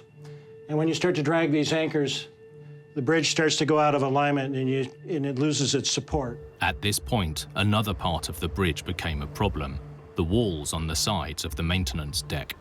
On the top deck, there was these barriers added on there for safety of the workers. Well, it wasn't anticipated that the water would come on so rapidly that the water couldn't drain through the drains fast enough, and it actually filled between the barriers. All that trapped water began to find its way through the maintenance hatches. These hatches were larger hatches that really weren't designed for real high pressures because it wasn't anticipated. The pressure burst the hatches, allowing water to flood into the pontoons. You get more water in your pontoons, you start to lose flotation, you get top heavy, you lose your transverse support, and the bridge started developing cracks, and then so it's a progressive failure.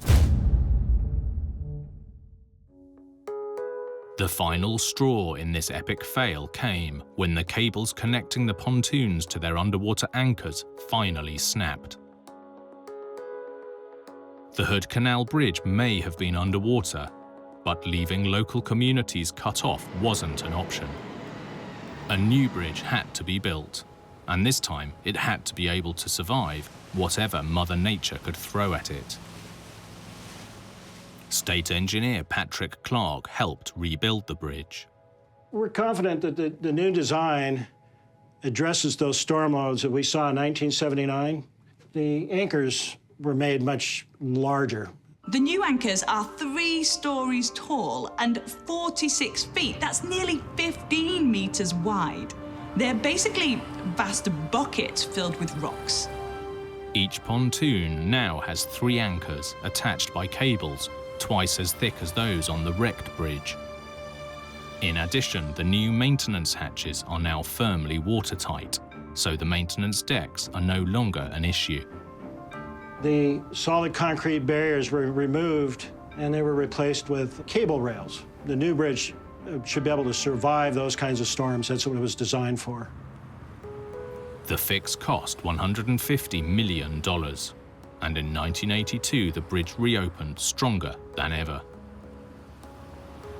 Once the Hood Canal Bridge was rebuilt, we all celebrated because we did a lot of traveling that way, and it was just a great relief to everybody. Here it's clear that engineers learned their lessons really well.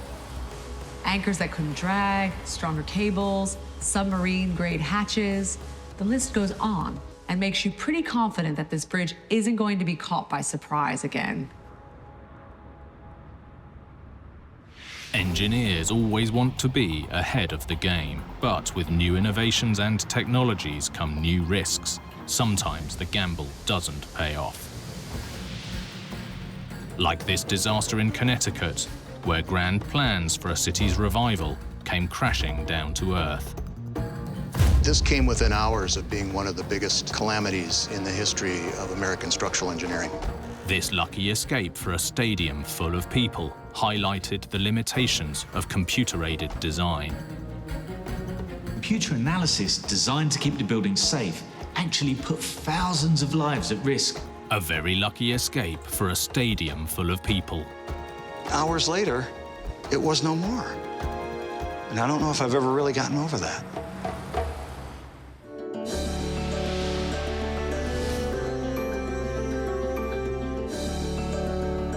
Hartford, Connecticut, founded in 1635, is one of the oldest cities in America. Hartford has the oldest public art museum and the longest-running newspaper in the U.S. Mark Twain wrote his classic adventures of Huckleberry Finn here. The town has a rich history, but in the 1970s, it had fallen on hard times. Redevelopment was seen as a way out of the urban decay in the hope of reviving this once great and historic city. In the early 70s, 4 major projects were greenlit, and the centerpiece was a brand new stadium, the 10,000-seater Hartford Civic Center. Local journalist Tim Jensen explains how the stadium hoped to reinvigorate the town.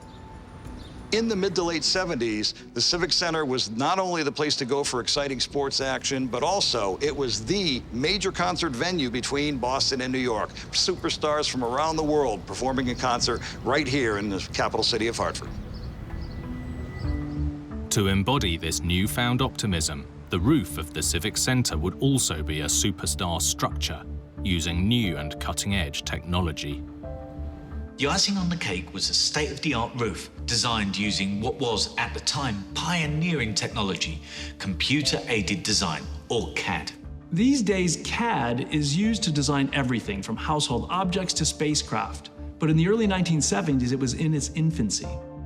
CAD allowed Hartford's engineers to come up with an innovative new support structure for the 90 by 110 meter roof called a space frame. Structural engineer Stephen Ressler explains.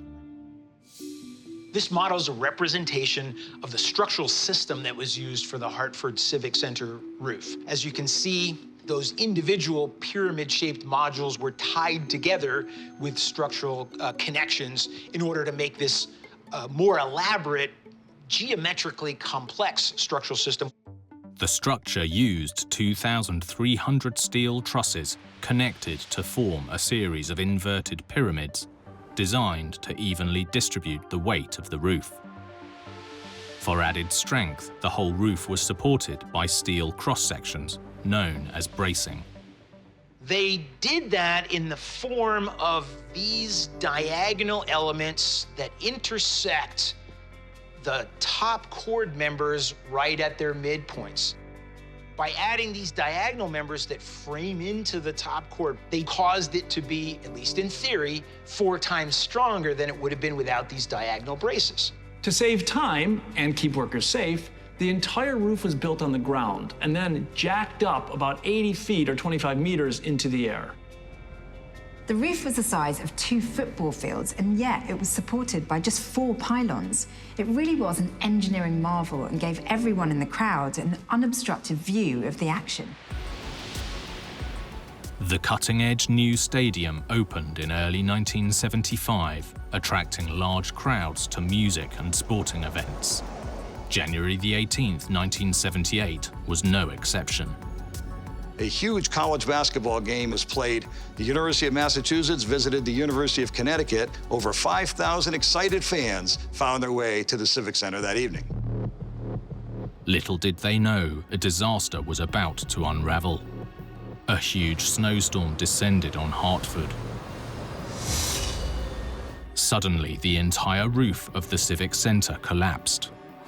1,400 tons of twisted steel and concrete fell onto the 10,000 seats below.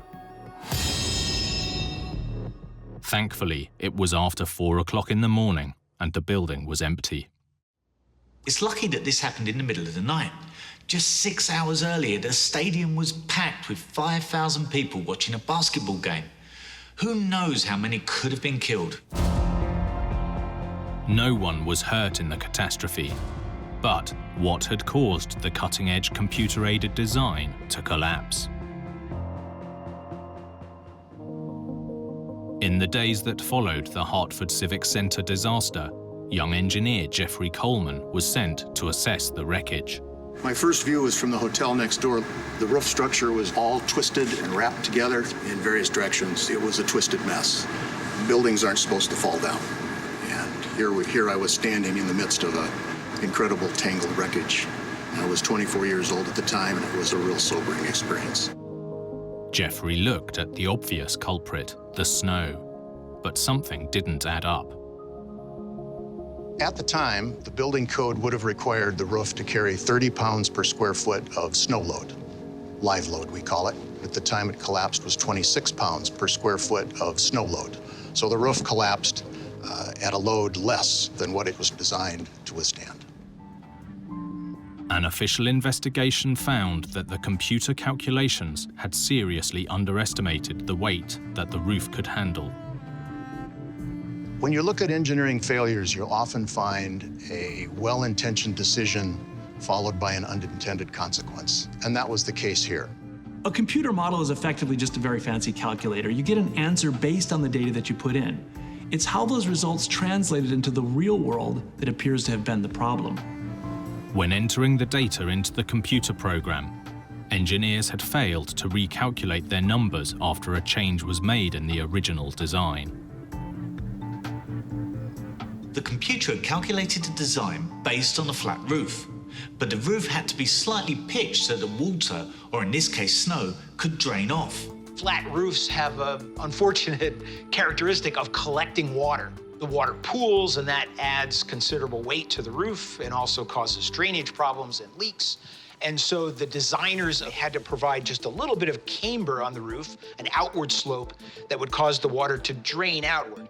The designers added these small posts at each of the joints, and then the roof deck was built as a series of panels that were then placed on top of those short posts.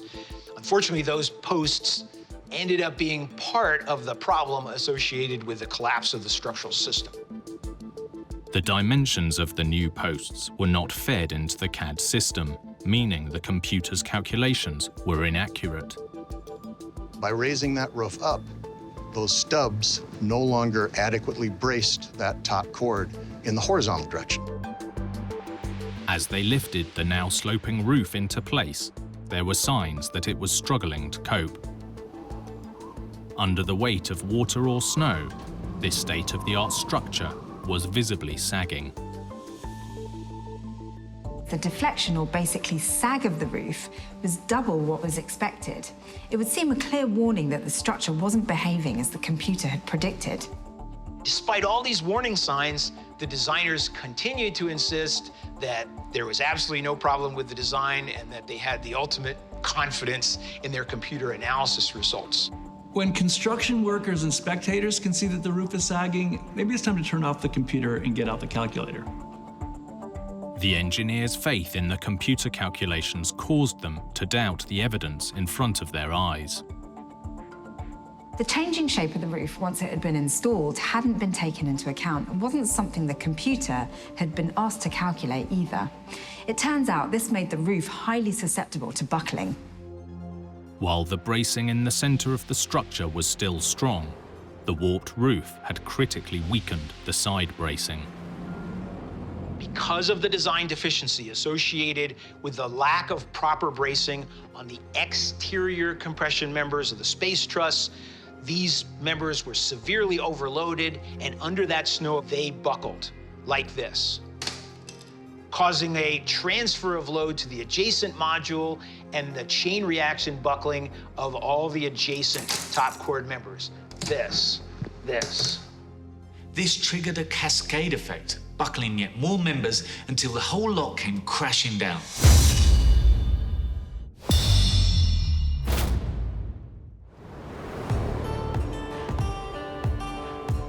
In the wake of the 1978 Hartford Civic Center disaster, the city's mayor promised to rebuild the Coliseum, bigger, better, and crucially stronger.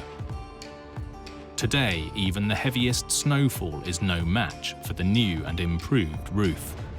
We actually designed the roof structure to withstand 35 pounds per square foot of snow load, as opposed to the code required 30. So we increased the load just to give everybody a comfort level in that regard. The entire process of designing and constructing the new roof took just 21 months. And on October the 15th, 1979, the Hartford Civic Center was reopened and back in business. The design might not be as clever, creative, or cutting edge, but the Coliseum's new roof has been built to last and is still going strong after 40 years. I haven't been up here in 40 years. Looking down from this vantage point, you can see the seats where the spectators would be. You could see the arena, and you can imagine thousands and thousands of pounds of structural steel descending on those people.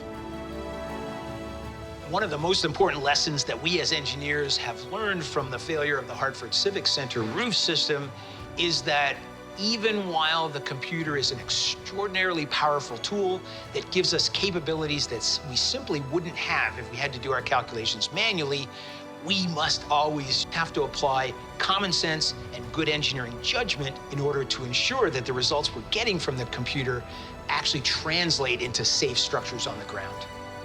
If heavy snow ever hits this roof again, all sports fans need to worry about is keeping their eyes on the game. When engineering goes wrong, the cause can be staring us right in the face. But sometimes there can be more to a fail than meets the eye.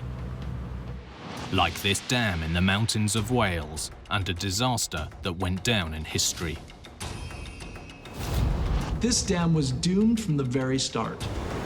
You can hardly imagine the scene in the valley with the remains of the dam. An engineering fail that destroyed a village. This catastrophic failure forced a change in the regulations.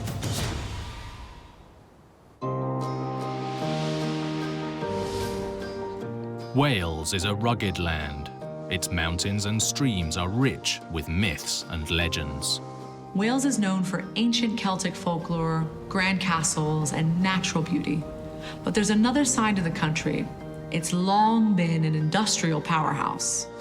A driving force behind all this industry comes from the mountains, as the rivers flow to the sea.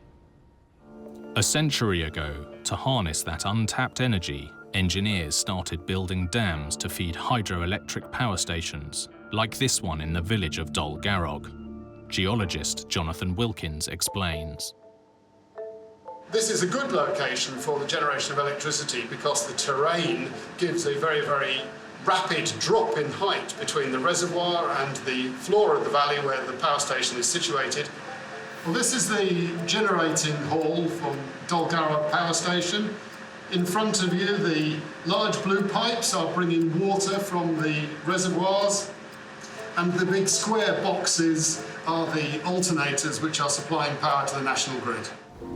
Key to a constant supply of electricity was a large reservoir of water. First built in 1924, the 120-metre-long Coty Dam held back millions of gallons of water, which was used to power a nearby aluminium works. But just a year later, disaster struck. In the autumn of 1925, North Wales experienced unusually heavy rain, putting a massive strain on the Coty Dam. But no one was prepared for what happened next. Dolgarrog resident Daffyd Williams knows the story well. There'd been raining for several days. Water was sort of accumulating on the dam above the village. And then later on that night, the dam burst, bringing thousands and thousands of gallons of water down. The water gushed over the dam's crest, and although no one in the village knew it, the dam was minutes from total failure. Suddenly, the Coty Dam collapsed, sending a raging torrent into Dolgarrog. Right now we're standing in the path of where the boulders and the water came down, bringing 1.74 million cubic meters of water. Nothing had any hopes of surviving in all this. In an attempt to warn the villagers, the church bell was rung 3 times, but it was too late.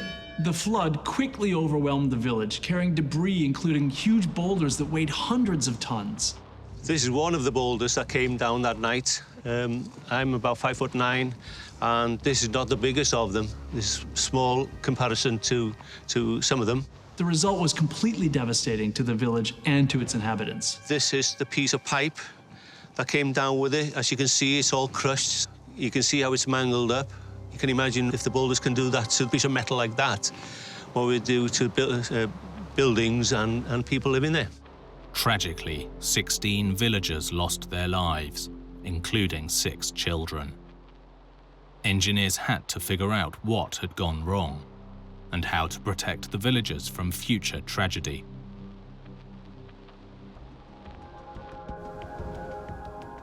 As the floodwaters receded from the village of Dolgarrog, it was clear that the Coty Dam had failed. But engineers soon discovered the real cause of the tragedy lay upstream. The Coty Dam wasn't the only dam in the system. There was another, older structure further up the mountain, the Aon Dam. At the time, it was used to regulate flow into the reservoir downstream, and it was this dam that had failed first. But what had caused the Aon Dam, built only 14 years earlier, to collapse so catastrophically Author John Lawson-Riea believes it's all down to the construction. It's absolutely rubbish. The construction of it is dreadful. And they were always patching it up. And you can see the patches here, some of the patches. It's rubbish. It just falls apart. And it's no wonder that it was causing problems. One key error was in the foundations. In the original construction, it seems these hadn't been dug down to the bedrock. You have to remember, this dam was built more than 100 years ago, so engineering knowledge was nothing like it is now. But with foundations that didn't reach the bedrock, this dam was destined to fail at some point. We're coming up here to the place where the wall had been breached. There'd been a washout underneath it where the undermining of the dam would have taken place. That this had caused the dam wall to actually collapse at a major force, sending billions of gallons of water down into the valley to the Coity Dam. Now, Coity Dam was just a headstock. It was not intended to take a large quantity of water. As the water spilled uncontrollably downhill, it gushed into the Coity Dam, overlooking Dalgarog, and the dam overflowed, known as overtopping. When a dam overtops, it's game over. Once water hits the downstream side, it can be a matter of hours before a total collapse. As local geologist Jonathan Wilkins explains. The water rushing across would have poured into the valley, eroded the downstream side of the dam, and once the erosion of the downstream side of the dam was severe, the concrete itself would have been exposed and weakened and liable to failure. At that point, you can hardly imagine the scene in the valley with the remains of the dam and all of the debris, the floodwater, rushing down the quite narrow river valley, down quite a significant gorge in the trees which you can see in the distance. With both the AGI and Coity dams destroyed, there was only one solution. The Coity Reservoir was fairly quickly repaired because its design was sound. It had simply been overwhelmed by the water that arrived from the AGI Dam. The AGI Dam was never rebuilt because I think it was realized that the design was fatally flawed. In order to make the Coity Dam safe, they installed spillways and ways of handling water which came over the crest of the dam in a way that did not lead to erosion of the downstream side of the dam. Tragedies like this highlight engineering oversights. The crucial thing is that engineers learn from these mistakes so that new structures can be stronger and safer. Today, the Coity Dam stands solid, both generating valuable hydroelectric power and protecting the village of Dalgarog from another catastrophe. The events of 1925 will always be remembered. This is a memorial we set up to remember that night with the names of the people who lost their lives. A lot of the villagers still come here and to remember it, very emotional about it. They can come here and they can sort of ring the bell to remember what happened that fateful night, you know, when the church bell was being washed down by the river. The only good thing that came out of this, that new legislation came out on dam building and dam inspections. The disaster led to the Reservoirs Act of 1930, which changed the rules when it came to dam construction and safety in the UK. If there is any consolation here, it is that the investigations into Dalgarog led to big changes in dam safety. Since the disaster, there has never been any loss of life due to dam failure across the UK.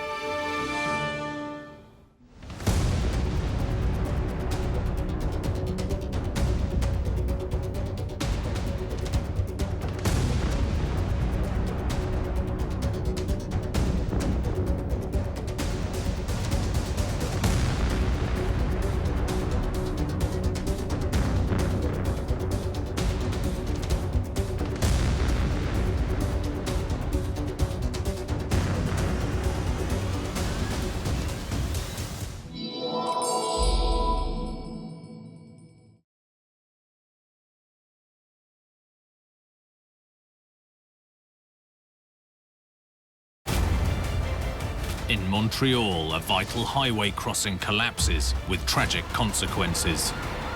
There were cars falling into the abyss. like boom, down. A cutting-edge skyscraper threatens to rain shrapnel down onto the city 120 meters below. Just imagine what that would have done to your head. A legendary space mission with an engineering catastrophe more than 300,000 kilometers from home. Houston, we've had a problem. And in France, an historic village that's literally at breaking point. Toute ma vie, tout est foutu. With big builds, even the smallest mistake can be a huge disaster. From miscalculations to misunderstandings. Some with deadly consequences. These catastrophes are every engineer's worst nightmare.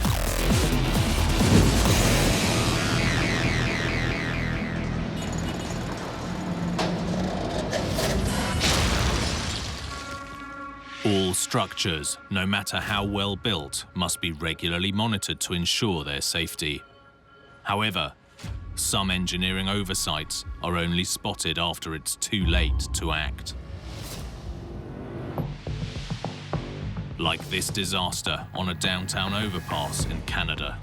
This catastrophe happened in the blink of an eye. A perfectly cut piece crashed down onto the cars below. A concrete construction that hid a deadly flaw. Unfortunately, this was a disaster just waiting to happen. A stark reminder that engineers don't always get it right. This was just one oversight after another, which ended in tragedy.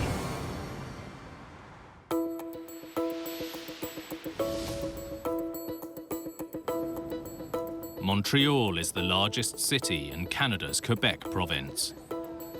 Founded by French settlers in the 1600s, today it's home to more than 4 million people and a hub for commerce and culture. As local journalist Amanda Pfeffer knows well. Joie de vivre, that is what people come to Montreal for, and it's why people love living in Montreal. Montreal is a cosmopolitan city with a real European flavour and has all the things you might find in Paris. Great food, fine wine, but like any big city, it also has the curse of ever-increasing traffic. Montreal is built on an island and fast-growing, which means that the roads and construction causes gridlock on streets all over the city, wherever you may live. In the 1960s, city planners designed a new road system to help alleviate downtown traffic.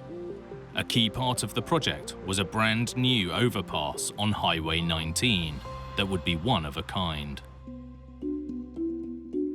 The side spans had raking columns with short cantilevers. This allowed the middle span, made of pre-stressed concrete, to be suspended across the road without the need for a central support. Expansion joints above each cantilever would allow the structure to flex under the influence of Montreal's drastic temperature fluctuations. The de la Concorde overpass opened to traffic in 1971 and was hailed as a great engineering success.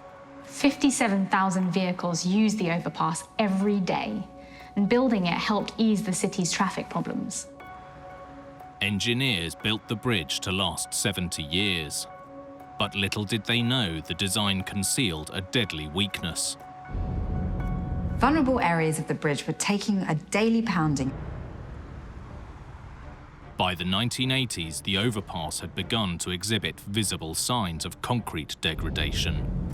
After a series of patch-ups, an in-depth inspection was carried out in 1992, during which some damaged concrete was removed. Yet the greatest threat remained undetected. On September the 30th, 2006, drivers using Montreal's Highway 19 noticed that something wasn't quite right with the de la Concorde overpass.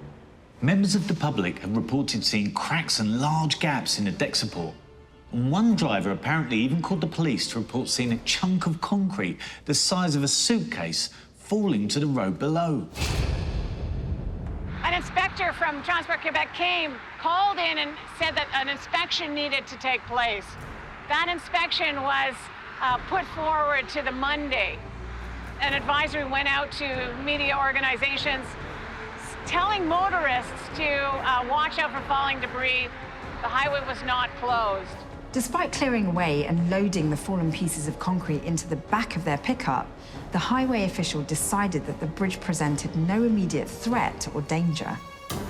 The overpass and the highway underneath remained open until the follow-up assessment could be carried out.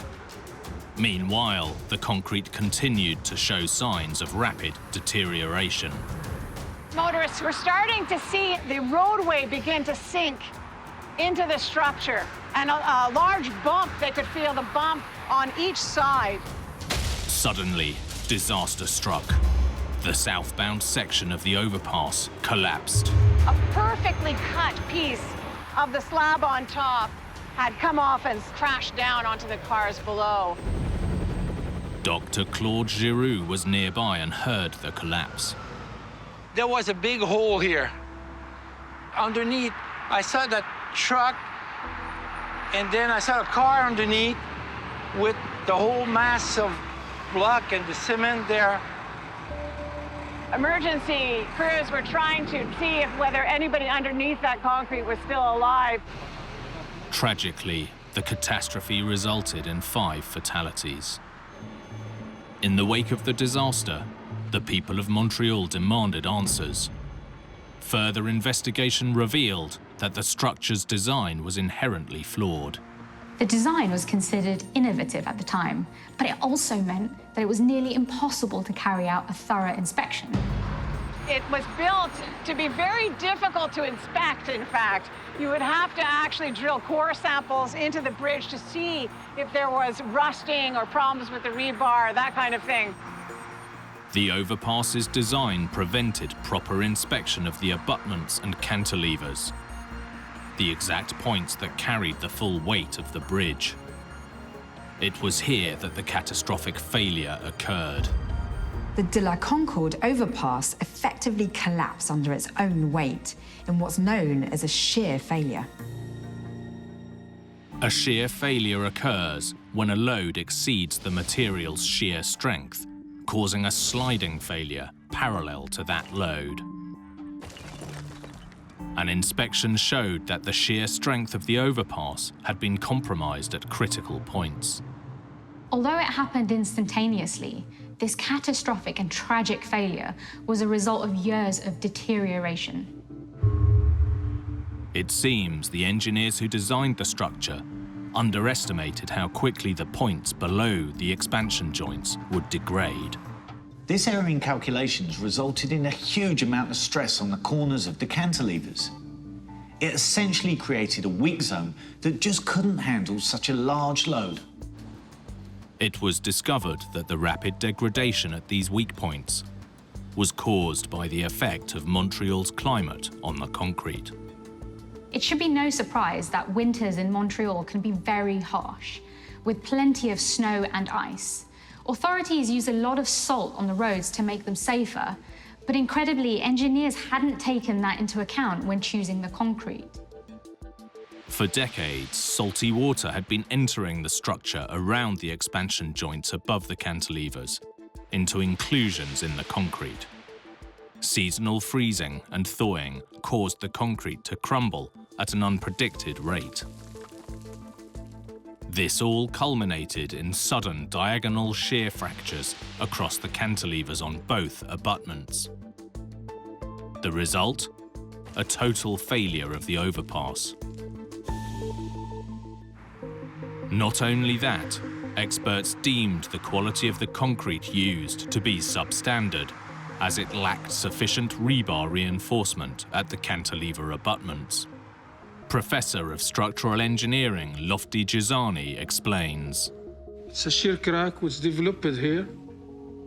It's a diagonal crack, and this is a typical crack. We observe it in beams without steel reinforcement in shear. So this crack has been observed only 30 minutes before the failure of the bridge. And this crack, because of the absence also of the shear strengthening, it can widen quickly and make a brittle failure in shear. The overpass on Boulevard de la Concorde was built in 1970 and was expected to have a lifespan of around 70 years. But by using poor quality concrete, tests showed that engineers had effectively halved its lifespan. Now engineers were tasked with fixing this gaping hole.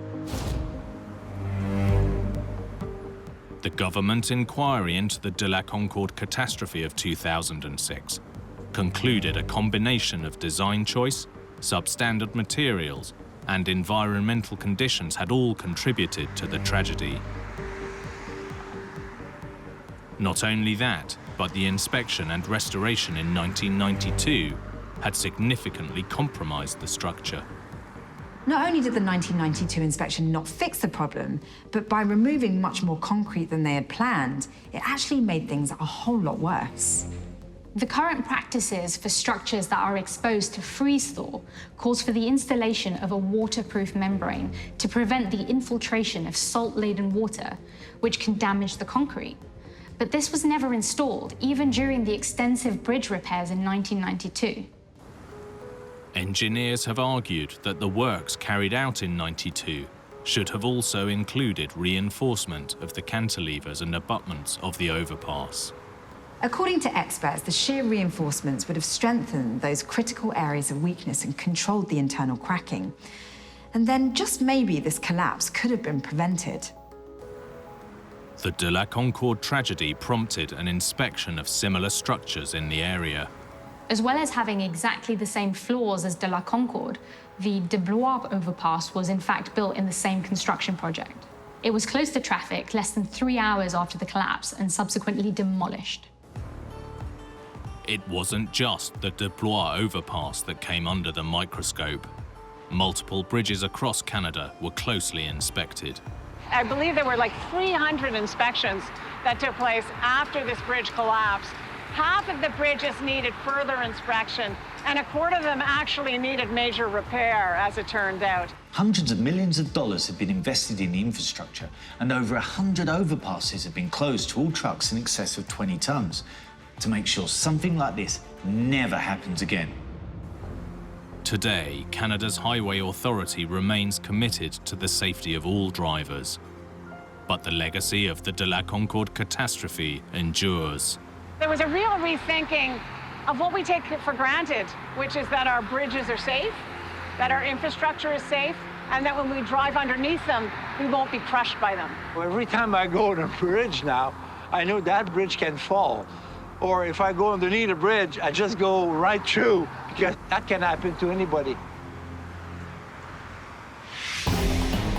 When it comes to groundbreaking engineering, everything from the foundations up has to be built to last. Getting the basics wrong can lead to disaster. Like this statement skyscraper in England, where 14 million tiles were in danger of raining down from nearly 120 meters. Just imagine what that would have done to your head. A record-breaking tower that was a huge headache for engineers. This was meant to be a statement building, but instead, it nearly turned into a public health hazard. And a show-stopping construction that could become a downtown disaster.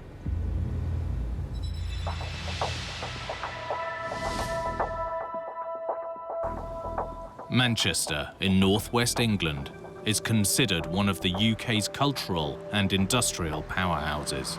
It was right at the heart of the Industrial Revolution, and in the 1950s was a pioneer in the technological revolution. It's a forward-looking city. In the 1960s, this pioneering city was about to become home to the UK's tallest building, the CIS Tower. Architectural expert Dr. Richard Brooke explains. The CIS Tower was built in 1962 to house a cooperative insurance society. I wanted a symbol for power and progress and something that really captured their modern and forward-thinking outlook. For inspiration, architects looked across the pond, where big, bold buildings were in plentiful supply. The architects went to the US seeking inspiration, and they found it. It drew on American precedents from Chicago and New York. This was constructed from steel, so it was more akin to its American cousins. While it would be nowhere near the size and scale of its American counterparts, for the UK, this building was a real high flyer. At 25 stories high, this would be the UK's tallest building. The key idea was to improve the office space by removing the services, so elevators, cables, pipes, all that lot, into a separate tower. So you basically have a clean office space with a service tower bolted on the side. The building had 3 parts: a modest 5-story office block, a much taller 19-story glass-walled office tower, and rising above both would be a 25-story service core. With no windows needed on the service core, designers decided to cover the entire surface with a mosaic made up of 14 million 1¼ centimetre square tiles. Every statement building needs something to shout about, and 14 million tiny tiles all the way up the service core is one heck of a statement. The CIS tower was absolutely unprecedented at the time, and the architects were absolutely enthralled by its design quality. But they really wanted this to be a symbol of progress and success. Opened in 1962, the CIS tower stood tall in this industrial heartland. But shortly after opening, the gloss was literally coming off this brilliant design. The tiles were meant to shimmer and sparkle. An unexpected turn of events started to take the shine off the building. Within just 6 months, some of the 14 million tiles were beginning to plummet down to the sidewalk below. And at nearly 120 meters high, toppling tiles in the middle of downtown Manchester, no matter how tiny, had the potential to do some serious damage. As concrete expert George Ballard explains. You've seen what happens to your windscreen, your windshield, when a stone flies up and you're doing 30 miles an hour, 50 kilometers an hour, it chips the hardened glass. Just imagine what that would have done to your head. These are vicious and dangerous as they fall. One of those tiles falling from 25 stories could reach speeds of over 100 miles an hour. You would not want to be standing underneath that. Luckily, there were no recorded injuries, but this groundbreaking facade was in serious danger of losing face. And as tiles on Manchester's CIS Tower continued to fall from the sky, people wanted to know how this groundbreaking building had become a runaway disaster. It turned out this titanic tower was shrinking. George Ballard explains. With the CIS tower, if we start just with the concrete tower itself, when it's constructed, the concrete itself shrinks as it cures, and it shrinks by about 1 millimeter per meter. And that is over the entire length. This might not sound like much, but with a 120-meter tall building, as it dries, the concrete can shrink by nearly 18 centimeters. That happens over a period of 9 months to a year. But the tiles, however, are fixed very early on in its life, and so they're put on and they're put into compression by the shrinking tower. The tiles were fixed into place very early on in the construction phase, but no one had taken into account concrete shrinkage. As the concrete dries, it loses excess water, which results in a small reduction in volume known as shrinkage. If something, such as tiles, prevents that natural shrinking process from occurring, cracks can form, damaging the adhesive holding the tiles in place. But that wasn't the only problem. If I take, for example, the tiles here, they're similar to the ones on the CIS tower. On a cold night, the whole building cools down and it shrinks somewhat. Then the sun comes out, it shines on these tiles, they absorb heat, and they expand. They're trying to push against the building. They try and push very hard, and Eventually, if there's any loose tiles, a damaged tile, any of these may cause it to pop off. Shrinkage is a well-known problem in concrete buildings. It seems an obvious solution had been overlooked. Normally, in buildings, this is well understood and it's catered for, and every now and then, a movement joint is put in to allow the building to expand and contract. And that would have released a lot of the stress that developed in these tiles. An expansion or movement joint is designed to hold a structure in place, while safely allowing some expansion and contraction of the building due to shrinkage and changes in temperature. Unfortunately, a lack of expansion joints built into the CIS Service Corps' design significantly contributed to the failure of the multi-million-piece mosaic. Without expansion joints, the tiles had no room to adapt to the ever-changing weather. They couldn't contract or expand, and so they literally popped off the wall. By April 2003, the tiles were falling off faster than they could be fixed. And after more than 40 years of a failing facade, it was time for a change. The solution was as radical as the original design. The entire 25-story service core would be resurfaced in the largest solar power project ever undertaken in the UK. The fix was the largest use of solar panels on a building in Britain. More than 7,000 of them cover the entire service core, absorbing the free Manchester sunlight to generate electricity. Solar engineer Dr. Daniel Davies explains. And essentially, this is a sheet of glass. The solar cells are encapsulated behind with a polymer skin and an aluminium frame. So the materials that are exposed to the elements are glass and aluminium, which are widely used in construction. So we connect 4 or 5 panels together. On the co-op tower, I think it was 7, built into a cassette, we called it. And that cassette is lifted onto an aluminium structure fixed onto the outside of the building.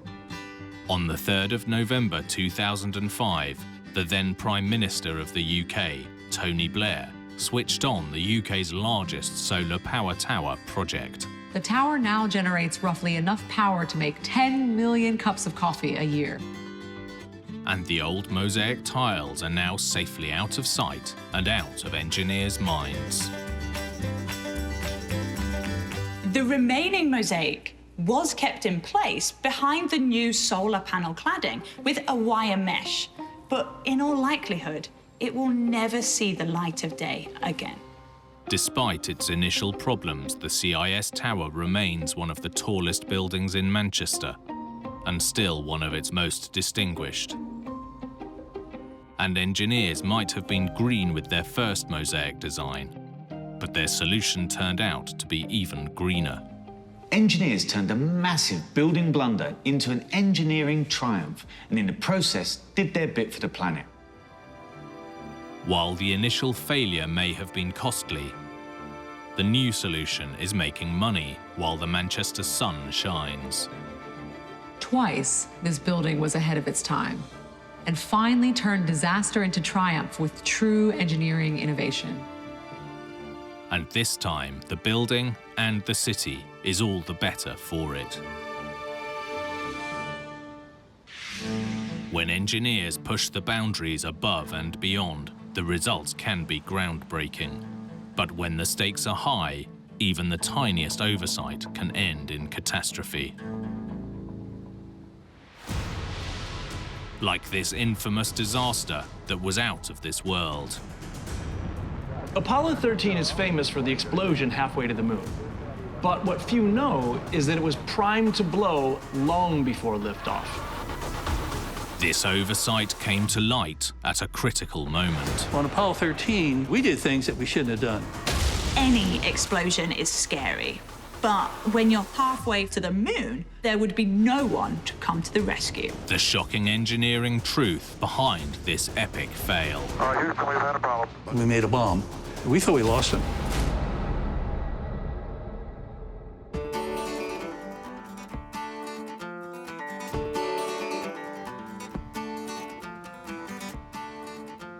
Florida, the Sunshine State, with its beaches famed for swimming, surfing and fishing. But there is one beach which is renowned for something very different: NASA's rocket launches. Emre Kelly is a space reporter. There are typically thousands of people here during a launch. You can look all the way down to Cocoa Beach, probably even see Satellite Beach down there, which is where Buzz Aldrin lives. And you can hang out on the beach all day with your family and friends, and then watch a launch too. These days, a landing. Yet the space missions wouldn't be possible without the tireless efforts of those thousands of kilometers west in Space City. Tracy Lamb is COO at Space Center Houston. People love to hear about heroes, and we had so many heroes during that time. In the 1960s, NASA captured the world's imagination with the Apollo program, an epic endeavor to reach our closest neighbor, the Moon. When I think about truly cutting-edge engineering, NASA's quest to reach the Moon is right up there with the best of them. The people that worked during that era, they had never done something like this before. So they had no recipe book, they had no go-by how to do this or do that. They created all of that during that time frame. At the time, NASA wasn't the only group of engineers with their sights set on the Moon. The Soviet Union had their eyes on the same prize. Alex Stuckey is an investigative reporter.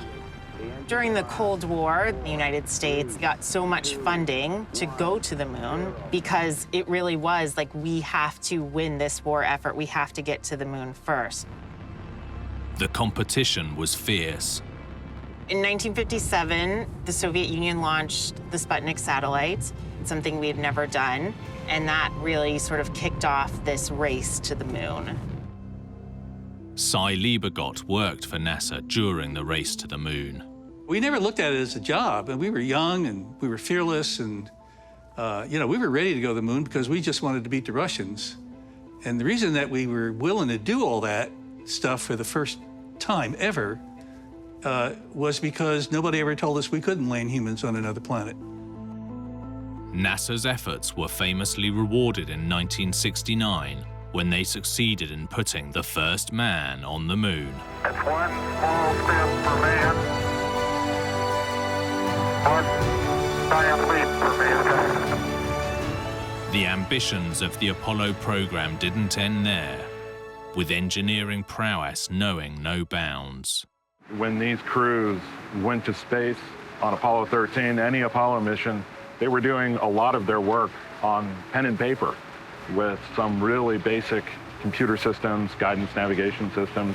Today, the iPhone in your pocket is thousands of times more powerful and capable than what they had. And they were manually piloting these spacecraft to the surface of the Moon. In 1970, NASA planned another lunar mission. Apollo 13 was meant to be the third landing on the Moon. But by now, events back on Earth had stolen the spotlight. Budgets weren't tight, but war, Vietnam, there was political strife involved, and some people didn't necessarily think the Apollo program was worth it. After a successful launch on April the 11th, the crew's journey to the Moon was suddenly jeopardized when an engineering catastrophe struck more than 300,000 kilometers from Earth. Cy Liebergott ordered a cryogenic stir of the oxygen tanks, a routine operation that ensured the contents of each tank could be measured accurately. In zero gravity, we found that the cryogenic material would stratify in layers of different densities, and we would get a fakey reading. Once a day, after the crew woke up, we'd have them stir to cryos. And there was these little 4 switches on the main display console, and they'd flip them up and run them for about a minute, and that's done. No big deal. In zero gravity, the oxygen would separate into layers that made it hard to know exactly how much was in the tank. I decided, being a good flight controller, that I wanted more data. I wanted to stir the cryos again, just to make sure I knew where we were. Without warning, an oxygen tank on the spacecraft exploded. Here, O2 tank 2 is here, and the explosion shocked this upper shelf, causing the feed valves, fuel cells 3 and 1, to shock closed. And then below here were the 2 hydrogen tanks. And the pressure that created blew the whole side of the spacecraft off. Houston, we've had a problem. Roger, main B under. The remarkable series of events that followed allowed the crew to safely return to Earth. But that's only half of the story. When people talk about Apollo 13, the drama nearly always centers on what happened after the explosion. But what is less well known is that it was inevitable and had actually been set in motion years earlier. The problem stemmed from the design of one specific part of the spacecraft.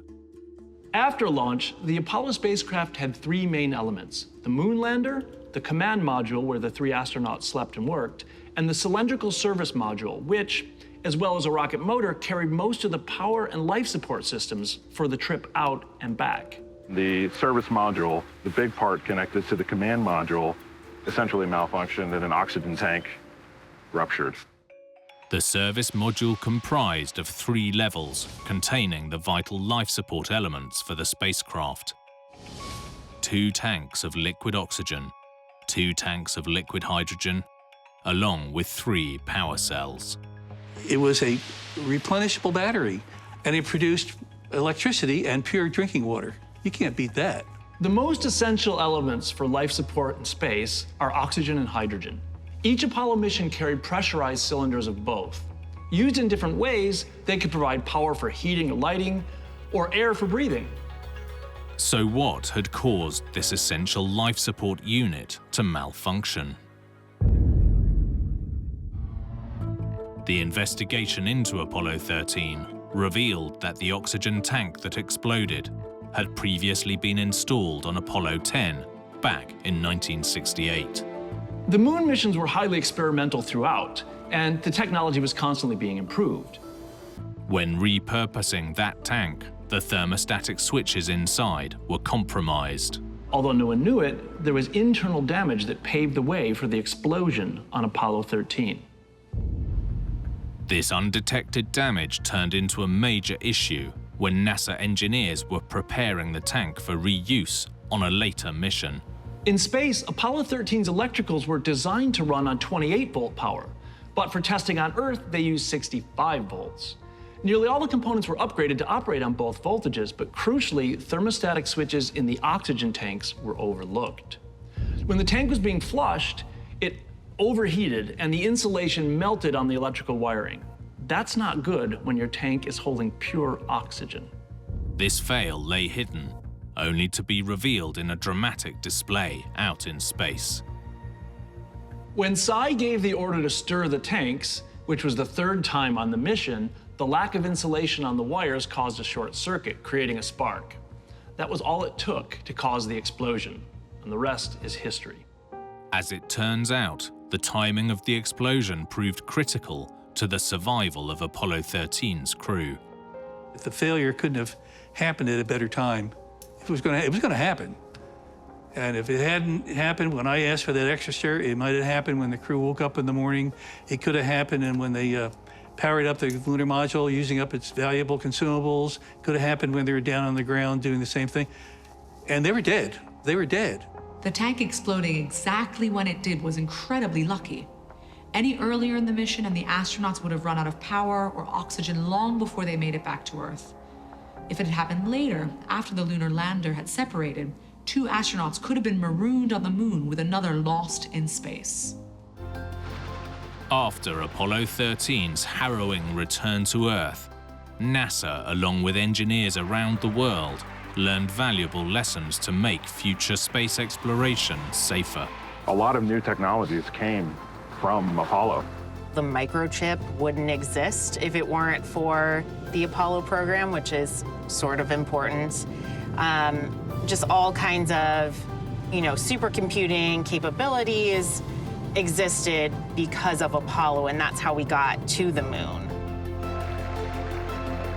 Although Apollo 13 failed to land on the moon, this unforgettable mission served as a critical lesson for both NASA and humankind. When an engineering oversight reveals itself, the outcome can be sudden and disastrous. However, some fails can result in a catastrophe that takes years to unfold. Like this engineering fail in France that is slowly but surely tearing a community apart.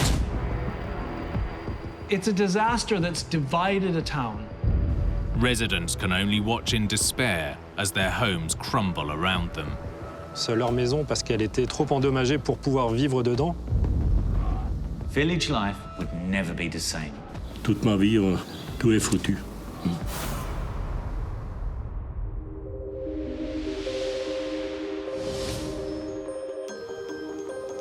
Lochviller, in northeast France, dates back hundreds of years. Guillaume Urquhart is a local journalist. Ici, nous sommes dans le centre-ville de Lorvillers et comme vous pouvez le constater, il y a seulement des habitants qui sont soudés entre eux depuis plusieurs générations, qui vivent ici, qui s'entraident. Et il y a beaucoup d'agriculteurs aussi, c'est une commune rurale, donc les gens cultivent la terre pour leur bétail, mais également pour produire des céréales. Lochviller is a tiny little town in deep rural France. Traditionally, Lochviller's residents have been farmers, but city dwellers looking for a slower pace of life started moving here in recent years. As the town's population grew, in the early 2000s, a series of new homes were constructed. Donc, nous sommes ici dans une rue de Lorvillers avec, vous voyez sur votre droite, des maisons anciennes qui ont pour certaines 200, 300, 400 ans. Et ici à droite, vous avez ce nouveau quartier qui a été construit il y a une dizaine d'années avec de nombreuses constructions de maisons neuves. In 2008, one Lochviller resident invested in a green form of energy that would tap into the power right beneath their feet.